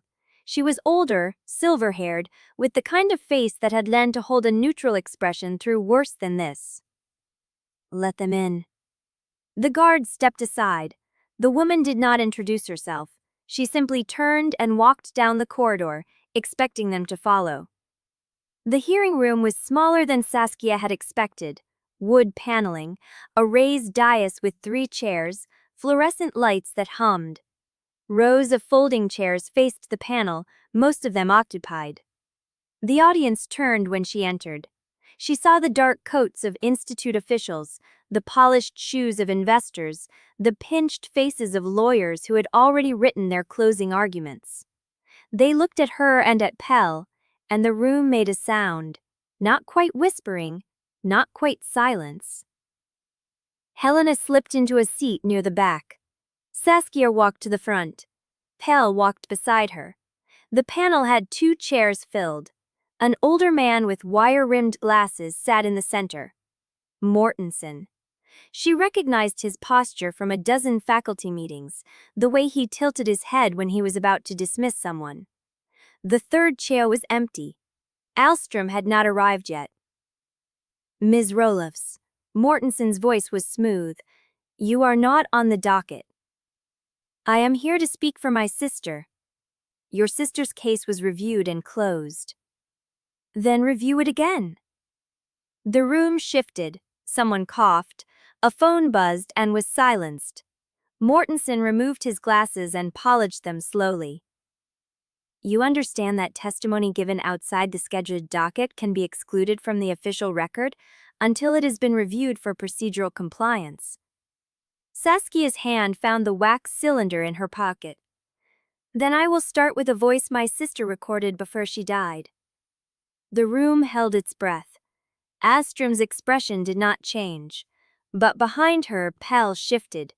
And somewhere in the corridor beyond the door, Saskia heard a sound that did not belong. Footsteps, rutting. Chapter 73. The footsteps stopped. The door did not open. Saskia's hand stayed on the wax cylinder. The room waited. Mortensen's glasses caught the fluorescent light as he tilted his head toward the corridor. Security will check the disturbance. You may continue, Ms. Roelofs. No. Helena's voice cut from the back row. She rose, cardigan pulled tight across her narrow shoulders, and walked down the center aisle with the kind of steadiness that came from having nothing left to lose. Ms. Mercer, you are not on the docket either. I am not here to speak. I am here to compel. Mortensen's jaw tightened. The panel does not recognize. The panel recognizes the original arbitration filing. Helena reached into her coat and produced a folded document, creased and yellowed at the edges. signed by the Coastal Institute for Fisheries Management, dated 14 years ago, establishing South Archive as a secure evidence repository for the reef resource arbitration process. Clause 7 guarantees independent legal representation for any depositor's next of kin. She laid it on the table before the panel. You are not a lawyer, Miss Mercer. I do not need to be. The clause grants me standing to ensure evidence deposited in good faith is entered into the record before the arbitration closes. You cannot news what I compel. Alstrom's eyes moved from Helena to the document. He did not touch it. Clause 7 was written for procedural integrity, he said quietly, not for theatrical intervention. Then treat it as procedure. Helena stepped back. Enter the evidence. Let the record speak. The room held. Mortensen looked at Alstrom. Alstrom looked at the document. Finally, he nodded. Proceed, Ms. Roelofs. Under advisory capacity, as stated. Saskia pulled the wax cylinder from her pocket and set it on the table. This is my sister's voice, recorded 3 days before she died. Alstrom's expressions not change. Mortensen adjusted his glasses. We will need to verify the recording's authenticity before you will hear it now. Saskia's hand pressed down on the cylinder, or I will describe to this room exactly why you are afraid to hear it. Mortensen went still. Alstrom watched her. Play it. Saskia lifted the cylinder and turned it toward the small playback device Helena had placed on the table. This is my sister's voice, recorded 3 days before she died. Alstrom's expression did not change. Mortensen adjusted his glasses. We will need to verify the recording's authenticity before you will hear it now. Saskia's hand pressed down on the cylinder. Or I will describe to this room exactly why you are afraid to hear it. Mortensen went still. Alstrom watched her. Play it. Saskia lifted the cylinder and turned it toward the small playback device Helena had placed on the table. This is my sister's voice, recorded 3 days before she died. Alstrom's expression did not change. Mortensen adjusted his glasses. We will need to verify the recording's authenticity before you will hear it now. Saskia's hand stopped halfway to his glasses. Ms. Roelofs, all of this evidence was obtained without warrant, without chain of custody documentation, and in some cases by theft from a secured facility. The panel cannot accept improperly obtained materials into the official record. Then enter them anyway. That is not how the law is a performance. Saskia's voice cut. You know that. I know that. Everyone in this room knows that. The question is whether you will perform the truth or the cover-up. Mortensen's face reddened. Ms. Roelofs, I will accept the evidence as a personal exhibit for the unofficial record. Alstrom's voice calm, unhurried. The panel will review it for procedural compliance after the hearing adjourns. For now, we will continue. Saskia's hand hovered over the wax cylinder. There is more. I am sure there is. Alstrom's partner on the arbitration panel, the one who buried evidence, the one who told Vero about Anika. She turned to face Mortensen directly. Dr. Leif Mortensen, my sister's thesis advisor, my academic reference, the man I told everything after she died. Mortensen's hand stopped halfway to his glasses. Ms. Roelofs, that is a serious accusation. Then deny it. I do not need to dignify. Then I will. The voice came from the back of the room, not Helena's, not Pell's, a new voice, hoarse, tired. The audience turned. Wrenna stood in the doorway, her bandaged hand pressed against the frame, her coat wet at the shoulders, her face pale and hollow. She looked like she had run through every gutter in the city to get here. The archive contents were not stolen. She stepped forward. They were rescued. Chapter 74. Wrenna Tervo stood in the doorway, her coat dripping onto the marble floor, her bandaged hand pressed against the frame like she needed it to stay upright. The room had gone still, every face turned toward her, and she looked smaller than Saskia had ever seen her. Smaller and sharper, like something worn down to the bone. The hearing clerk started to speak. "This is a closed proceeding. You cannot just—" "I know." Wrenna's voice cracked but did not break.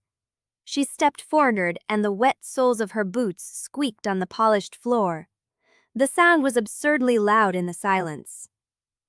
"I know it's closed. I know I am not on the docket. I know every person in this room wants me dead or jailed or gone."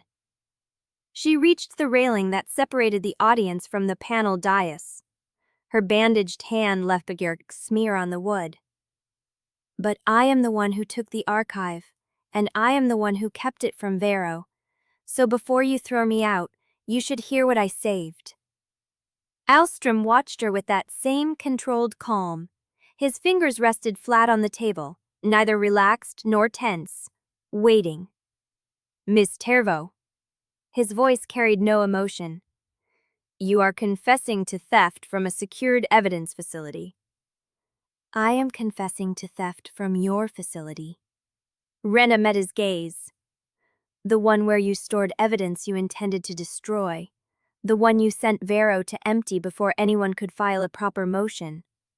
She reached under her coat and pulled out a slim metal case, about the size of a thick notebook. The seal on the side was still intact. "The files are safe. The data key is here. Vero cut the cabinet lock, but he did not know about the false bottom. Anika built it. I found it when I—" She stopped, swallowed. "When I was supposed to be stealing everything else." The room held its breath. Saskia felt Pell shift beside her. His hand found her lower back, light, steadying. She did not pull away. Wrenna set the metal case on the railing. "I worked for them for 3 years. I told myself I was keeping Driftmoor safe, that if I fed them small information, they would leave the clan alone, that I could control what they knew." She laughed, a hollow sound. "I was wrong. They used everything. Every scrap I gave them. They used it to find Anika, to track her, to know when she was vulnerable." Her voice broke on the last word. "And I told them she was going to the North Cove that night. I thought they just wanted to talk to her, to warn her off. I did not know." "Miss Tervo." Alstrom's voice cut through. "This is not a confessional." "No, it is a hearing, and I am giving evidence." She pulled a folded paper from her coat and held it up. "These are the payment channels. 3 accounts, routed through receiving station 14C at the university, then laundered through a holding company, registered to a false address in Hoth. The same accounts paid for the false biospec manifests, the harbor master's silence, and the sedative used to subdue witnesses before they were drowned." She placed the paper on the railing beside the metal case. "This is the vessel schedule. 6 extraction runs in the past 18 months, all under false research permits, all signed off by a clerk in the Coastal Institute's shipping office who reports directly to Vero's budget line." Another paper. "And this is the investor list, the people who bought the reef before it was dead. 3 energy firms, 1 foreign investment group, and a private individual who holds the largest share through a shell corporation that traces back to a single signatory." She looked up. Jell Hallstrom. Alstrom did not flinch. "Miss Tervo, you are accusing me of—" "I am not accusing you. I am naming you. There is a difference." The room erupted. Voices overlapped. A guard stepped forward. Someone in the audience shouted. Mortensen banged his hand on the table. "Order! Order in that—" "He is not alone." Wrenna's voice rose above the noise. I have the routing codes. I have the correspondence. I have the date-stamped approvals for every extraction, every payment, every staged drowning. And I kept them because I realized they were going to kill me too. Silence. Wrenna's face had gone pale, but her voice did not shake. When the ridge shooter failed, Vero sent word. He said I was compromised, that I needed to be retired before the hearing. I intercepted the message 3 days ago. That was when I decided to take the vault. She pulled a small data key from her coat pocket, a brass cylinder no longer than her thumb, and held it up between 2 fingers. Everything is on here. The originals are in the case. The key is the access. I am handing it over to the record. She held it out. The room watched. Saskia did not move. She washed Wrenna's hand, the slight tremor in her fingers, the way her eyes kept flicking to the door as if she expected someone to burst through it. The moment stretched. Then the door at the back of the room slammed open. Vero lunged through, gray hair plastered to his skull, his face twisted into something beyond rage. He crossed the distance in 3 strides, grabbed the metal case from the railing, and drove his shoulder into Wrenna's chest. She went down hard. The data key skidded across the floor. Pell was already moving. He caught Vero's wrist before the second blow landed, twisted, and wrenched the older man off balance. Vero grunted, swung wild with his free hand, and connected with Pell's wounded shoulder. Pell's jaw tightened. He did not let go. The rune dissolved. Guards surged forward. Someone screamed. The table on the dais tipped over, sending papers and the wax cylinder spinning across the floor. Saskia dropped to her knees, scanning for the data key, for the cylinder, for anything that could survive this chaos. She found the key wedged under a fallen chair. She grabbed it. Then the gunshot split the air. Everyone froze. Astrum stood at the edge of the dais, a service pistol raised toward the ceiling, his face expressionless. I believe, he said, lowering the weapon, we have heard enough for one evening. The guards moved in.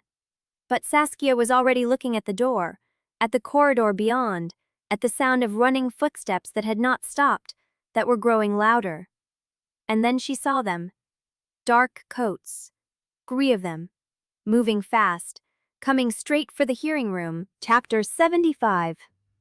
The 3 dark coats hit the doorway at a dead sprint. The first one through grabbed the nearest guard by the collar and hauled him sideways. The second swept the room with a flat, assessing gaze, found Astrum at the dais, and moved toward him with the deliberate pace of someone who knew exactly where he was going. The third stayed in the doorway, blocking it. Saskia's fingers closed around the data key. She shoved it into her coat pocket, the brass still warm from Wrenna's hand, and pushed herself upright as Pell stepped in front of her, his body a wall between her and the new threat. Hold. Alstrom's voice cut through the chaos. He lowered the pistol but did not holster it. These are my people. The first coat had already released the guard and was scanning the scattered papers on the floor. The second stopped at the dais and murmured something to Astrum too low to catch. Mortensen stood frozen behind the overturned table, his wire-rimmed glasses askew, his smooth voice finally silent. Wrenna was still on the floor where Vero had put her. She was pushing herself up, one hand pressed to her ribs, her bandaged fingers leaving smears of fresh blood on the tile. Vero stood near the back wall, the metal case clutched to his chest, his breath coming in ragged heaves. His eyes darted between the door, the coats, and the exit at the rear of the room. He was calculating. Saskia saw it happen, the flicker in his gaze, the shift in his stance, the way his hand tightened on the case handle. He was going to run. Stop him, she said. Pell moved, but Vero was already moving faster. He spun and drove his shoulder into the rear door, bursting through it into the corridor beyond. The metal case banged against the frame as he went, and then he was gone, footsteps hammering down the service stairs. Wrenna was after him before Saskia could blink. She staggered to her feet, grabbed the doorframe for balance, and disappeared into the same darkness, her boots slapping against concrete. Wrenna, no! The door slammed shut. Saskia lunged for it, but one of the dark coats intercepted her, a hand on her arm, firm but not violent. Ms. Roelofs, you need to stay in the room. Let go of me. The coat did not let go. Pell was already turning, his injured shoulder screaming, but he did not slow. He caught the coat's wrist and twisted, not hard enough to break, just enough to break the grip. She said let go. The coat released her. The other two coats had fanned out across the room, collecting papers from the floor, righting the overturned table, moving with the practiced efficiency of men who had done this before. Alstrom watched them work, his face unreadable. Ms. Roelofs, his voice was calm. I understand your urgency, but chasing Dr. Vero into an unsecured corridor with no backup and no plan is not a strategy. It is a suicide run. I have the data key. Saskia held it up. And I have Anika's recording. And I have a hearing that is supposed to be in progress. The hearing is suspended until order is restored. Then restore it. Alstrom's eyes narrowed. He studied her for a long moment, the pistol still in his hand, the weight of the room pressing down on every word. Then Helena spoke. Whisters after him before Saskia could blink. She staggered to her feet, grabbed the doorframe for balance, and disappeared into the same darkness, her boots slapping against concrete. Wrenna was after him before Saskia could blink. She staggered to her feet, grabbed the doorframe for balance, and disappeared into the same darkness, her boots slapping against concrete. Wrenna be ever. He thought it a reporting. On me of eyelid, I have a sace. Already released this. And I have an acres recording, and I have a hearing that is supposed to be in progress. His morses ain't lacracies. The carriers also despied his woof. They weren't the joy would run away, peers like a steam. It will use the hopin with the easton brait. Know that I caught this, maident on way. Ahastrom watched them work, and lutched her, still holding her hand, still bleeding through his bandage. We need to find Wrenna, she said, and Vero, and that case. She went after him alone. I know. She is not going to survive that. Saskia looked at the door, at the darkness beyond it, at the footprints smeared in blood leading down the service stairs. Then we better make sure she does not have to. Chapter 76. The door swung closed behind Astrom, the latch catching with a sound that felt final. Saskia was already moving before the echo died. Pell matched her stride, his hand still holding hers, his shoulder darkening the bandage with fresh blood. Saskia was already moving before the echo died. Pell matched her stride, his hand still holding hers, his shoulder darkening the bandage with fresh blood. Saskia was already moving before the echo died. Pell matched her stride, his hand still holding hers, his shoulder darkening the bandage with fresh blood. Saskia was already moving before the echo died. Pell matched her stride, starred. Then make sure the evidence we already gave them stays protected. Helena's rust-colored eyes held her for a long beat. Then she nodded once, sharp and final. I will keep Mortensen in that chair until you come back. Saskia pushed through the rear door into the service stairwell. The air changed instantly. Cold concrete, damp metal, the chemical tan of cleaning solvent layered over something older, something that smelled of salt and rust and the underside of a city that had been built on tidal mud. The stairwell dropped in switchbacks, each landing marked by a dim emergency light that cast the concrete in jaundiced yellow. Footprints smeared ahead of them, blood and water, and the drag of someone who had fallen and gotten back up. Pell moved past her, taking point, his body a wall between her and whatever waited below. She let him. There was no room for pride in a stairwell where the only sounds were their breathing and the distant crash of metal hitting concrete somewhere beneath them. "How far down?" she asked. "Service levels run under the whole hall. If Vero knows the route, he can reach the old ferry tunnels 2 floors below street grade." "He knows the route." Pell did not argue. They descended. The first landing was empty.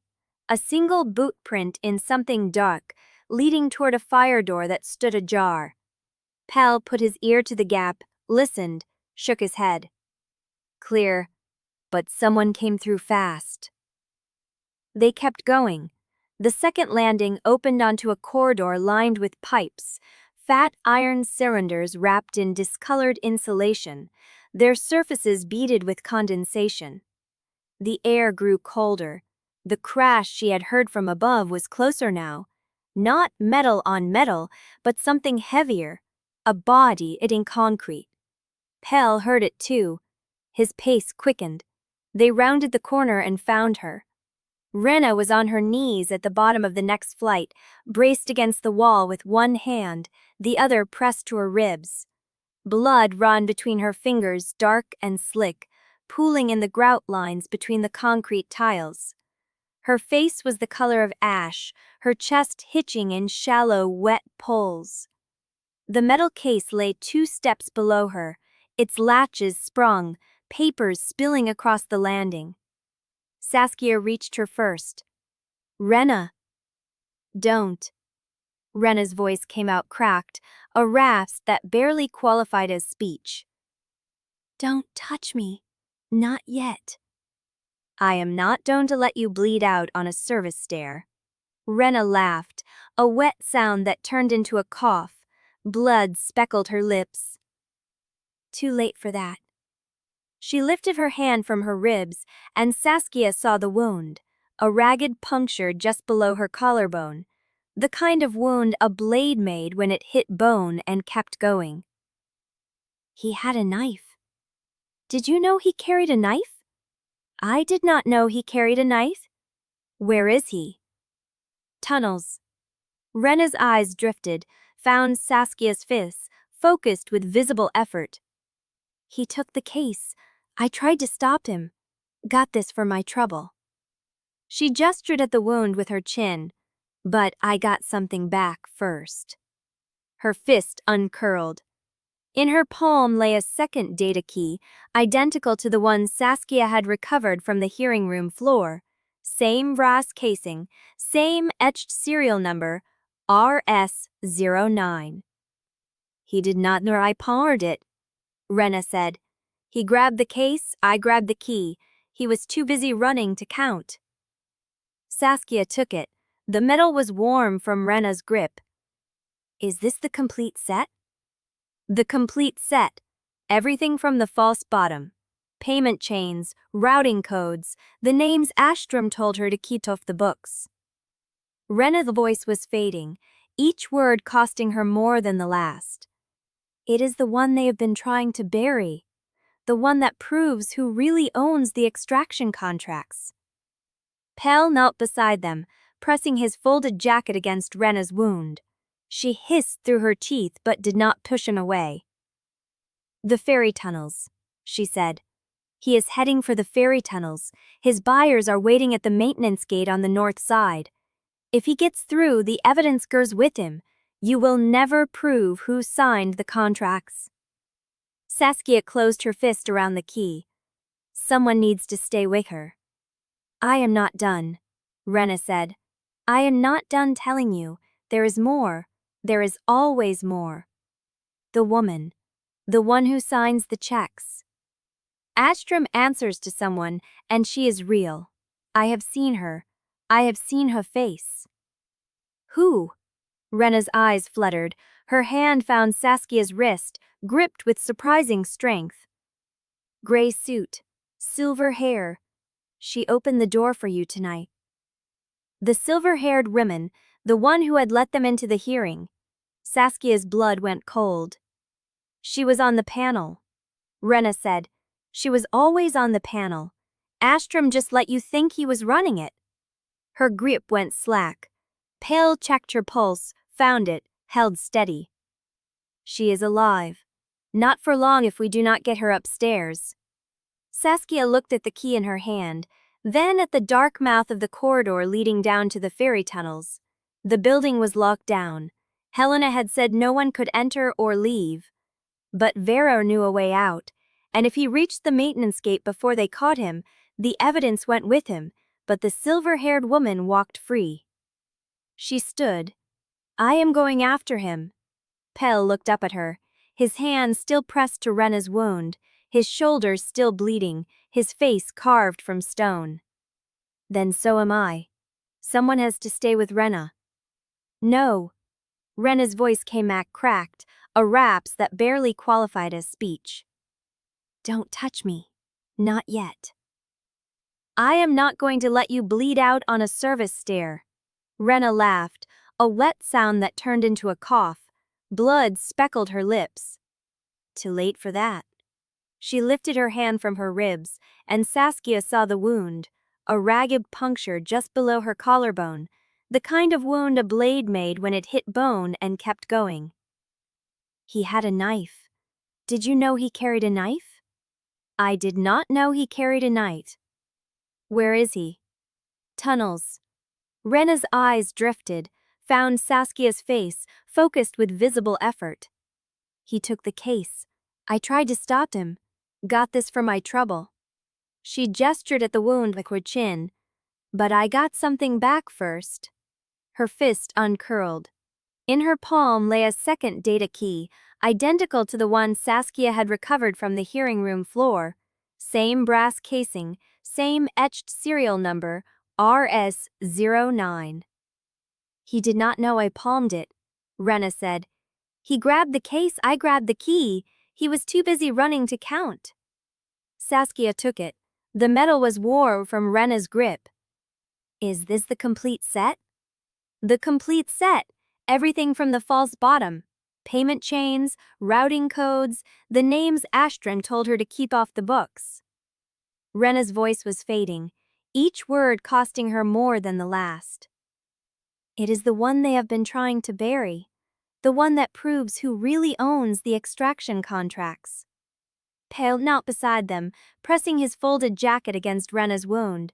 She hissed through her teeth but did not push him away. The ferry tunnels, she said. He is heading for the ferry tunnels. His buyers are waiting at the maintenance gate on the north side. If he gets through, the evidence goes with him. You will never prove who signed the contracts. Saskia closed her fist around the key. Someone needs to stay with her. I am not done, Wrenna said. I am not done telling you. There is more. There is always more. The woman. The one who signs the checks. Astrum answers to someone, and she is real. I have seen her. I have seen her face. Who? Wrenna's eyes fluttered. Her hand found Saskia's wrist, gripped with surprising strength. Gray suit, silver hair. She opened the door for you tonight. The silver-haired woman, the one who let them into the hearing. Saskia blood went cold. It is going to hear him all of that. Before they use. When I have clear they were hurting our day. I am not done. I am not going to let you bleed out on a service stair. Wrenna laughed. I am not done telling you man. Wrenna said. He could let you even will ring evil. I am not going to let you bleed out on a service stair. Wrenna laughed. The failed is provided it. Chapter 77. The catwalk shuddered beneath her feet again. Saskia grabbed the rusted railing, felt the vibration travel up through her palms, through her arms, into her chest. Not the tunnel settling, not water pressure, a ferry engine. Somewhere ahead, the tunnel connected to an active line. Vera was almost to the gate. She could see it now, a massive iron door set into the tunnel wall, painted the same gray as the concrete, marked with a yellow hazard stripe and a keypad lock. Beyond it, the tunnel curved toward daylight, toward the north side, toward whatever transport his buyers had waiting. Pell caught up, his boots ringing against the catwalk grating. The water. I feel it. Not the ferry, the water, look. She looked. The black channel beside the catwalk was no longer still. Ripples spread across its surface, widening, deepening, as something pushed upward from below. Not a creature, a current. The tunnel was flooding. Vero reached the maintenance gate. He punched a code into the keypad, his fingers fast and sure, the case tucked under his arm. The lock clicked shut. The door swung inward, letting in a gust of cold air that smelled of diesel and open water. Saskia ran harder. The catwalk ended 20 feet from the gate, giving way to a concrete platform. She jumped the gap, landed off balance, kept moving. Pell was right behind her. Vero turned. He saw them coming, and he smiled. Not the smile of a man who had been caught, not the smile of a man who planned to fight, the smile of a man who had already won. Too late, he said. He stepped through the gate.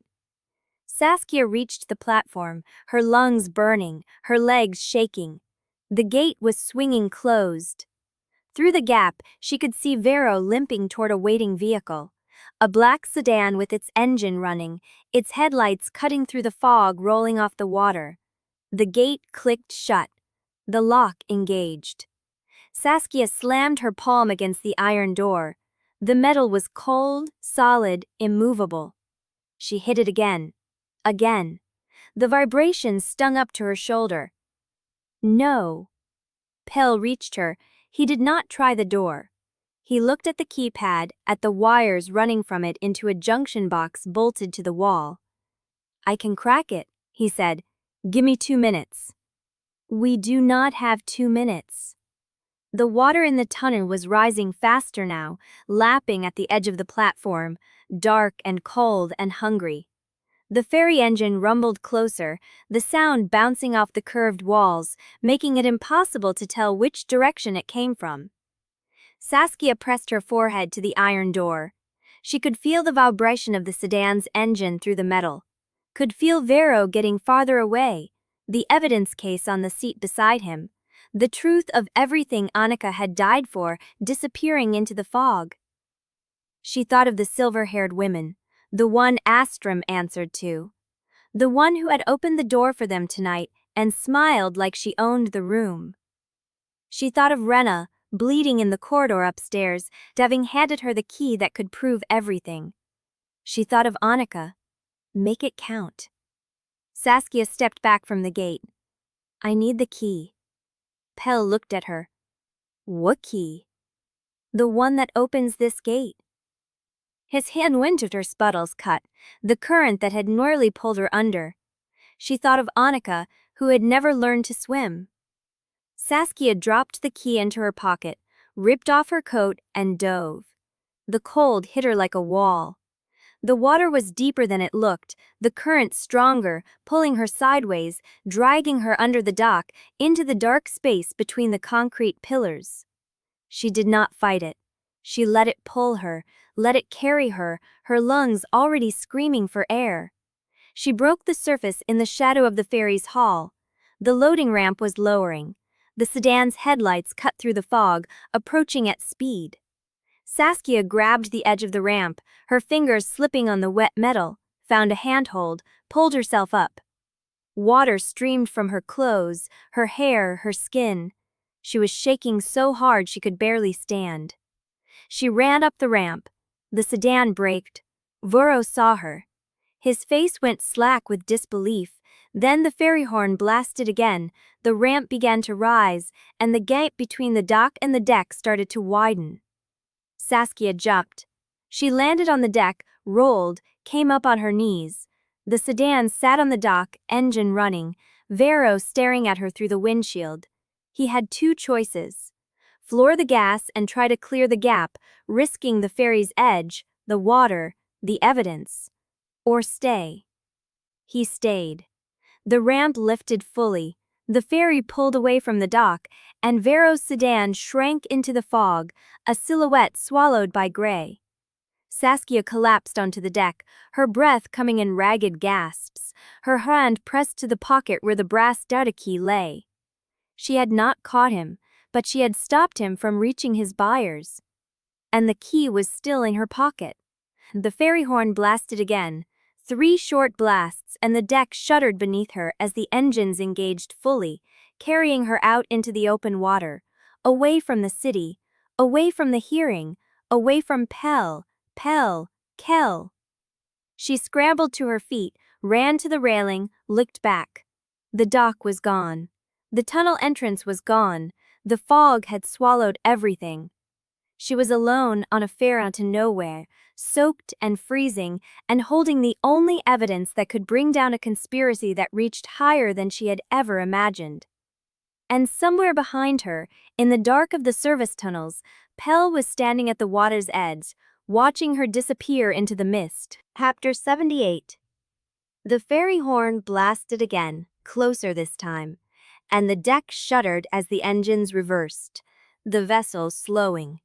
Through the fog ahead, a shape emerged, a concrete pier, a fuel crane, a small dock with a single building hunched against the shore.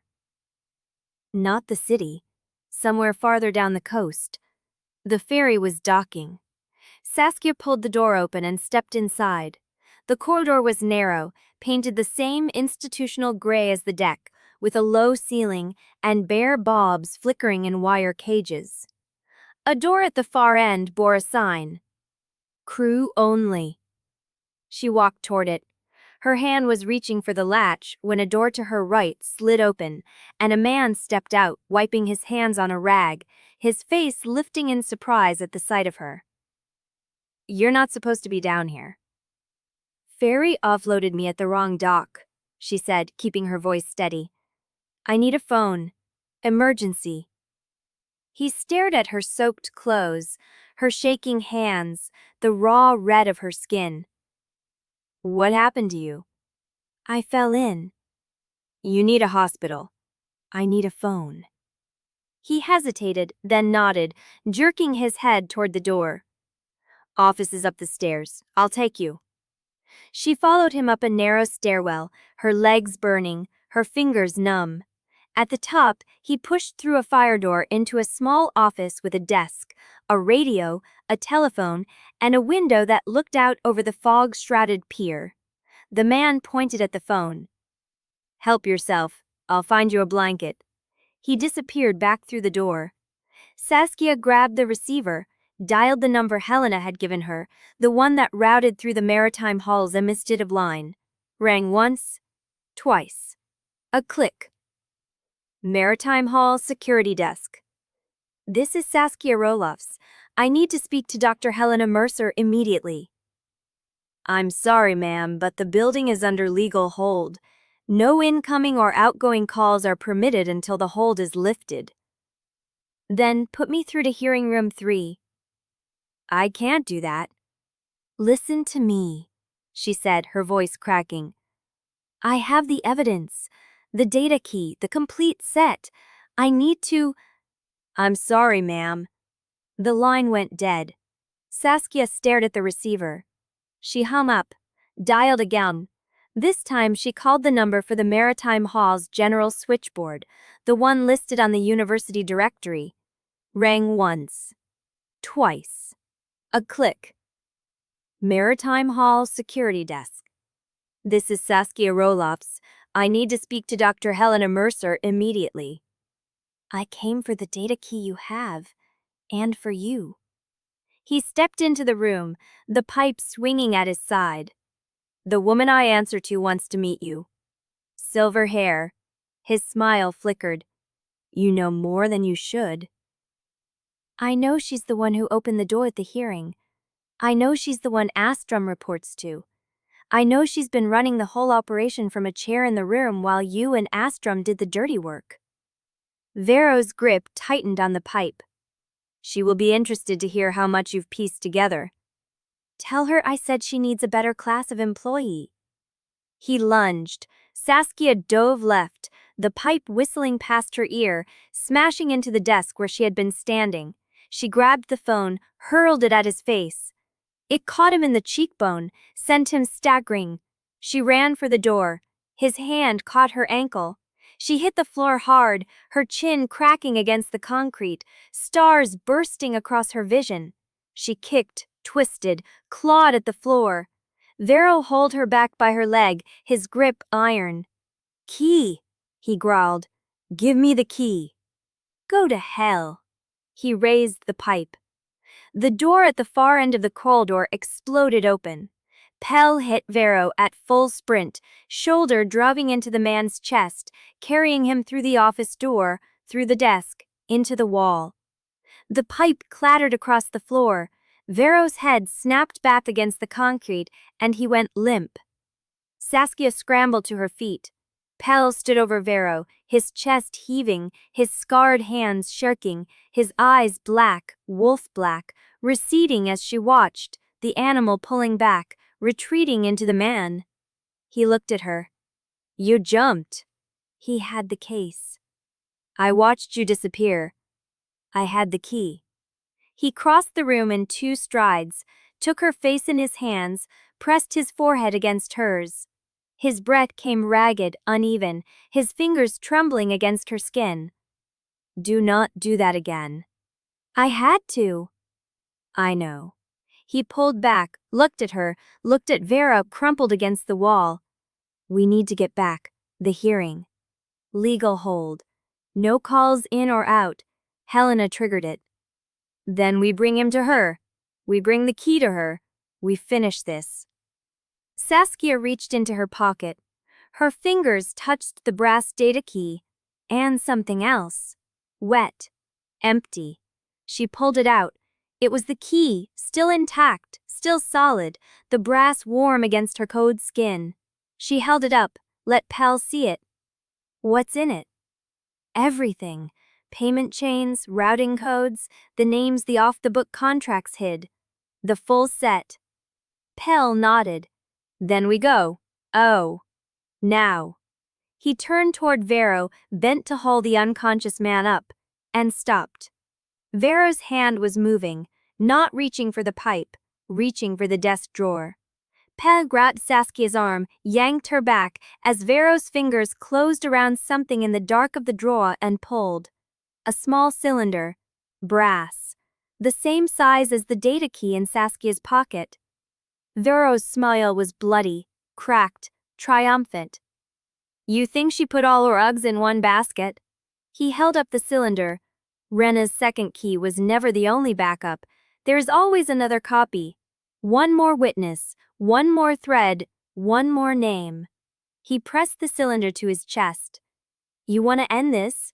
You have to find every copy, every safe, every memory, and there are more than you know. Pell lunged. Vero threw the cylinder. It spun through the air, caught the light, arced over Saskia's head, and disappeared into the dark of the corridor beyond. Saskia ran after it. The corridor was empty. The cylinder had hit the floor, rolled, and stopped somewhere in the shadows between 2 supply lockers. She dropped to her knees, felt along the cold concrete. Her fingers brushed metal. She grabbed it, lifted it. It was not the cylinder. It was a bolt. A rusted steel bolt. She swept her hand wider, searching, desperate. Nothing. The cylinder was gone. Behind her, Vero laughed, a wet, broken sound as Pell hauled him upright. Saskia drove, and the pop whistling past her ear, smashing into the desk where she had been standing. She grabbed the phone, hurled it at his face. It caught him in the cheekbone, sent him staggering. She ran for the door. His hand caught her ankle. She hit the floor hard, her chin tracking against the concrete, stars bursting across her vision. She kicked, twisted, clawed at the floor. Vero hauled her back by her leg, his grip iron. "Key," he growled. "Give me the key." "Go to hell." He raised the pipe. The door at the far end of the corridor exploded open. Pell hit Vero at full sprint, shoulder driving into the man's chest, carrying him through the office door, through the desk, into the wall. The pipe clattered across the floor. Vero's head snapped back against the concrete, and he went limp. Saskia scrambled to her feet. Pell stood over Vero, his chest heaving, his scarred hands shaking, his eyes black, wolf black, receding as she watched, the animal pulling back, retreating into the man. He looked at her. "You jumped. He had the case. I watched you disappear. I had the key." He crossed the room in 2 strides, took her face in his hands, pressed his forehead against hers. His breath came ragged, uneven, his fingers trembling against her skin. "Do not do that again." "I had to." "I know." He pulled back, looked at her, looked at Vero crumpled against the wall. "We need to get back. The hearing. Legal hold, no calls in or out." Helena triggered it. The cylinder was gone. The second backup was gone. And Vero was still smiling. "You want the name?" he said, his voice a rasp. "The woman you're hunting? Silver hair, hearing panel, the one who owns Astrom's leash." Saskia's jaw tightened. "You're going to tell me?" "Only if you let me go." "No." "Then she stays a ghost. And you spend the rest of your life wondering how close you came." Pell's hand closed around Vero's throat, not hard enough to kill, hard enough to make a point. "You don't get to bargain." "I don't need to bargain." Vero's smile widened. "She already knows you're coming. She's been watching since the hearing. She knows about the key. She knows about the tunnel. She knows about the ferry." He turned his head, looked at Saskia with those cold, unblinking eyes. "She knows about you." Saskia stepped forward. "Then she knows I'm not stopping."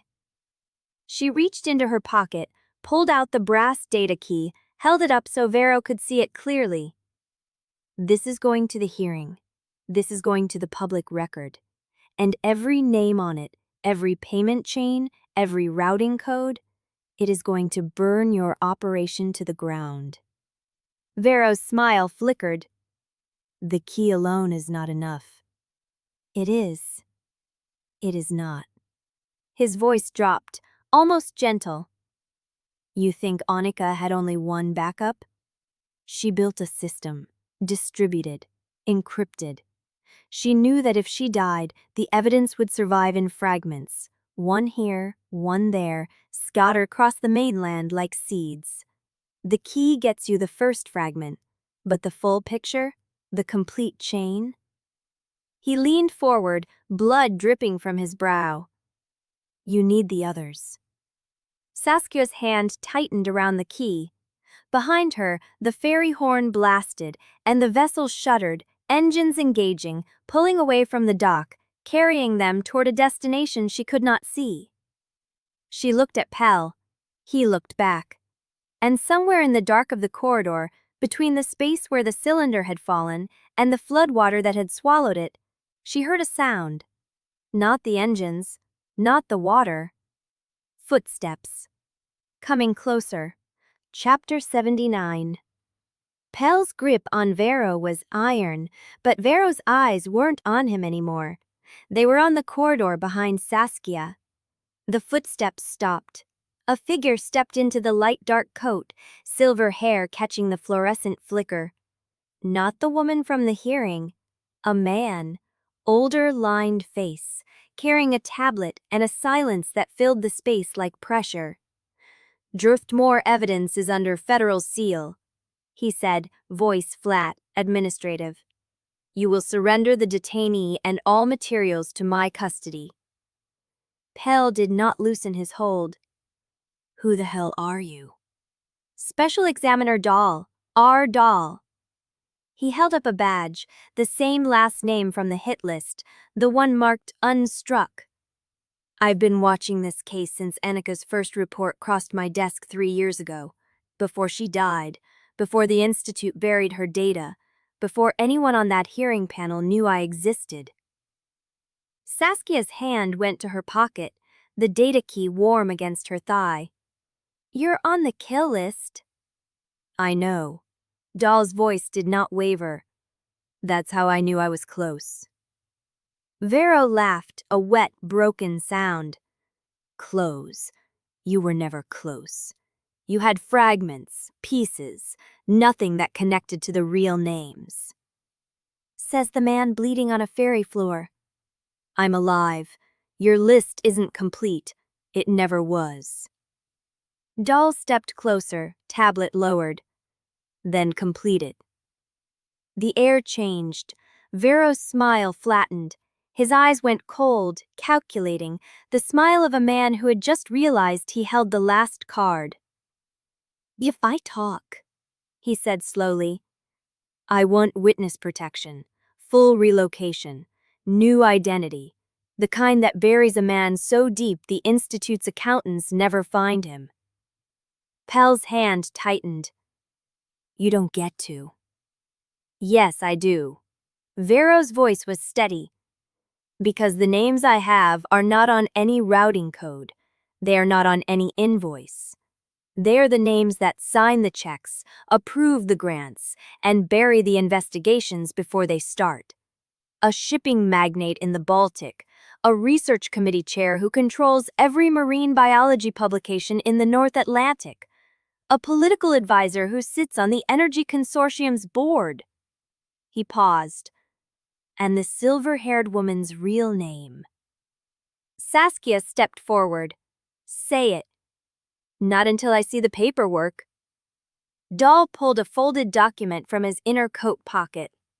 Pre-signed, federal seal. You talk, you walk. Vero's eyes flickered over the paper. Something shifted in his face. Fear, hunger, the desperate calculation of a man who had run out of road. He began to speak. The names came in a rush. Rasmus Astrom's silent partner, a woman named Solveig Torsdottir, board chair of a shipping conglomerate that owned the freight rats into Reykjavik. Dr. Helena Vickers, head of the North Atlantic Research Council, the woman who had approved Anika's grant applications, then flagged her for monitoring when she started asking about reef signatures. A political attaché named Jarl Vick, posted to the Energy Ministry's Marine Resources Division, the man who had written the policy guidance that let Biospec M17 operate without oversight. Each name landed like a stone. Saskia's world contracted. She knew some of these people. She had presented at Vickers conferences. She had cited Vick's policy poppers in her own grant applications. The conspiracy was not a single clan's secret. It was an infrastructure, and she had been standing inside it her entire career. Vero's voice dropped. Torsdottir is the one you want. She owns Alstrom. She owns the shipping line that moves the extraction product. She owns the insurance company that paid out on the accidents. Where is she? Saskia's voice was steel. Helsinki, corporate headquarters, but she knows you're coming. She's been watching since the hearing. Doll tapped his tablet. That name gives me enough to open a federal channel. We can freeze the Baltic accounts within the hour. Vero shook his head. No. You need the paper trail. The original signatures. They are in a safety deposit box in Reykjavik under a name that is not hers. What name? Vero's smile returned. The name I will give you after I am in federal custody. Doll's jaw tightened. He turned, gestured to someone in the corridor. 2 uniformed officers appeared, handcuffs ready. Leave Vero, Doll said. By authority of the Federal Maritime Security Act, you are under arrest for conspiracy, fraud, and multiple counts of accessory to murder. The officers moved forward. Vero did not resist. His face was calm, almost relieved. Then his hand moved. Fast. to his collar. Saskia saw the tiny capsule between his fingers, pale blue, no larger than a grain of rice, already at his lips. No. She lunged. Her hand caught his wrist, twisted, the capsule spinning free, skittering across the deck, disappearing into the gap between two loose planks. Vero's eyes went wide. "The harbor," he whispered. "It's in the harbor." The officer seized him, wrenched his arms behind his back, slapped the cuffs on. But his gaze stayed on the gap in the deck, the dark current that had swallowed the poison, the harbor that had taken Wrenna, the city lights blurring on the horizon as the ferry pushed deeper into the fog. She had names. She had a key. She had Pell. But Wrenna was gone, and the conspiracy had just lost its easiest target.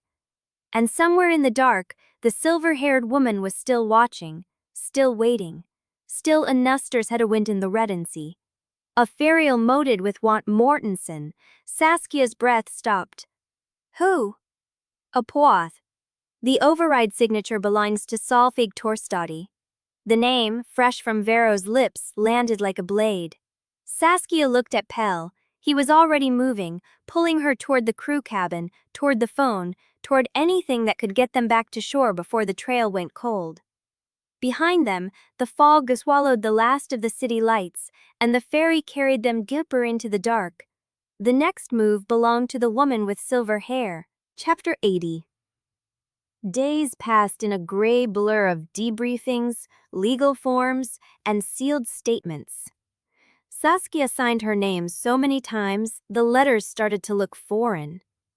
Pell sat beside her through every interview, his hand steady on her back, his silence a language the federal agents learned to read fast. Helena had worked through the nights, filing simultaneous petitions in 3 district courts, invoking every clause her husband had written into the original arbitration charter. The hearing transcript, impounded, classified, then released through a loophole no one had predicted. By the 3rd morning, the story broke across every major outlet. Marine biologist murder linked to extraction conspiracy. Former institute officials in custody. Shipping magnate named in federal warrant. Salvage Torstato's photograph ran on the front page. Silver hair, steel gaze. The caption said she had not been located. Saskia stared at the image in the newspaper and felt nothing, just cold. Just the memory of Vero's voice saying her name. The pier stretched ahead of them, salt-crusted planks leading to a 2-lane road that disappeared into the coastal hills. A rusted sign advertised a ferry crossing that no longer ran. Beyond it, the mainland opened into pine, rock, and the kind of distance that made Saskia's chest ache. Pell stood beside her, a duffel slung over his good shoulder, his eyes tracking the tree line with the habit of someone who had read threats in shadow for years. "The truck is at the depot," he said. Helena arranged it. Full tank, maps, cash in the glove box. Saskia nodded. She had not asked where they were going, not yet. The names burned in her pocket, written on a scrap of paper she had folded so many times the creases had torn. Torstato. Vickers. Vic. 3 doors.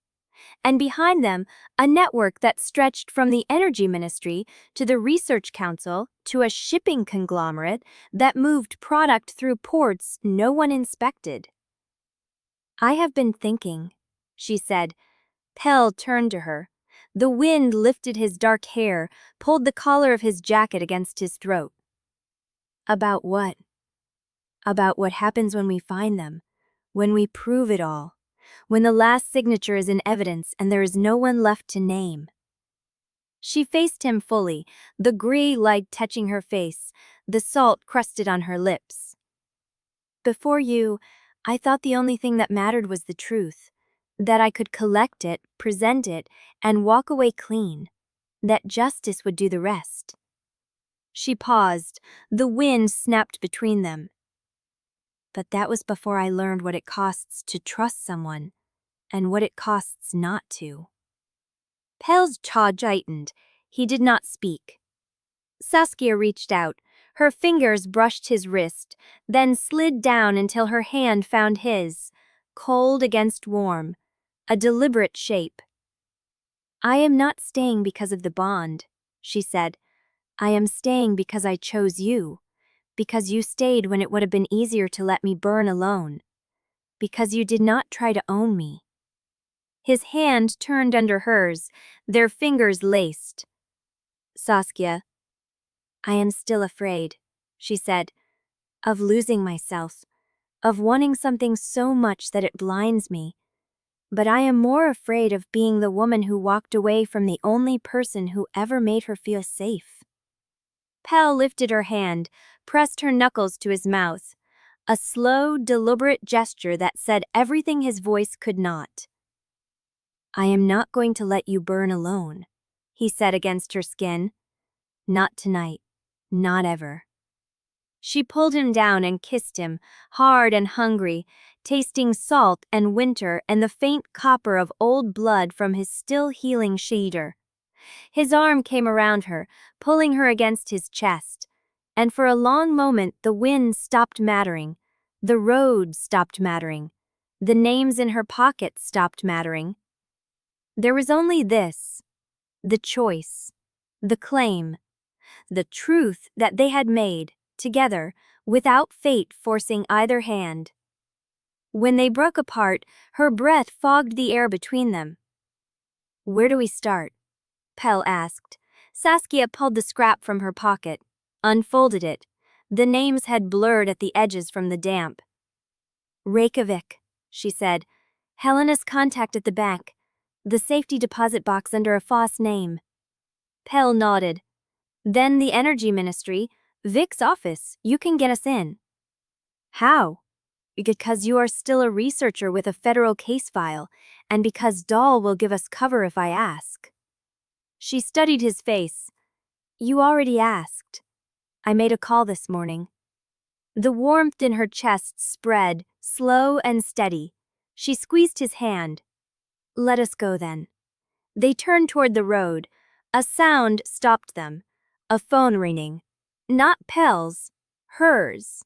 She pulled it from her coat pocket, the screen lit with an unknown number. Who is that? Pell asked. Saskia answered. Silence. Then a voice she had not expected to hear again. Thin, raw, pressed through a throat that had been injured. I owed her more than dying. Wrenna. Saskia's grip on the phone tightened. Where are you? I found the second key, Wrenna said, her voice cracking. I pulled it out of the grate before the tide took it, and I found something else. Something Torstado did not burn. Saskia's pulse hammered. Tell me. Not on this line, Wrenna said. Meet me at the coordinate I am sending. Alone. The line went dead. A notification appeared on the screen. A single set of numbers, a location marker, a harbor town 3 hours north. Pell read it over her shoulder. It could be a trap. It is definitely a trap, Saskia said, but she found the second key, and she knew Torstado would burn evidence. That means she is still inside the network, still listening. Pell's hand found hers again. Then we go together. Saskia looked at the road, the Bine hills, the gray sky pressing down. She looked at the coordinate on her screen. She looked at Pell. Yes, she said, together.